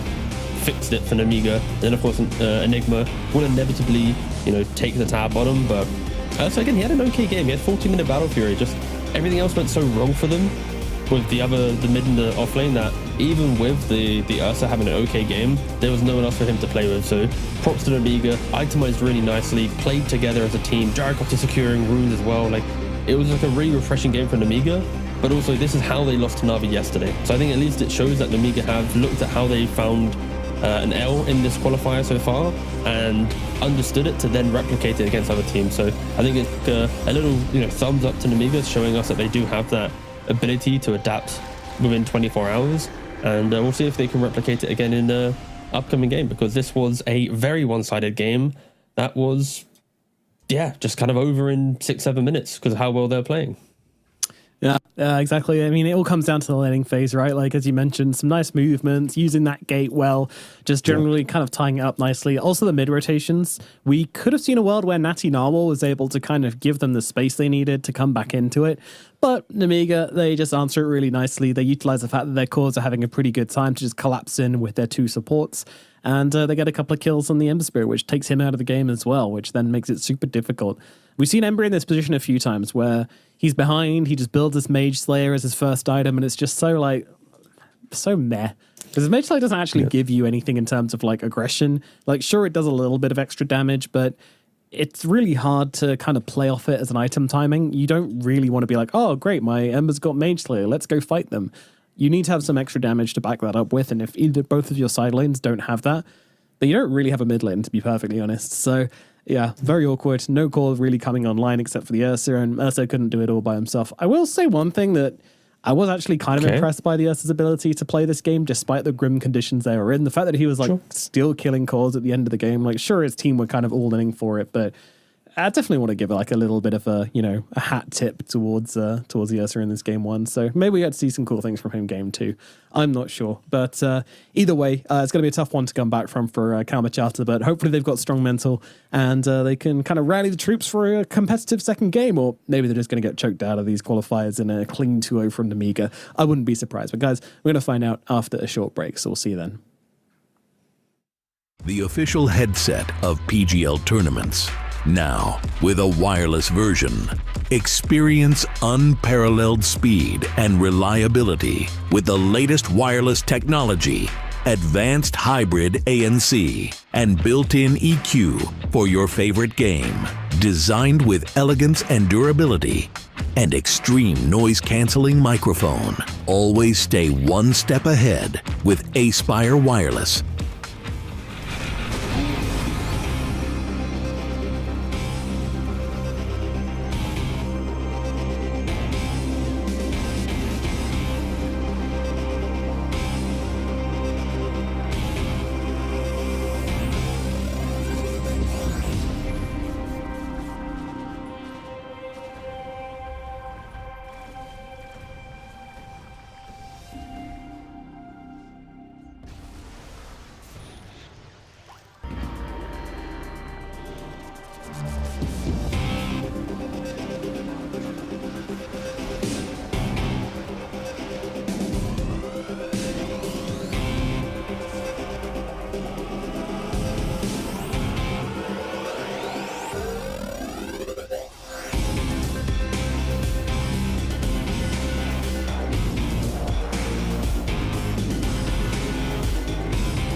And live.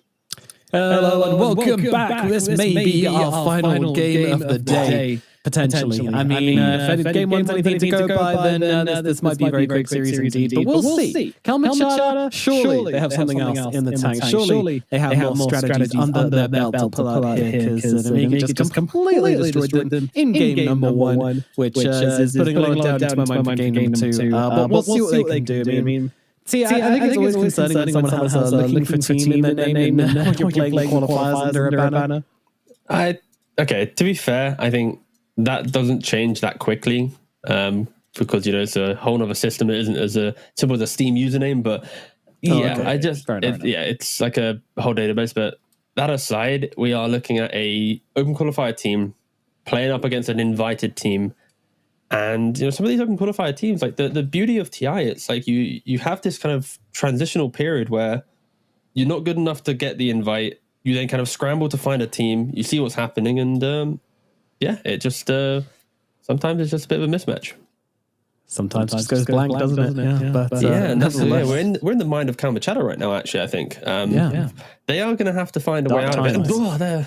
Wow, the light at the end of the tunnel is there. Two shining lights at the end of that tunnel. Maybe that is what they're going to find in this game. As the draft is up, we'll try and get on the screen as soon as possible for you guys. But it's a time where, kind of stretches the mentality of the team. This is a team full of people who are expecting to go far. If so, then this loss is probably pretty bad. If they're just here to try and see what they can do, have a go, then again, it's not going to feel too bad. It's just going to be like, he's a good team. We'll put up as best of a fight we can. Maybe we see some flavor picks coming out here. Maybe we see someone go, let me rock them with my Shadow Fiend. Let me show off my really good hero. That's what I'm hoping for here. Some specialities, some gotcha picks maybe, and just people showing off what they can really do. Because sometimes if you are just outmatched, then that's all you can really hope for here. So let's see what direction they take it in, or whether we'll see them really try and flex their draft here or not.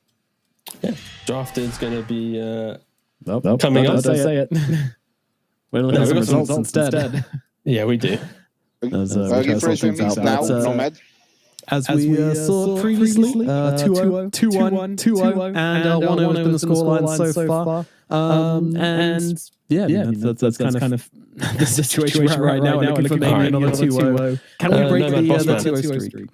I'll take over. If you could do a refresh on your thing, I'll take over, boss. All right.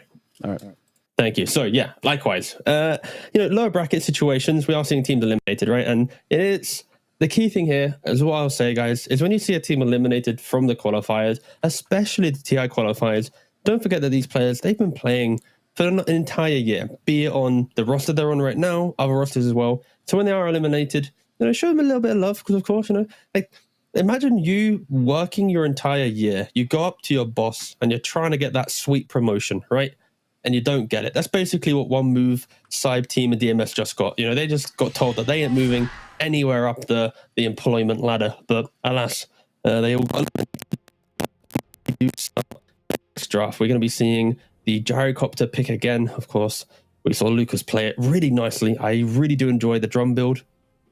The drum into the Crystallis is just a nice way to play the gyrocopter. I think a lot of issues with the hero and even your Toro shared these concerns was it's a lot of the same thing. It's a very scripted hero. You don't have these crazy pressure timings until much later, or at least now with the drum build that could answer some of these problems. And for Cal Machado, we have kind of entertained the problems with this with the roster in the first game quite a lot. So I think if anything, they just need to clean up their act and individually make sure that they step up and bring the games that they can provide. Because, you know, for example, again, like Daniel, he played such an not incredible, but like he played pretty well on Na'Vi, you know, and I don't think this is the performance that we expected from him coming into this series. And he's going to have potentially one game to turn it around, just like with the other guys as well. Pick wise, oh, bang out Arc Warden. Arc Warden has also had not too much love so far in the pro scene, but we'll see if gets any pro play. Namiga are respecting it. Potentially a specialty player on Arc Warden. Don't really know the players too well, so maybe Cal Machado has a Arc Warden spammer that they are just respecting. Over the ban, and I do apologize. Nomad will be back shortly.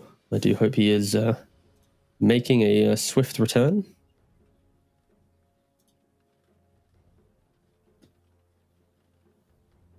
Radiant team pick.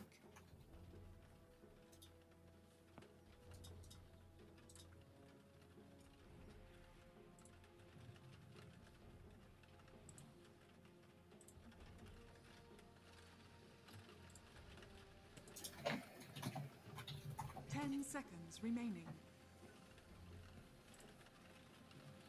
5 seconds. Okay, so I believe the double nomad issue should be fixed now.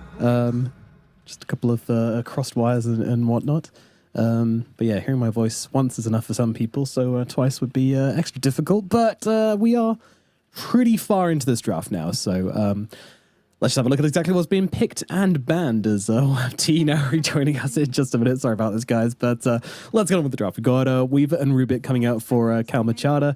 Again, still sticking with the aggression, but this time not as high committal. As we mentioned last time with our last draft, with all melee heroes, if you're going to commit to a fight, then you have to commit to a fight. So that involves getting up in their faces, getting blasted down, and having all sorts of kind of issues if they are a little bit stronger than you, which is why the last game was such a big kind of smackdown. So Weaver and Rubik going to be a lot more kind of passive in that regard and not having to just completely 100% every fight, which definitely makes their game easier to play. Meanwhile, Amiga, they're going in a very, very similar direction to last game. The gyrocopter, the clockwork, the snapfire, all this stuff coming out from them is just kind of very similar to what they had last game. The only difference is the clock. What up, boss? I'm back. I do. I think we fixed everything. Sorry about that. Yeah, guys. I did. I changed my browser, and my input was like, imagine it being A or B. I was meant to be on B. Boss man selected A. What can you do? Easily done. All right, so Cal Machado at least. Do I think that they've answered the aggressive map play of Namiga from game one? I don't think they have. Sure, you can say Night Stalker is okay in the first 5 minutes. Now it starts at nighttime, but I'm still a little bit worried that they just don't have any statements, and they go for DK. Okay. DK can progress map. I think DK is in a really cool spot where it's one of the few heroes. I said this yesterday a lot, but there's a very small club that get to enjoy different facets, and DK, like, if you want to farm and only farm, you can go for like red facet. If you want to take towers, you go green facet. If you want to deal with tanky heroes, you can go for blue facet, right? And it's like, it's really cool that heroes do have that depth, but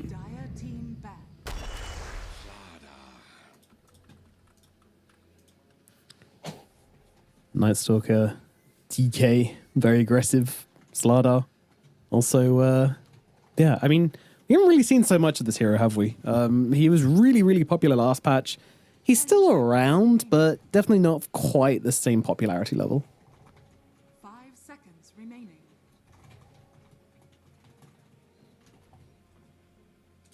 no, yeah, it's like popularity-wise, I think people just found other heroes, and also like, you know, we're like seeing Ursa and stuff return that kind of eats through DKs, so it's not as obnoxious. Also, Manta destroyed the hero because his the passive, sorry, not the passives, the buffs don't actually apply to the Manta. So yeah, it does complicate the DK desire to play it. I think SMY is the item for this hero now. Don't see it too often, but I think SMY should be heavily respected on DK and other such heroes. But Namiga, they look so scary. Like if this is Slardar snap playing, that is plenty of damage. You got Clock and Gyro, plenty of damage, and they're going to be able to really secure their lanes. Yeah, should be pretty strong. I mean, that's what they did last game, right? Just secure the lanes, make it nice and easy. And I don't know, if you feel like Kamachado have really like addressed their laning issue, because sure, Weaver Rubik, decently strong laners. Night Stalker? I don't know. I have my doubts. I don't think so at the moment. I am very worried that it's a lot of lane pushing needed, right? Like DK wants to push his lane, hit a tower. Night Stalker doesn't really want to kill. He just wants to like farm and secure his own game. Yeah, I think that there is a large window in which Kamachada could have some issues, and the Amiga are looking at the Ursa for now as a ban. Maybe but Lifesteal into Slardar doesn't feel good. So yeah, this pick for Kamachada isn't the most comfortable, because you can't go for like a melee hero that could look quite good into Gyro because of Slardar, especially with Snap as well to overwhelm that lane. Yeah, this is difficult one to fix, I think. Indeed. I am very concerned for their chances in this one. I don't know. I haven't been sold on DK either. Like, it's looked good, it's looked bad. Obviously, it's a more balanced hero than it used to be. Do you think with a Night Stalker though, like this tricore of Night Stalker, Weaver, Dragon Knight, it's not something which gives me like a massive hope. I feel like you're just lacking a little bit in the damage. I think that's my problem. Unless you get really good lanes, then Night Stalker and DK aren't going to give you enough damage, and Weaver just becomes a really obvious target in the fights. You don't have like some axe or some Tide Hunter or something to really rescue your Weaver if he does get jumped here, so I think it's putting way too much on his head. 5 seconds remaining. And Centaur's going to come out. What a pick here as well. Wow, that feels really good. Is they going to put the Slardar mid and Centaur offlane, I guess?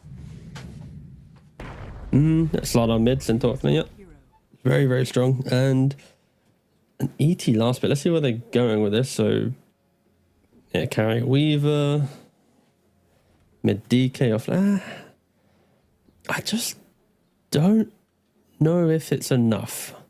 Like, do you know, like after a game one, when you get absolutely destroyed, you kind of want to look at your second game draft and be kind of like inspired by, oh, okay, I can see this moment, I can see that. And like, I look at the heroes and I'm just a little bit like lackluster. Like Weaver can never really Sakuchi to go deep and go aggressive, because you're just going to get hit by maybe a Stomp or a Cookie or a Scatterblast and be like half HP. The Night Stalker's laning into a Clock Gyro lane, so you're just going to get run out the entire time, or the wave's going to get pushed out into you. And then DK into Slardar. Slardar's just going to be able to free farm, use the river to run up and down. So I'm a little concerned on the setups. So yeah, I think this could potentially be a repeat of the last game.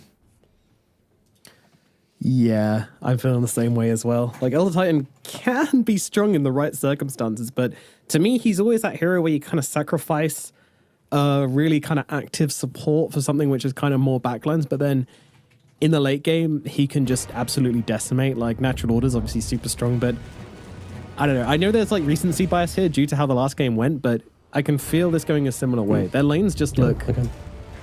Oof, their lanes look really hard, but hey man, hopefully they improve on the mistakes from last game. At least there's less melee heroes, you know? Sure, if that's the metric we're using to shine some light, but I think maybe they've leaned more to survivability with their heroes, right? You've got like ET to keep fights going, keeping alive. You've got DK being tanky, Night Stalker with the vision. Like, there's a lot more.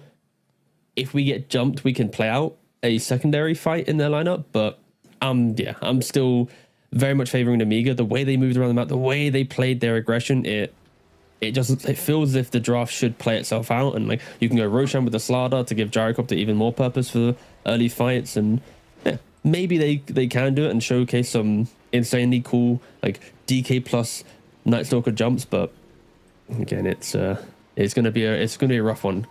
based on drafts, I think yeah, Amiga do have the stronger looking lineup. Absolutely. Any interesting looking facets here? 30 seconds to battle. Not really. No. What we were expecting. I mean, momentum, I guess, is I know I haven't seen enough Elder Titan to know if that's the one you usually pick, but Yeah, you want to be able to control your spirit and you get some additional attack speed based on higher move speed. So yeah, it's pretty good for ET. The battle why is Astral of all things now an innate ability? I didn't actually know that. That's really weird. Like, Yeah, true. It Most- could have been like natural order or something, right? surely yeah, Natural Order is the obvious one. Like, most passives have now become innate abilities, but not Elder Titan, apparently. Maybe they're cooking up something for the future and we're just not aware. You know, they're 3 patches deep. We're only 1 patch. Daniel goes to good luck, showing some niceties across the teams. Daniel's just pleading, please, not again. But what I said about them playing like their speciality heroes, you know, that's definitely apparent here. Daniel this time on his Grandmaster Rubik. So after a slacking like that, you just want to wipe the slate clean and go for it with one of your all-time comforts, something you really think you can impress on. So hopefully, let's change his mindset and he can be like, yeah, let's go. Cool. Getting some core action top, and then it's like it's a decent lane top. Like the Rubik secures the Night Stalker, you got the Rubik lift against the Clockwork, but you know, there's part of me which is this lane top needs to go well. Like if Night Stalker gets shut down in any way, it is gonna hurt the entire game plan, and it always scares me when drafts have this level of if X doesn't have good game, the whole draft comes crumbling down, and that could be the case where if Night Stalker doesn't get through the first daytime. Of course, it starts at nighttime, so it's gonna. Can you call him more like 10 minutes? We'll see what type of game he's having. Yeah, for sure. There's something really interesting he could do on Ike. Just due to the matchup and who he's playing with here, there's a chance he goes for Rocket Flare level 2. I could see it being really good because it's nighttime early on. Get that extra vision will help a lot. And there's actually a kill down at bottom as they do run down Queasy. That's going to be a dead Snapfire, so good start for Cal Machado already, improving from last game. Although I'm not going to say that every time anything good happens for them, because otherwise I'll be saying it a lot.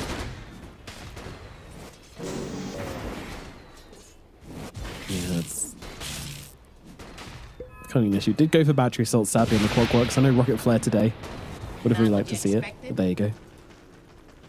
No, I think just maxing up your Battery Assault and Power Cogs, it just makes you way more potent on the map.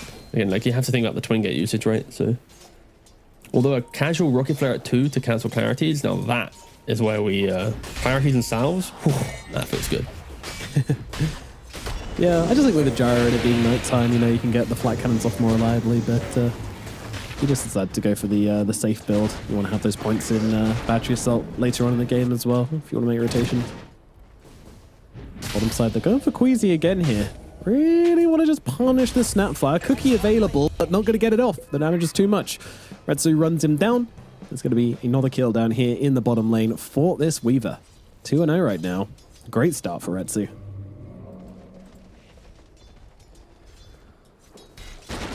You on the middle lane, no surprise to see Danny Narwhal going in for the Worm's Wrath with the Corrosive Dragon. Makes a lot of sense. It's topside. Oh, polarity. Taken down. Ike also in some trouble as well, trying to get off a bit of return damage, and, well, he's actually going to survive through this and kill off Daniel instead, so double kill up in the top side for Lucas, who was already just farming his little heart out, and now, goodness me, this Gyrocopter's having an absolutely great start. Just as I thought the Weave was going to go toe-for-toe with him, that happens. Yeah, and the fact that this is all happening during the nighttime, it's going to get even harder when it strikes day. And he tries to step up to go a bit aggressive here. He does have the spirit still on him, so relatively tanky. Now Queasy with the vision in play as well from that ward. Dead again. Yeah, he's going to be dying. On a killing spree now for right through one of the better players from game 1, really kind of kept himself in it. This time around, doing great in laning phase. Top lane looking for more on the top side though. Daniel maybe? No. I Killing think off he Clockwork, lives. maybe? Yeah. Ike's going to go down instead. All right. Kalmachada getting a little bit of swing backs coming the other way.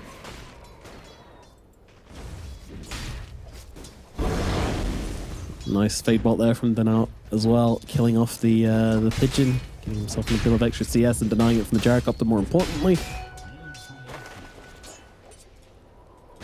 Yeah, this corrosive DK can be very annoying to play against in the mid lane. So every time you come forward, you get a stack of poison on you. Hey, so I think it's pretty cool. He just went for the standard DK. Well, That's Daniel's dead again. Oh, is he? No, come on. I just want to talk about DK. Daniel, stop. That's all right. We can go back to the DK. No, I think, unfortunately, so I like the fact he went for corrosive, but there's always a world, so I feel like in the future, I think people might think about this hero a bit more. Because right now it's like you take the corrosive just to take towers, right? It's like really cool to take towers. You also like assist other people doing damage. But I kind of think the blue facet is very underpicked. Like reducing people's like regen and stuff like this, like against like centaurs, even gyrocopters to some degree, it's going to be really, really useful. But again, we're not seeing it today. I think in the future we might see a little bit more development on what we think about from the DK here. Yeah, so far in the start of this game, much better start for the Radiant side. They want to combo this up there. They want to go for the DK with the level 6 timing on the Slardar. He has a tango as well to eat through the tree, right? Big. Yeah. Seems a little awkward. Oh, He's going AD. for it. No, he's not. Love's going to be the target instead.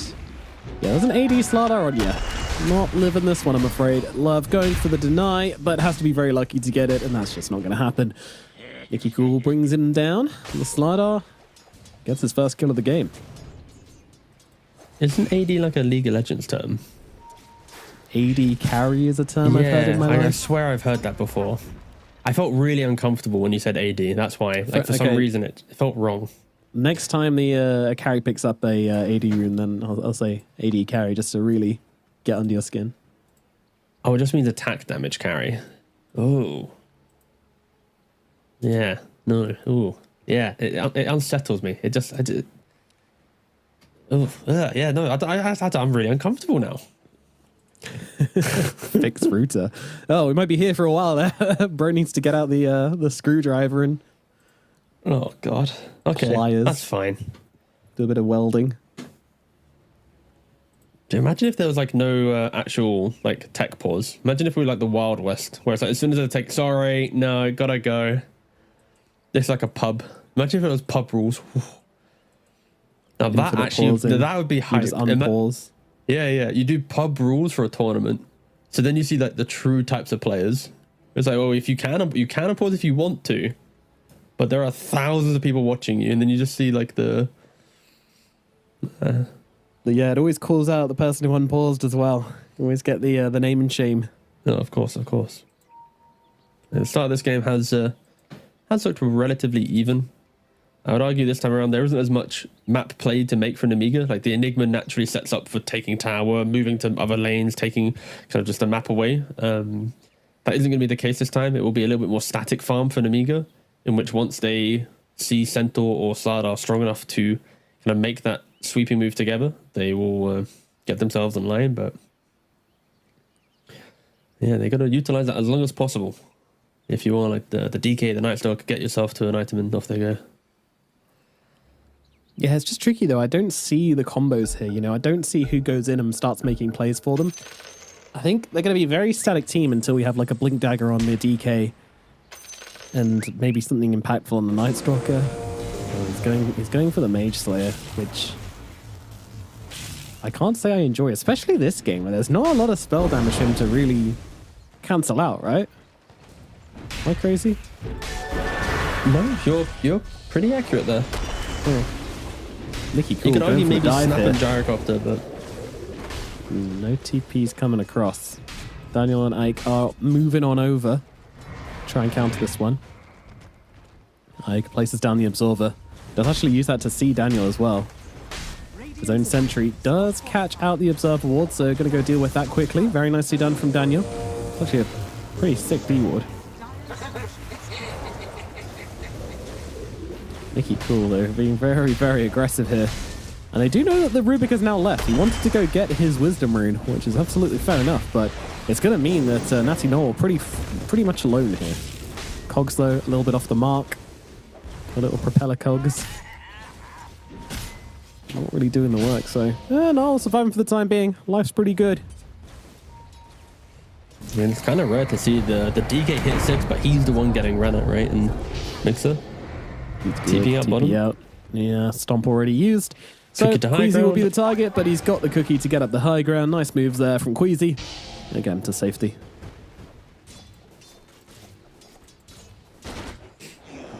Lucas is he going for the he's going for the jump.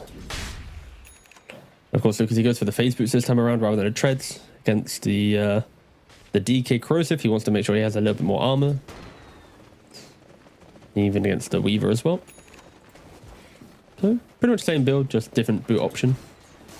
Again, the game is very cozy, very, very relaxing. Everyone hits creeps. It's just who's going to break first. He just shows himself middle, just keeps getting slapped in the face. Not too much fun to play into, and the Basada is looking to go for the Blink Dagger. So he will be able to set a little bit more pace.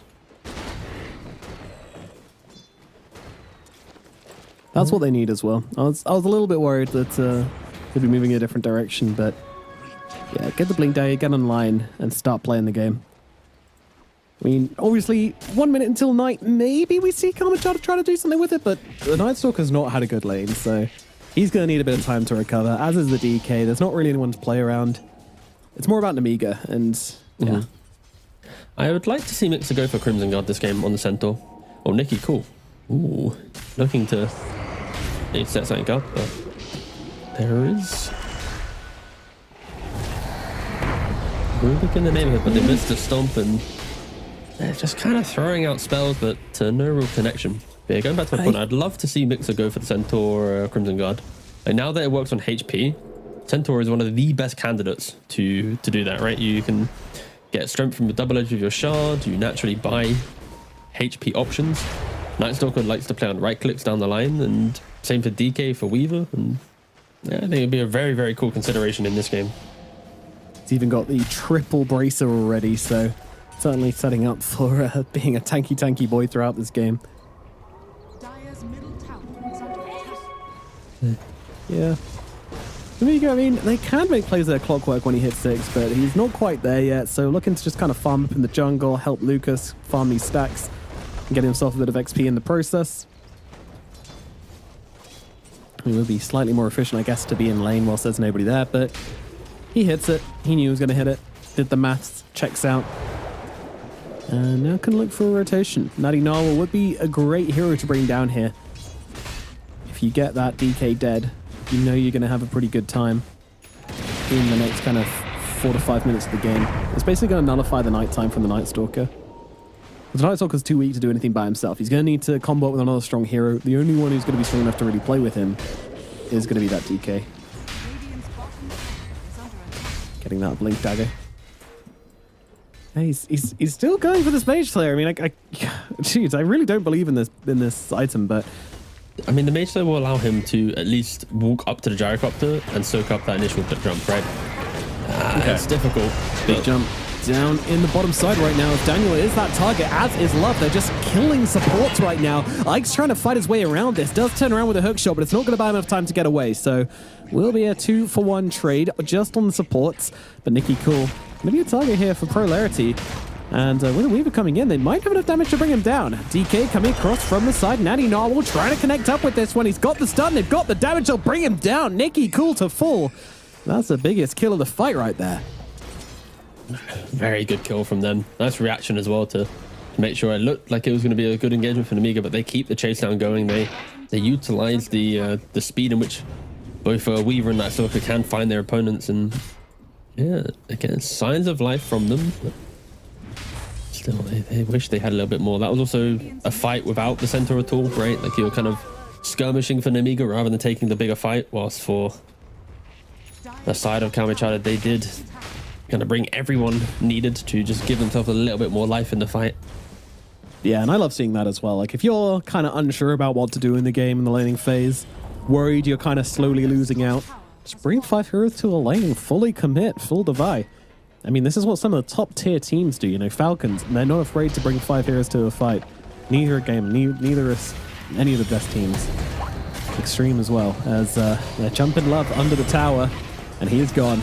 Daniel Narwhal coming in for a little bit of revenge here, and they're going to be able to bring down Mixer as well. So Mixer and Queasy, both dead. Nice response here. Anything? 4 Cancel? counter. Oh, nice lift. They catch him. Ike, he might be going down as well. Stolen Cogs going to do a lot to hold Ike in place. He's got nothing left to do but sit there and die. And another kill for Retsu. I mean, this man picked up a 12-minute Maelstrom. He's about to grab himself a Dragon Lance as well. Retsu's going absolutely crazy this game. Yeah, the movement he's making, punishing top, coming back to bottom, and you got to argue for Namiga. It's a little bit too carried away on some of their moves, right? Like Queasy's minute 13, he's only level 5 on the Snapfire. We're yet to see the value of the Mortimer Kisses. And on top of that, it's like Sada's farming mid, Gyro's still top. Like you've got 3 heroes fighting bottom. The fight before it was 4 heroes going for Namiga. Like it's a lot of non-team moves getting made that, of course, when you have like a Blink DK, a Weaver with Maelstrom, they're going to want to entertain the fight a little bit more. And Namiga just not as clean as they were in the first game. Definitely not. Definitely not. And yeah, you mentioned Queasy being under levels, you know. That comes from his deaths in the laning phase. Like, they did a really good job on isolating the hero they can kill and hunting him down. And that's had good repercussions for them throughout this early mid. And now they're looking to steal the Wisdom Ring. Are they getting carried away? Oh, jump in the backlines. They're immediately going for the Rubik. They'll blow him up in an instant. Retsu's stunned up, but the Stomp is there from Love to buy him a bit of time. Polarity's in the mix as well, and they will take down the Slardar. Time-lapse out from Retsu, but straight into Lucas, who guns him down. The Fly Swatter is here, and his name is Gyrocopter. Retsu will fall. Night Stalker's on the run as well. Very, very quick. Almost outrunning the homing missile. Certainly getting himself to safety. He will live for the time being, but a little bit over-aggressive. And as I was just saying it, what did Amiga do when they sense that there's someone trying to steal their Wisdom Rune? 5 heroes down to the bottom lane, and it pays off massively. Yeah, that was... I mean, it's such a nice move from Amiga, right? You sense the aggression, you get the initial stun, then the follow-up stun, you choke them out, you have the Gyrocopter there as well. It was just really, really cool exposure there to punish. Good cogs, dude. Yeah. He's even throwing the cogs back at Ike. It's weird seeing a Rubik do that. I'm not used to it.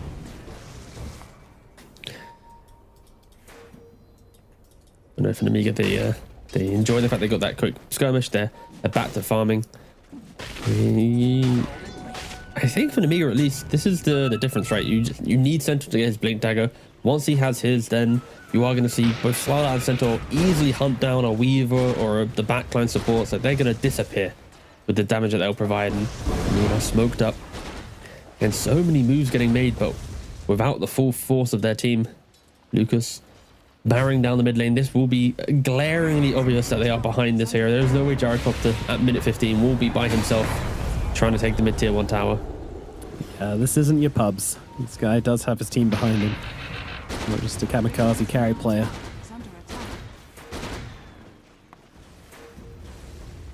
And the tower will be falling. Radiant's middle tower has fallen. Nicely done by Namiga. Honestly, very, very good. Just bringing the game back into their favor. Looking for Natty Narwhal here as well, but that's going to be a slightly harder kill. Although that said, he walks back in, and with the kisses coming in over the top, they're going to be able to bring him down with ease. Yeah, expect the game to get even higher pace now. By getting that kill on DK, Centaur is about to complete Blink Dagger. Just every time they have any type of follow-up damage, be it cooldown, Mortimer Kisses, or even the hook shot, they will be hunting. You had your concerns about the Mage Slayer and Night Stalker. He did opt to change up his build. He went for the Echo Saber. This is the build where your lane is good, and then you can go Echo, get a kill or two, disassemble to then go BKB. So that is the normal kind of build in a good lane. So after a couple kills and some life, he was able to change up his build and not go for the potentially volatile Mage Slayer that we're like. It could have been okay for some purposes, but also it wasn't great. It felt more like a buy an item to just buy an item's sake, and I'm happy to see that he was able to find a way to slightly more kind of scaling option. Yeah, it was an item which, as you said, it's a good answer with Gyro. Gyro does a lot of magic damage, so Mage Slayer would have been alright versus him. But then why, as a Night Stalker, are you really looking to just go and sit on a Gyrocopter's head in a team fight? Like, Gyro's just like, okay, cool, reflect cannon target, nice. Like, I don't think it does a whole lot, so good to see him change that up. Good. I could have been wrong. Maybe it would have been a choice. Oh but... no! Oh god, no! The DK's going Manta. I know against I've seen this a lot, dude. I know against Slaughter, you want to have the dispel for Corrosive Haze, but in this game, I kind of vibed the Sand Yasha to get the status resistance in play against all the stuns they have. You can just tank up. You can go for like AC. Like get a BKB, halberd, like, you know, if you really want, you can change it later. Get a halberd and a manta if you feel like you need it later in the game. like, the main reason you could even go dispersal. That's a bit crazy. Hold up in the river. Nice blink from Slaughter. Yeah, had a shield rune as well, so I'm not entirely sure if they did want to commit to that, as they'll go instead onto the Rubik. Rubik probably gonna get his spaghetti bolognese right now. They're saying that. There's a nice response coming in from Love and Nanny Narwhal, so he's gonna be fine for the time being, but it's Retsu on the backlines just mowing down supports. Jesus Christ. Nyx is gone as well. This is looking like a fantastic fight for Kamachata as they move on towards Nikki Cool as well, and him being dead makes it a triple kill for Retsu. I mean, how did Retsu just mow down the supports in that fight? That's crazy. It's the Rubik. He has the stolen 2-point Corrosive Haze. He puts it onto all the cores and they just disappeared. Like, they have their own little mini Slaughter. Daniel just getting one of the best spell stills that he wants at this stage of the game. And they utilized it perfectly. So Namiga, Slaughter blinks out, survives mid, but then they don't disengage. And this time around, they're really getting punished. The Gyrocopter is really kind of hurting them right now because he like, every time there's a fight for Namiga, it always felt like there's a core missing, right? I said this already. It's like they fight top, missing one. They fight without the Centaur. Now they fight without the Gyrocopter. Like every fight, at some point, Namiga will be 5. And that's maybe when the game gets a little bit scary. But yeah, at the moment, that isn't really happening. Retsu has... Go on. I think maybe that's a little unfair. I think Lucas has been more active than other Gyrocopters we've seen because of the drums. No, for sure. Let me just reword that. It's more like Namiga have yet to make the perfect 5-man play to play as 5. It's always one core steps away from the team whilst the team makes a move. So like Lucas did the early game moves whilst Mixer farmed. Mixer then joined the fight, Lucas stepped back to go farm, right? Like they're kind of handing the baton of who wants to farm rather than like just doing it together. And that's where we are seeing a lot more 5-manning from the side of Kamachata, which is enabling them to look a little bit better in this second game. I hope that clarifies my point, boss. Lucas did good early game. That's what I'm here for. Helping you clarify or something. I don't know. Yeah. Anyway, Q being killed. Roshan moving across the map. And I was going to say as well, like, I think the previous 2 games we've seen the Lucas Gyro, because this is obviously a favorite of his. I did question the drums the first game we saw it. Because obviously they lost versus Na'Vi. I was like, this drums feels kind of weird. Didn't feel that amazing. I was questioning it. Game 2 was the last game, which is a complete crush, so I don't really know how to judge the drums. Like anything, you know, could have built Dagon, I'd have been like, wow, he's owning. This game, though, I really feel like I'm kind of being sold on it. The way he was able to take that mid tower, the way he was able to play the map was really good. But that said, this is a sick play coming out for Kamachata right now. They still have the Corrosive Haze for another like 30 seconds. They say, screw it, we're going Roche. And Roche plus the Swarm plus Corrosive Haze plus Corrosive from the Corrosive Dragon. That's a dead Roshan, my friends. And that is going to put them in a very good position. Yeah. So only a 2,000 gold lead, but momentum is very much on their side. The BKB complete on the Night Stalker, utilizing the disassemble, and Manta now complete on DK. Again, like Manta for DK. Oh, hold on, hookshot on the top lane, but the instant slides from Night Stalker. Yeah, quick reactions from Proletary. Yeah, I do want to entertain the DK Manta for a little bit. It's like you do need a dispo for the Slaughter, so I fully respect that. 100%, that's important. But the fact that you lose out everything in regards to your illusion and the actual corrosive like facet, it just sours it completely. So if he's able to utilize it nicely and showcase the dispel, then sure, I can see a lot of merit for it. But I'm gonna keep a close eye on him for how he uses the Manta. Of course, you still skip waves, not as successfully, or as quickly, but still works. Yeah. In regards to illusion exists. It's all illusions. Yes. It's still a Manta style. All right, so let's watch bot. Okay, no, we don't. Nah, let's watch the kill. Hook shot at mid lane as they move on to Mixer here. Very aggressive in on the center. Not really resulting in a whole lot though. It's actually Queasy who's just dead to Retsu on the sidelines. just this Weaver. He's in so deep. He doesn't give a damn anymore. He's got an Aegis. Amiga getting pulled apart here. Where is your gyrocopter? Where is his items? Still looking for that BKB. Oh, by the way, look at bot lane quickly. This creep wave running down. But wait, quickly. Look at they fortified their point. That was the HP after 2 illusions right clicks from DK, by the way. Dire's middle tower. Just they hit it like 8 hits, 9 hits. That's the damage. It was so sad. It was really, really sad. Thank you for catching that. Thank you for fortifying as well, Dire. Indeed, indeed. Thank Meanwhile, you. Nicky Cool gonna steal a Tormentor. Pretty naughty. Yeah, rather naughty. I feel like Namiga are just gonna probably chill post Aegis, then try and make a little bit of statement. BKB will be complete for Lucas by then, as it is going to be coming out in his career. But the trade-off Mixer gets a shard as well. That's big. I'm really scared when I look at the Weaver about to have BKB, Nightstalker's going to have Harpoon. There's some big items coming out for Kamachada that we're just not really seeing the same though for Namiga. Sure, a couple shards are coming out, but there's no real progression on the Centaur. He's only had Blink Blade Mail. No, there's no Crimson, there's no Shroud, there's nothing. It really is going to be about Lucas and his positioning. Can he find the correct flak? Can he soak up an initiation to enable his team? Do not give the Rubik corrosive. That is going to be my big takeaway for this upcoming fight.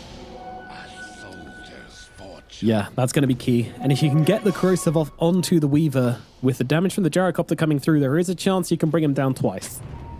There is a chance. He doesn't have a free game here. There is plenty of stuns to throw out onto him. The BKB now up. Going to make it very, very hard along with that BKB, along with that Aegis. So they're going to go for the easy target. They're going to go for the Night Stalker. He's got the BKB just to back himself away straight off the bat. Knight's got to be a little bit careful. He's being bounced around by the Cox and he'll lose his life. Lucas getting jumped, going for the BKB TP out. He is pulling the parachute cord and he gets away with it. Gyrocopter makes it to safety, but Stone now kisses. you're trying to fight with no Gyrocopter. Very awkward indeed. Retsu will be forced to use the time lapse, but yeah, Daniel with the Stone Kisses brings down Queasy as Mixer is actually doing a pretty good job at 2v1ing here, but will eventually fall. Getting them both pretty low, but not strong enough in the end. Mixer will fall, and it'll be another fight, yet another fight going to Kamachada. Where was this team in game 1? They need a game to warm up for sure. They're playing this map beautifully. They're getting the kills, they're poking, they're punishing Amiga, and the mid Slaughters hasn't really come to life, right? He jumps to Night Stalker, but doesn't really do anything. Centaur as well is just walking around as a blink stomp. You've got 2 big beefy heroes in Amiga who aren't presenting any threat in the fight. The supports are just having to disengage so quickly because of Night Stalker, and Gyrocopter by himself, it's such a simple target. Just get on top of him and he's going to have to disappear. The Amiga, they are 10,000 gold away from at least to being contenders in the fight. They're trying to go into Night Stalker. But with the ET, the Rubik, the Greaves on the Rubik, there's so much disengage to assist. Yes, indeed. The clockwork might just be dropping here to the Swarm. If he can get it off him in time, he can't, despite the help from the Snapfire. But oh dear, Proletary caught out here a little bit. Full ball catches him out. The right click from Nicky Cool will bring him down. So, a nice trade for Namiga, just getting up, dusting themselves off, and going again. And this time, they've got the BKB available on the Gyrocopter once more. So again, can just BKB TP out if he needs to. And they'll take themselves to tier 1. Now looking for more. I think Lucas right now is just screaming to the team, guys, please, enable me, get me to my next item. If I can get to a butterfly, I can maybe brush off some of this damage, and it'll always be the complication. He'll finish butterfly, and then he'll be kind of wanting the Satanic. He'll finish Satanic, he's I need the Daedalus now. There's a lot of needs, but they're jumping into mid lane. Yeah, they're looking at the Slardar right now, but the hookshot's going to come in from the side from Ike to buy the Slardar time to get out of the fight. Mix is in very deep, though, and he is going to pay the price. He gets brought down. DK losing his life as well as Lucas unleashes onto him. And now, Namiga, they're going aggressive. They're looking for more. Nicky Cooley's going to give his life to try and allow them to get a couple more kills out of this. Daniel will fall, but Retsu's on the run, turns around with a couple clicks. Oh, God, that hurts. Nearly brings down Ike just with a Geminate. And now, Lucas, he might be in some trouble. He's trying to get himself away. The BKB is about to run out and have a 4-stuff and a cookie available from Queasy. Will that be enough to get him out of here? Retsu's still chasing. He wants it bad. The 4-star from Queasy just at the last second to get him out of there. Will cost him his own life, but it's a life well given. Retsu grabs another, but the Gyrocopter gets away. They're having to do so much in this fight just to get the gyro. Like, and again, like Daniel, he stole the Corrosive Haze. Of course, it's not the hardest spell to steal because Slada is like he blinks, he crushes, he then Corrosive Haze. Maybe he's gonna have to hold sprint to then prevent giving away. But Daniel, who steals it once again, he just brings open the fight. And Clockwork, he has a hook shot, maybe to a creep wave if he wants to, but he's gonna be seeing it. So no, it just goes to the okay. Retsu's godlike head. Retsu, we gave him some praise in game 1. Like, he was the Ursa that still had farming in what was a really, really bad game, and now he's 15-1-5 on the Weaver. Sure, yeah, man, 1 or 2 deaths away from the game getting a little bit spicy. Of course, that is always the repercussions of playing the Weaver. It's a hero that can sometimes be volatile as the game goes late, but for now he is playing it extremely well, and Amiga just struggling so much. And we see Mixer on stream. How many times have we said, like, where's his item progression? He's just about to complete the Shroud, and you argued about the magic resistance needed, or the lack of it needed realistically for Radiant. Does Dire really need the Shroud? It's just a lot of physical damage he's dying to. Let's argue this could just be potentially wasted net worth compared to him looking at other options, and we'll see how impactful it is in the upcoming fights. Yeah, we will. I agree with you, though. I don't think there's like much magic in the game for either team to be particularly worried about. I mean, sure, I guess it kind of helps with the mana, but I mean, buying Eternal Shroud for the mana is like, you know, buying a blade mail for the armor. Oh, this next fight is going to be so cool. Yeah, Roshan's going to be spawning in 20 seconds. It's nighttime in a minute. Amiga already moving to the top side of the map, smoked up. They're hoping to find a pick off and then maybe to get the nighttime Roshan fight. And they're going for quite an uncharacteristic path as well, right? Like, rather than sitting bottom, it's twin gate top smoke all the way back down to bot side in the hope to find someone, but both teams are smoked. Nikki Cool sees them. Oh, does he find it? Well, in we go. Stomp out onto the Rubik. Rubik, though, with Yoga Seal Totem, tries to get himself away. Nice Cogs coming out, but Proletary's got the BKB. Is it going to matter, though? A lot of damage coming through, along with the Mortimer's Kisses coming in over the top as well. But they're going to get themselves away. The reset achieved from the side of Kalmata. But do they want to re-engage? Retsu with the BKB. It's used just to get a kill onto Ike. In fact, Ike's not even dead. He's jetpacking himself away under the cover of the Ghost Scepter. These Ghost Scepters on the supports of the Amiga doing such a good job on keeping them alive and keeping their fights going. Many shots exchanged, but no ships sunk. Incredibly cool play there from the Amiga, right? Like the idea that you position to Roshan, you then smoke through the twin gate to run back down the map. You're just basically, you know, moving as much kind of area as possible to try and find a pick. And when they do, they get in, they get out. Night Stalker instantly half HP, has to disengage. Yeah. The question is, do they respect Roshan enough to run back up to the top side? Lucas currently sitting bottom with TP. They are on Kalmachada. They are instantly smoked up top. And one thing to note as well, the Clockwork Facet. It doesn't matter. Clockwork's just dead. He has buyback though. See you later, buddy. Will buyback Daniel? He doesn't have buyback if he dies here. I misspoke when I said no ship sunk last fight. One did sink, but then it rose to the surface once again with a buyback. Won't be possible this time. Corrosive Haze stolen from the Rubik. We've talked many times about what important ability this one is. Just constant smokes getting used by both teams. They understand that whoever takes this Roshan will be in the commanding position. And here we go again. Nikki Cool misses the stun. Proletary gets away with it. If they caught him out, it would have been huge. He didn't have a BKB. And now the stun comes back the other way. Oh my god, Nikki Cool's just dead. The damage is too much. They get on top of him and now turn around, blow up Mixer as well. 2 cores got the Amiga. They have to get themselves away. But Lucas, he doesn't see the opportunity. He pops a BKB. He pops a flat cannon. He tries to fight with a Corrosive on, and he's just going to get wrecked by Retsu. The damage is there, and Lucas is gone. Now they just need to clean up the rest. Down goes the Snapfire. 4 heroes dead. Beautifully done by Kalmatar. I mean, just the misinitiation time and time again. Like, you miss that one stomp to start the fight on the Slaughter, and it's all over. Not only that, but I think it's on Nikki Cool. Like, the way that he's playing this game, he is not respecting Daniel at all.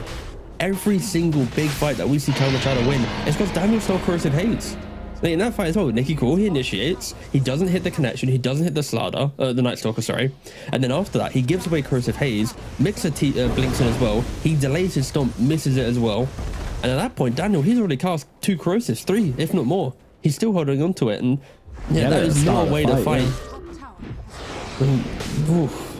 That was the engagement I feel for an Amiga. The way that they smoked, they were playing the map kind of cool with their bigger like team fight logic, and they very desperately they had the vision available as well, but they placed it a little bit too late. They kind of jumped into the fog rather than waiting patiently, using the kind of the time of the smoke to kind of build the tension, to understand the situation. They kind of rushed it, and because of that, another Aegis goes the way of the Weaver. Yes, sir.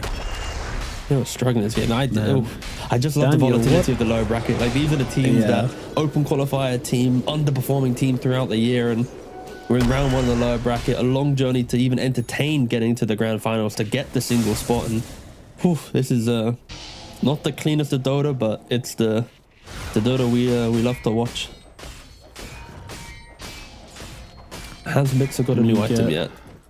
Gonna grab their own cube, and this is gonna be a shard going for the gyrocopter, which I believe is all but one shard gained. Everybody but Snapfire now has a shard. Unlucky Snap. Missed the 50-50 4 times. Probably doesn't care too much though. Snapfire shard's mid. Yeah, he is currently mid. 11k gold advantage. Aegis, jeez. I mean, honestly, my MVP for this game might even be Daniel. Like, easily it's Daniel. Like, his laning wasn't very good, I'll be honest, but everything else has been really, really cool. So yeah, I'll give him that. And considering last game as well, let's be real, the hardcore feeding Spirit Breaker from last game completely gone. This new Daniel is what we wanted to see, and what a glow up. Be careful who you bully in high school, because this guy's got some moves. Yeah, if to remember, Spirit Breaker is one of the hardest heroes to play in the game, and anyone who disagrees with me in Twitch chat is very correct. Only true professionals can play Spirit Breaker well. Yeah. Wait, let me double check how many games I have on him now. Battle stats? 800 matches all time. 1002. Jesus Christ. So many Spirit Breaker games. Amiga waiting, biding their time. They have to find the perfect initiation. Like, Rubik needs to die. You can't let this guy keep getting away with these crazy, he doesn't have to fights. die if you just don't give him Corrosive Haze, right? All that. Weaver? Oh, Weaver. Their carry was there. Are they going to stick around for round number 2? It looks like now, but the hookshot completely whiffs. Oh no! Retsu now just turns around to the high ground, pops a BKB, just starts unloading onto Lucas. Lucas, though, he's able to stand his ground and force out the life break. Weaver is now out of survivability, but the gyrocopter's also out of BKB. He needs to back himself away, and fast. The Stampede is going to help them disengage. Ike will be left behind. Nicky Cool just trying to slow down the advance here. The Night Stalker's on the run. He's got the cheeser. He's happy to go deep here. Queasy trying to get himself back away. The nice stop coming through with the... Wow, Earth Splitter coming down as well. This could be problems for Nicky Cool. He gets brought into the middle. Everybody get brought down. He's gone, but oh my god, the minus armor plus a flight cannon. It's destroying the supports and the cores on the side of Kamtar. They have to get away. Proletary on the run. Can he escape? Blink Dagger is there onto the high ground, and he will escape. My god. Kamachata, they narrowly get away with that. Oh, the entire fight was just so cool. Like the classic carry, Aegis walking up to the high ground, instantly dying. Clockwork, if he hit that hook shot, Weaver dies again. It was so close, and it didn't happen. But then Cal Machado, they keep going for the fight. They keep trying, and eventually gets to the high ground. And Jyrocop's like, guys, I am the king of the high ground. You do not mess around with me. And Mixer, he's getting a little bit tough. He's got the Ogre Seal, and his team is nowhere near him. He just died, so Mixer having a very, very difficult game right now. But, oh, this is... At any minute, either team can just explode. The damage that they have is insane either side. I think Kamachata might even be scared to go high ground now. Like, they need an Aegis to go high ground. Into the hook shot, crush, stomp, and then Gyrocopter. Now, there is plenty of burst potential for Namiga to AFK in the high ground for the rest of time. And of course, Kamachata, the open fights are insanely strong. The Night Stalker with the vision, Rubik with the free casting spells at the backline, ET, DK. Like, we are seeing two teams wanting to fight in different styles, but we'll see which one can force their opponent to have to play on their terms. I do feel like the later this game goes, the more I'm sort of leaning towards the Gyrocopter being the raid boss. Like, he's just a stronger hero in these super, super long games, and that is where we're heading at 37 minutes into the game. I mean, not even super long, just anywhere past like the 40-minute mark, and it feels like a 40. It feels like a 54-minute game right now. I'll be real. It really does. Yeah, Like, when I'm you so said surprised 37 every time I look minutes, at the clock. Yeah, like wait a second. What, are you sure? And that's like, as time goes on, like Nicky Cool eventually will be able to survive these fights. Like he just got the AC, as we saw on the screen. Like if he gets a BKB now, he doesn't care about the Night Stalker silence. He's able to actually go for the kill. But we are seeing a jump. They are into the Might Elder just Titan. get solo killed here, but well, there comes a Glightmere to slow him down, and They're corrosive out down. onto him as well. Stolen corrosive. Never mind, he gets gunned down. All right, no stolen corrosive, and also down goes Proletary. 2 big kills from the side of the Mega. If they can keep this going and make it more, they might take themselves a really big step forward in this game. Narwhal pops the BKB, but there's so much damage coming out from Lucas regardless. He needs to keep running, and he'll do exactly that. Lucas pops the BKB to keep on chasing. It's not great, though. And will they be able to punish this on Kelmachata? We shall see. Doesn't look like it for now. And they will just go back and keep the push going on Namiga. Roshan, 1 minute from possibly spawning. That has to be on everybody's minds right now. Yeah. Queasy just completed the Vlads. So you got the Vlads, the Solar Crest on the Snapfire, everything to amp up the Gyrocopter, who also just got a Satanic, and in his quick buy, he's looking for the Rapier. This could be the first. Is it the first Rapier? Oh, come on. Boo, Lucas, give me the Rapier. I don't think we've seen a Rapier so far, at least in our games for the TI qualifiers. But that'd be kind of cool. Swiftblink is your insurance policy. You go for that first, but the fact he's even thinking about it at 39 minutes. Weaver, oh my god! The bug swatter, man. The bug swatter again. Just slaps him. Me and the mosquito on my wall at 2 a.m. Oh god. What's the death summary look like? Yep. That single second. Yeah, you even had a little bit on the second before, but that doesn't really count. Oh dear. Oh my. Lucas is online. He's coming onto the high ground. I mean, it's the one combo you can't get caught out by, especially now that you've got a Salt Cuirass on Nicky Cool. He's single-handedly doing about, give or take 30 armor reduction. He puts the Weaver into minus figures. This Gyrocopter's 400 damage is amplified. You don't want to fuck with that. Stun in, but a little too late. Your barracks are already dead, my friend. Splitter's coming on through. Sure, it looks pretty, but it's not really achieving a whole lot. It's getting him low-ish. A couple of... Oh, he gets him with the cog. Nice. Stun again. Nicky Cool's in. I mean, they're waiting for their Weaver. If Weaver buys back here, you're really not happy about it, but they're going to do it. They're going to go for the buyback on the Weaver, and now, well, you got a Stampede. They'll just pop it. Amiga trying to get themselves away. They need a kill here. They need to make this Weaver buyback worth something, but it is worth absolutely nothing. Oh, that is such a big mistake for Kalmachata. They try to force that way too hard.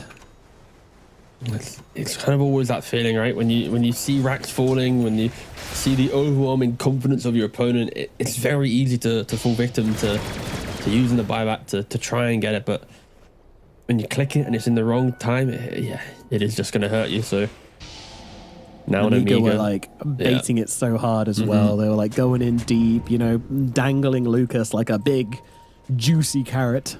Yeah, it helps when you have really juicy, but it depends. If you wash them first and get some water on them, you can kind of fake it a little bit. You can make carrot juice, I guess. Yeah. The last smoke potentially of the game. This is the Weaver no buyback. If he dies, if he gets caught out of position, explodes like he did in that previous pickoff. Yeah, exactly. Seeing how quickly he just got absolutely butchered in the last fight, like he's got to be playing so carefully. Don't go for the wave, Ritsu. Don't do it. You've got too much to live for. Both teams posturing for Roshan up here. It's 42 minutes into the game. Roshan is up. He's sitting in the pit, but you're playing against the clockwork. They've got the vision advantage, but you have the ground advantage on Kamachata. Radiant's middle tower is under attack. Nicky Cool a lot on your fishy, slippery shoulders right now. Tier 4's being beaten on down. They don't give a damn. Just don't give corrosive haze to Daniel. And since we started bringing this to light, he kind of stopped doing it. So fair play. It's easier when you have the shard and the axe, to be fair. But yeah. This is true. I mean, if you can get off on the Weaver, absolutely worth giving it away, I'd say. Lucas walking on the high ground, going for the D-ward. Again, Rocket Flare, enabling Namiga so hard, preventing Kamachada from going for the Roshan. But both teams hugging the tree line. They know how important this fight is. And it's so hard for Kamachada. Not only do they not have buyback on the Weaver, it's a Dire Roshan, which means Dire have the buyback advantage. They can come in on the outpost. And look at it die. It's just going down so quick. Do they even notice they got into the pit? The Roshan's going to roar. It's going to let them know. And they've got the Elder Titan as well. But they need to commit to this pretty soon. Namiga backing themselves away. Inside the base, the creeps continue pounding at the fours. But the fight breaks loose. Nani Narwhal coming around the backlines with the Weaver, but I mean, they're just getting bounced around inside these cogs. Retsu, he can't fight this anymore. Lucas blows up Daniel, so no stolen corrosive to work with. Sure, the Clockwork's gonna die, but Retsu, he's in deep. Mix is upon him. Nikiko is there, but the time lapse, gets him out. He turns around, the clicks are coming, and Retsu's a living. Lucas coming forwards, a big raid boss entering the fight, still full health. No BKB, but who cares? Narwhal's gonna be the target. He's being chased down. He needs to get himself out, and that's not gonna happen. The rocket's upon him, and he will die. 2 dead on the side of Kamachata. They will back themselves away and they will give up this Roshan. Aegis gonna go to most likely the Gyrocopter. They could potentially give it to somebody else, but Divine up on Gyrocopter as well. Oh, it is time. It is time. Nice. Has he got the Axe Consume coming to him as well? Yes, he does. Oh my god, this Gyrocopter's going to be completely raid boss mode. Takes the 8. Oh my god, yep. Get this guy to the high ground. Get him to the Kamachada base. Book your ticket to the next round of the lower bracket. This is... How do they kill him? Tiga. What? Oh, we got Workhorse as well. All right, we're cooking, boys. This is it. Just drive by them. Just put the Gyrocopter into the Workhorse. Blink him in. Look at him use it. He doesn't know how it works, so he's just testing. trying He's testing. Yeah. He's every it's a bit of a player weird has to one. do this. Yeah. Okay, just to clarify, so you have to click the button to spawn the cart, and then you have to click it again at a very small range to do it. And now, if he disconnects, this is sus. he might go demo mode to test it. Legit. This is sus. This is. He just used his Workhorse, then he paused. All right. Yeah, Mixer, he didn't put anybody in the cart, and he's like, "Wait a second." Okay, click on Mixer. I need to see his player cam. I need to know exactly what he's. But yeah, sure. He didn't have Workhorse bound to anything, I guess. I don't know. Isn't it the same key? Oh, I mean, sure. I mean, if the Workhorse, yeah, sure. I mean, that's why you got to test it. Okay, so now he's Workhorse ready. He's ready to work that horse and get that gyro into the mix. So they want to go there. They want to force this DK buyback if possible. I don't think they're going to give it to them. They've still got racks down on the bottom side. 24 seconds should just be long enough to get the DK back. They might get the megas, but I kind of feel like you just got to give it. You need this buyback. Don't do the same thing you did with Retsu. You made the last fight so hard. Retsu still does reasonable damage to Lucas if he hits. No MKB, remember, so... Oh, he's also got the Ancient Guardian on there, Retsu. What an item in this situation. Okay, he's trying out the Workhorse again. Just being ready to save the gyro, I guess. Well, he didn't. Well, he didn't use it. Gyro's just dead. Mixer. My friends. Here we go. BKB's out. Retsu forced to just time-lapse immediately, get himself away, but he does survive. Both BKBs from both cores have been used. No refresher orbs, no refresher shards, nothing like that available. Suddenly, Amiga's push is looking a little bit dangerous. Light themselves away. All right, I really feel like you needed that save to come through. I think Lucas was relying on it as well. Narwhal jumps in, damage being done, stuns out Lucas, so turns around, the Weaver's gone! They catch him out, Nikki Cool is on him like a flash, and now they'll turn around, get down Proletary as well, he's gone, buyback is available from both of these cores. Without your Weaver, you simply don't have the damage. And now Namiga, they're looking to put the dagger into the heart of Kamachata and put an end to this game. Tier 4's gone, Ancient exposed, Rapier Gyrocopter coming for your Ancient. Nothing you can do about it. Game number 2 will go to Nemiga as they tie off the series. And he figured it out. He figured it out. The Gyrocopter drive by in the base. It's absolutely beautiful.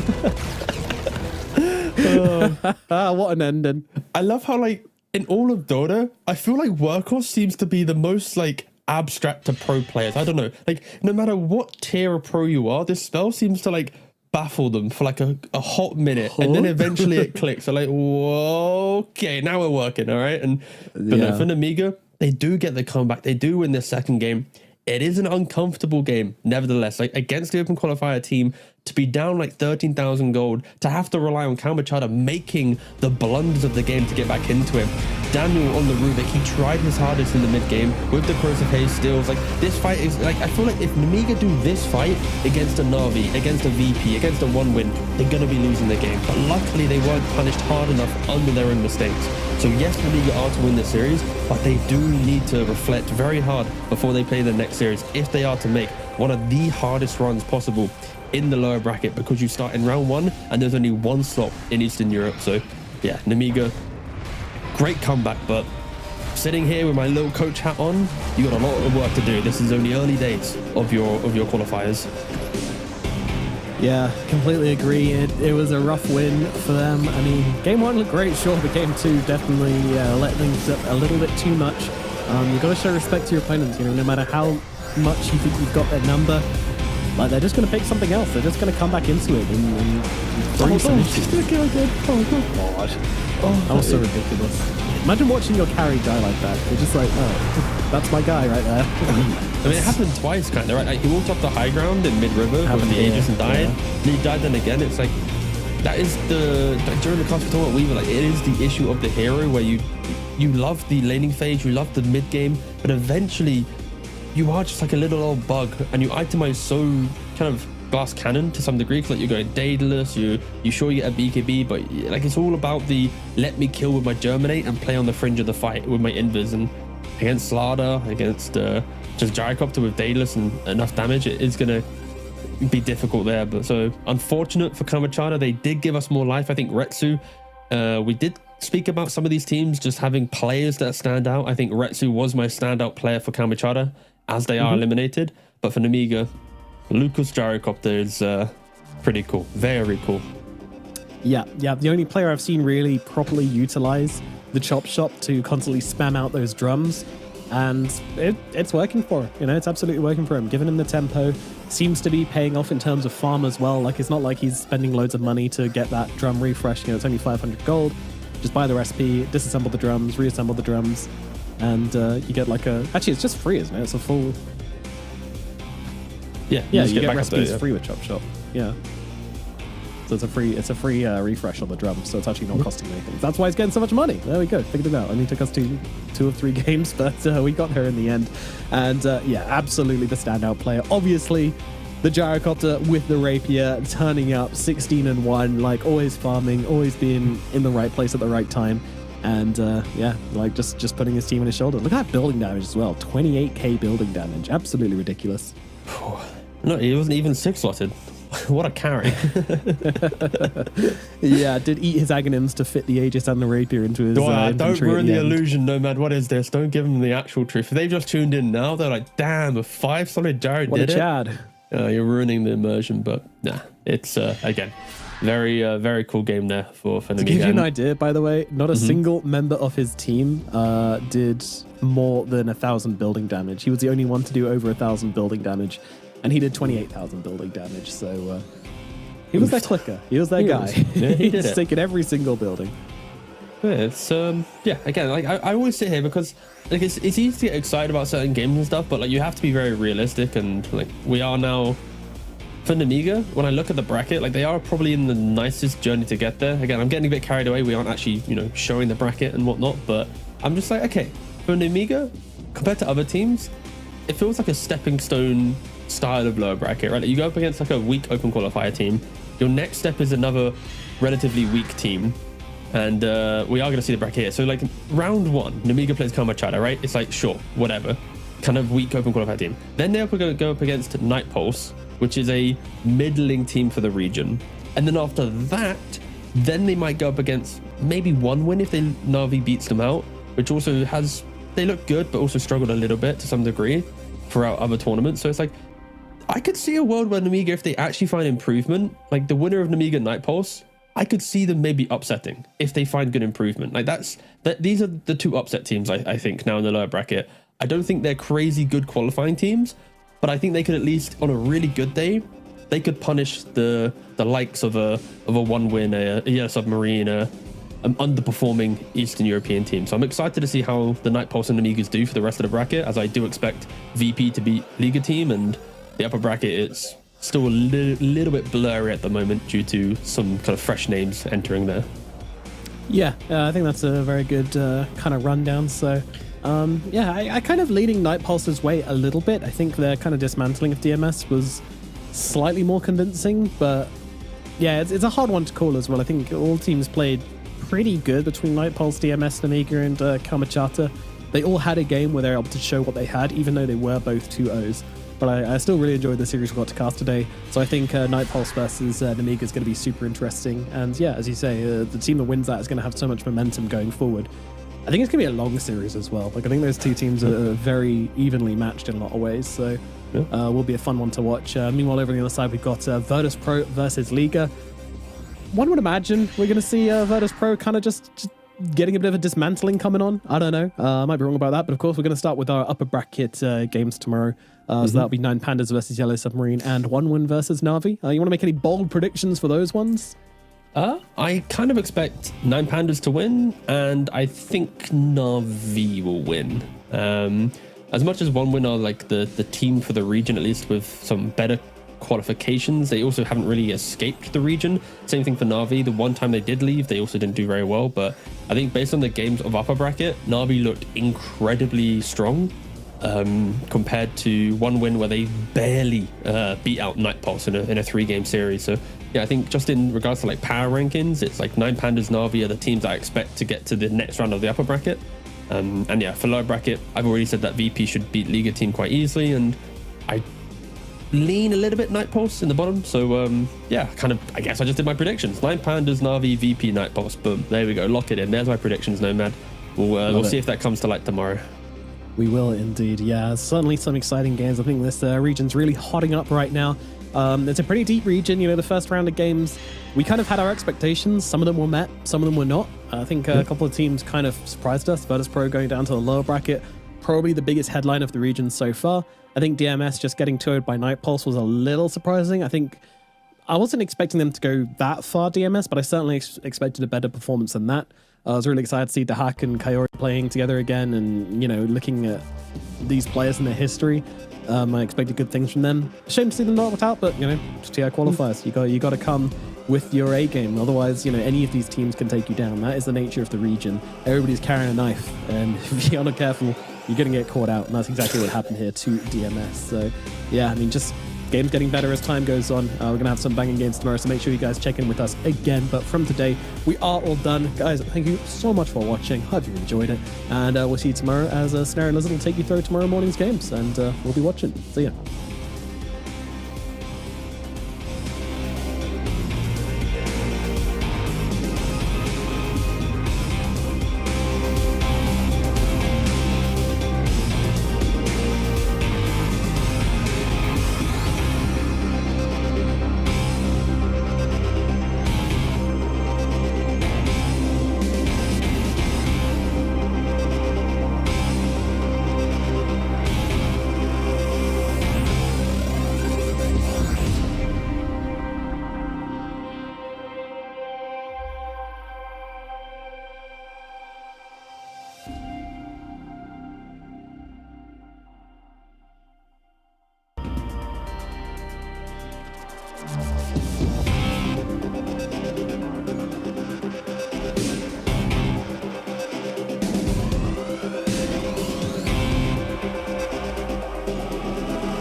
Thank you.